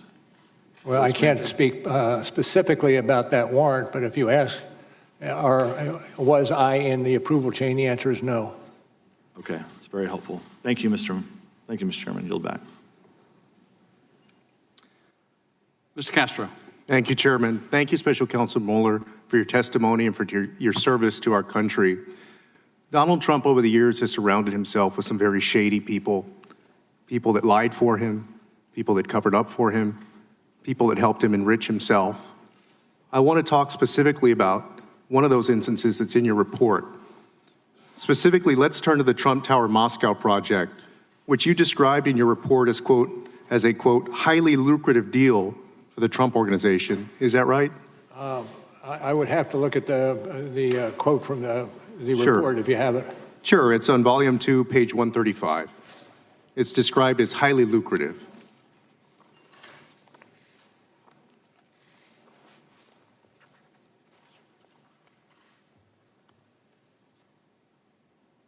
Okay, I have it. Sure. I have it. Thank you, sir. Yeah, no problem. Your office prosecuted Michael Cohen, and Michael Cohen was Donald Trump's lawyer, for lying to this committee about several aspects of the Trump organization's pursuit of the Trump Tower Moscow deal. Is that right? That's correct. According to your report, Cohen lied to, quote, minimize links between the project and Trump, unquote, and to, quote, stick to the party line, unquote, in order not to contradict Trump's public message that no connection existed between Trump and Russia. Is that right? That's yes, that's correct. Now, when you're talking about the party line here, the party line in this case. If I could interject, the one thing I should have said at the outset, if it was in the report, and consequently, I do believe it to be true. Thank you. The party line in this case was that the deal ended in January 2016. In other words, they were saying that the deal ended in January 2016 before the Republican primaries. In truth, though, the deal extended to June 2016, when Donald Trump was already the presumptive Republican nominee. Is that correct? That's correct. The party line was also that Cohen discussed the deal with Trump only 3 times, when in truth, they discussed it multiple times. Is that right? Also true, and part of the basis for the plea that he entered for lying to this entity. Thank you. And thank you for prosecuting that. The party line was also that Cohen and Trump never discussed traveling to Russia during the campaign, when in truth, they did discuss it. Is that right? That's accurate. And the party line was that Cohen never received a response from the Kremlin to his inquiries about the Trump Tower Moscow deal. In fact, Cohen not only received a response from the Kremlin to his email, but also had a lengthy conversation with a Kremlin representative who who had a detailed understanding of the project. Is that right? If it's in the report, that is accurate. Recitation of that piece of the report. So you have the candidate Trump at the time saying he had no business dealings with Russia, his lawyer who was lying about it, and then the Kremlin who during that time was talking to President Trump's lawyer about the deal. Is that right? I can't adopt your characterization. Not only was Cohen lying on Trump's behalf, but so was the Kremlin. On August 30th, 2017, 2 days after Cohen submitted his false statement to this committee, claiming that he never received a response to his email to the Kremlin, Vladimir Putin's press secretary told reporters that the Kremlin left the email unanswered. That statement by Putin's press secretary was false, wasn't it? I can't speak to that. Although it was widely reported in the press. Again, I can't speak to that, particularly if it was dependent upon media sources. But it was consistent with the lie that Cohen had made to the committee. Is that right? I'm not certain I could go that far. So Cohen, President Trump, and the Kremlin were all telling the same lie. I defer to you on that. I can't get into the details. Special Counsel Mueller, I want to ask you something that's very important to the nation.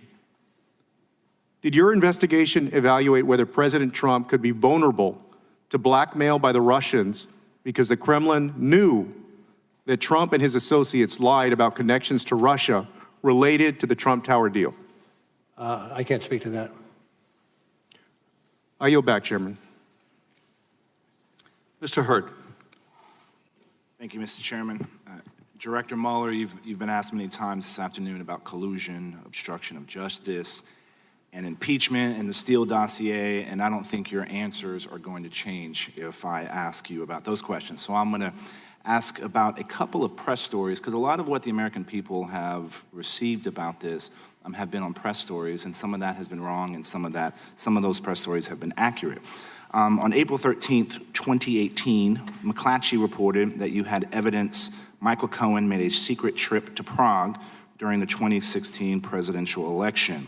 I think he told one of the committees here in Congress that was incorrect. Is that story true? I can't go into it.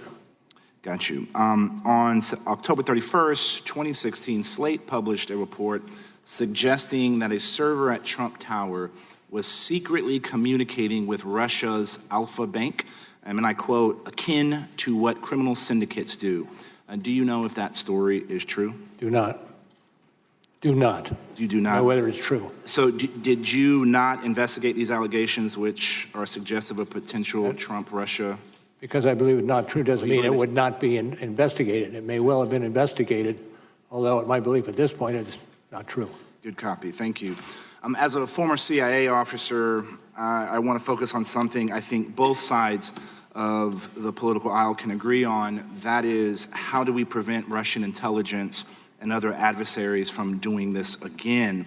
And after overseeing counterintelligence operations for 12 years as FBI director, and then investigating what the Russians have done in the 2016 election, you've seen tactics, techniques, and results of Russian intelligence operations. Our committee made a recommendation that the FBI should improve its victim notification process when a person, entity, or campaign has fallen victim to active measures of attack. Would you agree with this? It sounds like a worthwhile endeavor. I will tell you, though, that the ability of our intelligence agencies to work together in this arena is perhaps more important than that. And adopting whatever, and I'm not that familiar with legislation, but whatever legislation will encourage us working together. By us, I mean the FBI, CIA, NSA, and the rest. It should be pursued aggressively, early. Who do you think should be responsible within the federal government to counter disinformation? I'm no longer in the federal government, so But you've had a long career, storied career, and I don't think there's anybody who better understands the threat that we are facing than you. Do you have an opinion as a former FBI officer? As to? As to who should be the coordinating points within the federal government on how to deal with disinformation? I don't want to wade in those waters. a good copy. One of the most striking things in your report is that the Internet Research Agency not only undertook a social media campaign in the U.S., but they were able to organize political rallies after the election. Our committee issued a report and insight on saying that Russian active measures are growing with frequency and intensity, and including their expanded use of groups such as the IRA, and these groups pose a significant threat to the United States and our allies in upcoming elections. Would you agree with that? Yes. In fact, one of the other areas that we have to look at are many more companies, or not companies, many more countries are developing capability to replicate what the Russians had done. You alluded to making sure all the elements of the federal government should be working together. Do you have a suggestion on a strategy to do that to counter this disinformation? Not overarching. Is this, in your investigation, did you think that this was a single attempt by the Russians to get involved in our election, or did you find evidence to suggest they'll try to do this again? No, it wasn't a single attempt. They're doing it as we sit here. And they expect to do it during the next campaign. Director Mueller, I appreciate your time and indulging us here in multiple committees, and I yield back to the ranking member if he has. I yield back to the chairman. Mr. Heck. Director Mueller, I'd like to go to the motives behind the Trump campaign, encouragement and acceptance of help during the election. Obviously, a clear motivation was to help them in what would turn out to be a very close election, but there was another key motivation, and that was, frankly, the desire to make money. I always try to remember what my dad, who never had the opportunity to go beyond the 8th grade, taught me, which is that I should never, ever underestimate the capacity of some people to cut corners and even more in order to worship and chase the almighty buck. And this is important because I think it, in fact, does go to the heart of why the Trump campaign was so unrelentingly intent on developing relationships with the Kremlin. So let's quickly revisit one financial scheme we just discussed, which was the Trump Tower in Moscow. We indicated earlier that it was a lucrative deal. Trump, in fact, stood, he and his company, to earn many millions of dollars on that deal. Did they not, sir? True. And Cohen, Mr. Cohen, his attorney, testified before this committee that President Trump believed the deal required Kremlin approval. Is that consistent with what he told you? I'm not certain whether it's Mr. Trump himself or others associated with that enterprise that had discussed the necessity of having the input from the state, meaning the Russian government, in order for it to go forward successfully. Isn't it also true that Donald Trump viewed his presidential campaign, as he told top campaign aides, that the campaign was an infomercial for the Trump organization and his properties? I'm not familiar with that. Then let's turn to Trump campaign chair Paul Manafort. Did, in fact, your investigation find any evidence that Manafort intended to use his position as Trump's campaign chair for his own personal financial benefit? I will say there was some indication of that, but I won't go further. I think you'll find it on page 135 of Volume 1. During the transition, Trump's son-in-law, Jared Kushner, met with Sergei Gorkov, the head of a Russian-owned bank that is under U.S. sanctions. And according to the head of the bank, he met with Kushner in his capacity as CEO of Kushner Companies to discuss business opportunities. Is that correct, sir? I'm not certain. I'm not certain about that. Let me just put it that way. It was asserted thusly in your report, Volume 1, 160, pages 161 and 162. Your report notes that at the time, Kushner Companies were trying to renegotiate $1 billion, with a B, $1 billion lease of their flagship building at 666 Fifth Avenue, correct? I'm not familiar with those financial arrangements. Also on page 162, where Kushner Companies, it was asserted, had debt obligations coming due on the company. Eric Prince, a supporter close to Trump? the supporter. campaign and administrative. A supporter. I was. Yes. He met in the Seychelles during the transition with Kirill Dmitriev, who was the head of a sanctioned Russian government investment arm, which had close ties to Vladimir Putin. Correct, sir? Yes. Your investigation determined that Mr. Prince had not known nor conducted business with Dmitriev before Trump won the election. Correct? Well, I defer to the report on that. Yet it does. And yet Prince, who had connections to top administration, Trump administration officials, met with Dmitriev during the transition period to discuss business opportunities, among other things. But it wasn't just Trump and his associates who were trying to make money off this deal, nor hide it, nor lie about it. Russia was too. That was the whole point, to gain relief from sanctions, which would hugely benefit their incredibly wealthy oligarchs. For example, sanctions relief was discussed at that June 9th meeting in the Trump Tower, was it not, sir? Yes, but it was not a main subject for discussion. Trump administration National Security Advisor designate Michael Flynn also discussed sanctions in a secret conversation with the Russian ambassador, did he not? Correct. So to summarize, Donald Trump, Michael Cohen, Paul Manafort, Jared Kushner, Eric Prince, and others in the Trump orbit all tried to use their connections with the Trump organization to profit from Russia, which was openly seeking relief from sanctions. Is that true, sir? I'm not certain I can adopt what you articulate. I will, and I'd further assert that was not only dangerous, it was un-American. Greed corrupts. Greed corrupts, and it is a terrible foundation for developing American foreign policy. Mr. Ratcliffe. Director Mueller, given your constraints on what you're able or allowed to answer with respect to counterintelligence matters or other matters that are currently open and under investigation, you're not going to be able to answer my remaining questions. So I thank you for your courtesies in the answers that you have given to my prior questions.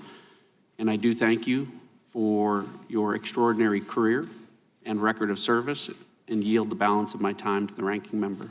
Thank you.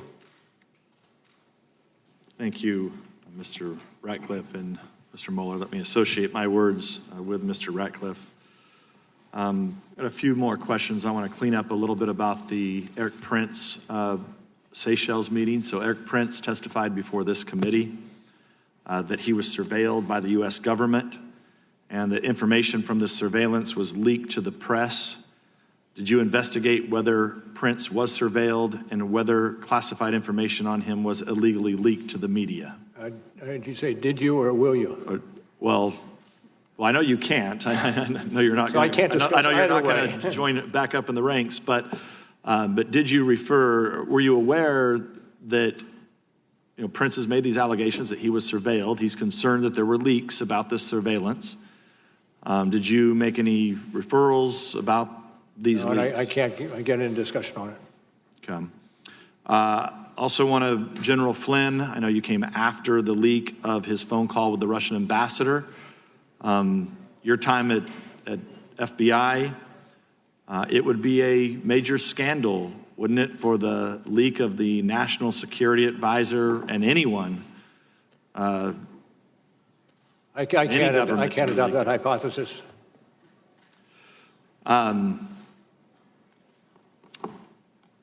Did your report name any people who were acting as U.S. government informants or sources without disclosing that fact? I can't answer that. On volume 1, page 133 of your report, you state that Konstantin Kilimnik has ties to Russian intelligence. His name came up quite often today, but your report omits to mention that Kilimnik has long-term relationships with U.S. government officials, including our own State Department. I can't get into that. I know it's not in the report, but if Kilimnik is being used in the report to say that he was possibly some type of Russian agent, and I think it is important for this committee to know if Kilimnik has ties to our own State Department, which it appears that he does. Again, it's the same territory that I'm loath to get into.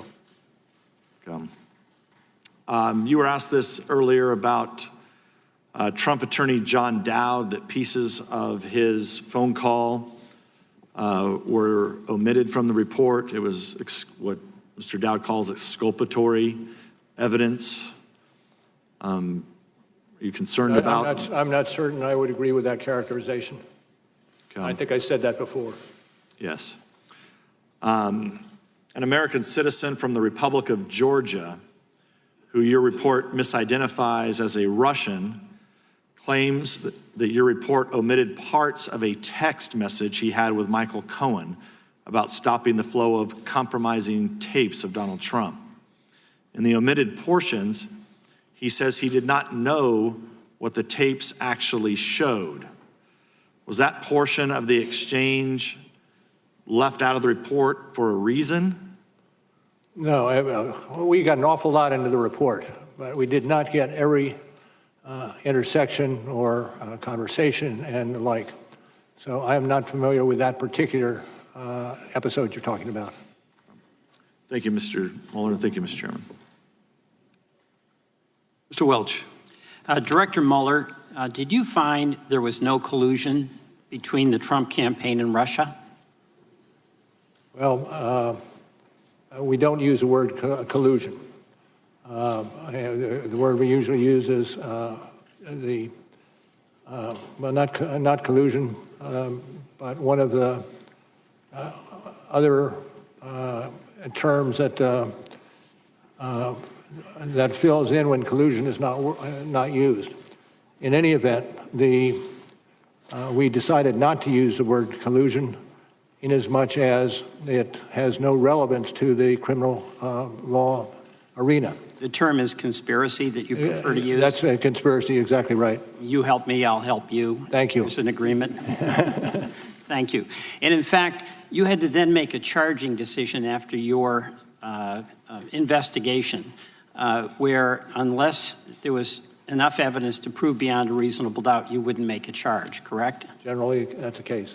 But making that decision does not mean your investigation failed to turn up evidence of conspiracy. Absolutely correct. And in fact, I'll go through some of the significant findings that your exhaustive investigation made. You found, as I understand it, that from May 2016 until the end of the campaign, campaign chairman Mr. Manafort gave private polling information to Russian agents, correct? Correct. And could you speak in the microphone? Yep, I will. My apologies. Thank you. And your investigation found that in June 2016, Donald Trump Jr. made an arrangement to meet at Trump Tower along with Jared Kushner and others, expecting to receive dirt on the Hillary Clinton campaign, correct? Correct. And you found in your investigation that on July 27th, candidate Trump called on Russia to hack Hillary Clinton's email, something that for the first time they did about 5 hours later, correct? That's correct.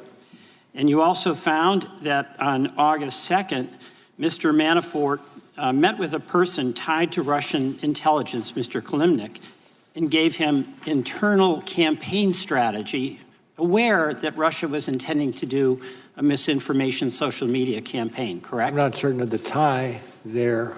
But the fact of that meeting, you agree with? The fact of the meeting took place is accurate. In your investigation, as I understand it, also found that in the late summer of 2016, the Trump campaign, in fact, devised its strategy and messaging around WikiLeaks releases of materials that were stolen from the Democratic National Committee, correct? Is that from the report? Yes. It's according to Mr. Gates. Yes. Yes, thank you. And you also talked earlier about the finding in your investigation that in September and October of 2016, Donald Trump Jr.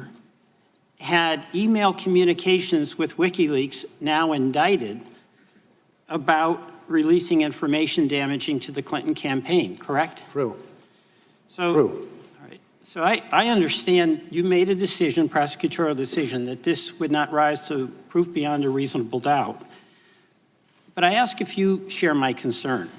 And my concern is, have we established a new normal from this past campaign that is going to apply to future campaigns, so that if any one of us running for the U.S. House, any candidate for the U.S. Senate, any candidate for the presidency of the United States, aware that a hostile foreign power is trying to influence an election, has no duty to report that to the FBI or other authorities? Well, I hope. Go ahead. I hope this is not the new normal, but I fear it is. And would, in fact, have the ability, without fear of legal repercussion, to meet with agents of that foreign entity hostile to the American election?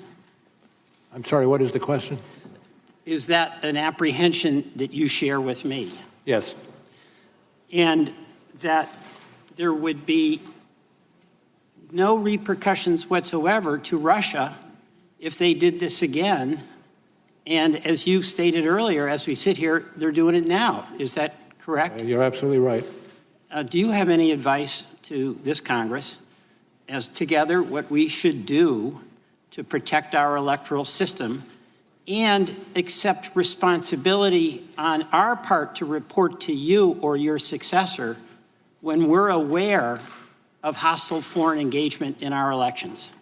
I would say the basis, the first line of defense really is the ability of the various agencies who have some piece of this to not only share information, but share expertise, share targets, and use the full resources that we have to address this problem. Thank you, Director Mueller. I yield back.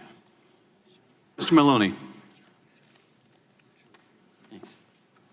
Mr. Mueller, thank you. I know it's been a long day, and I want to make clear how much respect I have for your service and for your extraordinary career. And I want you to understand my questions in that context, sir. I'm going to be asking you about Appendix C to your report, and in particular, the decision not to do a sworn interview with the president. It's really the only subject I want to talk to you about, sir. Why didn't you subpoena the president? Well, at the outset, after we took over and initiated the investigation. If I could ask you to speak on the microphone. Yeah, of course. At the outset, after we took over the investigation and began it and pursued it, quite obviously one of the things we anticipated wanting to accomplish, that is having the interview of the president. We negotiated with him for a little over a year, and I think what you adverted to in the appendix lays out our expectations as a result of those negotiations. But finally, when we were almost towards the end of our investigation and we'd had little success in pushing to get the interview of the president, we decided that we did not want to exercise the subpoena powers because of the necessity of expediting the end of the investigation. Was that, excuse me, did you want I was going to say, the expectation was if we did subpoena the president, he would fight the subpoena and we would be in the midst of the investigation for a substantial period of time. Right, but as we sit here, you've never had an opportunity to ask the president in-person questions under oath, and so obviously that must have been a difficult decision. And you're right, Appendix C lays that out, and indeed, I believe you described the in-person interview as vital. That's your word. And of course, you make clear you had the authority and the legal justification to do it. As you point out, you waited a year. You put up with a lot of negotiations. You made numerous accommodations, which you lay out so that he could prepare and not be surprised. I take it you were trying to be fair to the president. And by the way, you were going to limit the questions when you got to written questions to Russia only. And in fact, you did go with written questions after about 9 months, sir, right? And the president responded to those, and you have some hard language for what you thought of those responses. What did you think of the president's written responses, Mr. Mueller? Certainly not as useful as the interview would be.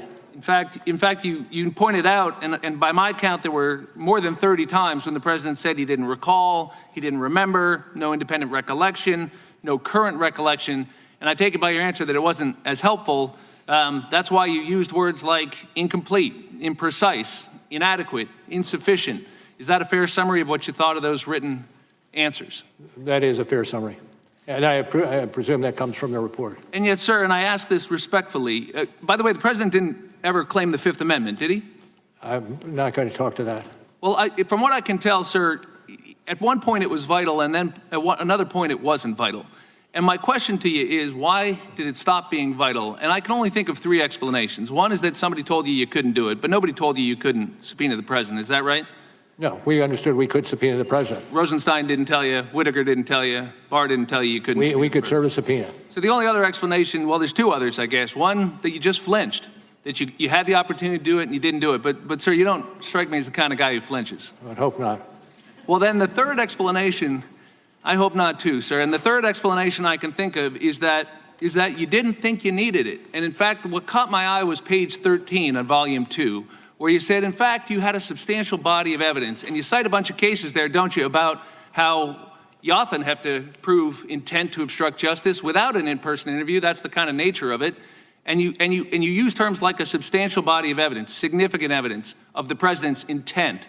So my question, sir, is, did you have sufficient evidence of the president's intent to obstruct justice, and is that why you didn't do the interview? There's a balance. In other words, how much evidence you have to satisfy the last element against how much time are you willing to spend in the courts litigating the interview with the president. And in this case, you felt that you had enough evidence of the president's intent. We had to make a balanced decision in terms of how much evidence we had compared to the length of time it would take and to sir, do because that. I have limited time, you thought that if you gave it to the Attorney General or to this Congress, that there was sufficient evidence that it was better than that delay. Can you state that again? Well, that it was better than the delay to present the sufficient evidence, your term, of the president's intent to obstruct justice to the Attorney General and to this committee. Isn't that why you didn't do the interview? No, the reason we didn't do the interview is because of the length of time that it would take to resolve the issues attendant to that. Thank you, sir. Ms. Demings. Thank you so much, Mr. Chairman. And Director Mueller, thank you so much for being a person of honor and integrity. Thank you for your service to the nation. We are certainly better for it. Director Mueller, I too want to focus on the written responses that the president did provide and the continued efforts to lie and cover up what happened during the 2016 election. Were the president answers submitted under oath?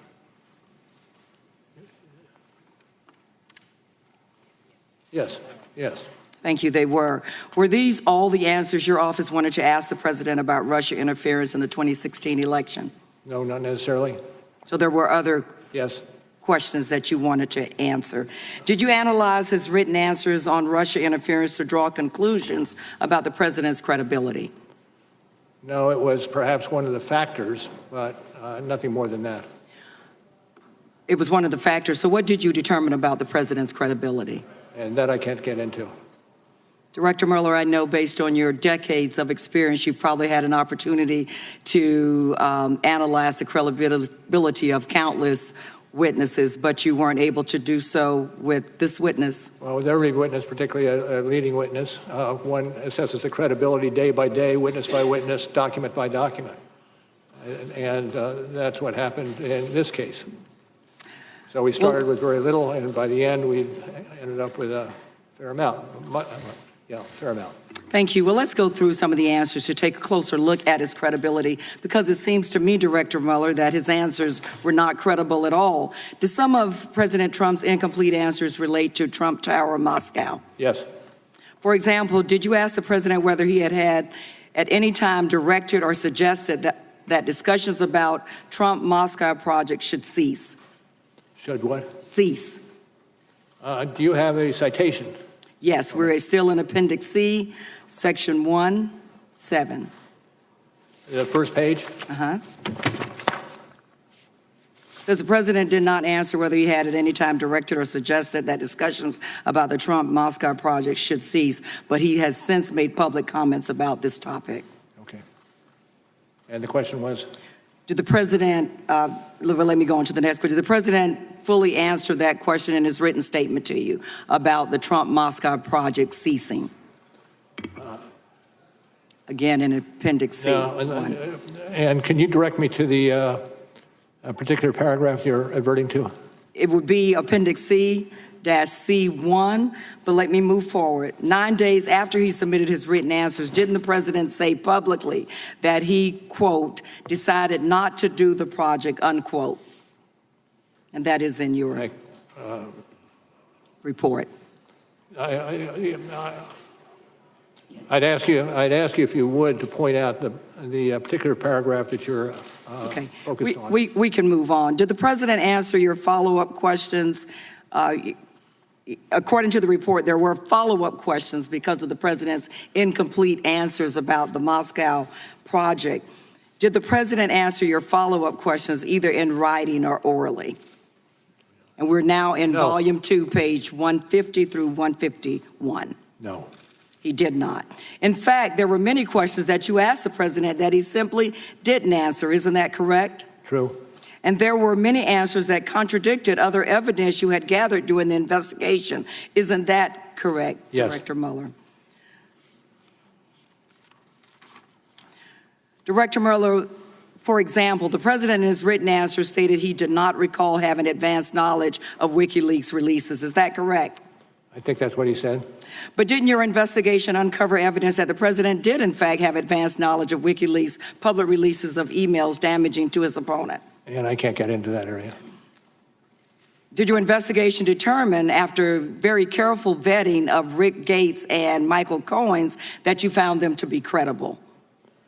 That we found the president to be credible? That you found Gates and Cohen to be credible in their statements about WikiLeaks? Those areas I'm not going to discuss. Okay. Could you say, Director Mueller, that the president was credible? I can't answer that question. Director Mueller, isn't it fair to say that the president's written answers were not only inadequate and incomplete because he didn't answer many of your questions, but where he did, his answers showed that he wasn't always being truthful? I would say, generally. Generally. Director Mueller, it's one thing for the president to lie to the American people about your investigation, falsely claiming that you found no collusion and no obstruction, but it's something else altogether for him to get away with not answering your questions and lying about them.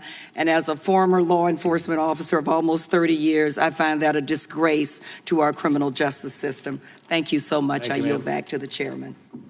Mr. Krishnamurthy. Director Mueller, thank you for your devoted service to your country. Earlier today, you described your report as detailing a criminal investigation, correct? Yes. Yes. Director, since it was outside the purview of your investigation, your report did not reach counterintelligence conclusions regarding the subject matter of your report. That's true. For instance, since it was outside your purview, your report did not reach counterintelligence conclusions regarding any Trump administration officials who might potentially be vulnerable to compromise or blackmail by Russia, correct? Those decisions probably were made in the FBI. But not in your report, correct? Not in our report. We advert to the counterintelligence goals of our investigation, which were secondary to any criminal wrongdoing that we could find. Let's talk about one administration official in particular, namely President Donald Trump. Other than Trump Tower Moscow, your report does not address or detail the president's financial ties or dealings with Russia, correct? Correct. Similarly, since it was outside your purview, your report does not address the question of whether Russian oligarchs engaged in money laundering through any of the president's businesses, correct? Correct. And of course, your office did not obtain the president's tax returns, which could otherwise show foreign financial sources, correct? Not to speak to that. I'm not going to speak to that. In July 2017, the president said his personal finances were off limits or outside the purview of your investigation, and he drew a quote-unquote red line around his personal finances. Were the president's personal finances outside the purview of your investigation? I'm not going to get into that. Were you instructed by anyone not to investigate the president's personal finances? No. Mr. Mueller, I'd like to turn your attention to counterintelligence risks associated with lying. Individuals can be subject to blackmail if they lie about their interactions with foreign countries, correct? True. For example, you successfully charged former National Security Advisor Michael Flynn of lying to federal agents about his conversations with Russian officials, correct? Correct. Since it was outside the purview of your investigation, your report did not address how Flynn's false statements could pose a national security risk because the Russians knew the falsity of those statements, right?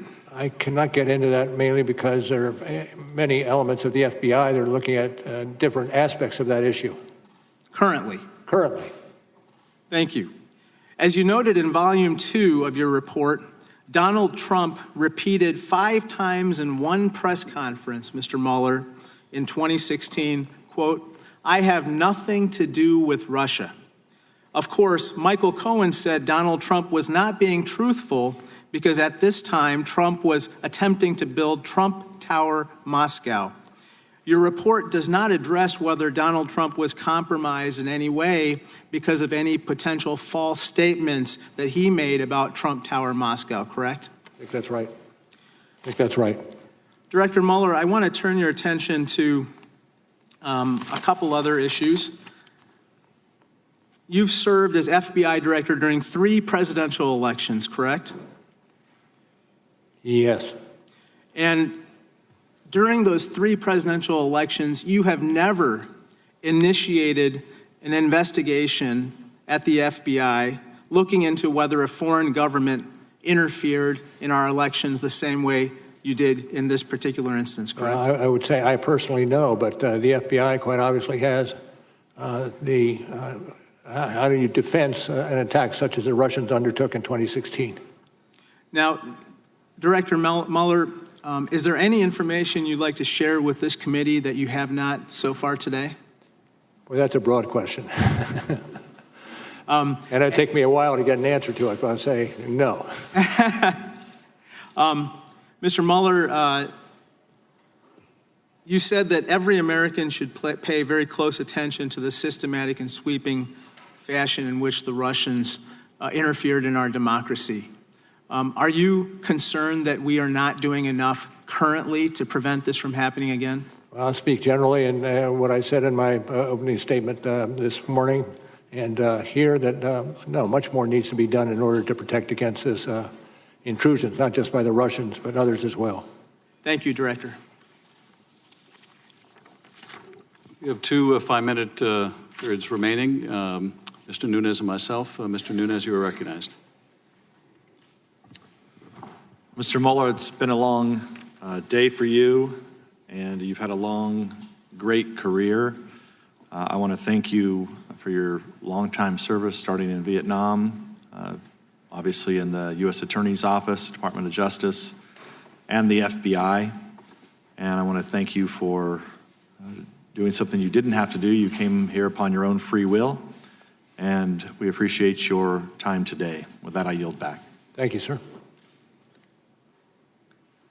Dr. Mueller, I want to close out my questions, turn to some of the exchange you had with Mr. Welsh a bit earlier. I'd like to see if we can broaden the aperture at the end of the hearing. From your testimony today, I gather that you believe that knowingly accepting foreign assistance during a presidential campaign is an unethical thing to do. And a crime. And a crime. Circumstances, yes. And to the degree, and a crime given certain circumstances.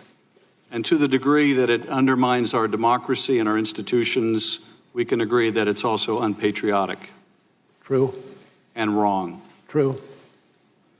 The standard of behavior for a presidential candidate, or any candidate for that matter, shouldn't be merely whether something is criminal. There should be held to a higher standard. You would agree? I will not get into that because it goes to the standards to be applied by other institutions besides ours. Well, I'm just referring to ethical standards. We should hold our elected officials to a standard higher than mere avoidance of criminality, shouldn't we? Absolutely. You have served this country for decades. You've taken an oath to defend the Constitution. You hold yourself to a standard of doing what's right. I would hope. You have. I think we can all see that. And befitting the times, I'm sure your reward will be unending criticism. But we are grateful. The need to act in an ethical manner is not just a moral one, but when people act unethically, it also exposes them to compromise, particularly in dealing with foreign powers. Is that true? True. Because when someone acts unethically in connection with a foreign partner, that foreign partner can later expose their wrongdoing and extort them. True. And that conduct, that unethical conduct, can be of a financial nature if you have a financial motive or an illicit business dealing. Am I right? Yes.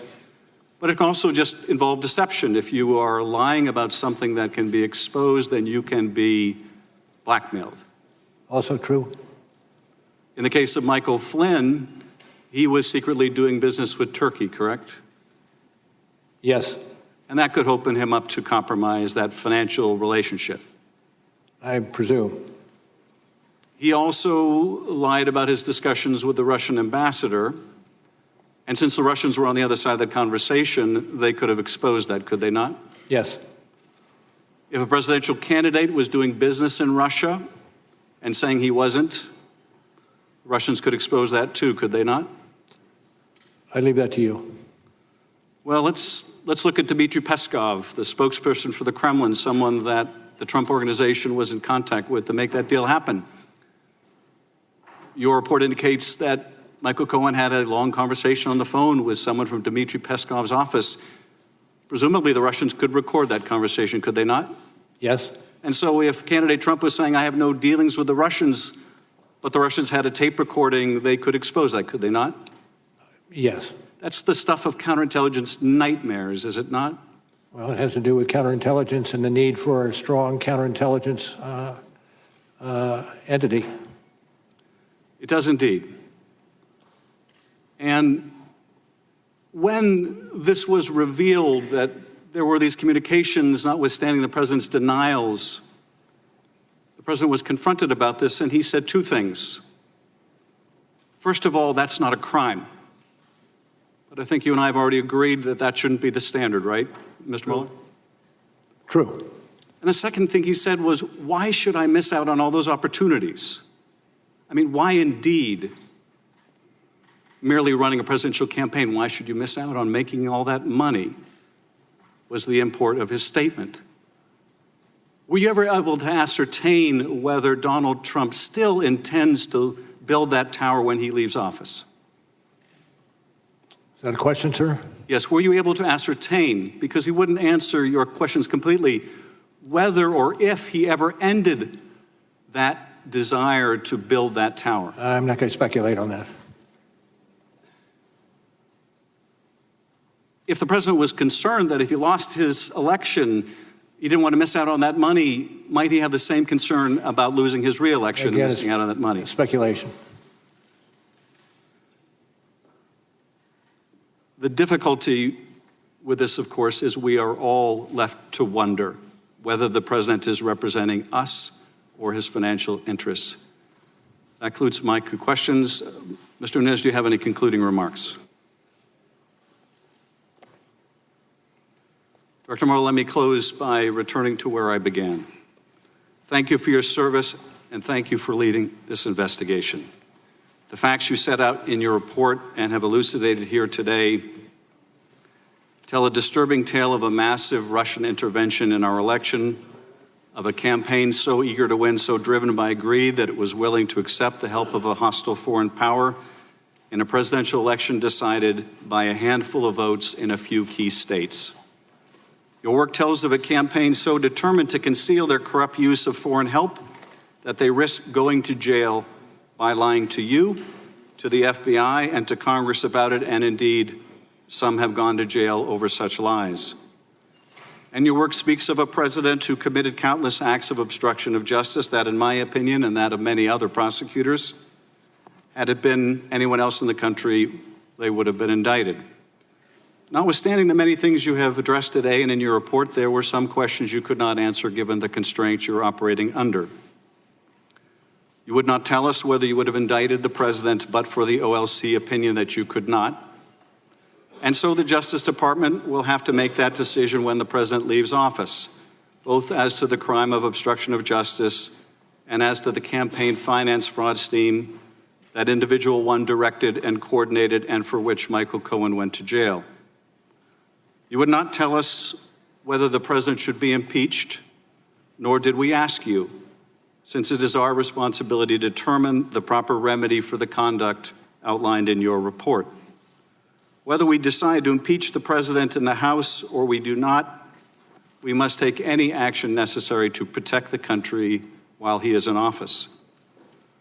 You would not tell us the results or whether other bodies looked into Russian compromise in the form of money laundering, so we must do so. You would not tell us whether the counterintelligence investigation revealed whether people still serving within the administration pose a risk of compromise and should never have been given a security clearance, so we must find out.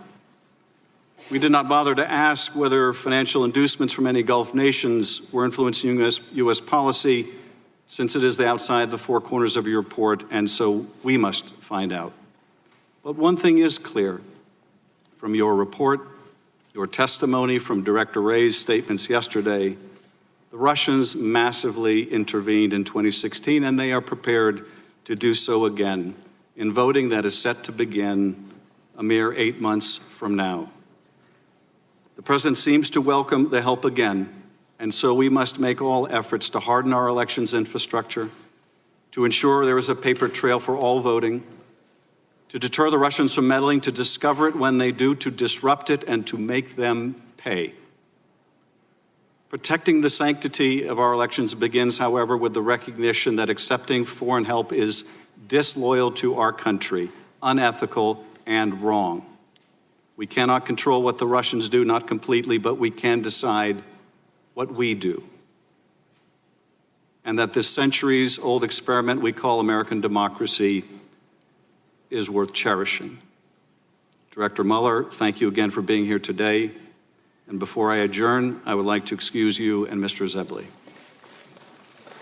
Everyone else, please remain seated.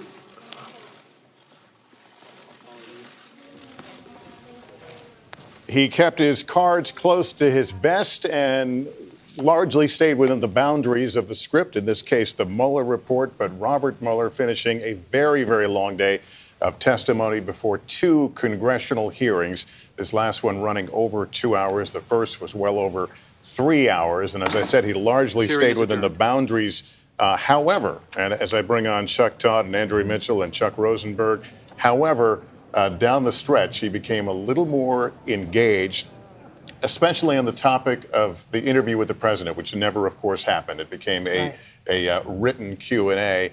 And Chuck, let me start off with you here. It sounds like he acknowledged that the answers he got from the president and those written answers were not necessarily truthful, or at least some of them. And certainly insufficient. And he certainly made that clear, that it would have been better to have an in-person interview and all of that.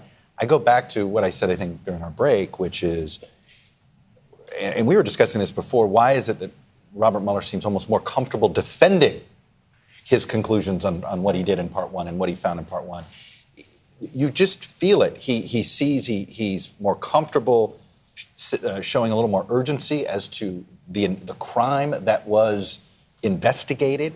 And again, I go back to, I think that now if you went back and watched part 1 as a viewer, and you hadn't read the Mueller report, you'd understand the obstruction questioning better after understanding the initial events that took place of these of these push points, whether it was the Trump Tower meeting, Trump Tower Moscow, those things.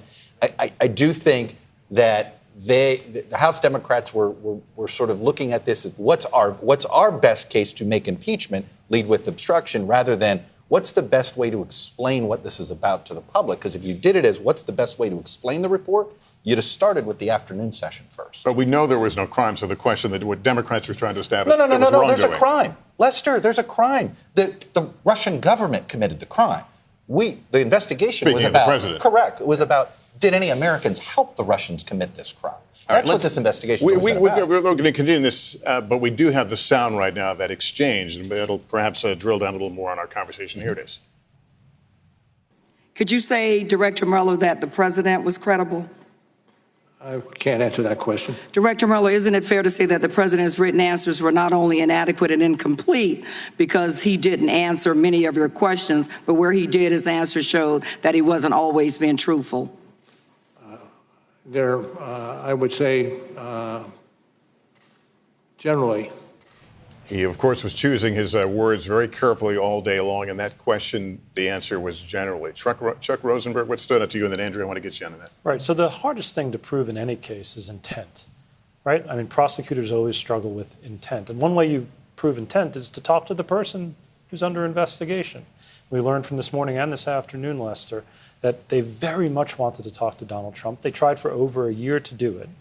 He wouldn't sit down with them. He only responded to written questions on this first half of the report on the Russia investigation, and that his answers were imprecise and incomplete and unhelpful. And so it shouldn't be that surprising, in a way, that you can't demonstrate intent. You don't have the requisite showing to bring a criminal case if you can't talk to the subject under investigation. Andrew? Well, what he said in answer to Congresswoman Demings was generally accepting her premise, which was that they were incomplete, unhelpful, and untruthful. And he said generally he agreed with that. More than 30 times he said in his written answers that he couldn't recall. So that was incomplete, not helpful. And the fact is that the Trump team, the Trump lawyers, ran out the clock, is what he acknowledged today. For more than a year, they thought that they might get this interview. They stretched them along. There was a change in the legal counsel, the private counsel. But the bottom line was that for more than a year, they thought that they might get him. They could have subpoenaed him. He decided at that point that it would take too long to litigate, and they had to complete the investigation. They had to wrap it up. He said that nobody told him he could not subpoena Rod Rosenstein. That struck me because it suggests that this thing was being run by the clock. Now, he did say, What clock? But remember earlier in the first hearing, his opening statement was that they wanted to get, go as long as But they that is needed. going to be the critical question. Why did you not subpoena him and force him to litigate it? Force him to go to court, to go to the Supreme Court, to expedite it and try to get him, because we all know why his lawyers did not want the president to be sitting down for this kind of interview. Chuck Rosenberg, let me ask you the question this way. Why should we believe the Mueller report and the investigation is complete if the following two things are true? We've never really gotten the straight answer from Paul Manafort. We have no idea. Paul Manafort did not cooperate. He turned out not to be a cooperating witness. So we do not know what Manafort was up to, that's incomplete, and no interview with the president. How is it that Robert Mueller can claim this is a complete investigation? Well, sadly, Chuck, sometimes investigations end because people will not cooperate or they will not tell you the truth. If it turns out in the end that's it from Manafort, and perhaps the president has invoked his Fifth Amendment right and will not go any further, then your investigation is largely complete, meaning there's nothing else to do. But here's this where is a case where then the law is almost protecting them from if they did do something nefarious. Well, the Fifth Amendment protects all of us, and properly so, and it's there for a purpose. It's also, as the Supreme Court has said, for the innocent as well as the guilty. But it could be that the Mueller team has just run out of things to do, with one exception. As Andrea said, they could have subpoenaed the president and litigated the question. We have the exchange here with Congressman Maloney asking about this idea. Why didn't you subpoena him? Here it is. We negotiated with him for a little over a year, and I think what you adverted to in the appendix lays out our expectations as a result of those negotiations.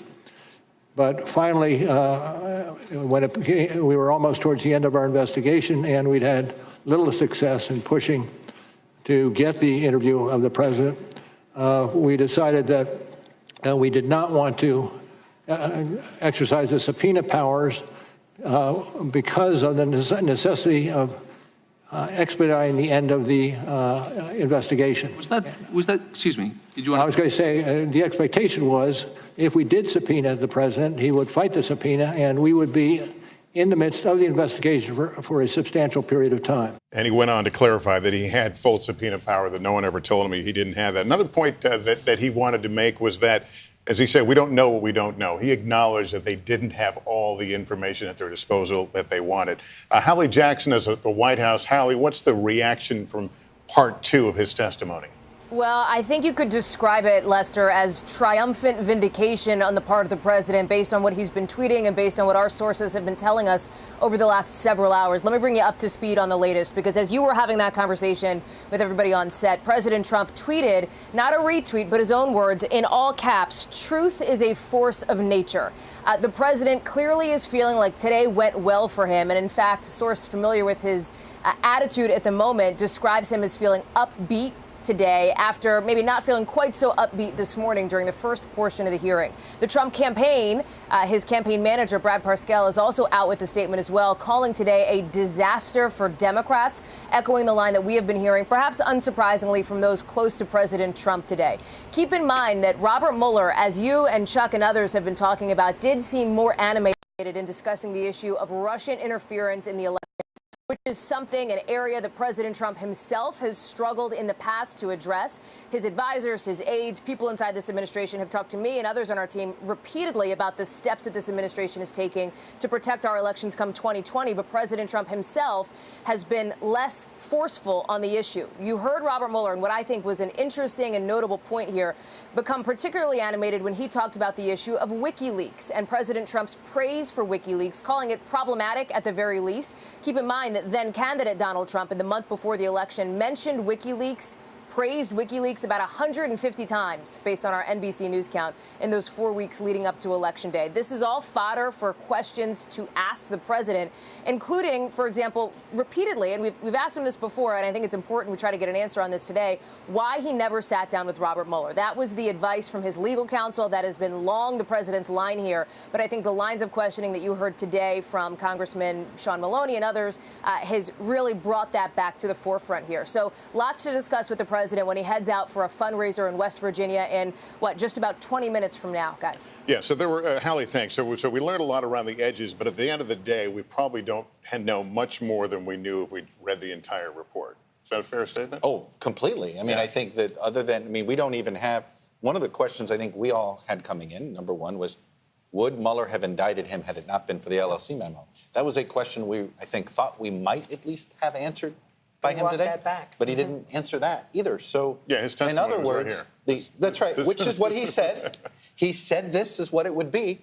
Call me if you want. I'm not going outside those lines. All right, so he didn't. But for literally that few seconds there on describing his view of the president's interview. So he didn't go far out the lines. So where does that leave us? Do we, based on the assumption that this probably is not going to move the needle for anyone who has if Nancy Pelosi's position is she's waiting for the public to ask for impeachment before she conducts it, then I don't know how this hearing does that. If she looks at this hearing and other House Democrats look at this hearing through the prism of, well, oh my God, there's so many unanswered questions.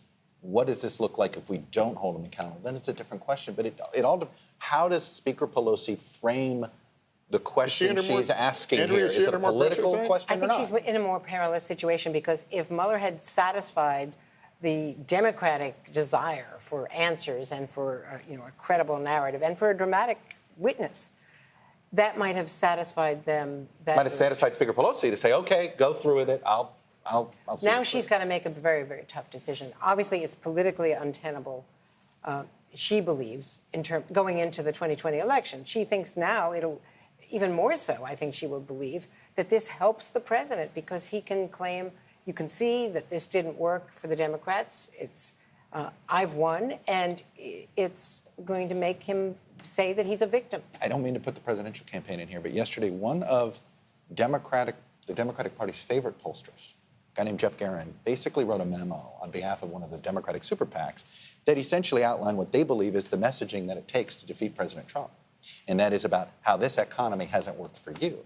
They're basically saying, stay away. The advice that national Democrats are giving everybody and each other, stay away from this, stay away from this, stay away from this. They're viewing it through a political lens. The question I have, and I've stated it before, is why are you so sure the politics on this isn't going to flip if you're only looking at this through a political prism, one, and two, be careful looking at this only through a political prism. And I think it's generational also within the caucus. I think the younger Democrats, these new Democrats, even some from the marginal districts that Nancy Pelosi is trying to protect in the next round, are going to be pushing for it. Let's go to Casey Hunt right now on the Hill. What do we hear, if anything, from Speaker Pelosi and others you're talking to there? Well, Lester, we're going to hear from Nancy Pelosi herself here in just a few minutes. She and the two chairmen that we saw today are going to have a press conference at 4:45 Eastern time today. So we should learn a little bit more about her thinking. But as I've talked to sources and members who are close to the House Speaker throughout the day, there's a very real sense that this is not going to change the dynamic that has already really set in the House. Nancy Pelosi has been, as Andrea and Chuck were just talking about, incredibly reluctant to go down this path because, Pelosi views it, quite frankly, as a political loser.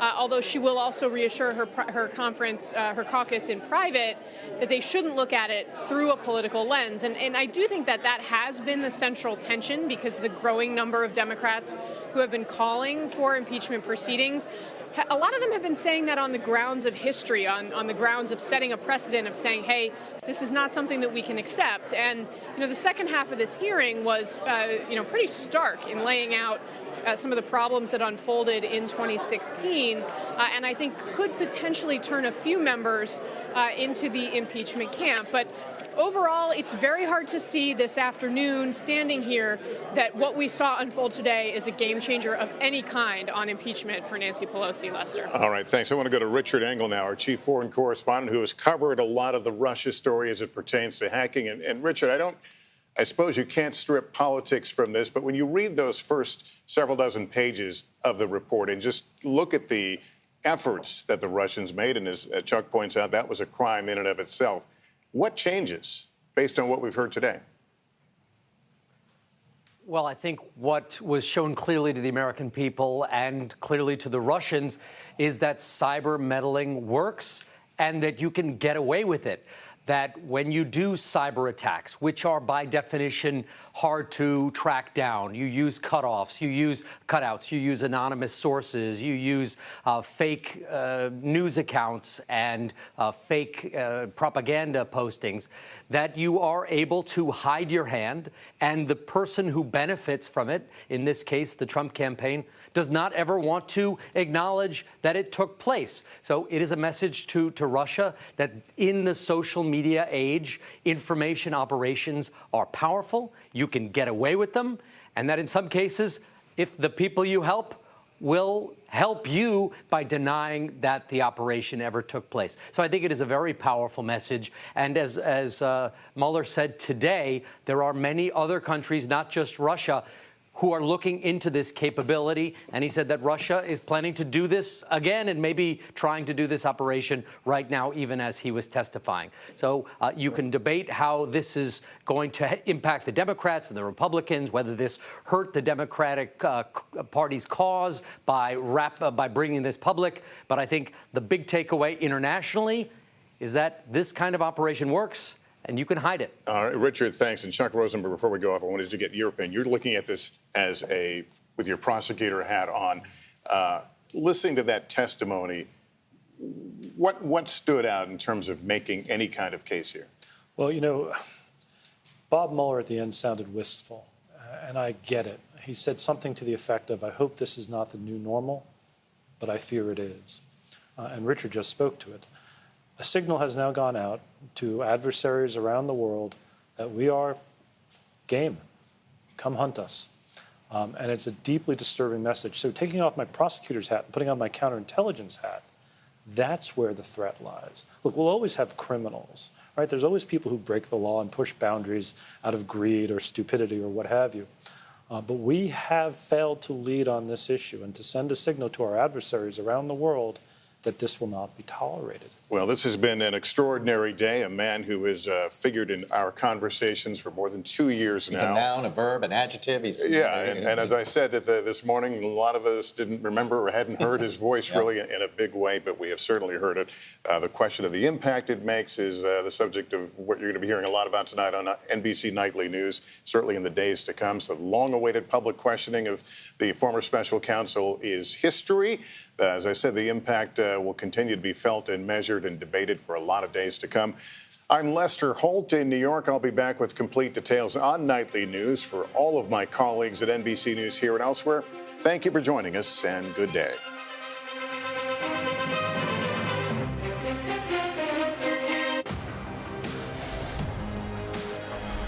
Hi, everyone. I'm Danny Savalas, and welcome to our special coverage of Mueller's testimony.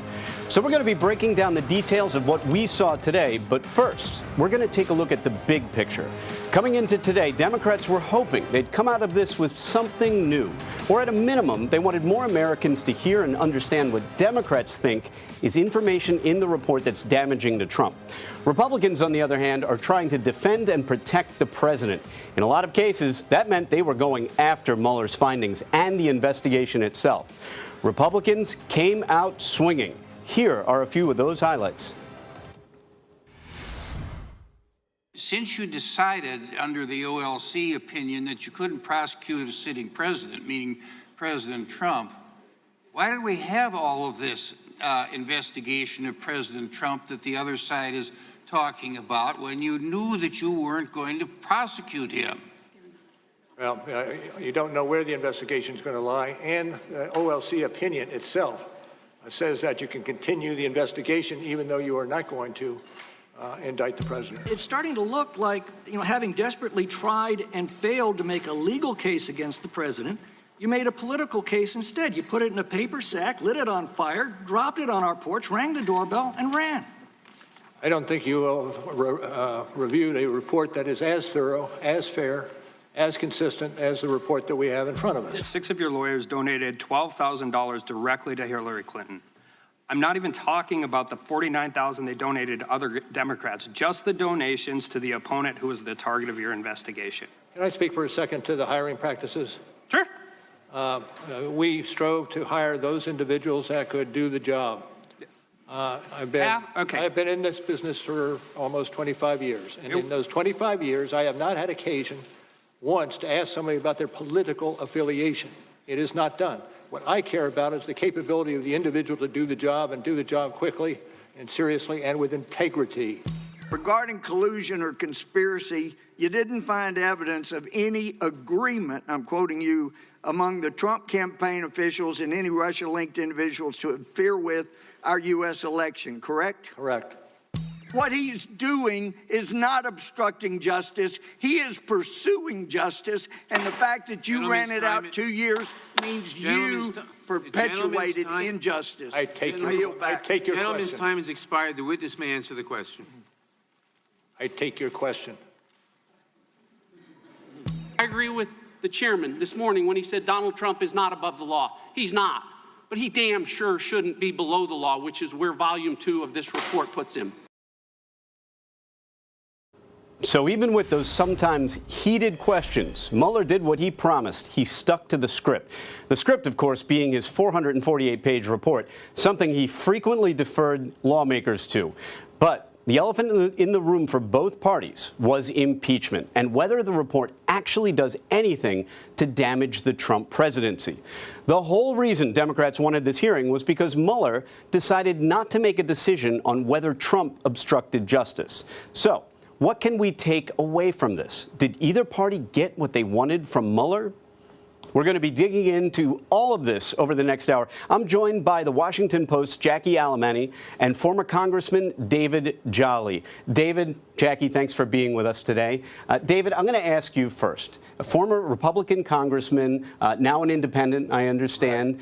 We watched the entire hearings together today. We know, in terms of impeachment, the Constitution requires treason, bribery, or high crimes and misdemeanors. So, in your opinion, from what you saw today, did anyone get close to eliciting any of those impeachable offenses? Well, I think they were already there. Did today change anybody's mind? Probably not. I think everybody leaves today exactly where they started today. You look at the question two ways. Did we know going into today that the president had arguably satisfied the three elements of obstruction of justice? Yes. We went in today knowing that the president welcomed interference by Russia and never reported it. Adam Schiff got Bob Mueller to confirm that and articulate that again. Those elements are already there. The question is, did it change the political calculation for a leader like Speaker Pelosi, who is concerned about whether or not this has electoral consequences? In the second question, I think, no, it didn't change the electoral calculation, which then you arrive at, should it even matter? Is this a constitutional question or purely an electoral question? I think Speaker Pelosi continues to look at the latter. Many members look at the former. And Adam Schiff today, you've got to give him credit. He went through the prima facie elements of collusion. And then we saw some of the House members during the earlier Judiciary Committee session that went through the prima facie elements of obstruction. The information was satisfied today. Electorally, I don't think anything moved. Now, early on today, there was talk of the elements of obstruction, as you just brought up, but the fact that the OLC opinion, the DOJ policy, is to not indict a sitting president. We had a moment this morning where we thought that Mueller was saying, if not for this OLC opinion, I would have indicted. But we learned in the afternoon during the Intelligence Committee hearing that maybe that wasn't the case, right? And that has a lot to do with whether or not a high crime or misdemeanor has been committed. Yeah, this is where I think Ted Lieu and Bob Mueller spoke past each other in real time. And what Ted Lieu said is, but for the OLC memo, guidance memo, would you have indicted? Bob Mueller said yes. It was an inartful moment for Bob Mueller, because what he was really saying is, I may have reached a conclusion but for OLC, but I didn't even reach a conclusion. That got cleaned up. And that is the moment we were missing. And I know some of our colleagues that have been reporting on this throughout the day, the moment that could have moved the needle is for somebody to really push Bob Mueller to say, if Donald Trump was not the president of the United States, would you have indicted him on obstruction of justice? Because the one thing that I do think we learned today, and it's still not totally clear, but I think what we learned from Bob Mueller is that when it came to all matters related to the president directly, because of the OLC memo, Bob Mueller took his job as simply an investigator. And he said, so I'm not going to exonerate, but I also can't bring charges. Whereas for all the other individuals he looked at, the Manaforts of the world, the Cohens and others, he was able to act in the role of prosecutor.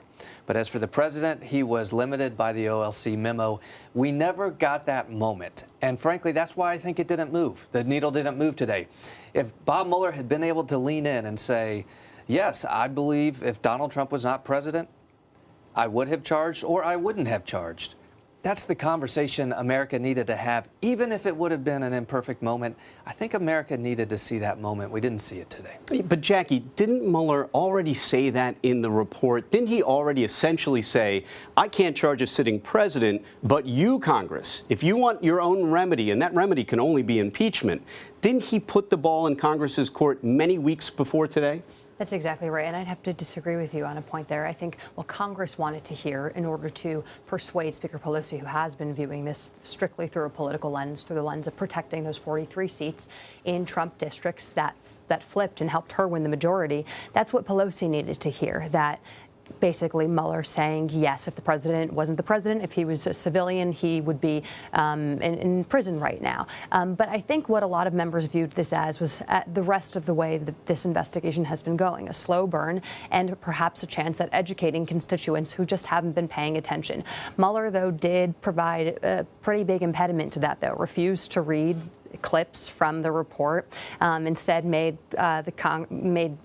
his interrogators read those out himself, and continued to be a very reluctant witness. I think that's why the first hearing, was not the most productive. I think Republicans did the best they could at, lodging a character assassination and trying to sow as many doubts as possible into the motivations behind this report in the first place. And Democrats didn't really go so far. And you saw especially the Democrats who are tiptoeing on that line. You know, Lucy McBath, who does face a tough reelect here, having flipped a district, just simply praising Mueller and not necessarily getting into the nitty-gritty. But I think in the second hearing, you really saw Mueller agitate towards the federal government putting up a harder line against foreign interference and essentially saying that that's not what they're doing at the moment, and that foreign interference is occurring right now. And you know, also looping the president into that you know, he has set a new normal. And I think that last question was really telling for me. Should we hold our elected officials to a higher standard than mere avoidance of criminality, in which Mueller said, correct. Now, Jackie, that last question I think was really important, too, because for most of the day, if asked to veer away from the four corners of his report, Mueller declined. But here we are at the end of the day, and he's asked essentially a moral question. Should our politicians be involved in that kind of behavior? And you're saying it seems like he went away from his policy of only answering what's within the report. Am I right? That's exactly right. That is the moment that really stood out to me, that I think Democrats should clip and put out on air if they really do want to move this impeachment ball forward. And I think, you know, also potentially going into recess, talk about the moral element here, because clearly the political calculus on Pelosi's part is steadfast at the moment. If you wanted to, if you're a Democrat and you wanted to make the case for impeachment, is that your strongest exhibit? That last question we just talked about, the morality of accepting something from foreign interference in an election, is that the strongest case? Well, I'm by no means a political strategist, and I think that, you know, I do think at the end of the day, the bipartisan calculus here should be, everyone should be concerned about election interference going into 2020. Democrats and Republicans. Mitch McConnell should move the bipartisan election security bill onto the floor for a vote. But yeah, I mean, that's what the progressive flank has really been pushing for. This is above politics. This is about protecting the Constitution, doing our jobs, and conducting oversight. And, you know, again, I think another important aspect to this is initiating an impeachment inquiry is not the same as impeaching President Trump. And that's something that Nancy Pelosi could also be saying to move this ball forward as well. And, you know, in turn, protecting those vulnerable members that she's so worried about.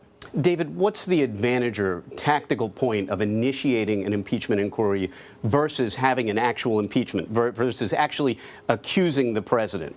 So legally, it helps them in court. It helps the House. The House actually has a House counsel, an attorney that has to represent the interest of the Congress constitutionally. If they open an impeachment hearing, it becomes more likely you can get Don McGahn to testify, and you can get courts to respond with urgency. You can expedite some of these matters that would ultimately be litigated. You know, it's a fair question. Does it allow Nancy Pelosi to have it both ways? Does it have House Democrats to say, yeah, we're putting our toes into impeachment, but we're not? Is there a downside? Is there a risk? Yeah, if you don't go through with it, then what was the point of this whole exercise? Look, I personally, my interpretation of every move Nancy Pelosi has made since the Mueller report has been released has been she's trying to run out the clock. And so opening an impeachment inquiry allows Nancy Pelosi to run out the clock. I can tell you what presidential candidates do not want going into Iowa and New Hampshire and South Carolina and Nevada and California and Florida is to have an open impeachment investigation in the Congress where every question your presidential candidates get is about impeachment. They want this wrapped up now. I think after today, an impeachment, perhaps you open the inquiry, but the impeachment of the president becomes far less likely after today than it would otherwise, because this added no new facts that we knew of. And in fact, the only facts that got added, I think sometimes question now, Democrats are going to have some hard questions of Bob Mueller's handling of the investigation. As we spoke earlier, it appears he was an administrator of the investigation, but not really on point with every tactic. An odd moment with Sean Maloney pushing him on why didn't you litigate an interview with the president? And he basically said, you know, it would have taken a long time. Maloney tried to give Mueller an opportunity to say, look, in the balancing test, we had what we needed. But Mueller didn't really say we had what we needed. He just said, I'm not sure we wanted to go through the year of litigating, bringing the president in. A lot of people wanted to see the president come in because the president's greatest vulnerability would be under oath in an interview with Bob Mueller. Yeah, I think a lot of people were surprised today that Bob Mueller doesn't have perfect or total recall of what's called the Mueller report. But the reality is, he didn't author the entire Mueller report himself. And Jackie, I was following you on Twitter. There were some people out there saying some really nasty things about Mueller's demeanor, that he had to think about things before or look them up before he could answer questions. But the reality is it's not something he authored completely by himself. How did he comport himself today? Did Mueller appear to have a strong command of his own report? You know, I do think a lot of the commentary was unfortunate. You know, it's a 448 report. He was basically expected to answer to every single various passage that all of these quickly. Yeah, that every single member had spent the past few weeks strategizing on how they were going to get him in a gotcha moment. You know, I can only say that he probably did the best he could. He was a reluctant witness, though. He only, you know, agreed to do these hearings because he was essentially forced to do so. And I think he realized that his legacy was going to be on the line here, which was part of probably why he was so reticent to appear before Congress. He's, you know, done this. This was his 90th time. Right. Yes. And previously he had sort of shown a bit of a contempt for the political grandstanding. It's why he's been so successful at remaining such a nonpartisan figure. And I think it was really telling that Democrats dedicated the final moments of their first hearing towards going through his record, praising him for his service and for his bipartisan support and track record. He was a reluctant witness, as you say. He wasn't a hostile witness, but he didn't want to be there, and he told us that many weeks ago. Jackie Alemany, Doug Jolly, thank you very much. We will be back. And now, do we want to give you a different perspective? Yesterday, we had exclusive access to Congressman David Cicilline's preparations, I can never pronounce his name correctly, for Mueller's testimony. And he and his team came up with the questions they wanted to ask in his 5 minutes. It's a little taste of what it's like to be a lawmaker, getting ready for a big day like this. Take a look. 5 minutes, right? Yes. Ready? Okay. Good morning, Director Mueller. I want to begin by thanking you for your service to our country.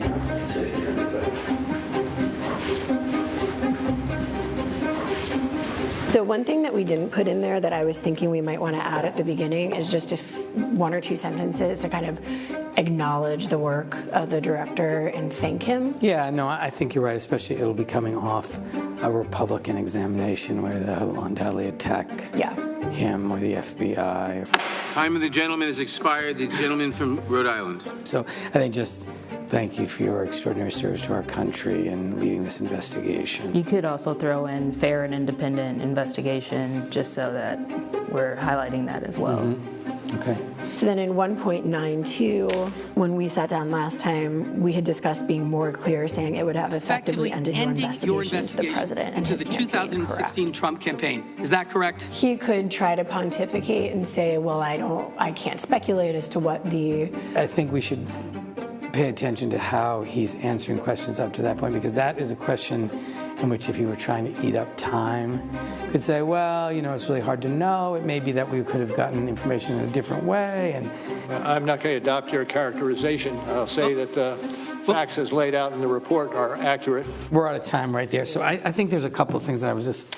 Do you want us to move this last question then up higher, or should we just leave it in the order? Leave it. I just think, so I think it would be useful to make those edits, and let me read through it one more time, and then we can time it. Do you feel like you need any additional closing, or I think you should use all your time on substance. I don't know that you need to waste like 30 seconds on a closing, but... The other thing I was thinking is I don't know that he would answer this, but it's a good way to remind people. Do you agree with the conclusion of 1,000 former Justice Department officials who said this evidence was sufficient to warrant the charging of a crime? I also think that's part of what the American people need to hear, that this, like, anybody else would be charged with obstruction of justice. Anybody else would be prosecuted and imprisoned, and the only reason that is not happening is because Donald Trump is the president of the United States, which, you know, fundamentally feels wrong. Mr. Mueller, you have seen the letter where 1,000 former Republican and Democratic federal prosecutors have read your report and said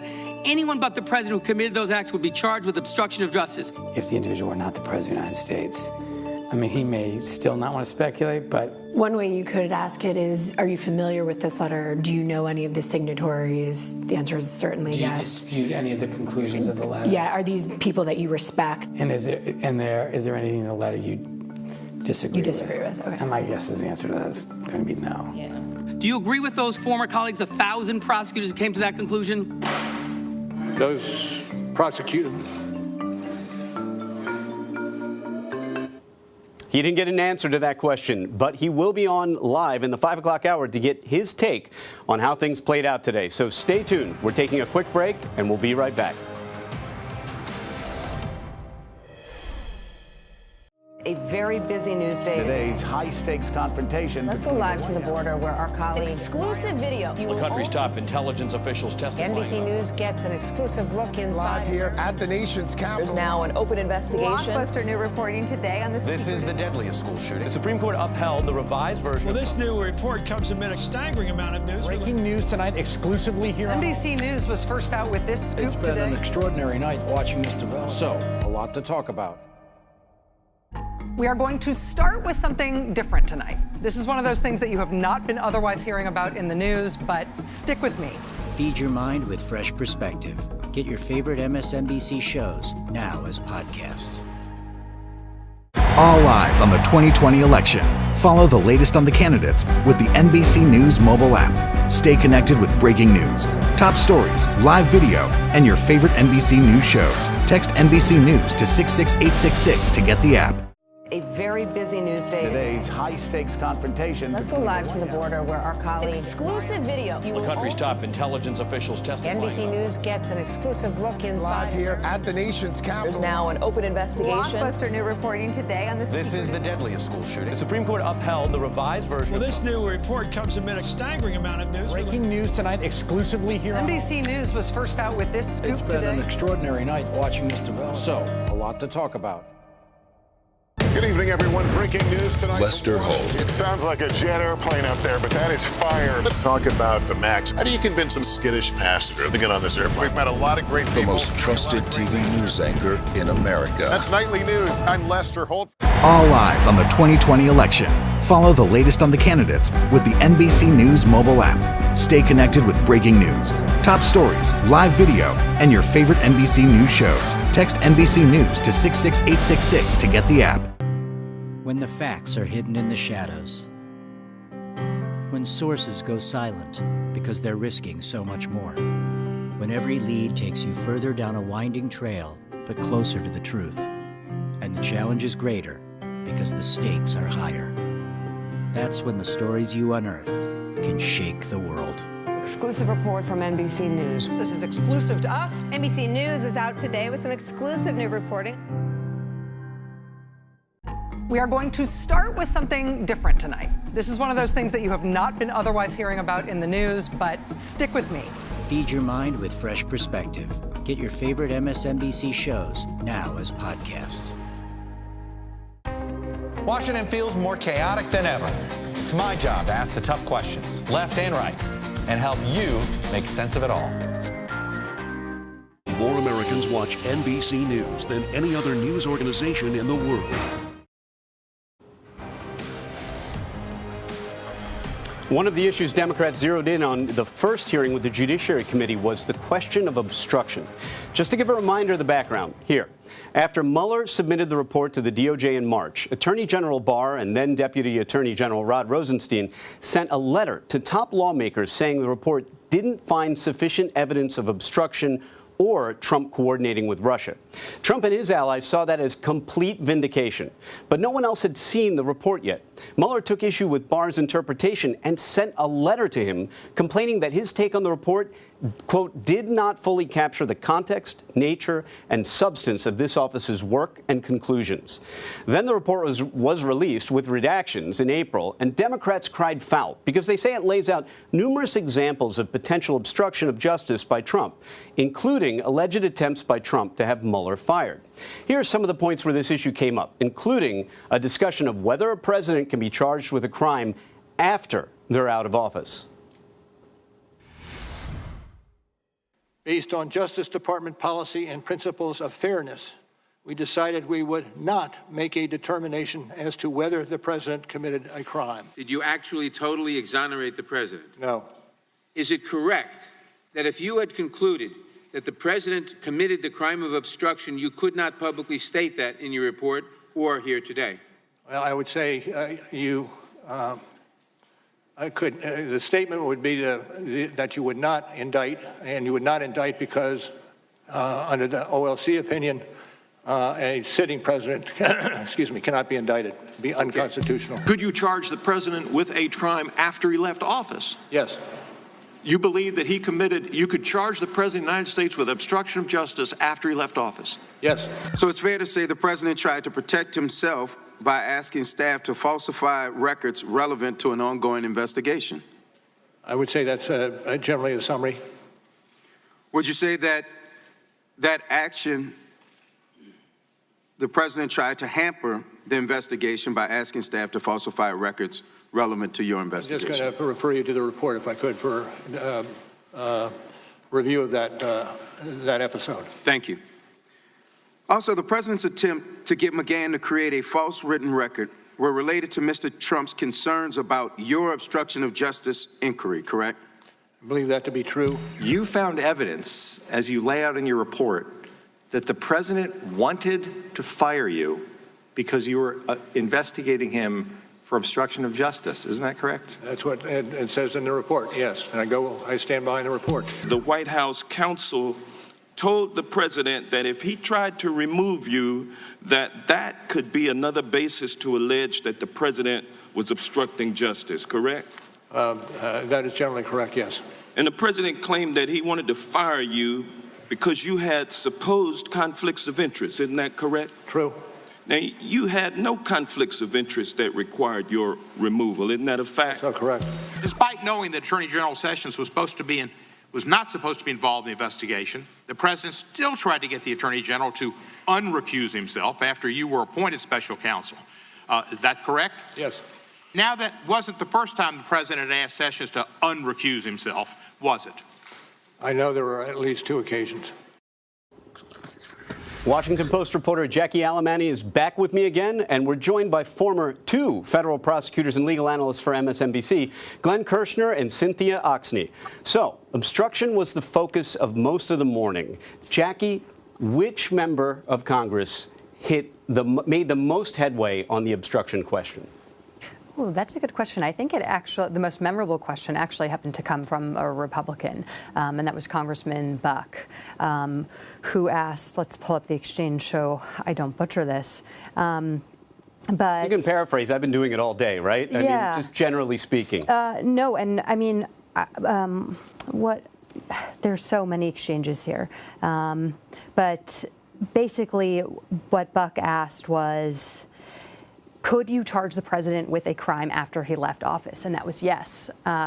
Mueller just said that very flatly. And what I've had a few Democratic House staffers just text me now is they're not quite sure if this is going to really propel the groundswell for calling for impeachment, but it does, provide a lesson for what they can do to the president once he's no longer president, which is charge him with a crime. I think that, altogether, a lot of the takeaways might seem watered down over the course of 5 different hours. But when you pull various answers from Mueller, those one-word answers, and you put it all together and you sort of list it down, the president was not exonerated. The investigation was not a witch hunt. Russian interference is not a hoax. A lot of things that pierce directly through false claims that the president has been saying for years now. It's pretty damning. Yep. Cynthia Oxney, Jackie talked about one exchange where the question was, can you charge a sitting president after he leaves office? Now, maybe I am just hyper-analyzing it, but does that mean that you could charge a president if he committed a new obstructive act after he's out of office? Or can you put a pin in his current acts of obstruction, wait, and then charge him when he gets out? Or did we not get an answer to that question at all? I don't think we got an answer, but my general sense about it was we were talking about, could he be charged for the actions in the Mueller report after he leaves office? And the answer to that is yes, as long as he doesn't get reelected and we lose the statute of limitations. The only thing that concerns me about that is I feel like these House Democrats are forever looking for somebody else to solve their problem. It's Papadopoulos is going to flip and Manafort's going to flip and Corsi might know something, and oh no, Assange is here. Now it's going to be, we can just wait. He can be prosecuted after he leaves office. There's always some reason why they don't have to make a decision. And they have to. I don't even care what they make anymore. It's just make a decision. whatever it is, so that we can either go on with impeachment or move on with other things, because the country is paralyzed and we have these huge problems looming. And we aren't dealing with them because this is all we deal with. And if we're going to impeach the president, let's get going. And if we're not, let's deal with the border. Let's find out why the president is kicking people off food stamps, 3 million people this week. Let's figure out what is next and stop always trying to get someone else besides the House Democrats to solve the problem. Many members brought that up today. When can we get back to the business of Congress? Glenn Kirshner, am I wrong to take away, because there was some confusion about this issue, would it be wrong to conclude that Mueller's position is that there was obstruction of justice, but only the OLC opinion, the DOJ policy preventing indictment of a sitting president, that was the only thing that prevented a conclusion of obstruction? Is that the correct conclusion? Because there was definitely some confusion about this issue during the hearings. I agree there was some confusion, and I think Bob Mueller tried to sort of backtrack and clarify. I believe that your interpretation is right, Danny, although I don't know Bob Mueller came right out and said it. I think the three top-line takeaways here are, one, the president who has endlessly said the Mueller report exonerated him, that is flatly untrue. Bob Mueller testified repeatedly, I did not exonerate the president. The second is Bob Mueller did, in substance, affirm that every element of the crime of obstruction of justice is satisfied by the evidence in Volume 2 of his report. He didn't, again, say it as clearly and directly as that, but taken as a whole, he communicated that all of the evidence is there to support a conclusion that the president obstructed justice. And then the third takeaway, I think, is that he did say a president can be indicted after he leaves office. I think it's probably not accurate to say he ever affirmatively indicated this president can be indicted when he leaves office based on the evidence I found. I think that's the import of his testimony, but that's not what he said. But those might be the takeaways, Danny. What did we learn from this? Well, here's what we learned. From the moment the Mueller report was released, people were clamoring to have Bob Mueller testify. I was saying all along, Bob Mueller is the prosecutor. You don't prove a case by having a prosecutor testify and recite hearsay information. That is what other people, what the witnesses said about the crimes that were committed. The way you prove a case, whether a case for impeachment or a criminal case in a court of law, is you call the witnesses. I agree with Cynthia. The Democrats seem to be forever waiting for somebody else to come in and rescue this situation. What they need to do next, and it may be the final piece of the puzzle, is call the fact witnesses, the McGahns, the Lewandowskis, the Hope Hicks, because all three of those individuals can provide direct, firsthand information and testimony that the president committed obstruction of justice offenses. And that's what I hope the American people will get to see next. Glenn, you worked with Robert Mueller. In fact, I believe you were trained by Robert Mueller. The thing he told us many weeks ago is that, look, I'm going to testify consistent with the four corners of my report. I'm not going to deviate from that. Did he deliver on that promise today? He did. He may have restrained himself to three corners of the report. He did not go beyond the report. He did say some things in the second appearance that I think were pretty important and pretty impactful. When he was asked, you know, you've documented how the Trump campaign and President Trump himself encouraged and then welcomed the assistance of Russia, a foreign adversary, in helping him get elected. And then he was asked, is this the new normal? Should this be the new normal? And what was a pretty somber and almost wistful moment, Bob Mueller said, you know, it shouldn't be the new normal, but I fear it is. Now, that doesn't go beyond the four corners of his report, but I think it's an important lesson for us to all take away from what we heard and what has been done to our electoral process by Russia. And I think moving forward, we're going to need to protect against that. And hopefully the Mitch McConnells of the world will recognize that and will not block proposed legislation designed to put an end to foreign interference in our elections. So let's hope we've learned a number of lessons and not just the fact that the president has committed obstruction of justice offenses. Well, let's talk about that going forward. Jackie, what's next for Democrats and Republicans in the House on the obstruction issue? Is it a dead issue? Are we going to be hearing about it again? What's Pelosi's next move? I think Glenn's exactly right in that the next best steps are to get Don McGahn, Corey Lewandowski, Hope Hicks up to the Hill to testify about their interactions with the president. But Democrats are on a really tough timeline. And, Glenn was also right in that Pelosi has been playing this game of trying to, and actually this is what she's said to her members all along, that we can walk and chew gum at the same time. We can investigate while also talking about our policies. And that's seemingly not really resonating, especially since everything that the House does pass just goes to Mitch McConnell's graveyard. And so with recess coming up, I think the best recourse here is for, Democrats to go home, hold these town halls, continue to educate their constituents on what is, going on with regards to the investigation, be as transparent as possible. And then when they come back, that's when I think the best timing for them to initiate these an impeachment inquiry and expedite getting these people onto the Hill to testify. Because right now, obviously, the White House has been stonewalling and frustrations have been boiling over. Oversight committees have come to a standstill because McGahn, Hicks, and Lewandowski, really important witnesses that, as Mueller said, really get to the heart of a case. Through their testimonies, they've been refusing to cooperate.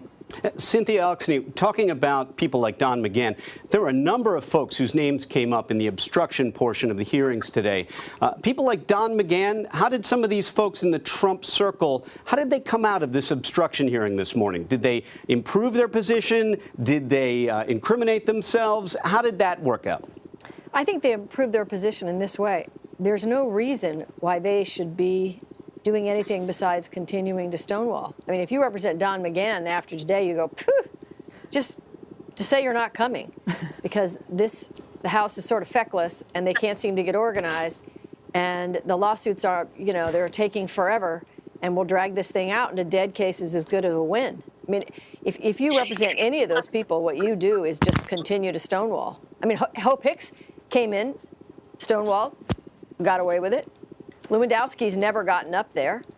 There's not a reason in the world why McGahn has an excuse on why he hasn't appeared, and yet he hasn't appeared, and there's no consequence. So, I'm very dispirited about where we're going, and my guess would be that after a day like today, Pelosi's not going to continue to push it. She's going to try to come up with something else for the House to be known for to try to get reelected in the next election. And this group doesn't look to me like they're a group they're going to be able to move impeachment forward in an effective way. Glenn, as a former federal prosecutor yourself, was there a question or set of questions that was not asked on the obstruction issue that you would have asked? No, I think they covered all the bases, and I think they realized early on that they were not going to be able to push Mueller beyond the four corners of his report. So I think the most effective questioning was actually just the sort of slow, thoughtful, and methodical recounting of the incident with Don McGahn, with Corey Lewandowski. I mean, I, for one, find the Corey Lewandowski episode absolutely remarkable when you consider that the President of the United States told a private citizen, not a cabinet member, not an administration official, private citizen Corey Lewandowski, he said, I want you to go tell Jeff Sessions to tell Mueller to shut down the investigation and only investigate future crimes. Then he told Corey Lewandowski, private citizen, if Jeff Sessions doesn't agree to shut things down, I want you, Corey Lewandowski, to fire the Attorney General of the United States. I got to tell you, that's a whole basket full of high crimes and misdemeanors right there. What a gross abuse of presidential authority and discretion. So I'm actually heartened that some of the congressional questioners took Mueller step by step through those instances of misconduct. And I am somewhat pessimistic. I join Cynthia in her pessimism, but I think the subpoenas that they're trying to enforce through the court process, the McGahns, the Hope Hicks, I actually think they're going to get some good, strong rulings from federal judges. The witnesses are going to be compelled to testify. And, you know, we may have heard the opening statement from the prosecutor, which I can quote judges when they instruct juries, opening statements are not evidence. The evidence comes from the mouths of the witnesses. And that's hopefully what we're going to see in the near future. Opening statements are not evidence. The indictment's not evidence. But, Jackie, I want to ask you, today, in that the Republicans, their goals, it seemed to me, were to talk about the genesis of the obstruction investigation and to challenge the basis, the origins of the investigation. How did you see that? Did Republicans achieve what they wanted to do on the obstruction side? That's exactly right. If you noted, not one Republican directly disputed Robert Mueller and the 444-8-page report that listed these instances of obstruction of justice. Instead, they just tried to undercut Mueller himself and try to, paint this picture that this was a partisan investigation to begin with, and tried to sow a lot of doubt about the infamous Steele dossier and how it was that this investigation built off of a dossier that Republicans tried to portray as largely discredited. We heard a lot about this Inspector General report being currently conducted by the DOJ, which right. Robert Mueller refused to comment on, and that's what Republicans kept getting back to, about Glenn Simpson, his role in this process, and also really tried to lodge partisan attacks at some of the people sitting behind Robert Mueller, his really esteemed lawyers. And that's actually when Mueller, I think, was most agitated in putting forward a defense of the people who had worked over the past 2 years in painstaking detail on this report. Yeah, Cynthia Oxney, whether it's challenging the bias of his team or trying to get him to talk about the Steele dossier, whether in the morning or the afternoon, but especially on the obstruction question, Mueller often said he declined to answer or referred to the report. Was he too liberal with his refusals to answer, or was he just right? I thought he was too liberal. I mean, I'm a big fan of his. But, for example, on the defense of his prosecutors, when the attack went out about so-and-so donated $3,000 or $12,000 or whatever it was, I mean, he could easily have said, well, I'm a lifelong Republican. Or he could have easily said, Bob Barr donated $50,000 to some Republican Senate committee before he was appointed. I mean, people have political points of view, and they leave them in the grand jury room. You don't, leave them outside the door. You don't bring them in. Prosecutors are allowed to have opinions, but it has not affected my prosecutors. He wasn't willing to take it one step further, and I kind of felt like he just it was a hockey fight that he did not want to participate in. Yeah, Cynthia, you got the feeling that he could have punched back a little more? Yeah, I thought he should have punched back more, and I just think they all came in, every side came in ready for a fight, and he stood there with his ethical armor, and that's what we all admire about him. But maybe that's not for this time. Although it did seem like he got a pep talk at halftime. I was dispirited by the whole thing. Yeah, Jackie says you feel like he got a pep talk between the first session and the second session. Overall, in the morning, Mueller's responses to questions, was he too liberal with the refusals to answer or not? I think Cynthia's exactly right. He was just trying to stick within the confines of what he promised to do within the report, not get partisan and not be overly defensive and point to his work. It remains to be seen whether or not that was effective. But I do have to say, in transitioning to the second hearing, I think it made his challenges to Trump that more impactful and more I think, credible when you put his statements side by side to the president's. Yep. Glenn, you've talked a lot about how to formulate or strategies for formulating questions for members of Congress, whether Republican or Democrat, whether to make your question short and leading or to ask open-ended questions. I happen to see Mueller frequently use the "can you repeat that question" if a question, punishing members for asking too long and convoluted questions. I have to wonder if that was a strategy or if Mueller really wasn't hearing them. But did the members follow Glenn Kirshner's rules for success in questioning today? I think the ones that were interested in getting to the truth of the matter did. They asked leading questions. They asked them in a respectful way. They gave Mueller the leeway he needed to answer them. The ones who were determined to make speeches, for their constituents back home, try to pound their chest a little bit.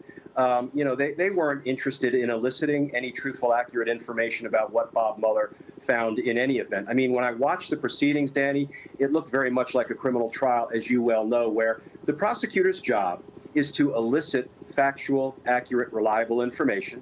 And the defense attorney's job typically is to ask questions designed to knock down that information, have the jury question its reliability, divert attention from whatever incriminates their client, and try to get their client off, regardless of whether their client committed the crime or not. That's not a criticism. That's just the nature of the practice. That's what I saw unfolding in the questioning of Bob Mueller. I think that the leading questions were a little bit more effective because it gave Mueller the opportunity to answer yes or no. Perhaps the elephant in the room is it's no surprise, or it's no secret that Mueller's communicative abilities are different now than they were 5 years ago, 10 years ago, 20 years ago. You can simply look at his old congressional appearances to see he was much louder, much stronger, much more forceful. So, something was, I think, limiting his ability to communicate today in a way we hadn't seen before. But when you ask the question, was he too reluctant to answer questions? Was he too circumspect? That's like asking, is water too wet or is fire too hot? Bob Mueller is the king of circumspection. He always has been. He always will be. And the only thing that limited Bob Mueller's responses today was the internal man that Bob Mueller is. All right. Thank you so much for clarity on the obstruction issue, Jackie, Glenn, and Cynthia. One of the lawmakers particularly concerned with the instances of potential obstruction was Representative Sheila Jackson Lee of Texas. Simone Boyce caught up with her before the hearing to get a sense of what she was looking for out of the hearing today. Let's take a look. We are on our way to go speak with Representative Sheila Jackson Lee. She represents Texas, and she's going to be one of the reps that's asking Mueller questions today during the testimony.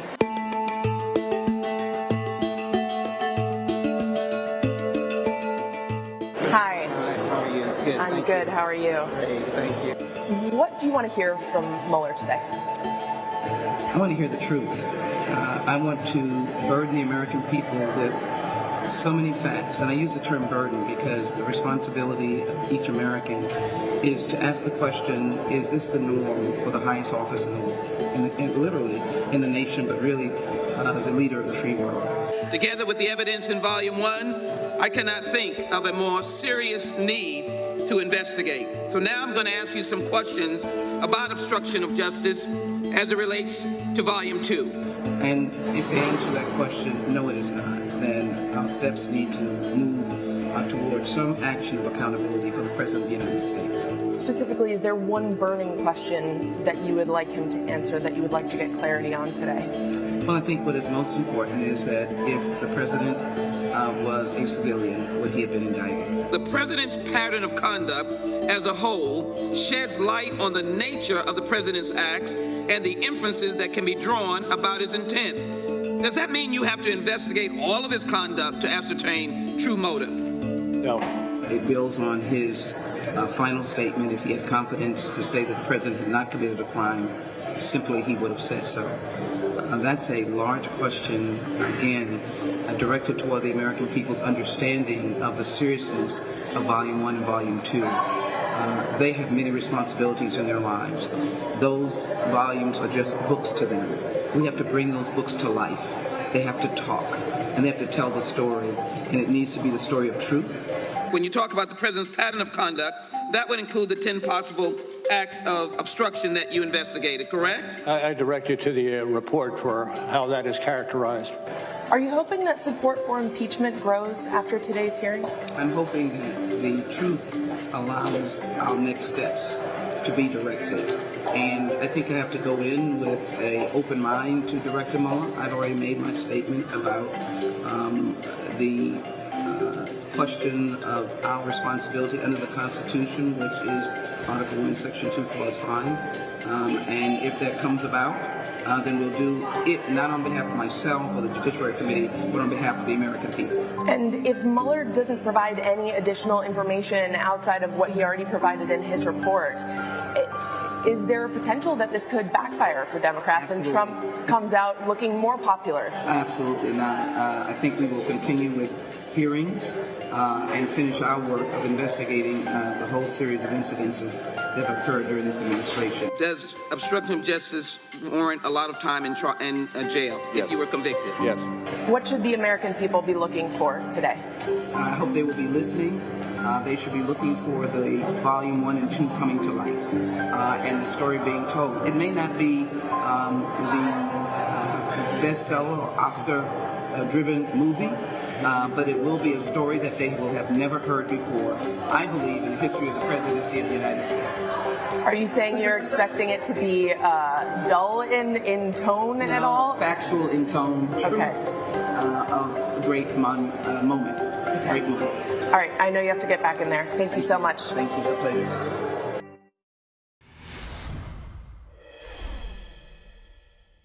A very busy news day. Today's high-stakes confrontation. Let's go live to the border where our colleague... Exclusive video. The country's top intelligence officials testifying. NBC News gets an exclusive look inside. Live here at the nation's capital. There's now an open investigation. Blockbuster new reporting today on this. This is the deadliest school shooting. The Supreme Court upheld the revised version. Well, this new report comes amid a staggering amount of news. Breaking news tonight exclusively here. NBC News was first out with this scoop today. It's been an extraordinary night watching this develop. So, a lot to talk about. Good evening, everyone. Breaking news tonight. Lester Holt. It sounds like a jet airplane up there, but that is fire. Let's talk about the MAX. How do you convince some skittish passenger to get on this airplane? We've met a lot of great people. The most trusted TV news anchor in America. That's Nightly News. I'm Lester Holt. All eyes on the 2020 election. Follow the latest on the candidates with the NBC News mobile app. Stay connected with breaking news, top stories, live video, and your favorite NBC News shows. Text NBC News to 66866 to get the app. When the facts are hidden in the shadows. When sources go silent because they're risking so much more. When every lead takes you further down a winding trail, but closer to the truth. And the challenge is greater because the stakes are higher. That's when the stories you unearth can shake the world. Exclusive report from NBC News. This is exclusive to us. NBC News is out today with some exclusive new reporting.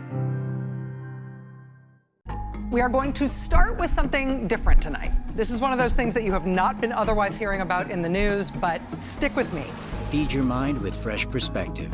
Get your favorite MSNBC shows now as podcasts. Washington feels more chaotic than ever. It's my job to ask the tough questions, left and right, and help you make sense of it all. More Americans watch NBC News than any other news organization in the world. The second hearing of the day with the House Intelligence Committee focused largely on Russia's attempts to interfere in the 2016 election. While the report did not find that President Trump coordinated with Russia in his campaign, Democrats zeroed in on the people in his orbit, many who worked for him who did coordinate with Russia.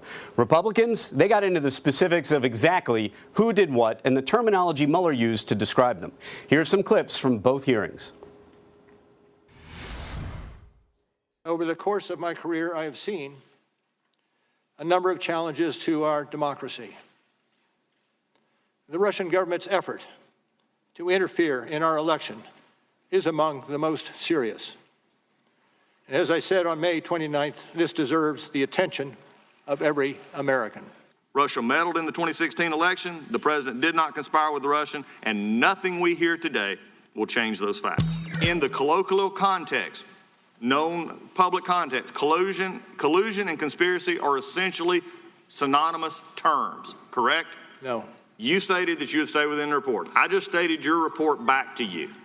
And you said that collusion and conspiracy were not synonymous terms. That was your answer, was no. That's correct. In that, page 180 of volume 1 of your report, it says, as defined in legal dictionaries, collusion is largely synonymous with conspiracy as that crime is set forth in General Conspiracy Statute 18 U.S.C. 371.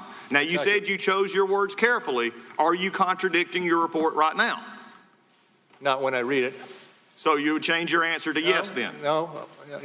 If you look at the language. I'm reading your report, sir. It's a yes or no answer. Page 180. Page 180, volume 1. Okay. This was from your report. Correct. And I'll leave it with the report. So the report says, yes, they are synonymous. Yes. Hopefully, for finally, out of your own report, we can put to bed the collusion and conspiracy. To what extent did the Russian government interfere in the 2016 presidential election? Well, particularly when it came to computer crimes and the like, the government was implicated. Did your investigation find that the Russian government perceived it would benefit from one of the candidates winning? Yes. And which candidate would that be? Well, it would be Trump. Dr. Mueller, your report describes a sweeping and systematic effort by Russia to influence our presidential election. Is that correct? That is correct. And during the course of this Russian interference in the election, the Russians made outreach to the Trump campaign, did they not? That occurred over the course of, that occurred. The Trump campaign officials built their strategy, their messaging strategy around those stolen documents? Generally, that's true. And then they lied to cover it up? Generally, that's true.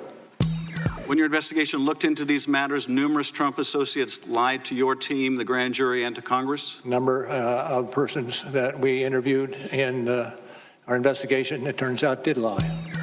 Well, your investigation is not a witch hunt, is it? It is not a witch hunt. When the president said the Russian interference was a hoax, that was false, wasn't it? True.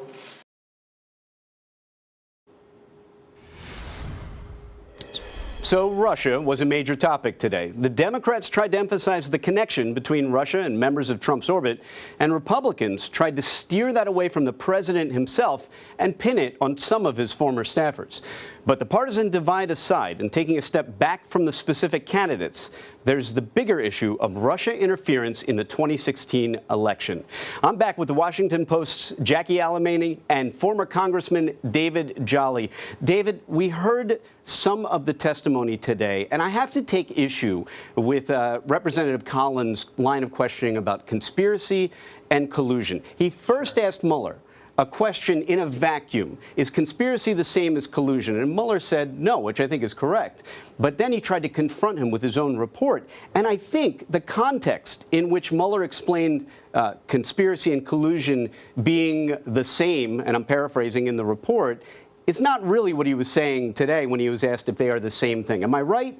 Yeah, look, in moments of national conversation, if one political party is having to frame or spin the narrative, that means there's no national consensus. We saw that on display today, right? Adam Schiff saying, we know, and got Mueller to confirm, we know Russia wanted to interfere, they did interfere. We know Donald Trump welcomed it at every turn, and we know he never reported it. Now, that stops just shy of criminal conspiracy that Donald Trump actively was engaged with Russia. And what Collins was spinning for his side is exactly that latter. Donald Trump was not actively engaged in collusion or conspiracy. And I think what Bob Mueller wants the nation to know, and the one consensus we probably can draw because neither side is trying to spin it, is Russia attacked our elections. And Adam Schiff agrees with that, and even Doug Collins said that. We know Russia attacked the election. And so in the noise of each side trying to frame the political consequences to this debate and the culpability of Donald Trump, what actually was in agreement among all parties in the room is the nation was attacked. And Bob Mueller started and ended with exactly that piece of information that he says is most important for the nation tonight. Not only that, when asked about the Russian interference in United States elections, Mueller appeared to go a step further beyond just the four corners of his report and talk about the existential threat, the ongoing present and future threat of Russian and other countries' interference. I believe he said something to the effect of other people are going to start doing it, other countries. Am I right? Yeah, this is the real grave concern Mueller's putting in front of us, that Russia did it once. They're continuing to do it. He said to Will Hurd, a Republican on Intel today, that they're probably doing it right now. Mueller also alluded to exactly what you said, that other nations are now doing it. Our colleague Chuck Rosenberg said today that we saw a blueprint now that can be replicated by other nation states. And that is one area that evokes a real frustration and, frankly, anger I have with some of my fellow colleagues on my former side of the aisle, particularly Jim Jordan today. There were areas of the Mueller investigation that were highly classified information about attacks on our nation's democracy, on our elections. And when Jim Jordan and other Republicans spin up these political conspiracy theories that belong in conservative chat rooms, not in legitimate law enforcement investigations, they are undermining and minimizing the actual attack we faced and the gravity that Bob Mueller wants us to take from this. It is fair to question the origins of the investigation, fine. But when you spin up these conspiracies and it distracts from the national security moment that Mueller wants us to focus on, that's where what the Republican side of the aisle is doing is really awful for the national dialogue. But let's play that out a little bit. Like you said, Jim Jordan comes in and he says, well, what about the origins of this investigation? Because the Republicans' view of the world is that if the genesis of this investigation was the Steele dossier and Fusion GPS and all of these things lack credibility, then doesn't the entire investigation lack credibility? Mueller refused to answer questions about that. Was Jim Jordan onto something? No, it's a garbage moment. What we do know and what is in the Mueller report and every intel agency confirms is that Russia pervasively, continually, and will continue to try to attack the United States. The reason we have a special counsel is because Donald Trump fired James Comey for looking into that attack by Russia. James Comey was looking into the fact that Trump administration officials or Trump campaign officials welcomed information from the very Russians that were attacking our democracy. This investigation started because a bad actor in Russia as a nation state and their auxiliary intel officers worked with and tried to work with the Trump campaign, but certainly worked with other entities like WikiLeaks to attack our democracy. And so when Jim Jordan questions the origins of the investigation, the origins of the investigation don't have to do with how that information made its way to U.S. intel sources or agencies. It started with Russia's bad actions, and that is what no Republican focused on. No Republican wanted to focus on that because that gets at the heart of the Mueller report, and that doesn't play to their political narrative. Jackie, in the waning hours of the second hearing, the Russia hearing, the waning minutes maybe, you tweeted about what I think is the most important question that we didn't hear until almost the end of the day, which is, why didn't you interview the president? Was the answer satisfactory to you? No, and I'm wondering, though, why it took Democrats so long to ask him that question. Eric Swalwell initially got at it, but didn't actually go all the way. I assumed that Swalwell was assuming that Mueller wouldn't answer it, so he didn't even bother. But finally, Rep. Sean Maloney went ahead and asked him, why he made this calculus to not interview President Trump, the person at the center of this whole investigation. And he said it was because it was going to prolong the investigation. In the matter of expediting the investigation and getting it done, they decided after basically a year of negotiating with the president's camp that they were going to accept these written questions. And even further than that, Mueller confirmed that the president was not truthful in these written answers. And then actually Maloney pushed Mueller even further on this and said, okay, so was your calculus that when you presented these cases of obstruction of justice, this would be more powerful than actually getting verbal answers from the president? And Mueller said, no, that wasn't his calculus. So you really have to wonder why he was in such a rush and why he didn't think it was worth it to fight the president, especially as they were publicly declaring that they were being fully cooperative. That was, Rudy Giuliani's biggest talking point.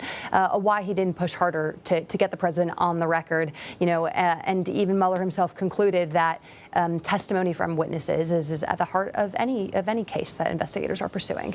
David, is it believable that the DOJ, as a defense attorney, I've opposed the DOJ, I've opposed the government, and they don't seem like the folks that are worried about time when they're investigating criminal activity. That's right. Do you think Mueller's answer was satisfactory, that we were running out of time, we didn't have enough time to oppose the president? And if that was the issue, why wait until December to even bring this up? Were they bamboozled by Rudy Giuliani? Well, it doesn't make sense to me. Was his answer satisfactory? No, and it was one of the oddest moments because Maloney also offered Mueller an out and said, did you not interview him because you already had as much information as you needed? Mueller's legal response, if you will, was there's a balancing test between the amount of information we have and how long it would take to litigate a subpoena of the President of the United States. And so Maloney said, oh, so you had all the information you needed. And Mueller said, no, not really. We just looked at how long it would take to litigate. And that's where, look, this is a fair criticism of Bob Mueller, because this is the central actor. And as what we saw in the Bill Clinton investigation, you know, a lot of people say it was nothing that Clinton did. What got Clinton impeached was perjury and obstruction of justice under oath in that famous interview. And I think a lot of people wanted to see how would the President of the United States behave and respond if he had to do a live interview or a recorded interview with Bob Mueller under oath, because most analysts would agree, most lawyers would agree, Donald Trump would not have survived that interview with Bob Mueller. Took a lot of air out of the room when Bob Mueller said, no, it would have taken too long. And then when he got the follow-up question, well, were the president's answers under oath? And Bob Mueller didn't know the answer to that. He looked to his deputy.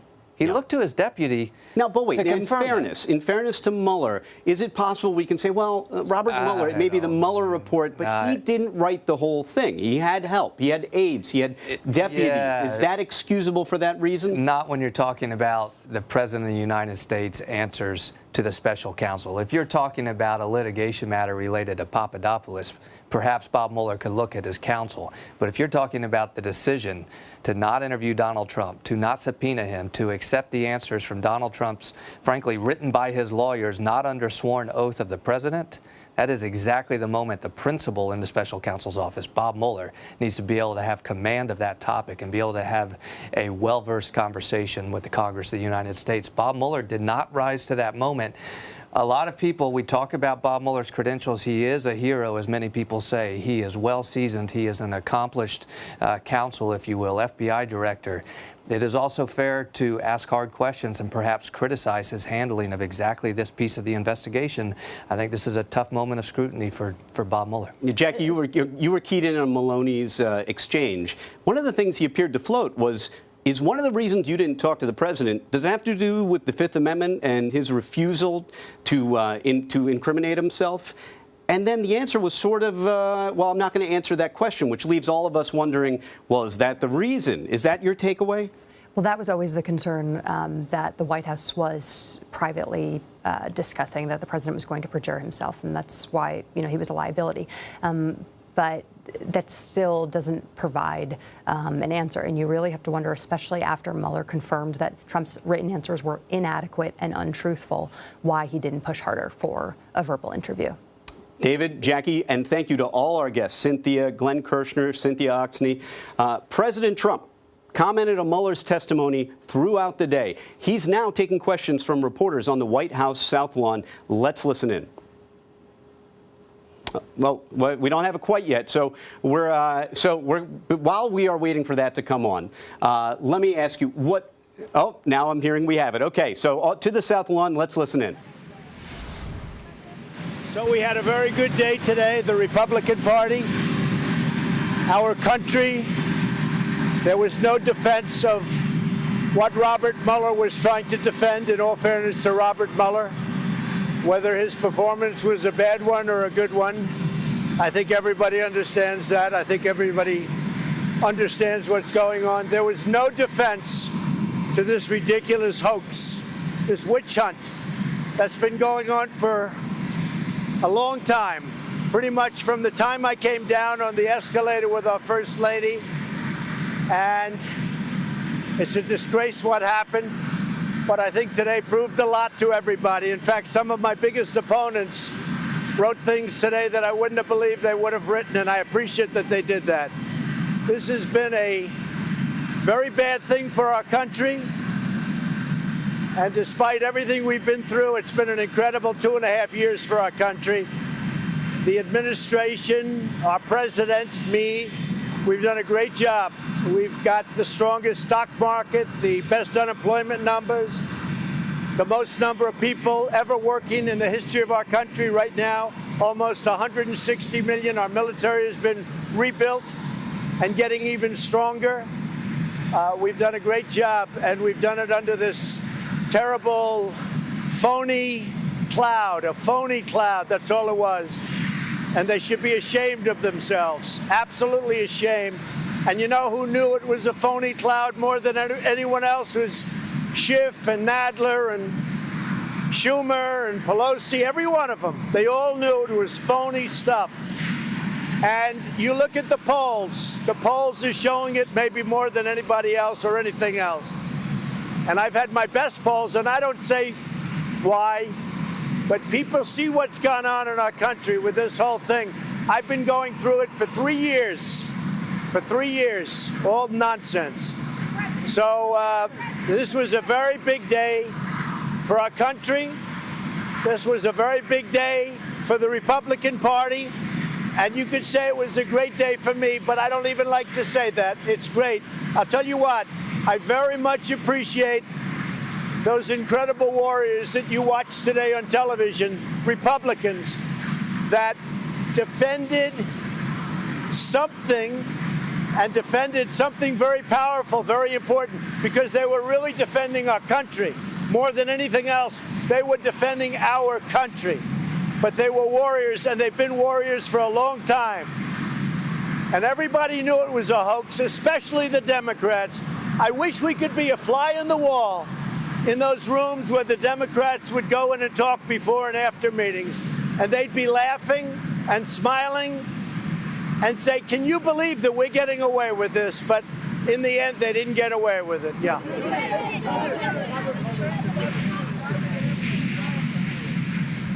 So there is no such a thing. He didn't have the right to exonerate. And, you know, it's very interesting. People mention exoneration. That was something where he totally folded because he never had the right to exonerate. And it was covered very well by Congressman Turner and put to a conclusion. We were, if you take a look at not only the report, beyond the report, take a look at not what he said, but what he was forced to say. And even your networks and your network and your network and every one of these networks, they put up their hands. You know, we had a couple of cases actually we had about 6 cases where they asked our people, our representatives, television networks, please don't come in tonight. We're not going to be doing much on it. And the reason they're not, because it's over. Go ahead. Are you concerned you could be indicted out of office if you regret talking so much about WikiLeaks, given Robert Mueller called that problematic? So WikiLeaks is a hoax just like everything else. And all of those problems having to do with crime were the biggest hoax of all. It was a witch hunt, a total witch hunt. And when you saw Robert Mueller's statement, the earlier statement, and then he did a recap, he did a correction later on in the afternoon. And you know what that correction was? And you still ask the question. You know why? Because you're fake news. And you're one of the most. And let me just tell you, the fact that you even asked that question, you're fake news. Because you know what? He totally corrected himself in the afternoon, and you know that just as well as anybody. Caitlin.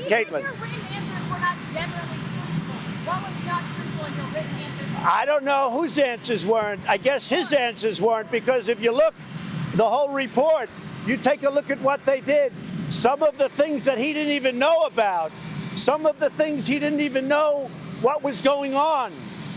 But you know, in the end, what he did, he actually probably came through for himself. The performance was obviously not very good. He had a lot of problems. But what he showed more than anything else is that this whole thing has been 3 years of embarrassment and waste of time for our country. And you know what? The Democrats thought they could win an election like this. I think they hurt themselves very badly for 2020. Did I what? I don't know. I really don't know. I never don't know. Yeah, go ahead. I mean, frankly, whether or not he did, it wouldn't matter to me, because he did nothing wrong. He did nothing wrong because it's so unimportant. It was always a very unimportant meeting. It was only important to the fake news. Go ahead. No, he didn't say that. Again, you're fake news, and you're right at the top of the list also. Let me just tell you, go back to it's not what he said. Read his correction. Read his correction. If you read his correction, you'll find out. That's why people don't deal with you, because you're not an honest reporter. John.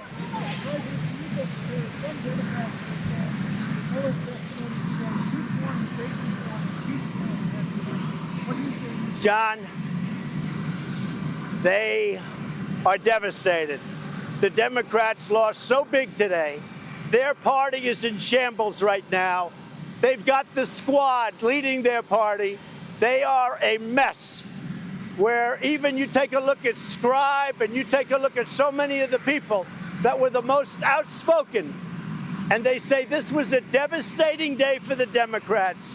And you know it, John, and everybody else knows it. This was a devastating day for the Democrats.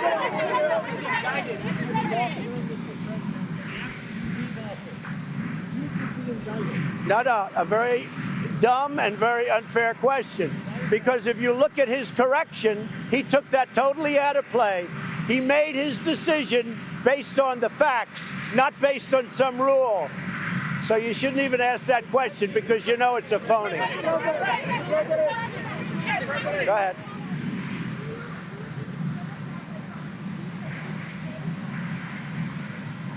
The Democrats had nothing, and now they have less than nothing.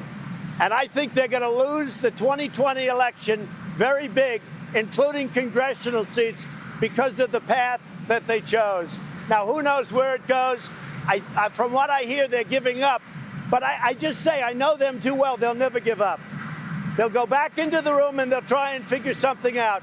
This whole thing has been, honestly, it's been collusion. It's been collusion with the media. It's been collusion with other countries. This has been a disaster for the Democrats, and I think we're going to win bigger than ever. Now, I'm going to West Virginia, one of the great states, a state that's doing, if you look at percentage up, I think it's number 1 or number 2 in the country, and nobody would have believed that. West Virginia is doing great.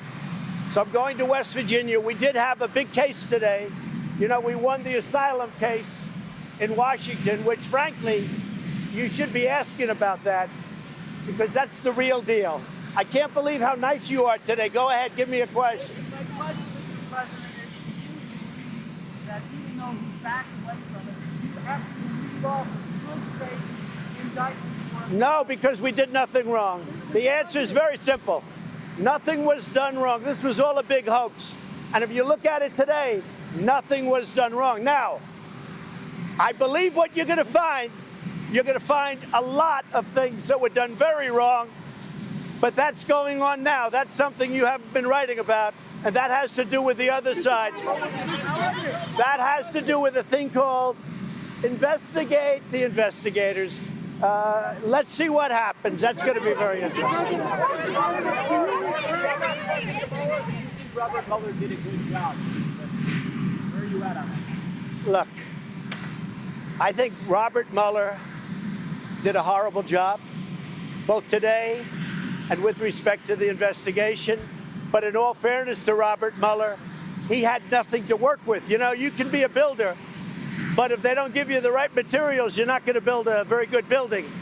Robert Mueller had no material. He had nothing to work with. So obviously he did very poorly today. I don't think there's anybody, even among the fakers, I don't think there's anybody that would say he did well. I looked at your people. They're saying it was devastating for the Democrats. And even, I will tell you, the two most nauseous and nauseating networks whose ratings have both gone down, way down, even they said this was a really bad day for the Democrats. So Robert Mueller did a poor job, but in all fairness to him, he had nothing to work with, David. Do you regret not talking to Mueller now that you've seen him and asked him? Look, I saw what he did to people, how he ruined people's lives because they didn't remember a date or something very minor. He ruined people's lives. The Democrats, they took people and they destroyed their lives. They went bankrupt because they couldn't afford the legal fees, and they were good people, many, many people.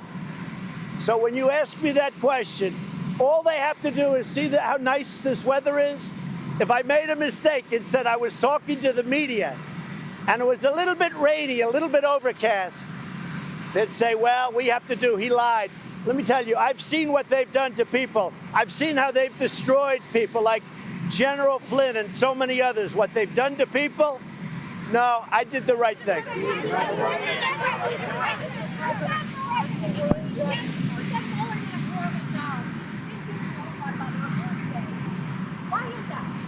Well, Mueller had no material. Sure, Mueller had no material to work with, and he did a horrible job. Obviously, his presentation was way off, but that's okay. It didn't matter. He had no material. There was nothing done wrong. In fact, things were done right. There was nothing done wrong. And certainly, I mean, look, I read the papers and I read the press and I read the internet. And if you see what's going on the internet, if you listen to the internet, this was one of the worst performances in the history of our country. So you know that very well. But I don't think anybody could have done a good performance. He had no material. It was a fake set of facts that the Democrats used and others to try and do really an illegal overthrow. But we're going to find out about that.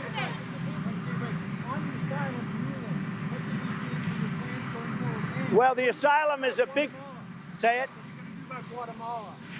So the asylum is a very big ruling. That was a tremendous ruling today. We appreciate it. We respect the courts very much. That helps us very much at the border. The numbers are way down at the border, which is a good thing. Apprehensions are way down because Mexico has now 22,000 soldiers, and they mean business because they know what happens. The alternative is not good for them. It's also good for Mexico what they're doing because the cartels have been running all of the border for years and years, and Mexico is saying, and the president is saying, we got to clean it up. So they've got 21,000 soldiers. They'll probably put up more. But this ruling today on asylum is a tremendous ruling. So Guatemala gave us their word. We were going to sign a safe third agreement, and then all of a sudden they backed up. They said it was their Supreme Court. I don't believe that, but they used their Supreme Court as the reason they didn't want to do it. So we'll either do tariffs or we'll do something. We're looking at something very severe with respect to Guatemala. I've already cut all payments. I did that a year ago. I cut all payments going to Honduras, El Salvador, and Guatemala. We used to send them $500 million for nothing. For nothing. They didn't do anything except set up caravans. So Guatemala, we're going to take care of, and it won't even be tough. We're looking at a couple of different things. One of the things very heavy is, as you know, Mexico has put 6,000 people on that border.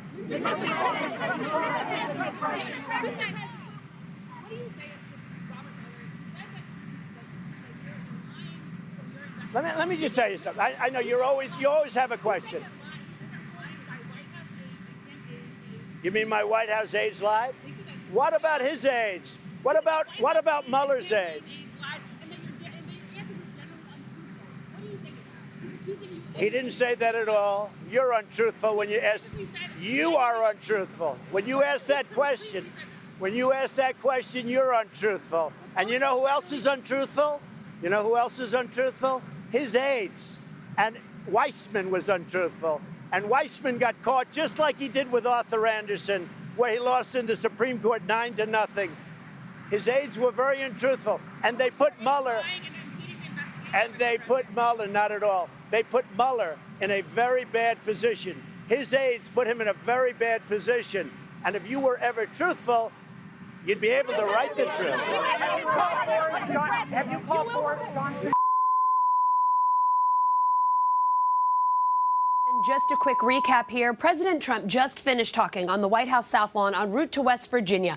Obviously, he addressed the Mueller testimony today. The president called that investigation a witch hunt, saying this was a devastating day for the Democrats. Trump said that Robert Mueller did a poor job, though he had nothing to work with.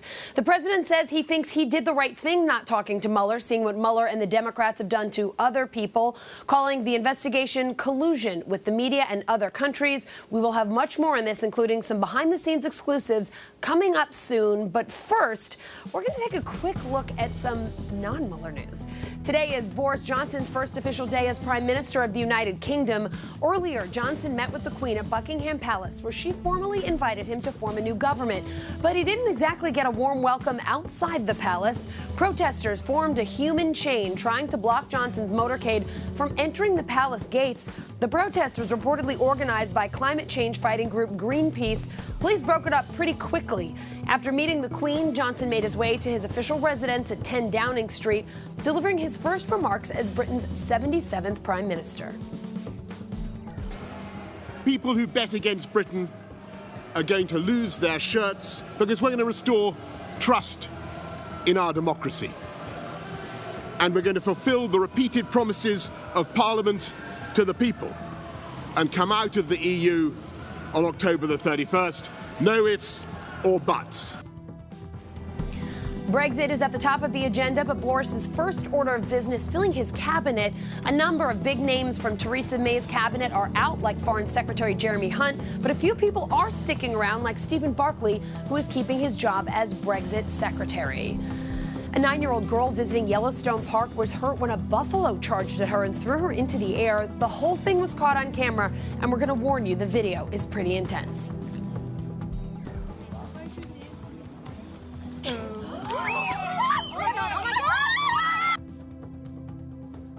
National Park Service, the girl was standing with a group of people about 5 to 10 feet away from the buffalo before it charged.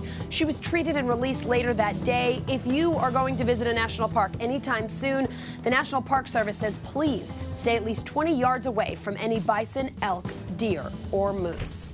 Facebook's paying a record fine for violating user privacy. The tech giant has agreed to pay the FTC $5 billion for violating a previous privacy settlement. This is the FTC's biggest fine ever for a tech company.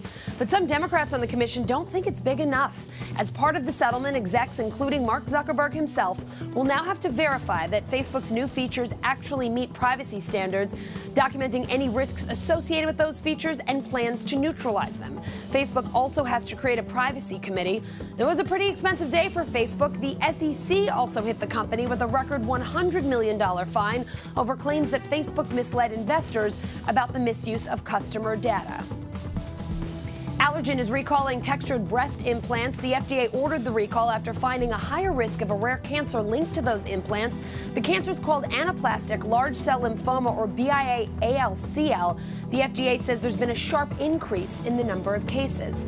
According to the FDA, there have been 573 cases of BIA-ALCL worldwide, 481 of them linked to Allergan's BioCell textured implants. 33 women have died. The FDA says women who have these implants but no symptoms do not need to have them removed. Symptoms include swelling, pain, and skin irritation. And now you know. All right, let's get back into the Mueller hearings, which happened in Washington, D.C. Reaction unfolding in real time as this was all happening earlier today. Leanne Caldwell watched the hearing from Capitol Hill. Leanne, what were your major takeaways from this incredible amount of testimony today? Allison, it was quite an incredible testimony. There's a few things. First, as far as Mueller's performance is concerned, Democratic lawmakers are saying that he definitely got stronger as the day went on. There was one member who did tell me that did not want to be named, but he said that they weren't prepared for Mueller not to be as unforceful as he was. The other takeaways, what it really matters is what comes next from what this hearing was. Where do Democratic lawmakers stand? Does this move the needle as far as impeachment is concerned? We're expecting to hear from House Speaker Nancy Pelosi at a press conference any moment now, and this will be the first time that we get her take on what happened in these hearings. As we know, there's about 85 to 90 lawmakers who have already come out for impeachment.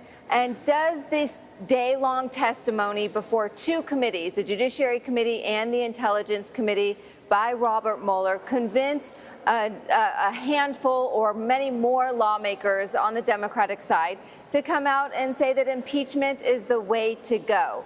Other things that we're also hearing, that Democrats are really trying to maybe spin this, saying it was a great day for Democrats. It was a great day for the country to hear about the Mueller report. They're saying that, yeah, if you read the Mueller report, you probably didn't learn anything new. But if you did not read the Mueller report, Democrats insist that people's minds would be blown. The fact that they got Mueller to say that his report did not exonerate the president was a big win for Democrats, according to what they're saying. They really honed in on that issue and saying that that was just made the entire hearing completely worth it. But as we do know, it was a very big day here on Capitol Hill, and I think that what is even bigger is what happens next. Is this the end for Democrats as far as their investigation goes, or is it just the beginning? And from every indication that I'm getting from talking to members and talking to aides, they're saying that it's just the beginning, Allison.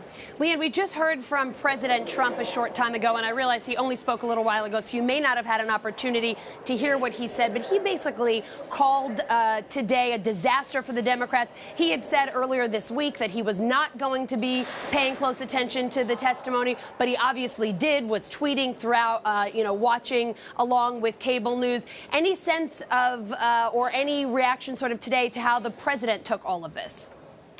Yeah, I did get to hear what the president said, and there was a few things that he said that really struck me.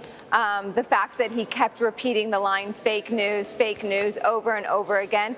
We know after years of covering this president as a candidate and as a president that when he uses those terms of fake news, he's really in a defensive posture. That's when he feels most threatened. Fake news doesn't mean that it didn't happen. What fake news actually means is he doesn't agree with what was being said or what happened in that environment. And it's also noticeable that he obviously not only watched Fox News, his network of choice, but he watched coverage on all the networks. He pointed out specific reporters and correspondents from those networks and talked about what their networks were saying. But yeah, I mean, I'm not shocked that the president is saying that it was a terrible day for Democrats and it was a great day for him. That's what he does. He always defends himself, and he's a master marketer, really, and he's really good at spinning what actually happens to benefit him. Another thing that was really interesting of what the president said is he called the Republicans on the Intelligence Committee and the Judiciary Committee soldiers or warriors, and that they defended something, quote, very important. And what that was, they obviously defended the president, but then he went on to say, and they also defended the country too. So he was very proud of those Republicans, and that's going to give those Republicans a lot of comfort, especially heading into an election when they know that they have the president behind them, because the president has an extremely loyal and strong base, Allison. So having the president behind these lawmakers goes a long way in their reelections. Yeah, Leanne, some very interesting and very specific selection of words there from the president on the South Lawn today. Thank you so much for your reporting from Capitol Hill. I know it's been a busy one, but we will check back in with you a little bit later. Thanks, Leanne. Yep. Mm-hmm.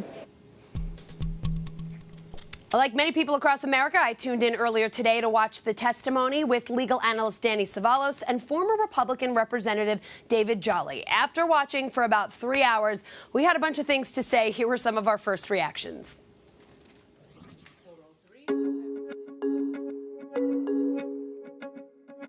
If people were coming today to look for greater context, you were not going to walk away with a lot of that today. There is little more clarity today after this hearing for your medium information voter, if you will, that wants to look at their Congress and look at their president and say, where do we go from here? If you woke up not caring, I don't think you care much right now. I love the phrase you just used, medium information citizen, because many times today we heard questions and we thought, well, why ask that question? We know no one ever fired the special counsel. Why waste 30 seconds with a question like that?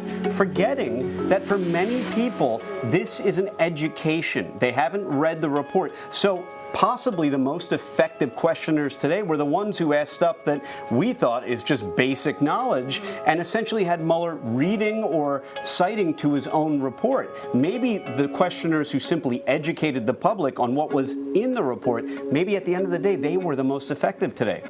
If you had to give a report card today on maybe winners, losers, and people who just kind of towed the line, what would your report card be overall? You know, I don't know that there's anybody we're going home talking about. I'm not sure members of Congress took advantage of the power of a pause, right? I mean, they had their 5 minutes, and a lot of them were hurried. When Bob Mueller said it takes a forum other than the criminal justice system, ask him what he was contemplating. And if he says, I stick by my report, say, well, what forum? If not criminal justice, what forum? Give him time to just elicit that a little bit, because I think he would have to say Congress. We didn't fully get that. And this is the danger of scripting your cross-examination. When you do that, and we saw that today, we saw certain members sticking so rigidly to their questions and the expected answers. You could see them looking down and reading their questions to Mueller. When you stop and listen and do a little improv, you listen to Mueller's answer, and the pause is very important because he may add to that answer more than just a no, as he did several times, and actually interrupted the next question on the list because the questioner asked too quickly. I know 5 minutes is a tiny amount of time, but at the same time, the challenge is asking a question, listening to the answer, and using some improv to possibly deviate, go in a new direction. That's when sometimes you strike gold. Do you think that some representatives shot themselves in the foot by not letting him speak or just not talking quite as much? It depends what they were trying to accomplish. A lot of members were trying to make a moment for themselves on television. They wanted to be the member that the cameras rushed to or got the call tonight. And, you know, unfortunately, you have to recognize that as news consumers across the country, we get our news from different places. And there were members playing to different audiences. You know, the president's base goes to Fox News. Donald Trump is already up quoting some of the commentators on Fox News saying, great day for the president. And he's got members of Congress saying, great day for the president. A lot of members took their 5 minutes to give speeches, not ask questions. Were all of the questions that you wanted to hear, were they asked? No, absolutely not. I think the nation still needed to hear, Mr. Mueller, if Donald Trump wasn't president, would you have brought charges?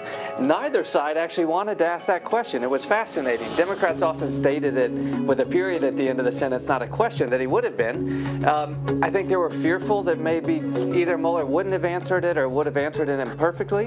But Republicans didn't answer it either because they weren't sure how Mueller would answer. At the end of the day, what the obstruction part of the investigation was about, not the collusion part, but the obstruction part was, did the President of the United States criminally act in a way, or act in a criminal way to obstruct justice?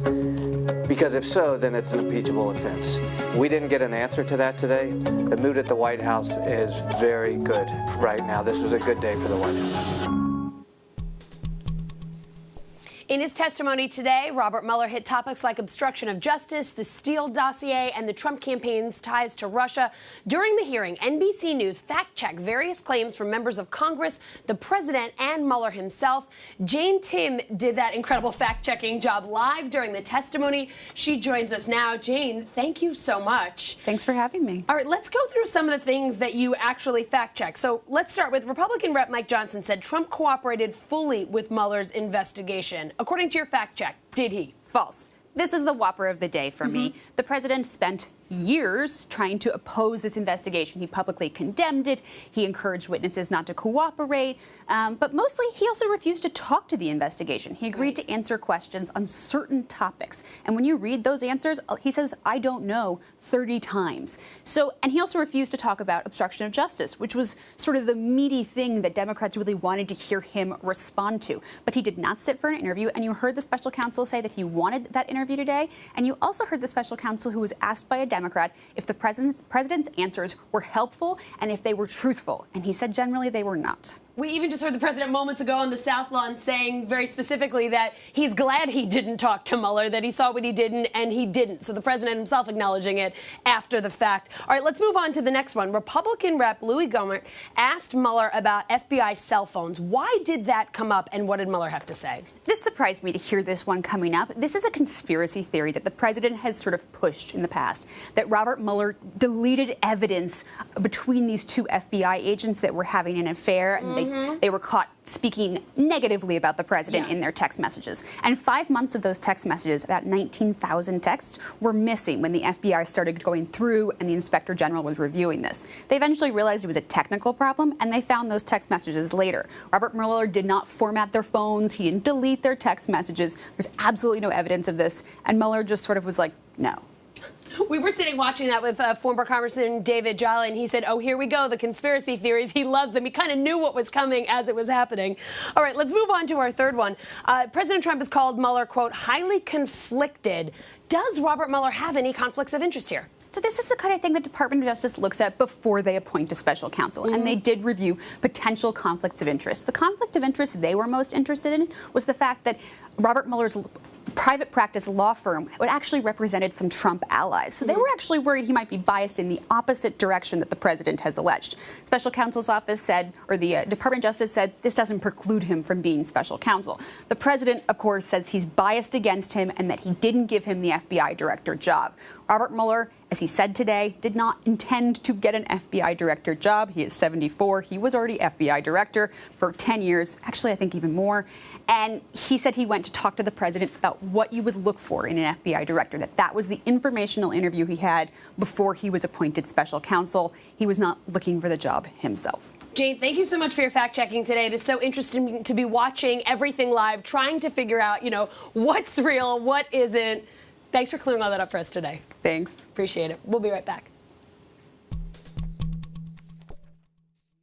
A very busy news day. Today's high-stakes confrontation. Let's go live to the border where our colleague... Exclusive video. The country's top intelligence officials testifying. NBC News gets an exclusive look inside. Live here at the nation's capital. There's now an open investigation. Blockbuster new reporting today on this. This is the deadliest school shooting. The Supreme Court upheld the revised version. Well, this new report comes amid a staggering amount of news. Breaking news tonight exclusively here on NBC News was first out with this scoop today. It's been an extraordinary night watching this develop. So, a lot to talk about. We are going to start with something different tonight. This is one of those things that you have not been otherwise hearing about in the news, but stick with me. Feed your mind with fresh perspective. Get your favorite MSNBC shows now as podcasts. All eyes on the 2020 election.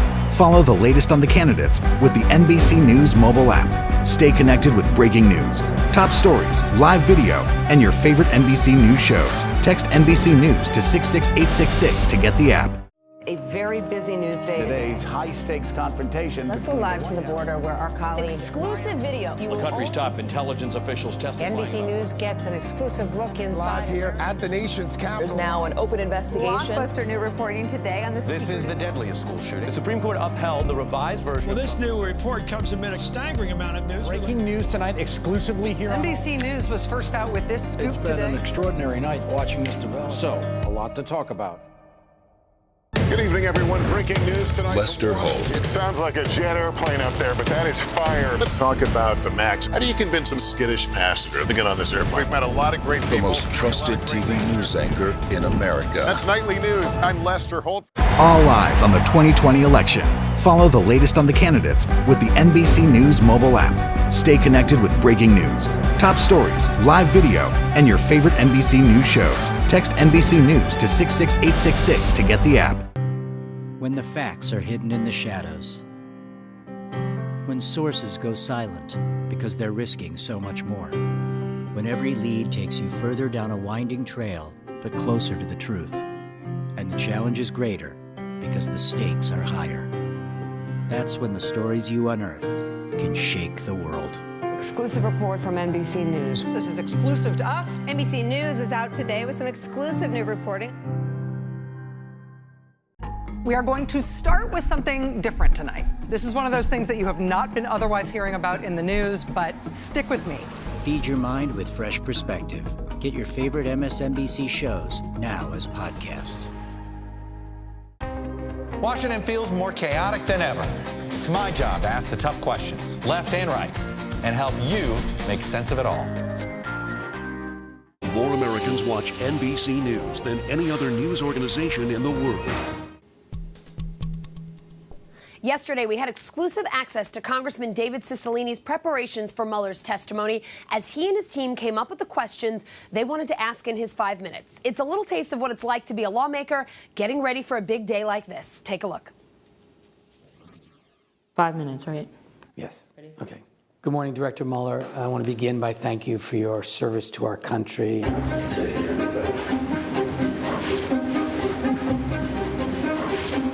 So one thing that we didn't put in there that I was thinking we might want to add at the beginning is just one or two sentences to kind of acknowledge the work of the director and thank him. Yeah, no, I think you're right, especially it'll be coming off a Republican examination where they'll undoubtedly attack him or the FBI. Time of the gentleman has expired. The gentleman from Rhode Island. So I think just thank you for your extraordinary service to our country and leading this investigation. You could also throw in fair and independent investigation just so that we're highlighting that as well. Okay. So then in 1.92, when we sat down last time, we had discussed being more clear, saying it would have effectively ended your investigation into the president and into the 2016 Trump campaign. Is that correct? He could try to pontificate and say, well, I can't speculate as to what the... I think we should pay attention to how he's answering questions up to that point, because that is a question in which if he were trying to eat up time, could say, well, you know, it's really hard to know. It may be that we could have gotten information in a different way. And I'm not going to adopt your characterization. I'll say that the facts as laid out in the report are accurate. So do you want to read through so let's read and through time it? it? Do you want to time it? Yeah. And who's going to just answer so that I can play Mueller. That will be accurate. You got Mueller? I'll be Mueller. All right. I can watch time. Yeah. Okay. 5 minutes, right? Yes. All right, ready? Okay. Good morning, Director Mueller. I want to begin by thank you for your service to our country and your very distinguished career in public service on behalf of the American people. Director Mueller, as you know, we are specifically focusing on 5 obstruction episodes here today. I'd like to ask you about the third of those 5 obstruction episodes. It is in the section of your report entitled "The President's Efforts to Curtail the Special Counsel Investigation." And by curtail, you mean limit. Correct? Correct. Yes. My colleagues have walked through how the President tried to have you fired through the White House counsel. He was not successful. And because the White House counsel refused the order, the President asked others to help limit your investigation. Is that correct? Correct? That's correct. Correct. Was Corey Lewandowski one such individual? He was. And who is he? He is a former Trump campaign official. And to your knowledge, did he have any official position in the Trump administration? He did not. Did he have any official position in the Trump administration? I don't believe so. Your report describes an incident in the Oval Office involving Mr. Lewandowski on June 19, 2017, correct? That's correct. And that was just 2 days after the President called Don McGahn at home and ordered him to fire you. Is that correct? Fire you, correct? Yes. Apparently so. So right after his White House counsel, Mr. McGahn refused to follow the President's order to fire you. The President came up with a new plan. That was to go around all of his senior advisors and government aides to have a private citizen, his former campaign manager, to try to limit your investigation. What did the President tell Mr. Lewandowski to do? Do you recall he dictated a message to Mr. Lewandowski for Attorney General Sessions and asked him to write it down. Is that correct? True. And did your team have access to this handwritten message? Yes, we did. I'm not going to get into what we may or may not have included in our investigation. Okay, the message directed Sessions to give, and I'm quoting from your report, to give a public speech saying that he planned to meet with the special prosecutor to explain this is very unfair and let the special prosecutor move forward with investigating election meddling for future elections. That's at page 91. Is that correct? Yes, I see that. Thank you. Yes, it is. Did Mr. Lewandowski try to meet with the Attorney General to execute this plan? He did. In other words, Mr. Lewandowski, a private citizen, was instructed by the President of the United States to deliver a message from the President to the Attorney General that directed him to limit your investigation, correct? Correct. And did that meeting happen? No, it did not. Did the President raise the issue again with Mr. Lewandowski? He did. And what did the President say the next time he raised it? He told Mr. Lewandowski that if Sessions does did not meet with him, you, Lewandowski should tell Sessions he was fired. correct? Correct. We're out of time right there. So I think there's a couple of things that I was just... Do you want us to move this last question then up higher, or should we just leave it in No, you the can order? leave it. I just think, so I think it would be useful to make those edits, and let me read through it one more time, and then we can time it. Do you feel like you need any additional closing, or I think you should use all your time on substance. I don't know that you need to waste like 30 seconds on a closing, but... The other thing I was thinking is I don't know that he would answer this, but it's a good way to remind people. Do you agree with the conclusion of 1,000 former Justice Department officials who said this evidence was sufficient to warrant the charging of a crime? I also think that's part of what the American people need to hear, that this, like anybody else, would be charged with obstruction of justice. Anybody else would be prosecuted and imprisoned, and the only reason that is not happening is because Donald Trump is the President of the United States, which, fundamentally feels wrong. Mr. Mueller, you have seen the letter where 1,000 former Republican and Democratic federal prosecutors have read your report and said anyone but the president who committed those acts would be charged with obstruction of justice. If the individual were not the President of the United States, he may still not want to speculate, but... One way you could ask it is, are you familiar with this letter? Do you know any of the signatories? The answer is certainly yes. Do you dispute any of the conclusions of the letter? Yeah, are these people that you respect? And is there anything in the letter you disagree with? Okay. And my guess is the answer to that is going to be no. Yeah. Do you agree with those former colleagues, 1,000 prosecutors who came to that conclusion? Those prosecutors. Thank you, Mr. Chairman. After Representative Cicilline finished questioning Robert Mueller, he called on the House to begin an impeachment inquiry. Representative Cicilline joins us now from Capitol Hill. And Representative, first, we'd like to thank you for letting us see your preparation yesterday. It was really fascinating to see what someone goes through before they participate in a hearing like this. So thanks for that. And the last question, you asked Robert Mueller about the 1,000 prosecutors. You didn't quite get an answer on that one, and it looked like he was about to. Were you surprised that Chairman Nadler didn't let him go there? No, the chairman, I think, was very conscious of the time. We wanted to be sure that everyone on the committee had an opportunity to ask their questions, so he was pretty strict about the 5 minutes. But if you recall, Congressman...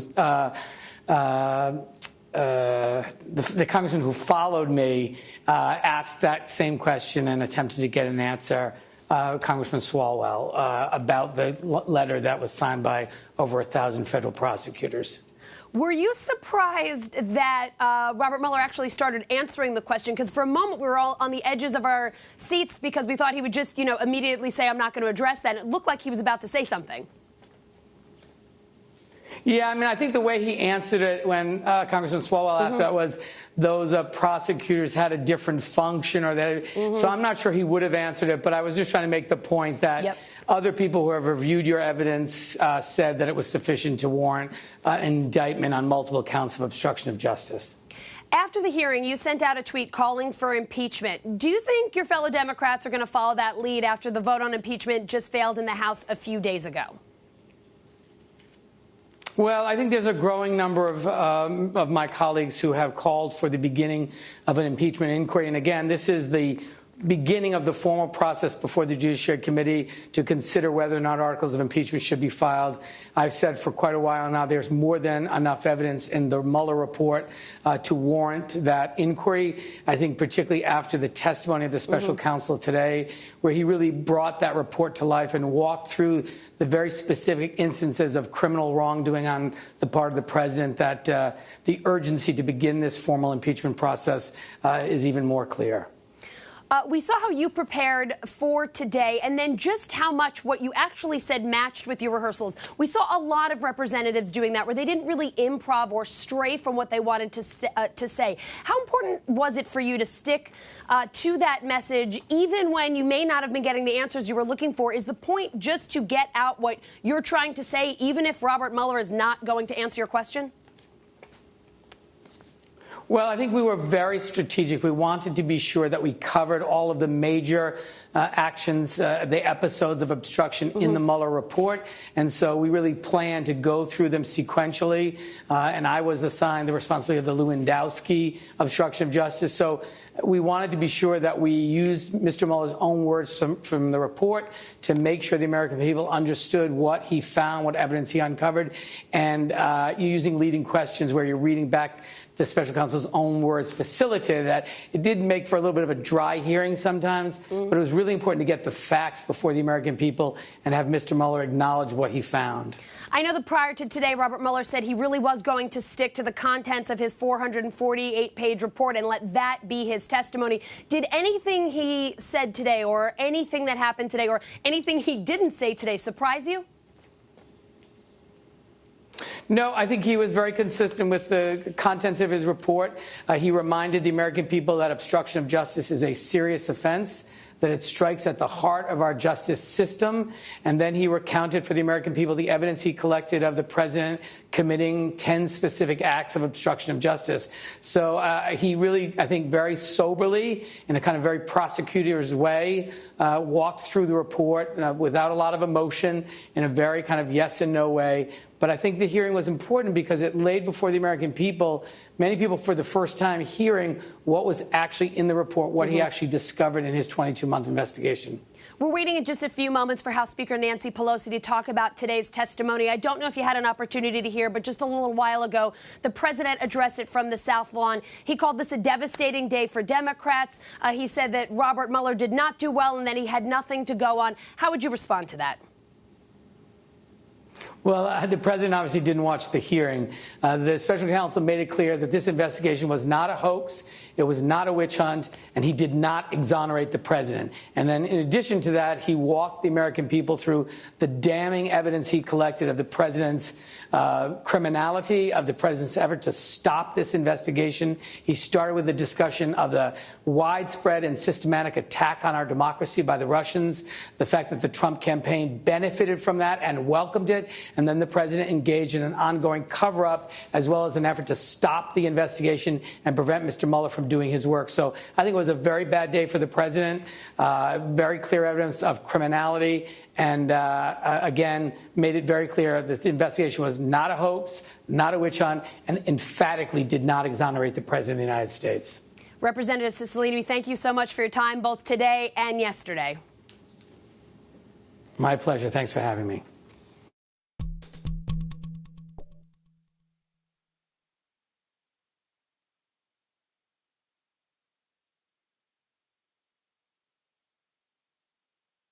Being read by committee members, we are calling this mixtape a best of I Refer You to the Report by Robert Mueller. Do you know of any point when the president personally expressed anger or frustrations at Sessions? I'd have to pass on that. Yeah. Isn't it true the evidence did not establish that the president or those close to him were involved? Correct. I leave the answer to the our report. And then when Michael Flynn, a few days after Flynn entered a guilty plea for lying to federal agents. True? I refer you to the report for that. I'll leave it with the report. So it's reached. This is one of those areas which I decline to discuss. Okay, then let me. And would direct you to the report itself. Okay. Well, I looked at the 182 pages of it. That would include the 10 possible acts of obstruction that you investigated, correct? I direct you to the report for how that is characterized. Thank you. Director Mueller, the most important question I have for you today is why? Why did the President of the United States want you fired? I can't answer that question. A very busy news day. Today's high-stakes confrontation. Let's go live to the border where our colleague... Exclusive video. The country's top intelligence officials testifying. NBC News gets an exclusive look inside. Live here at the nation's capital. There's now an open investigation. Blockbuster new reporting today on the... This is the deadliest school shooting. The Supreme Court upheld the revised version. Well, this new report comes amid a staggering amount of news. Breaking news tonight exclusively here on NBC News was first out with this scoop today. It's been an extraordinary night watching this develop. So, a lot to talk about. Good evening, everyone. Breaking news tonight. Lester Holt. It sounds like a jet airplane up there, but that is fire. Let's talk about the MAX. How do you convince a skittish passenger to get on this airplane? We've met a lot of great people. The most trusted TV news anchor in America. That's Nightly News. I'm Lester Holt. All eyes on the 2020 election. Follow the latest on the candidates with the NBC News mobile app. Stay connected with breaking news, top stories, live video, and your favorite NBC News shows. Text NBC News to 66866 to get the app. When the facts are hidden in the shadows. When sources go silent because they're risking so much more. When every lead takes you further down a winding trail, but closer to the truth. And the challenge is greater because the stakes are higher. That's when the stories you unearth can shake the world. Exclusive report from NBC News. This is exclusive to us. NBC News is out today with some exclusive new reporting.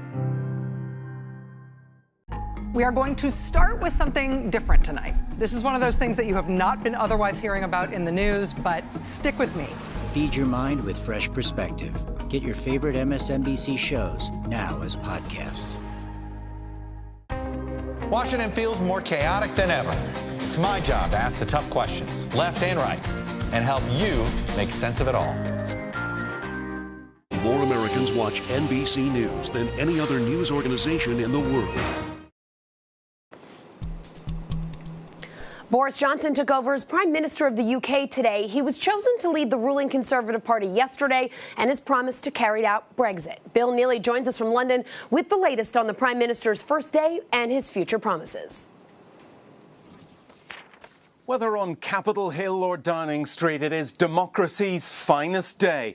Out with the old and in with the new. Today, Boris Johnson, the controversial former Mayor of London, is Britain's new Prime Minister, and he began his term in office with fighting talk, vowing to pull Britain out of the European Union by October the 31st. Not much attempt from him to heal a deeply divided country. Instead, he criticised those he called the doubters, the gloomsters and the doomsters. We've had 3 years of self-doubt, he said, but no one in the last few centuries has succeeded in betting against the pluck and nerve of this country. They will not succeed today. It was almost Churchillian. It was patriotic and pugnacious, and it was vintage Boris. But his whole speech was almost drowned out by heckling and jeering from protesters outside Downing Street. Now, he began the day after being formally asked to do it by Britain's Queen. He is her 14th Prime Minister. No word on whether this famously messy politician combed his hair before meeting her. That's what was trending on social media today. Well, the Queen had just accepted the resignation of Theresa May, the outgoing leader. She's now gone after her final duty in Parliament, during which she taunted the main opposition leader, saying, "I've accepted, my time is up, why don't you?" It was a good line from a woman who's delivered so few and who was destroyed by the crisis that now faces Johnson, that is Brexit. Plenty of congratulations for Johnson, including, of course, from President Trump. He said he was tough and smart and he'd be a great Prime Minister. And he claimed Johnson was the British Trump. Well, soon Johnson will be talking to him about a trade deal. But today, Johnson quoted Truman, not Trump, when he said, "The buck stops here on Brexit. It's now his crisis to solve." Well, not such a good welcome for him from European leaders. They've been very polite, but Johnson is a horror story for them. He's managed to insult many of Europe's nations in his newspaper columns or in off-the-cuff comments, but their dislike is mostly about Brexit. He's threatened to pull Britain out of the European Union without a deal before November. That's in just 99 days. He says he'd like a deal, but not the one that's on the table right now, which, of course, Britain's Parliament has rejected 3 times. Well, interesting that as Boris Johnson arrived at number 10 Downing Street, his girlfriend, Carrie Symonds, was there to see him. She is 23 years younger than him. He's still legally married to his second wife, but she is now, well, Britain's first partner. She didn't stand at the door of Downing Street waving with him, but she will now face a public spotlight like she's never experienced before. And that also goes for the TV-loving showman and political maverick, Prime Minister Boris Johnson. No end to the protests in Puerto Rico demanding that Governor Ricardo Rosselló step down. The Puerto Rican government denied rumors today that Rosselló had resigned. Gabe Gutierrez is with protesters in front of the governor's mansion with the latest. All right, what Nancy Pelosi is speaking about the testimony from Robert Mueller today. We're going to go to that right now instead. A day in which the former special counsel affirmed in public what the Mueller report put forth. It is a crossing of a threshold in terms of the public awareness of what happened and how it conforms to the law or not. The president likes to have his poster that said the Mueller report took this many days, cost this much money, this, that, and the other. Well, we have a corresponding contradictory chart. Mueller investigation by the numbers. $40 million recovered for the U.S. government. Remember, he said how much it would cost? Less than that. 37 people and entities charged with crimes, 25 ongoing criminal cases referred, 7 convicted, including 5 top Trump campaign officials. And then he had no collusion, no this or that. 10 instances of obstruction, yes. No exoneration. That's some of what we heard today. I just want to go to another point. That at the same time as we're on this path of the Mueller investigation, to recognize that the Mueller investigation was prohibited from looking into the president's finances. And that is what our committees of jurisdiction have been doing. As we legislate for the good of the American people, we're also investigating so that we have the grist for the mill to litigate in court. And those cases we've won in lower courts. They, of course, appealed. We feel strongly about our position, about the position of Article 1, the legislative branch having the right to have oversight over every other branch of government. But that's important because it means we can get the information to show the American people what the obstruction of justice was further all about. I'm very, very proud of our committees, the Judiciary Committee and its great chairman, Jerry Nadler, the Intelligence Committee, great chairman, Adam Schiff. We're going to hear from them now. We're also joined by Elijah Cummings, chair of the Government Reform and Oversight Committee, a committee that is winning its courts in case as well. So I'm going to yield with great respect to all 3 of our chairmen, and then we'll take some questions. First, I'll yield to the distinguished chairman of the Judiciary Committee, Mr. Nadler. Thank you, Madam Speaker. Today, the American people heard directly about what the special counsel investigation uncovered as to Russia's interference in the 2016 election and the president's cooperation with it and obstruction of justice. Mueller made clear that the president is not exonerated. Mueller found evidence of obstruction of justice and abuses of power by the president. He said, the report said the president could be indicted for obstruction of justice after he leaves office. Mueller found that Trump would and did benefit from Russia's help and that the campaign welcomed that help. Mueller found multiple instances where all 3 elements for charging criminal obstruction of justice were met.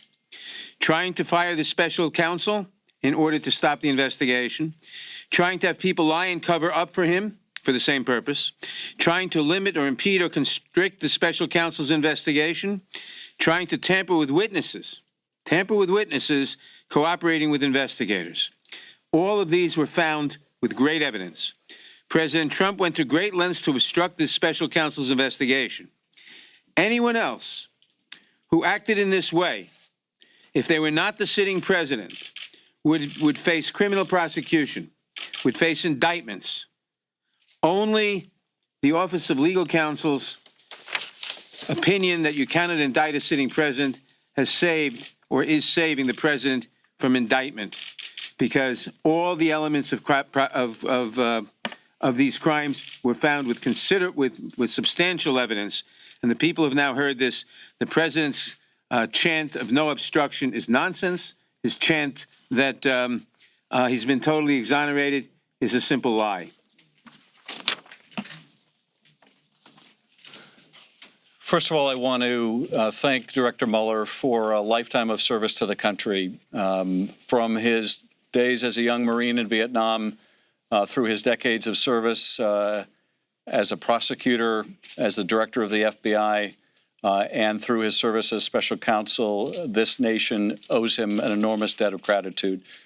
So, Director Mueller, I want to thank you personally for all of your service. Today, the director outlined in powerful words how Russia intervened massively in our election, systematically in a sweeping fashion, how during the course of that intervention, they made multiple approaches to the Trump campaign. And far from shunning that foreign involvement in our election, the Trump campaign welcomed it, made full use of it, put it into its communications and messaging strategy, and then lied about it. Lied about it to cover it up, lied about it to obstruct the investigation into that very attack on our democracy. Part of what I found so powerful about his testimony today was not just when he was asked about the law, but when he was asked about the ethics, the morality, the lack of patriotism of this conduct. And perhaps one of the most chilling moments, I think, in our committee was when he expressed the fear that this become the new normal. And of course, I think what is animating that fear of the director, what certainly animates it for me, is the fact even after the nightmare of the last 2.5 years, the President of the United States will still not forswear receiving foreign help again. That to this point, the President still continues to call this Russian attack on our democracy a hoax, something that Director Mueller today directly refuted. That he still calls a witch hunt, something that the Director Mueller today directly refuted. And so we go into this next election more vulnerable than we should be. We can't control completely what Russia does, although we must do everything we can to harden our election defenses, to make sure there are paper trails, to make sure that we deter and disrupt any kind of Russian intervention. But we cannot control that completely, but we can control what we do. And Director Mueller made it clear in no uncertain terms that it's up to us whether we act ethically and patriotically, whether we refuse to be a party to a foreign attack on our democracy. And once again, I thank him for his service. Thank you. Elijah, thank you. Thank you very much. I first want to applaud Chairman Nadler, and who heads our Judiciary Committee, and certainly our Chairman of our Intelligence Committee, for what they did today in their committees.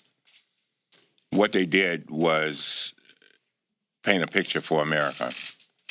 One of the most chilling things that I have noticed, that I've witnessed, is when former member of our committee, Mr. Amash, a Republican, went to a town hall meeting and got a round of applause in a Republican district after he had said that he felt that the president should be impeached. But that wasn't the thing that got me.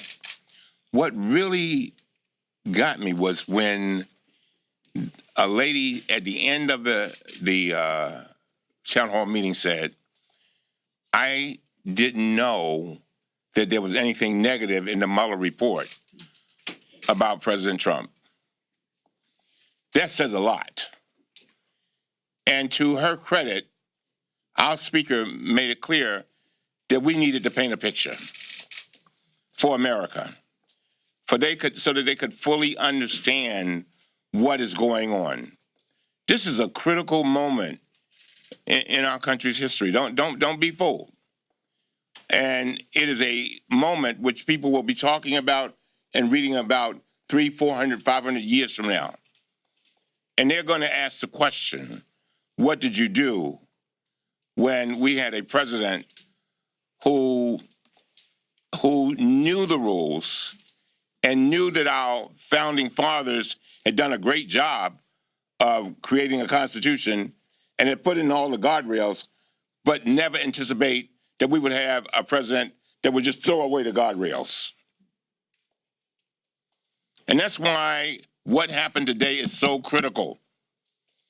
It was a giant step in making sure that the American people got a picture of all of this, and hopefully will look towards the future and say, we're not going to have this. Both Mr. Nadler and Mr. Schiff said something that's very critical. This isn't normal.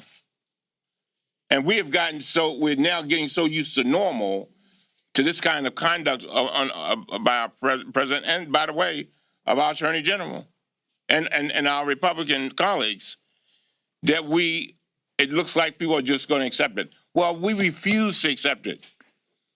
And then in my committee, we constantly, and I know Schiff and Nadler have heard this, people say, oh, you're just messing with the president because you don't like him. It's not about not liking the president. It's about loving democracy. It's about loving our country. It's about making a difference for generations yet unborn. That's what this is all about. And I'm begging the American people to pay attention to what is going on. Because if you want to have a democracy intact for your children and your children's children and generations yet unborn, we have got to guard this moment. This is our watch. And again, I am so very proud of the Judiciary Committee.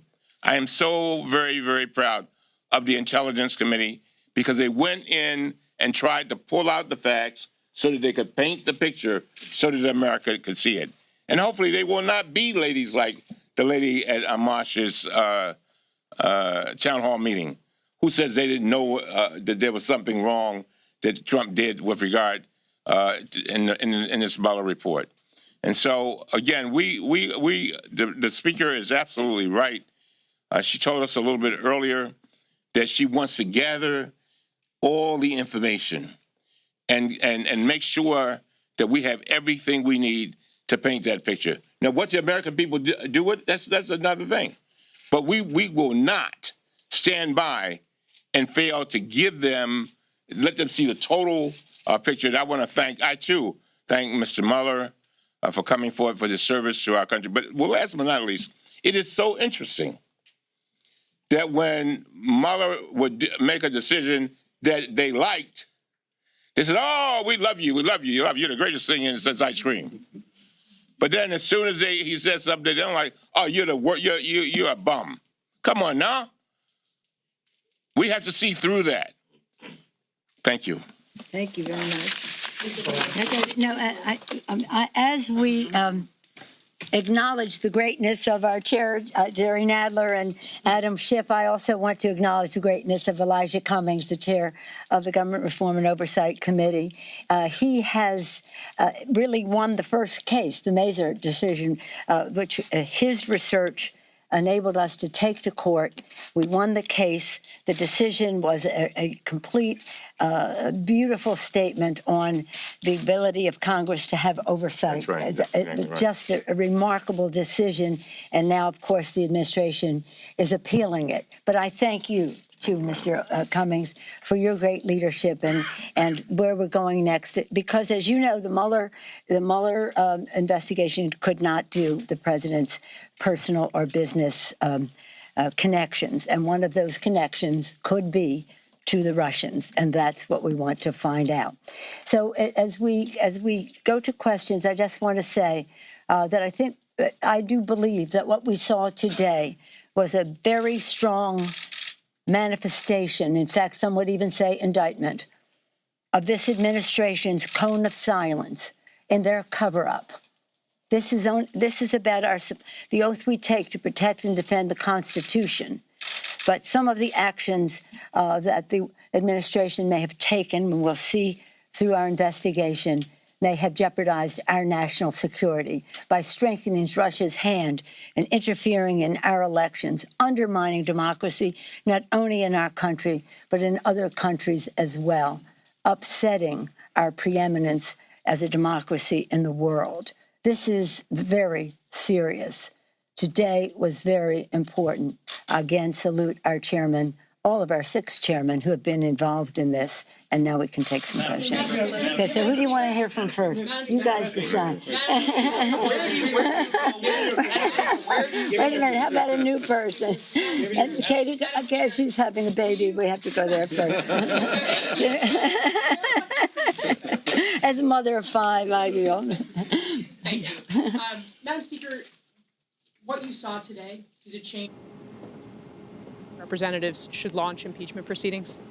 My position has always been whatever decision we made in that regard would have to be done with our strongest possible hand, and we still have some outstanding matters in the courts. It's about the Congress, the Constitution, and the courts, and we are fighting the president in the courts. Madam Speaker, to be clear here, isn't the issue, Madam Speaker, to be clear here. I'm sure you're expecting more of your members. Excuse me? Can I just follow up? Some of your members told us over the course of today that they were expecting imminent action of some kind. No, I don't know why they did. What are the very I don't know why they thought that. They came to me and I said, I don't know why. The very next step is the lawsuit. Yeah. Again, the lawsuits, as we have a number of lawsuits. Do you want to speak to that, Jerry? Please. Well, the very next step, I'm not going to talk longer range, the very next step, either tomorrow or Friday, is we're going into court to enforce, to ask for the grand jury material and to enforce the subpoena against Mr. McGahn. And that's particularly important because the excuses, and I won't call them reasons, the excuses that the White House gives for McGahn not testifying and the nonsense about absolute immunity, et cetera, are the same excuses for all the other fact witnesses. And if we break that, we'll break the logjam. Madam Speaker, what about, where do you stand right now? What do you need to know on impeachment to say, okay, we don't know enough yet?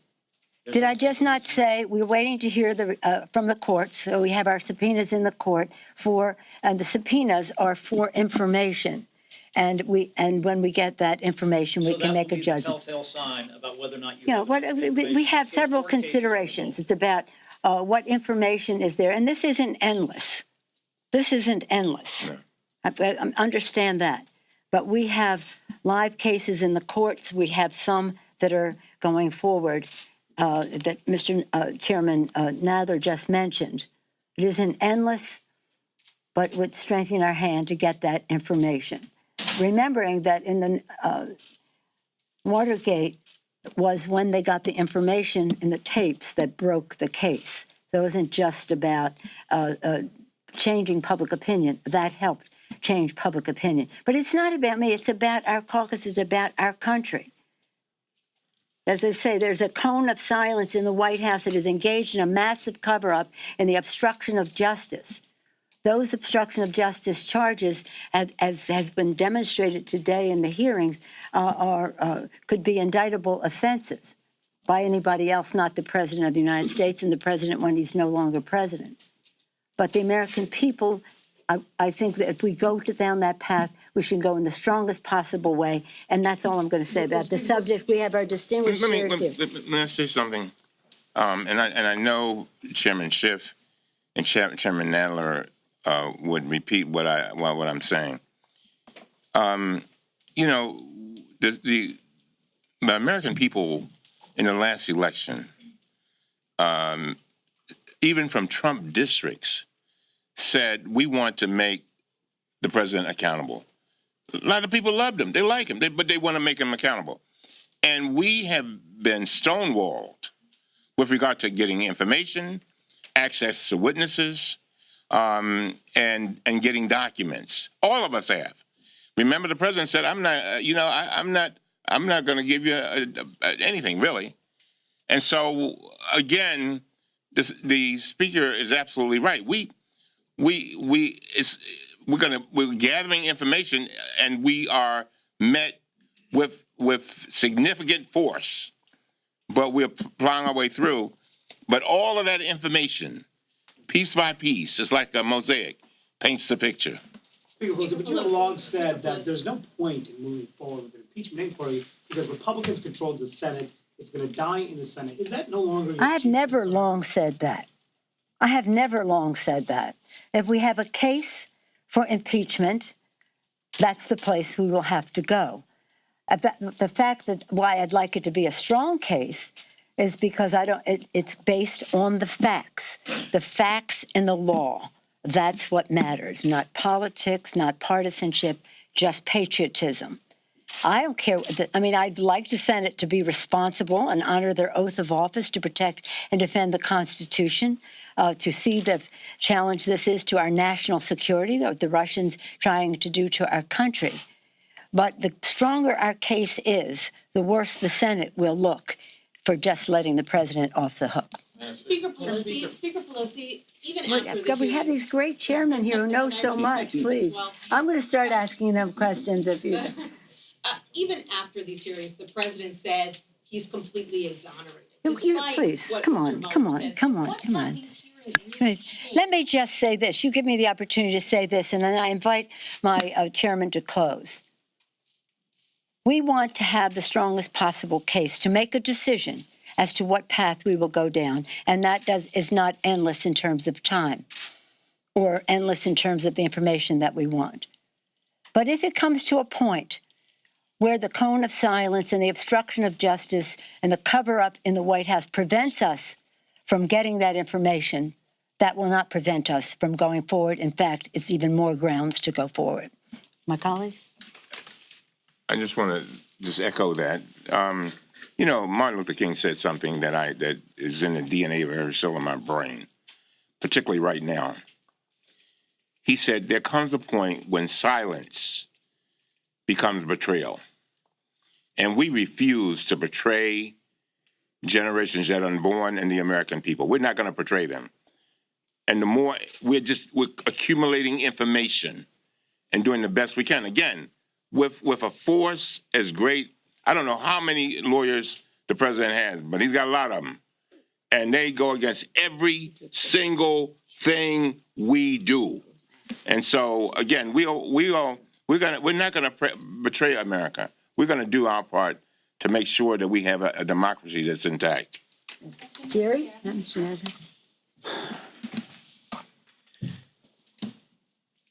The United States is a democracy. It must remain a democracy. A democracy acts through the elected officials with the consent of the people. The people cannot give that consent unless they know the facts. Today was a watershed day in telling the facts to the American people. With those facts, we can proceed. And we face a time of great danger. Richard Nixon said he thought that the president was a dictator. He said if the president does it, that means it's not illegal.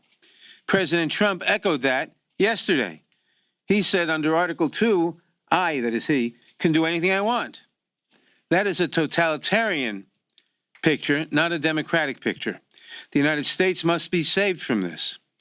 So we have to paint the picture of what's going on, a picture of someone who gladly accepted help from a foreign power interested in subverting our election, our democratic election process, and that's what it is, subverting our election process and taking the choice of our president to some extent away from the American people. That's what the Russians attempted to do, and that's what the Trump campaign welcomed them in doing.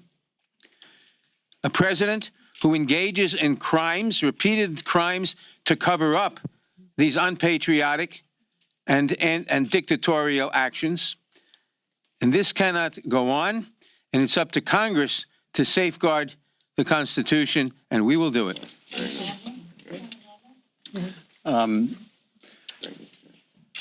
As I mentioned today during our hearing, I think the story of the 2016 election is really a story of disloyalty to country, about greed and about lies.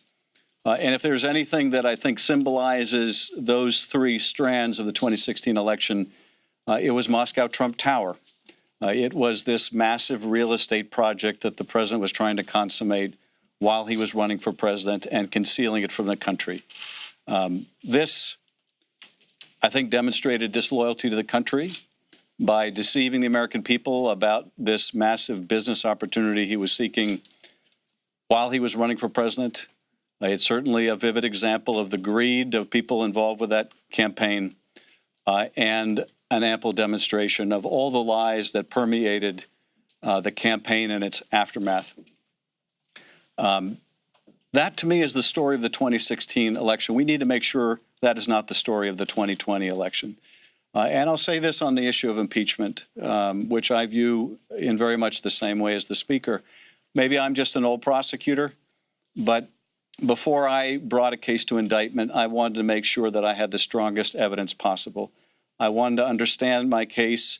I wanted to be able to make my case. Now, I tried an impeachment case in the Senate about 10 years ago, a corrupt federal judge who was convicted. So I have some understanding of what it takes to get a conviction in the Senate, and I have no illusions about getting a conviction in the Senate. But there are two juries in an impeachment. There is the jury, which is the Senate, which decides removal from office, and then there is the jury that is the American people. And I'm most concerned about the jury that is the American people. And before we embark on a course as significant to the country as the impeachment of a president, I want to make sure that we can make that case to the jury of the American people. One of the guidance, I thank our distinguished chairman, so proud of all of them. But just following up on the last statement by Chairman Schiff, e pluribus unum, that's the guidance our founders gave us. They couldn't imagine how many we would be or how different we'd be from each other. They want us to remember that we are one. So when we go down this path, we want it to be as unifying for our country, not dividing. And that's why we want it to be the strongest possible case. President Lincoln said, public sentiment is everything. Well, in order for the public to have the sentiment, the public has to know. So I hope you will be messengers of the truth to the public. We think today was really a milestone in making that sentiment be more informed. Thank you all very much. Thank you. Speaker Nancy Pelosi and House Democrats hosted a press conference on the Mueller hearings this evening, calling this a watershed day and telling the facts to the American people. Leanne Caldwell was there. And Leanne, your takeaways from the Democrats' press conference tonight. Allison, yeah, I have a lot to say, so if I go too long, feel free to cut me off. No, go ahead. Okay, so first I want to talk about what the Democrats outlined were the most compelling components of what Mueller testified today. They listed off about 4 things, and that was that the president could still be indicted once he leaves office. That was a key takeaway for Democrats. Another one, that the president did benefit and wanted the help of the Russians in the 2016 election. That is also what they took away from Mueller's testimony. They also are saying that Mueller acknowledged that the president met all 3 criteria that defines obstruction of justice. They thought that was really important. And finally, they said that anyone else would be indicted on what Mueller found if the president was not in office at this moment. And so taking that and moving forward, Democrats were not saying that this is the end of their investigations. They are laying out evidence of a reason for them to continue to investigate. And Nancy Pelosi and some of those committee chairmen up there talked about 2 places that they're going to continue to investigate, and one is the president's finances. It sounds like Adam Schiff, the head of the Intelligence Committee, is going to take that up as a main focus of his committee moving forward. And then a second is the Judiciary Committee Chairman Jerry Nadler. He said that as soon as tomorrow, the committee is going to subpoena documents relating to Don McGahn's testimony before Mueller. And of course, Don McGahn was very close with the president and played a key role in this investigation, especially in the volume 2 of the Mueller report on obstruction of justice. And then I want to also go into where, Pelosi has been reluctant to move forward on impeachment, even though nearly 90 of her members have come out in support of impeachment. And so Pelosi was not there yet. But there was a big caveat. She did not support impeachment, but she said that we have to continue to lay out the case for the American public, and you go to bat with your strongest hand. And so she said that they are in the process of continuing to do that. Although there's some semantics in the language, and there wasn't a big jump from Nancy Pelosi, my takeaway is that she is moving ever so closely in that direction. She did have a new catchphrase. She used to say all the time when people would ask her about impeachment that the job of the House of Representatives is to legislate, investigate, and litigate. And now today she has a new one. And she says that is Congress, the Constitution, and the courts. And so that is going to continue to be their path moving forward. But they seemed really pleased with the day of the Mueller's testimony, and definitely going to move forward with intense investigations of this president, Allison. Leanne, I know you mentioned semantics, and I hate to kind of parse words a bit and pick into it too much, but I know you said it seemed almost like a little bit of a move game that Nancy Pelosi always had to sort of go for impeachment, but once you have all of the pieces in place? Or did you feel like there was really a bit of a shift today and maybe she's more interested in speeding things up a bit? So I think that one thing that we're really going to have to watch out for is where a lot of her members come out. Like I said, there's almost 90 who have already come out in support of impeachment. If in the next couple days we get dozens more who do say that impeachment is the route to go, I think that's going to put a tremendous amount of pressure on the speaker. She didn't, when she's asked about it before, she's been pretty strong, saying now is not the time. I know that, parsing words, semantics, however you want to say it, but what we look up for up here on Capitol Hill so often are these incremental movements from lawmakers, what they said today and what they've said yesterday or in the past, to give us an indication of where things are going. And I think that after today and hearing Nancy Pelosi speak and her commitment to continue to dig down into these investigations and to not completely brush off any sort of talk of impeachment is a bit of a shift for her, Allison. Leanne, I hate to ask you to rewind all the way because, gosh, it seems like the Mueller testimony was a long time ago. I know it's been a long day. But for those of our viewers who are just kind of checking in with us and are thinking, man, I missed the whole thing today, can you kind of run through some of the takeaways from the hearing and just the general sense you're getting on Capitol Hill? I know there are a lot of different opinions, but kind of how people feel about how today went. Yeah, so, the different opinions definitely come down to depending on what party you're in. The Republicans are saying that Mueller did not meet expectations that Democrats had been setting for this hearing. The Republicans are saying that Democrats have built this up so much that they All right, Leanne, I'm sorry, I'm going to cut flat. you for a second because the Republicans are now responding to the Mueller testimony. We're going to listen in. Thank you. Yep.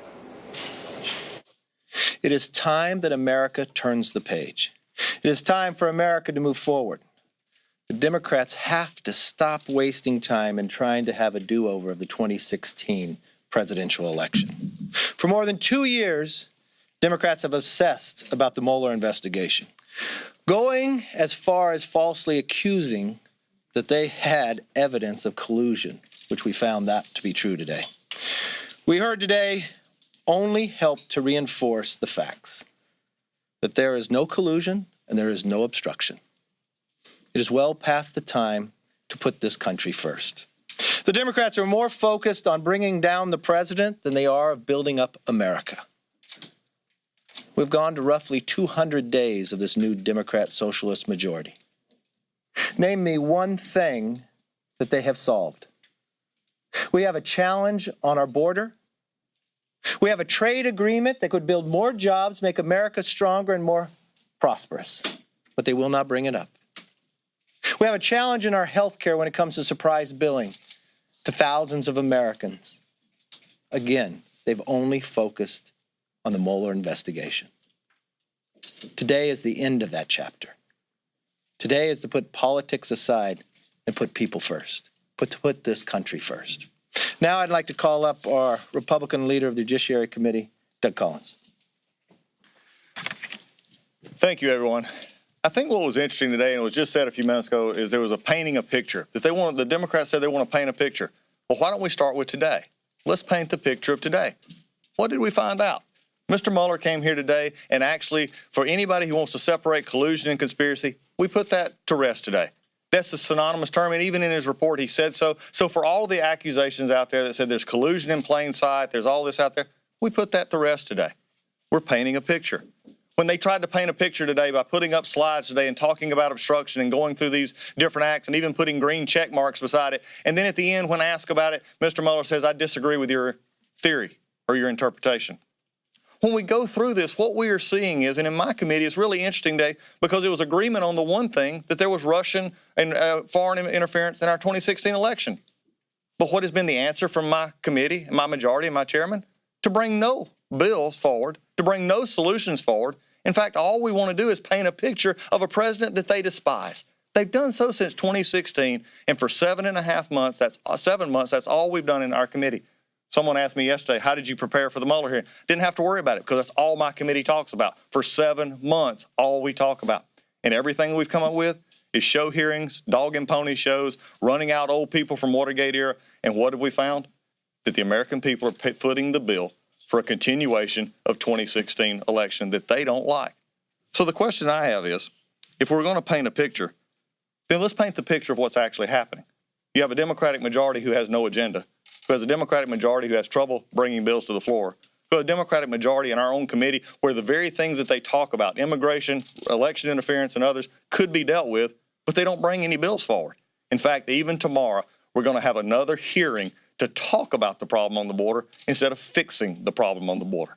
I challenge the Democratic colleagues, get over the election of 2016. Run in 2020 if you want. This president has put forward a great economy. This president has put forward great ideas. Run on those. Quit trying to dredge up a picture that today got painted that said your investigation is over. Mr. Mueller has done his job. He presented a report. Someone asked, did you find out anything new? The answer is no. We've had the report for 3 months, and Mr. Mueller simply said what was in the report, that collusion and conspiracy were over, and the observations of obstruction by the Democratic majority, he didn't subscribe to their theory. Neither do the American people. That's why we're fighting for real solutions instead of the continuation of the show. That's the picture that was painted today. With that, I yield to Mr. Nunez. Thank you. I think what you see today is collusion between the Republican Party and the Trump campaign is over. There was no evidence. There was a dossier that was built and paid for by the Clinton campaign. That was the real collusion. You had collusion through a British former MI6 agent who was working supposedly with Russian sources. We didn't get any new information on that today, but the Democrats have refused to accept reality. They live in an alternative universe. So I think, as Representative Collins said, and like we said today, this is over. And hopefully this will be the end of these hearings because the House Intelligence Committee has important work to do. If you look at the national security for this country, there is nothing more important right now than passing the United States, Mexico, and Canadian agreement that's ready to go. If you look at the situation on our border, that has to be dealt with. We need real legislation to start to move through this House so it can get to the Senate. It's what the Democrats ran on. They promised solutions to immigration, and they're not delivering it. So 2 pressing issues not being dealt with. Hopefully after today, we will begin, when we get back here in September, to work on immigration reform and to pass this very important trade agreement. I'll introduce Mr. Jordan. Thank you. the leader and my colleagues are exactly right. It's time to move on. Understand where we're at. 3 years ago next week is when the Trump-Russia investigation began. And the FBI investigated for 10 months. Understand the big picture. The president's falsely accused. FBI investigates it for 10 months. They find nothing. We know that because we deposed Jim Comey and he told us that. And then Bob Mueller takes over in May of 2017 and he investigates it for 22 months. So here we are now 3 years later, and Bob Mueller found no collusion, no conspiracy, no coordination. It is definitely time to move on. The second thing I would say is the investigation that matters, and I said this in today's hearing, well, actually the two investigations that matter most now. The one Mr. Horowitz is going to have completed here in a couple months, and of course, the one that the Attorney General has tasked John Durham, U.S. Attorney, to do, which is to look into how this whole 3-year saga began that our country has now lived through for these 3 years. So those are the things that matter, and I look forward to hearing from that. But let's stop the continuous investigation into something that's we've already spent 3 years on, and let's focus on those issues that really matter to the American people. Questions? Yes, sir. Today, the special counsel oftentimes answered questions with one word. Sometimes he didn't have total command of the details that appear at times. Do you have confidence that he was fully capable of running this investigation? Or what was your takeaway with his performance? I think the takeaway for the Democrats who are trying to back channel that his performance wasn't good is they just didn't simply like the answers. I mean, it's a certain thing when you go through, and so for someone who ran a organization like he did, what was really interesting was he had 488 pages, millions of documents, the testimonies. He had a command. He had his advisors there. He answered the questions as we went through them. I think the bottom line is the Democrats didn't like how he answered them, so they're trying to find a way to salvage something. They're trying to find a way to say that what we did today actually mattered and that they haven't been wasting people's time or money. The picture that was painted today, though, was a longtime investigator who simply laid the facts out. They just don't like it. He said that he's at the top of the hearing.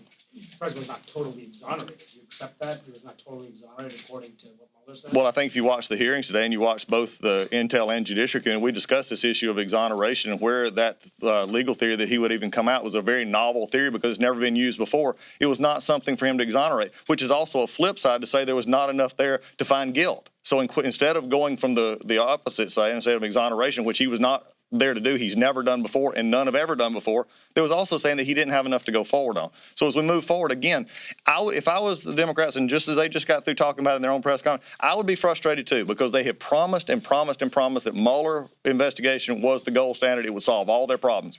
The problem is they got to the end and it didn't tell them what they wanted to say. You had the chairman of the Intel Committee lie to the American public for the last 2 years, that he had proof, he had evidence. We found that that was not true. You had the investigations, you had the report. And today, you had the hearings. You have a chairman of Judiciary who ran for his chairmanship based upon that he proposed to his own conference that he would be the very best person for impeachment. This has been their goal, but none of the evidence has panned out. The only people who have been hurt in this are the American public. I watched the Democrats' press conference. I watched their body language. I watched what they spoke of. They know this is not what they wanted to see today. It was not the answers they wanted to hear. Even when they laid out this theory, Mueller said, no, I disagree.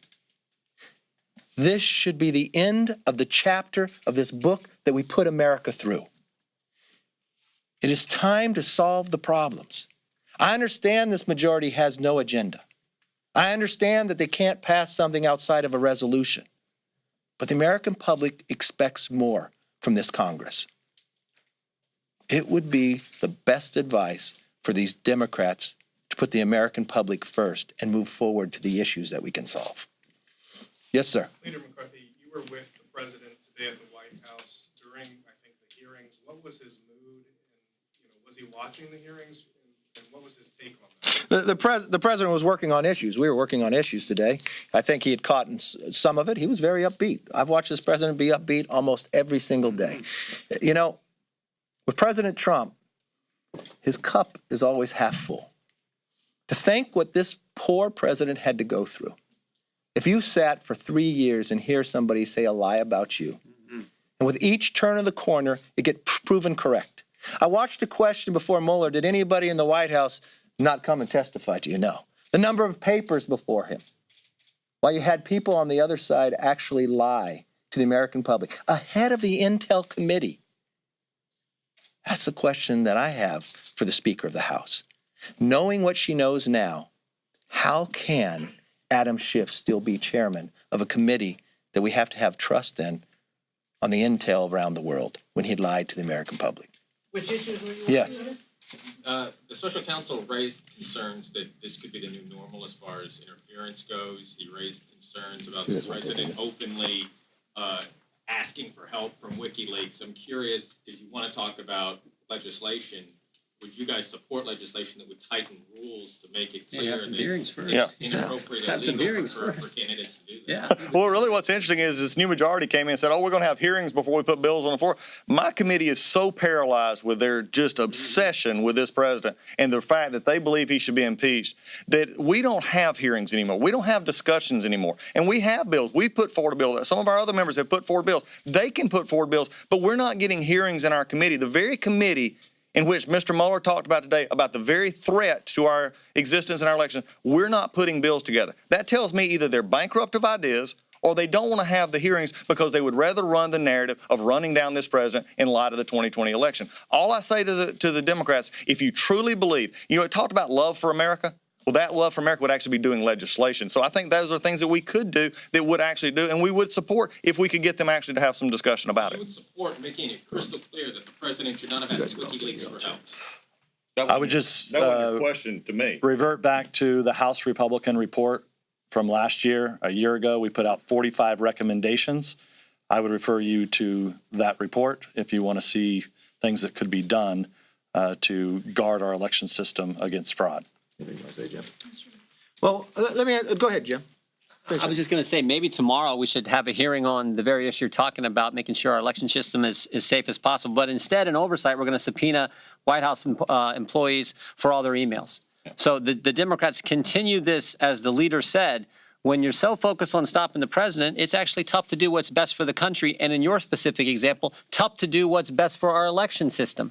So, yeah, we would support moving ahead, having bipartisan focus on that. But the focus in oversight and judiciary seems to be totally on going after the president and folks who work for him. One thing I'll tell you as a Republican leader, I'll tell you the things we will work on. We'll work with anybody that wants to make sure that this border is secure, that we solve this crisis, that we take care of the kids. As a Republican leader, we'll work on making sure USMCA that makes America stronger, makes us in this battle around the rest of the world that our GDP actually grows, that more jobs are created here. We'll gladly work on that tomorrow. We'll work on when it comes to health care to make sure surprise billing, that the Americans across this country, they get a surprise bill even though they're in network and it comes back to them. We'll work to solve that. The challenge that we have is the majority controls what's happening in committees, and none of that has happened. None of that has happened. The only thing that has happened this entire year is something to do to undercut this president. Well, now it's time to build up America and turn the page. Yes, ma'am. Mr. Leader, and honestly, this question is for all four of you. Do you have no concerns about how the president conducted himself based on the Mueller report? No, it's very conclusive. I do not. You're asking, do I have concerns about this president who's created millions of jobs, has had the strongest economy we have in more than 50 years? The examples of obstruction, potential obstruction of justice from which Robert Mueller did not exonerate this president. Do you have any concerns? There was no collusion. So how do you get to obstruction? They watched the entire investigation for 3 years go after something that there's been no proof to. And Did that with an investigator, we'd get thrown in jail. I think in the questioning of John Radcliffe to Mueller answered your question rather clearly, that no, this president has not done anything wrong in the process. So no, I don't have a problem with this president. No, I would just say this. What I have concerns about is the fact in 2016, 2 American citizens were spied on who were associated with the presidential campaign. We know that's the case. The Attorney General told us that's the case. We know that they went to the FISA court and got a warrant to spy on Carter Page, and they renewed it 3 times. They spied on him for the better part of a year, and they did the same thing with George Papadopoulos, except they didn't go to the court. They used human sources. So that, to me, is scary. Never forget what Emmett Flood wrote to the Attorney General when he said, if they can do this to a presidential campaign and to a president of the United States, imagine what they can do to you and I. If they're going to target and spy, imagine what they could. That's why the investigation Bill Barr is doing and the one Michael Horowitz is doing are so darn important. That's what concerns me. And that kind of stuff should never happen in this country. But we know it did. And the Attorney General of the United States says he doesn't think it was properly predicated. So let's figure out if it was or if it wasn't. Let's get an answer to that. And thank God that's exactly what he's doing. You have no concerns about this president's If you were falsely accused of something, you would be ticked off too. I mean, that's the problem here. And this whole thing is played out over 3 years. And remember what we learned today. They didn't even charge the guy who started the whole darn thing, this Joseph Mifsud. He's the first guy to tell Papadopoulos to rush. He lies to the FBI 3 times, don't charge him. They charge everyone else who gave him false statements. They charge 13 Russians no one's ever heard of. But, oh, you can't charge the guy who actually started this whole 3-year saga we've endured as a country? I don't get that. That's why, again, I will say it until it's done. The investigation that's happening right now at the Justice Department is so darn important. Let's finish up. I agree with what's been said here about the further investigation, but the question you're asking, I'll address in this. And it goes back to a certain part of the hearing. Also, remember today that you talk about, I asked a specific question, Mr. Miller, were you curtailed, hindered, or stopped from your investigation at all? His answer, no. So it goes back to obstruction. Was his answer? No. We talk about the actions of the president. John Dean, which I thought was just a farcical hearing that we had at point, but John Dean made a very interesting point because one of the Democrats, I believe, was asking him about advice or if your boss gave you advice, would you follow it? And he said, you got to be very careful here about folks who are like this president who has been so frustrated, who's been attacked from day one, has been very frustrated with this, but nothing happened to this investigation. We seem to gloss over that. We seem to gloss over the fact that it never stopped and we never went. The president tried to interfere with the investigation? The question at the end of the day is what happened. And the question is not for the ethereal hypotheticals that the Democrats are throwing out there. To hide a bad agenda, they simply want to attack this president. When Mr. Mueller said that. I'm talking about what's in the report. And we answered that today. And when you come to the point when they laid out every possibility they could for obstruction, and Mr. Mueller looked at him and said, one, that I don't agree with your theory, that should tell you a lot right there. You watched the question of Hakeem Jeffries, where he laid that all out. Mueller was very clear. Look, the only new thing I learned today is that even when Doug Collins says he's going to speak slower, that he can't. So, last question. Go ahead. Yeah.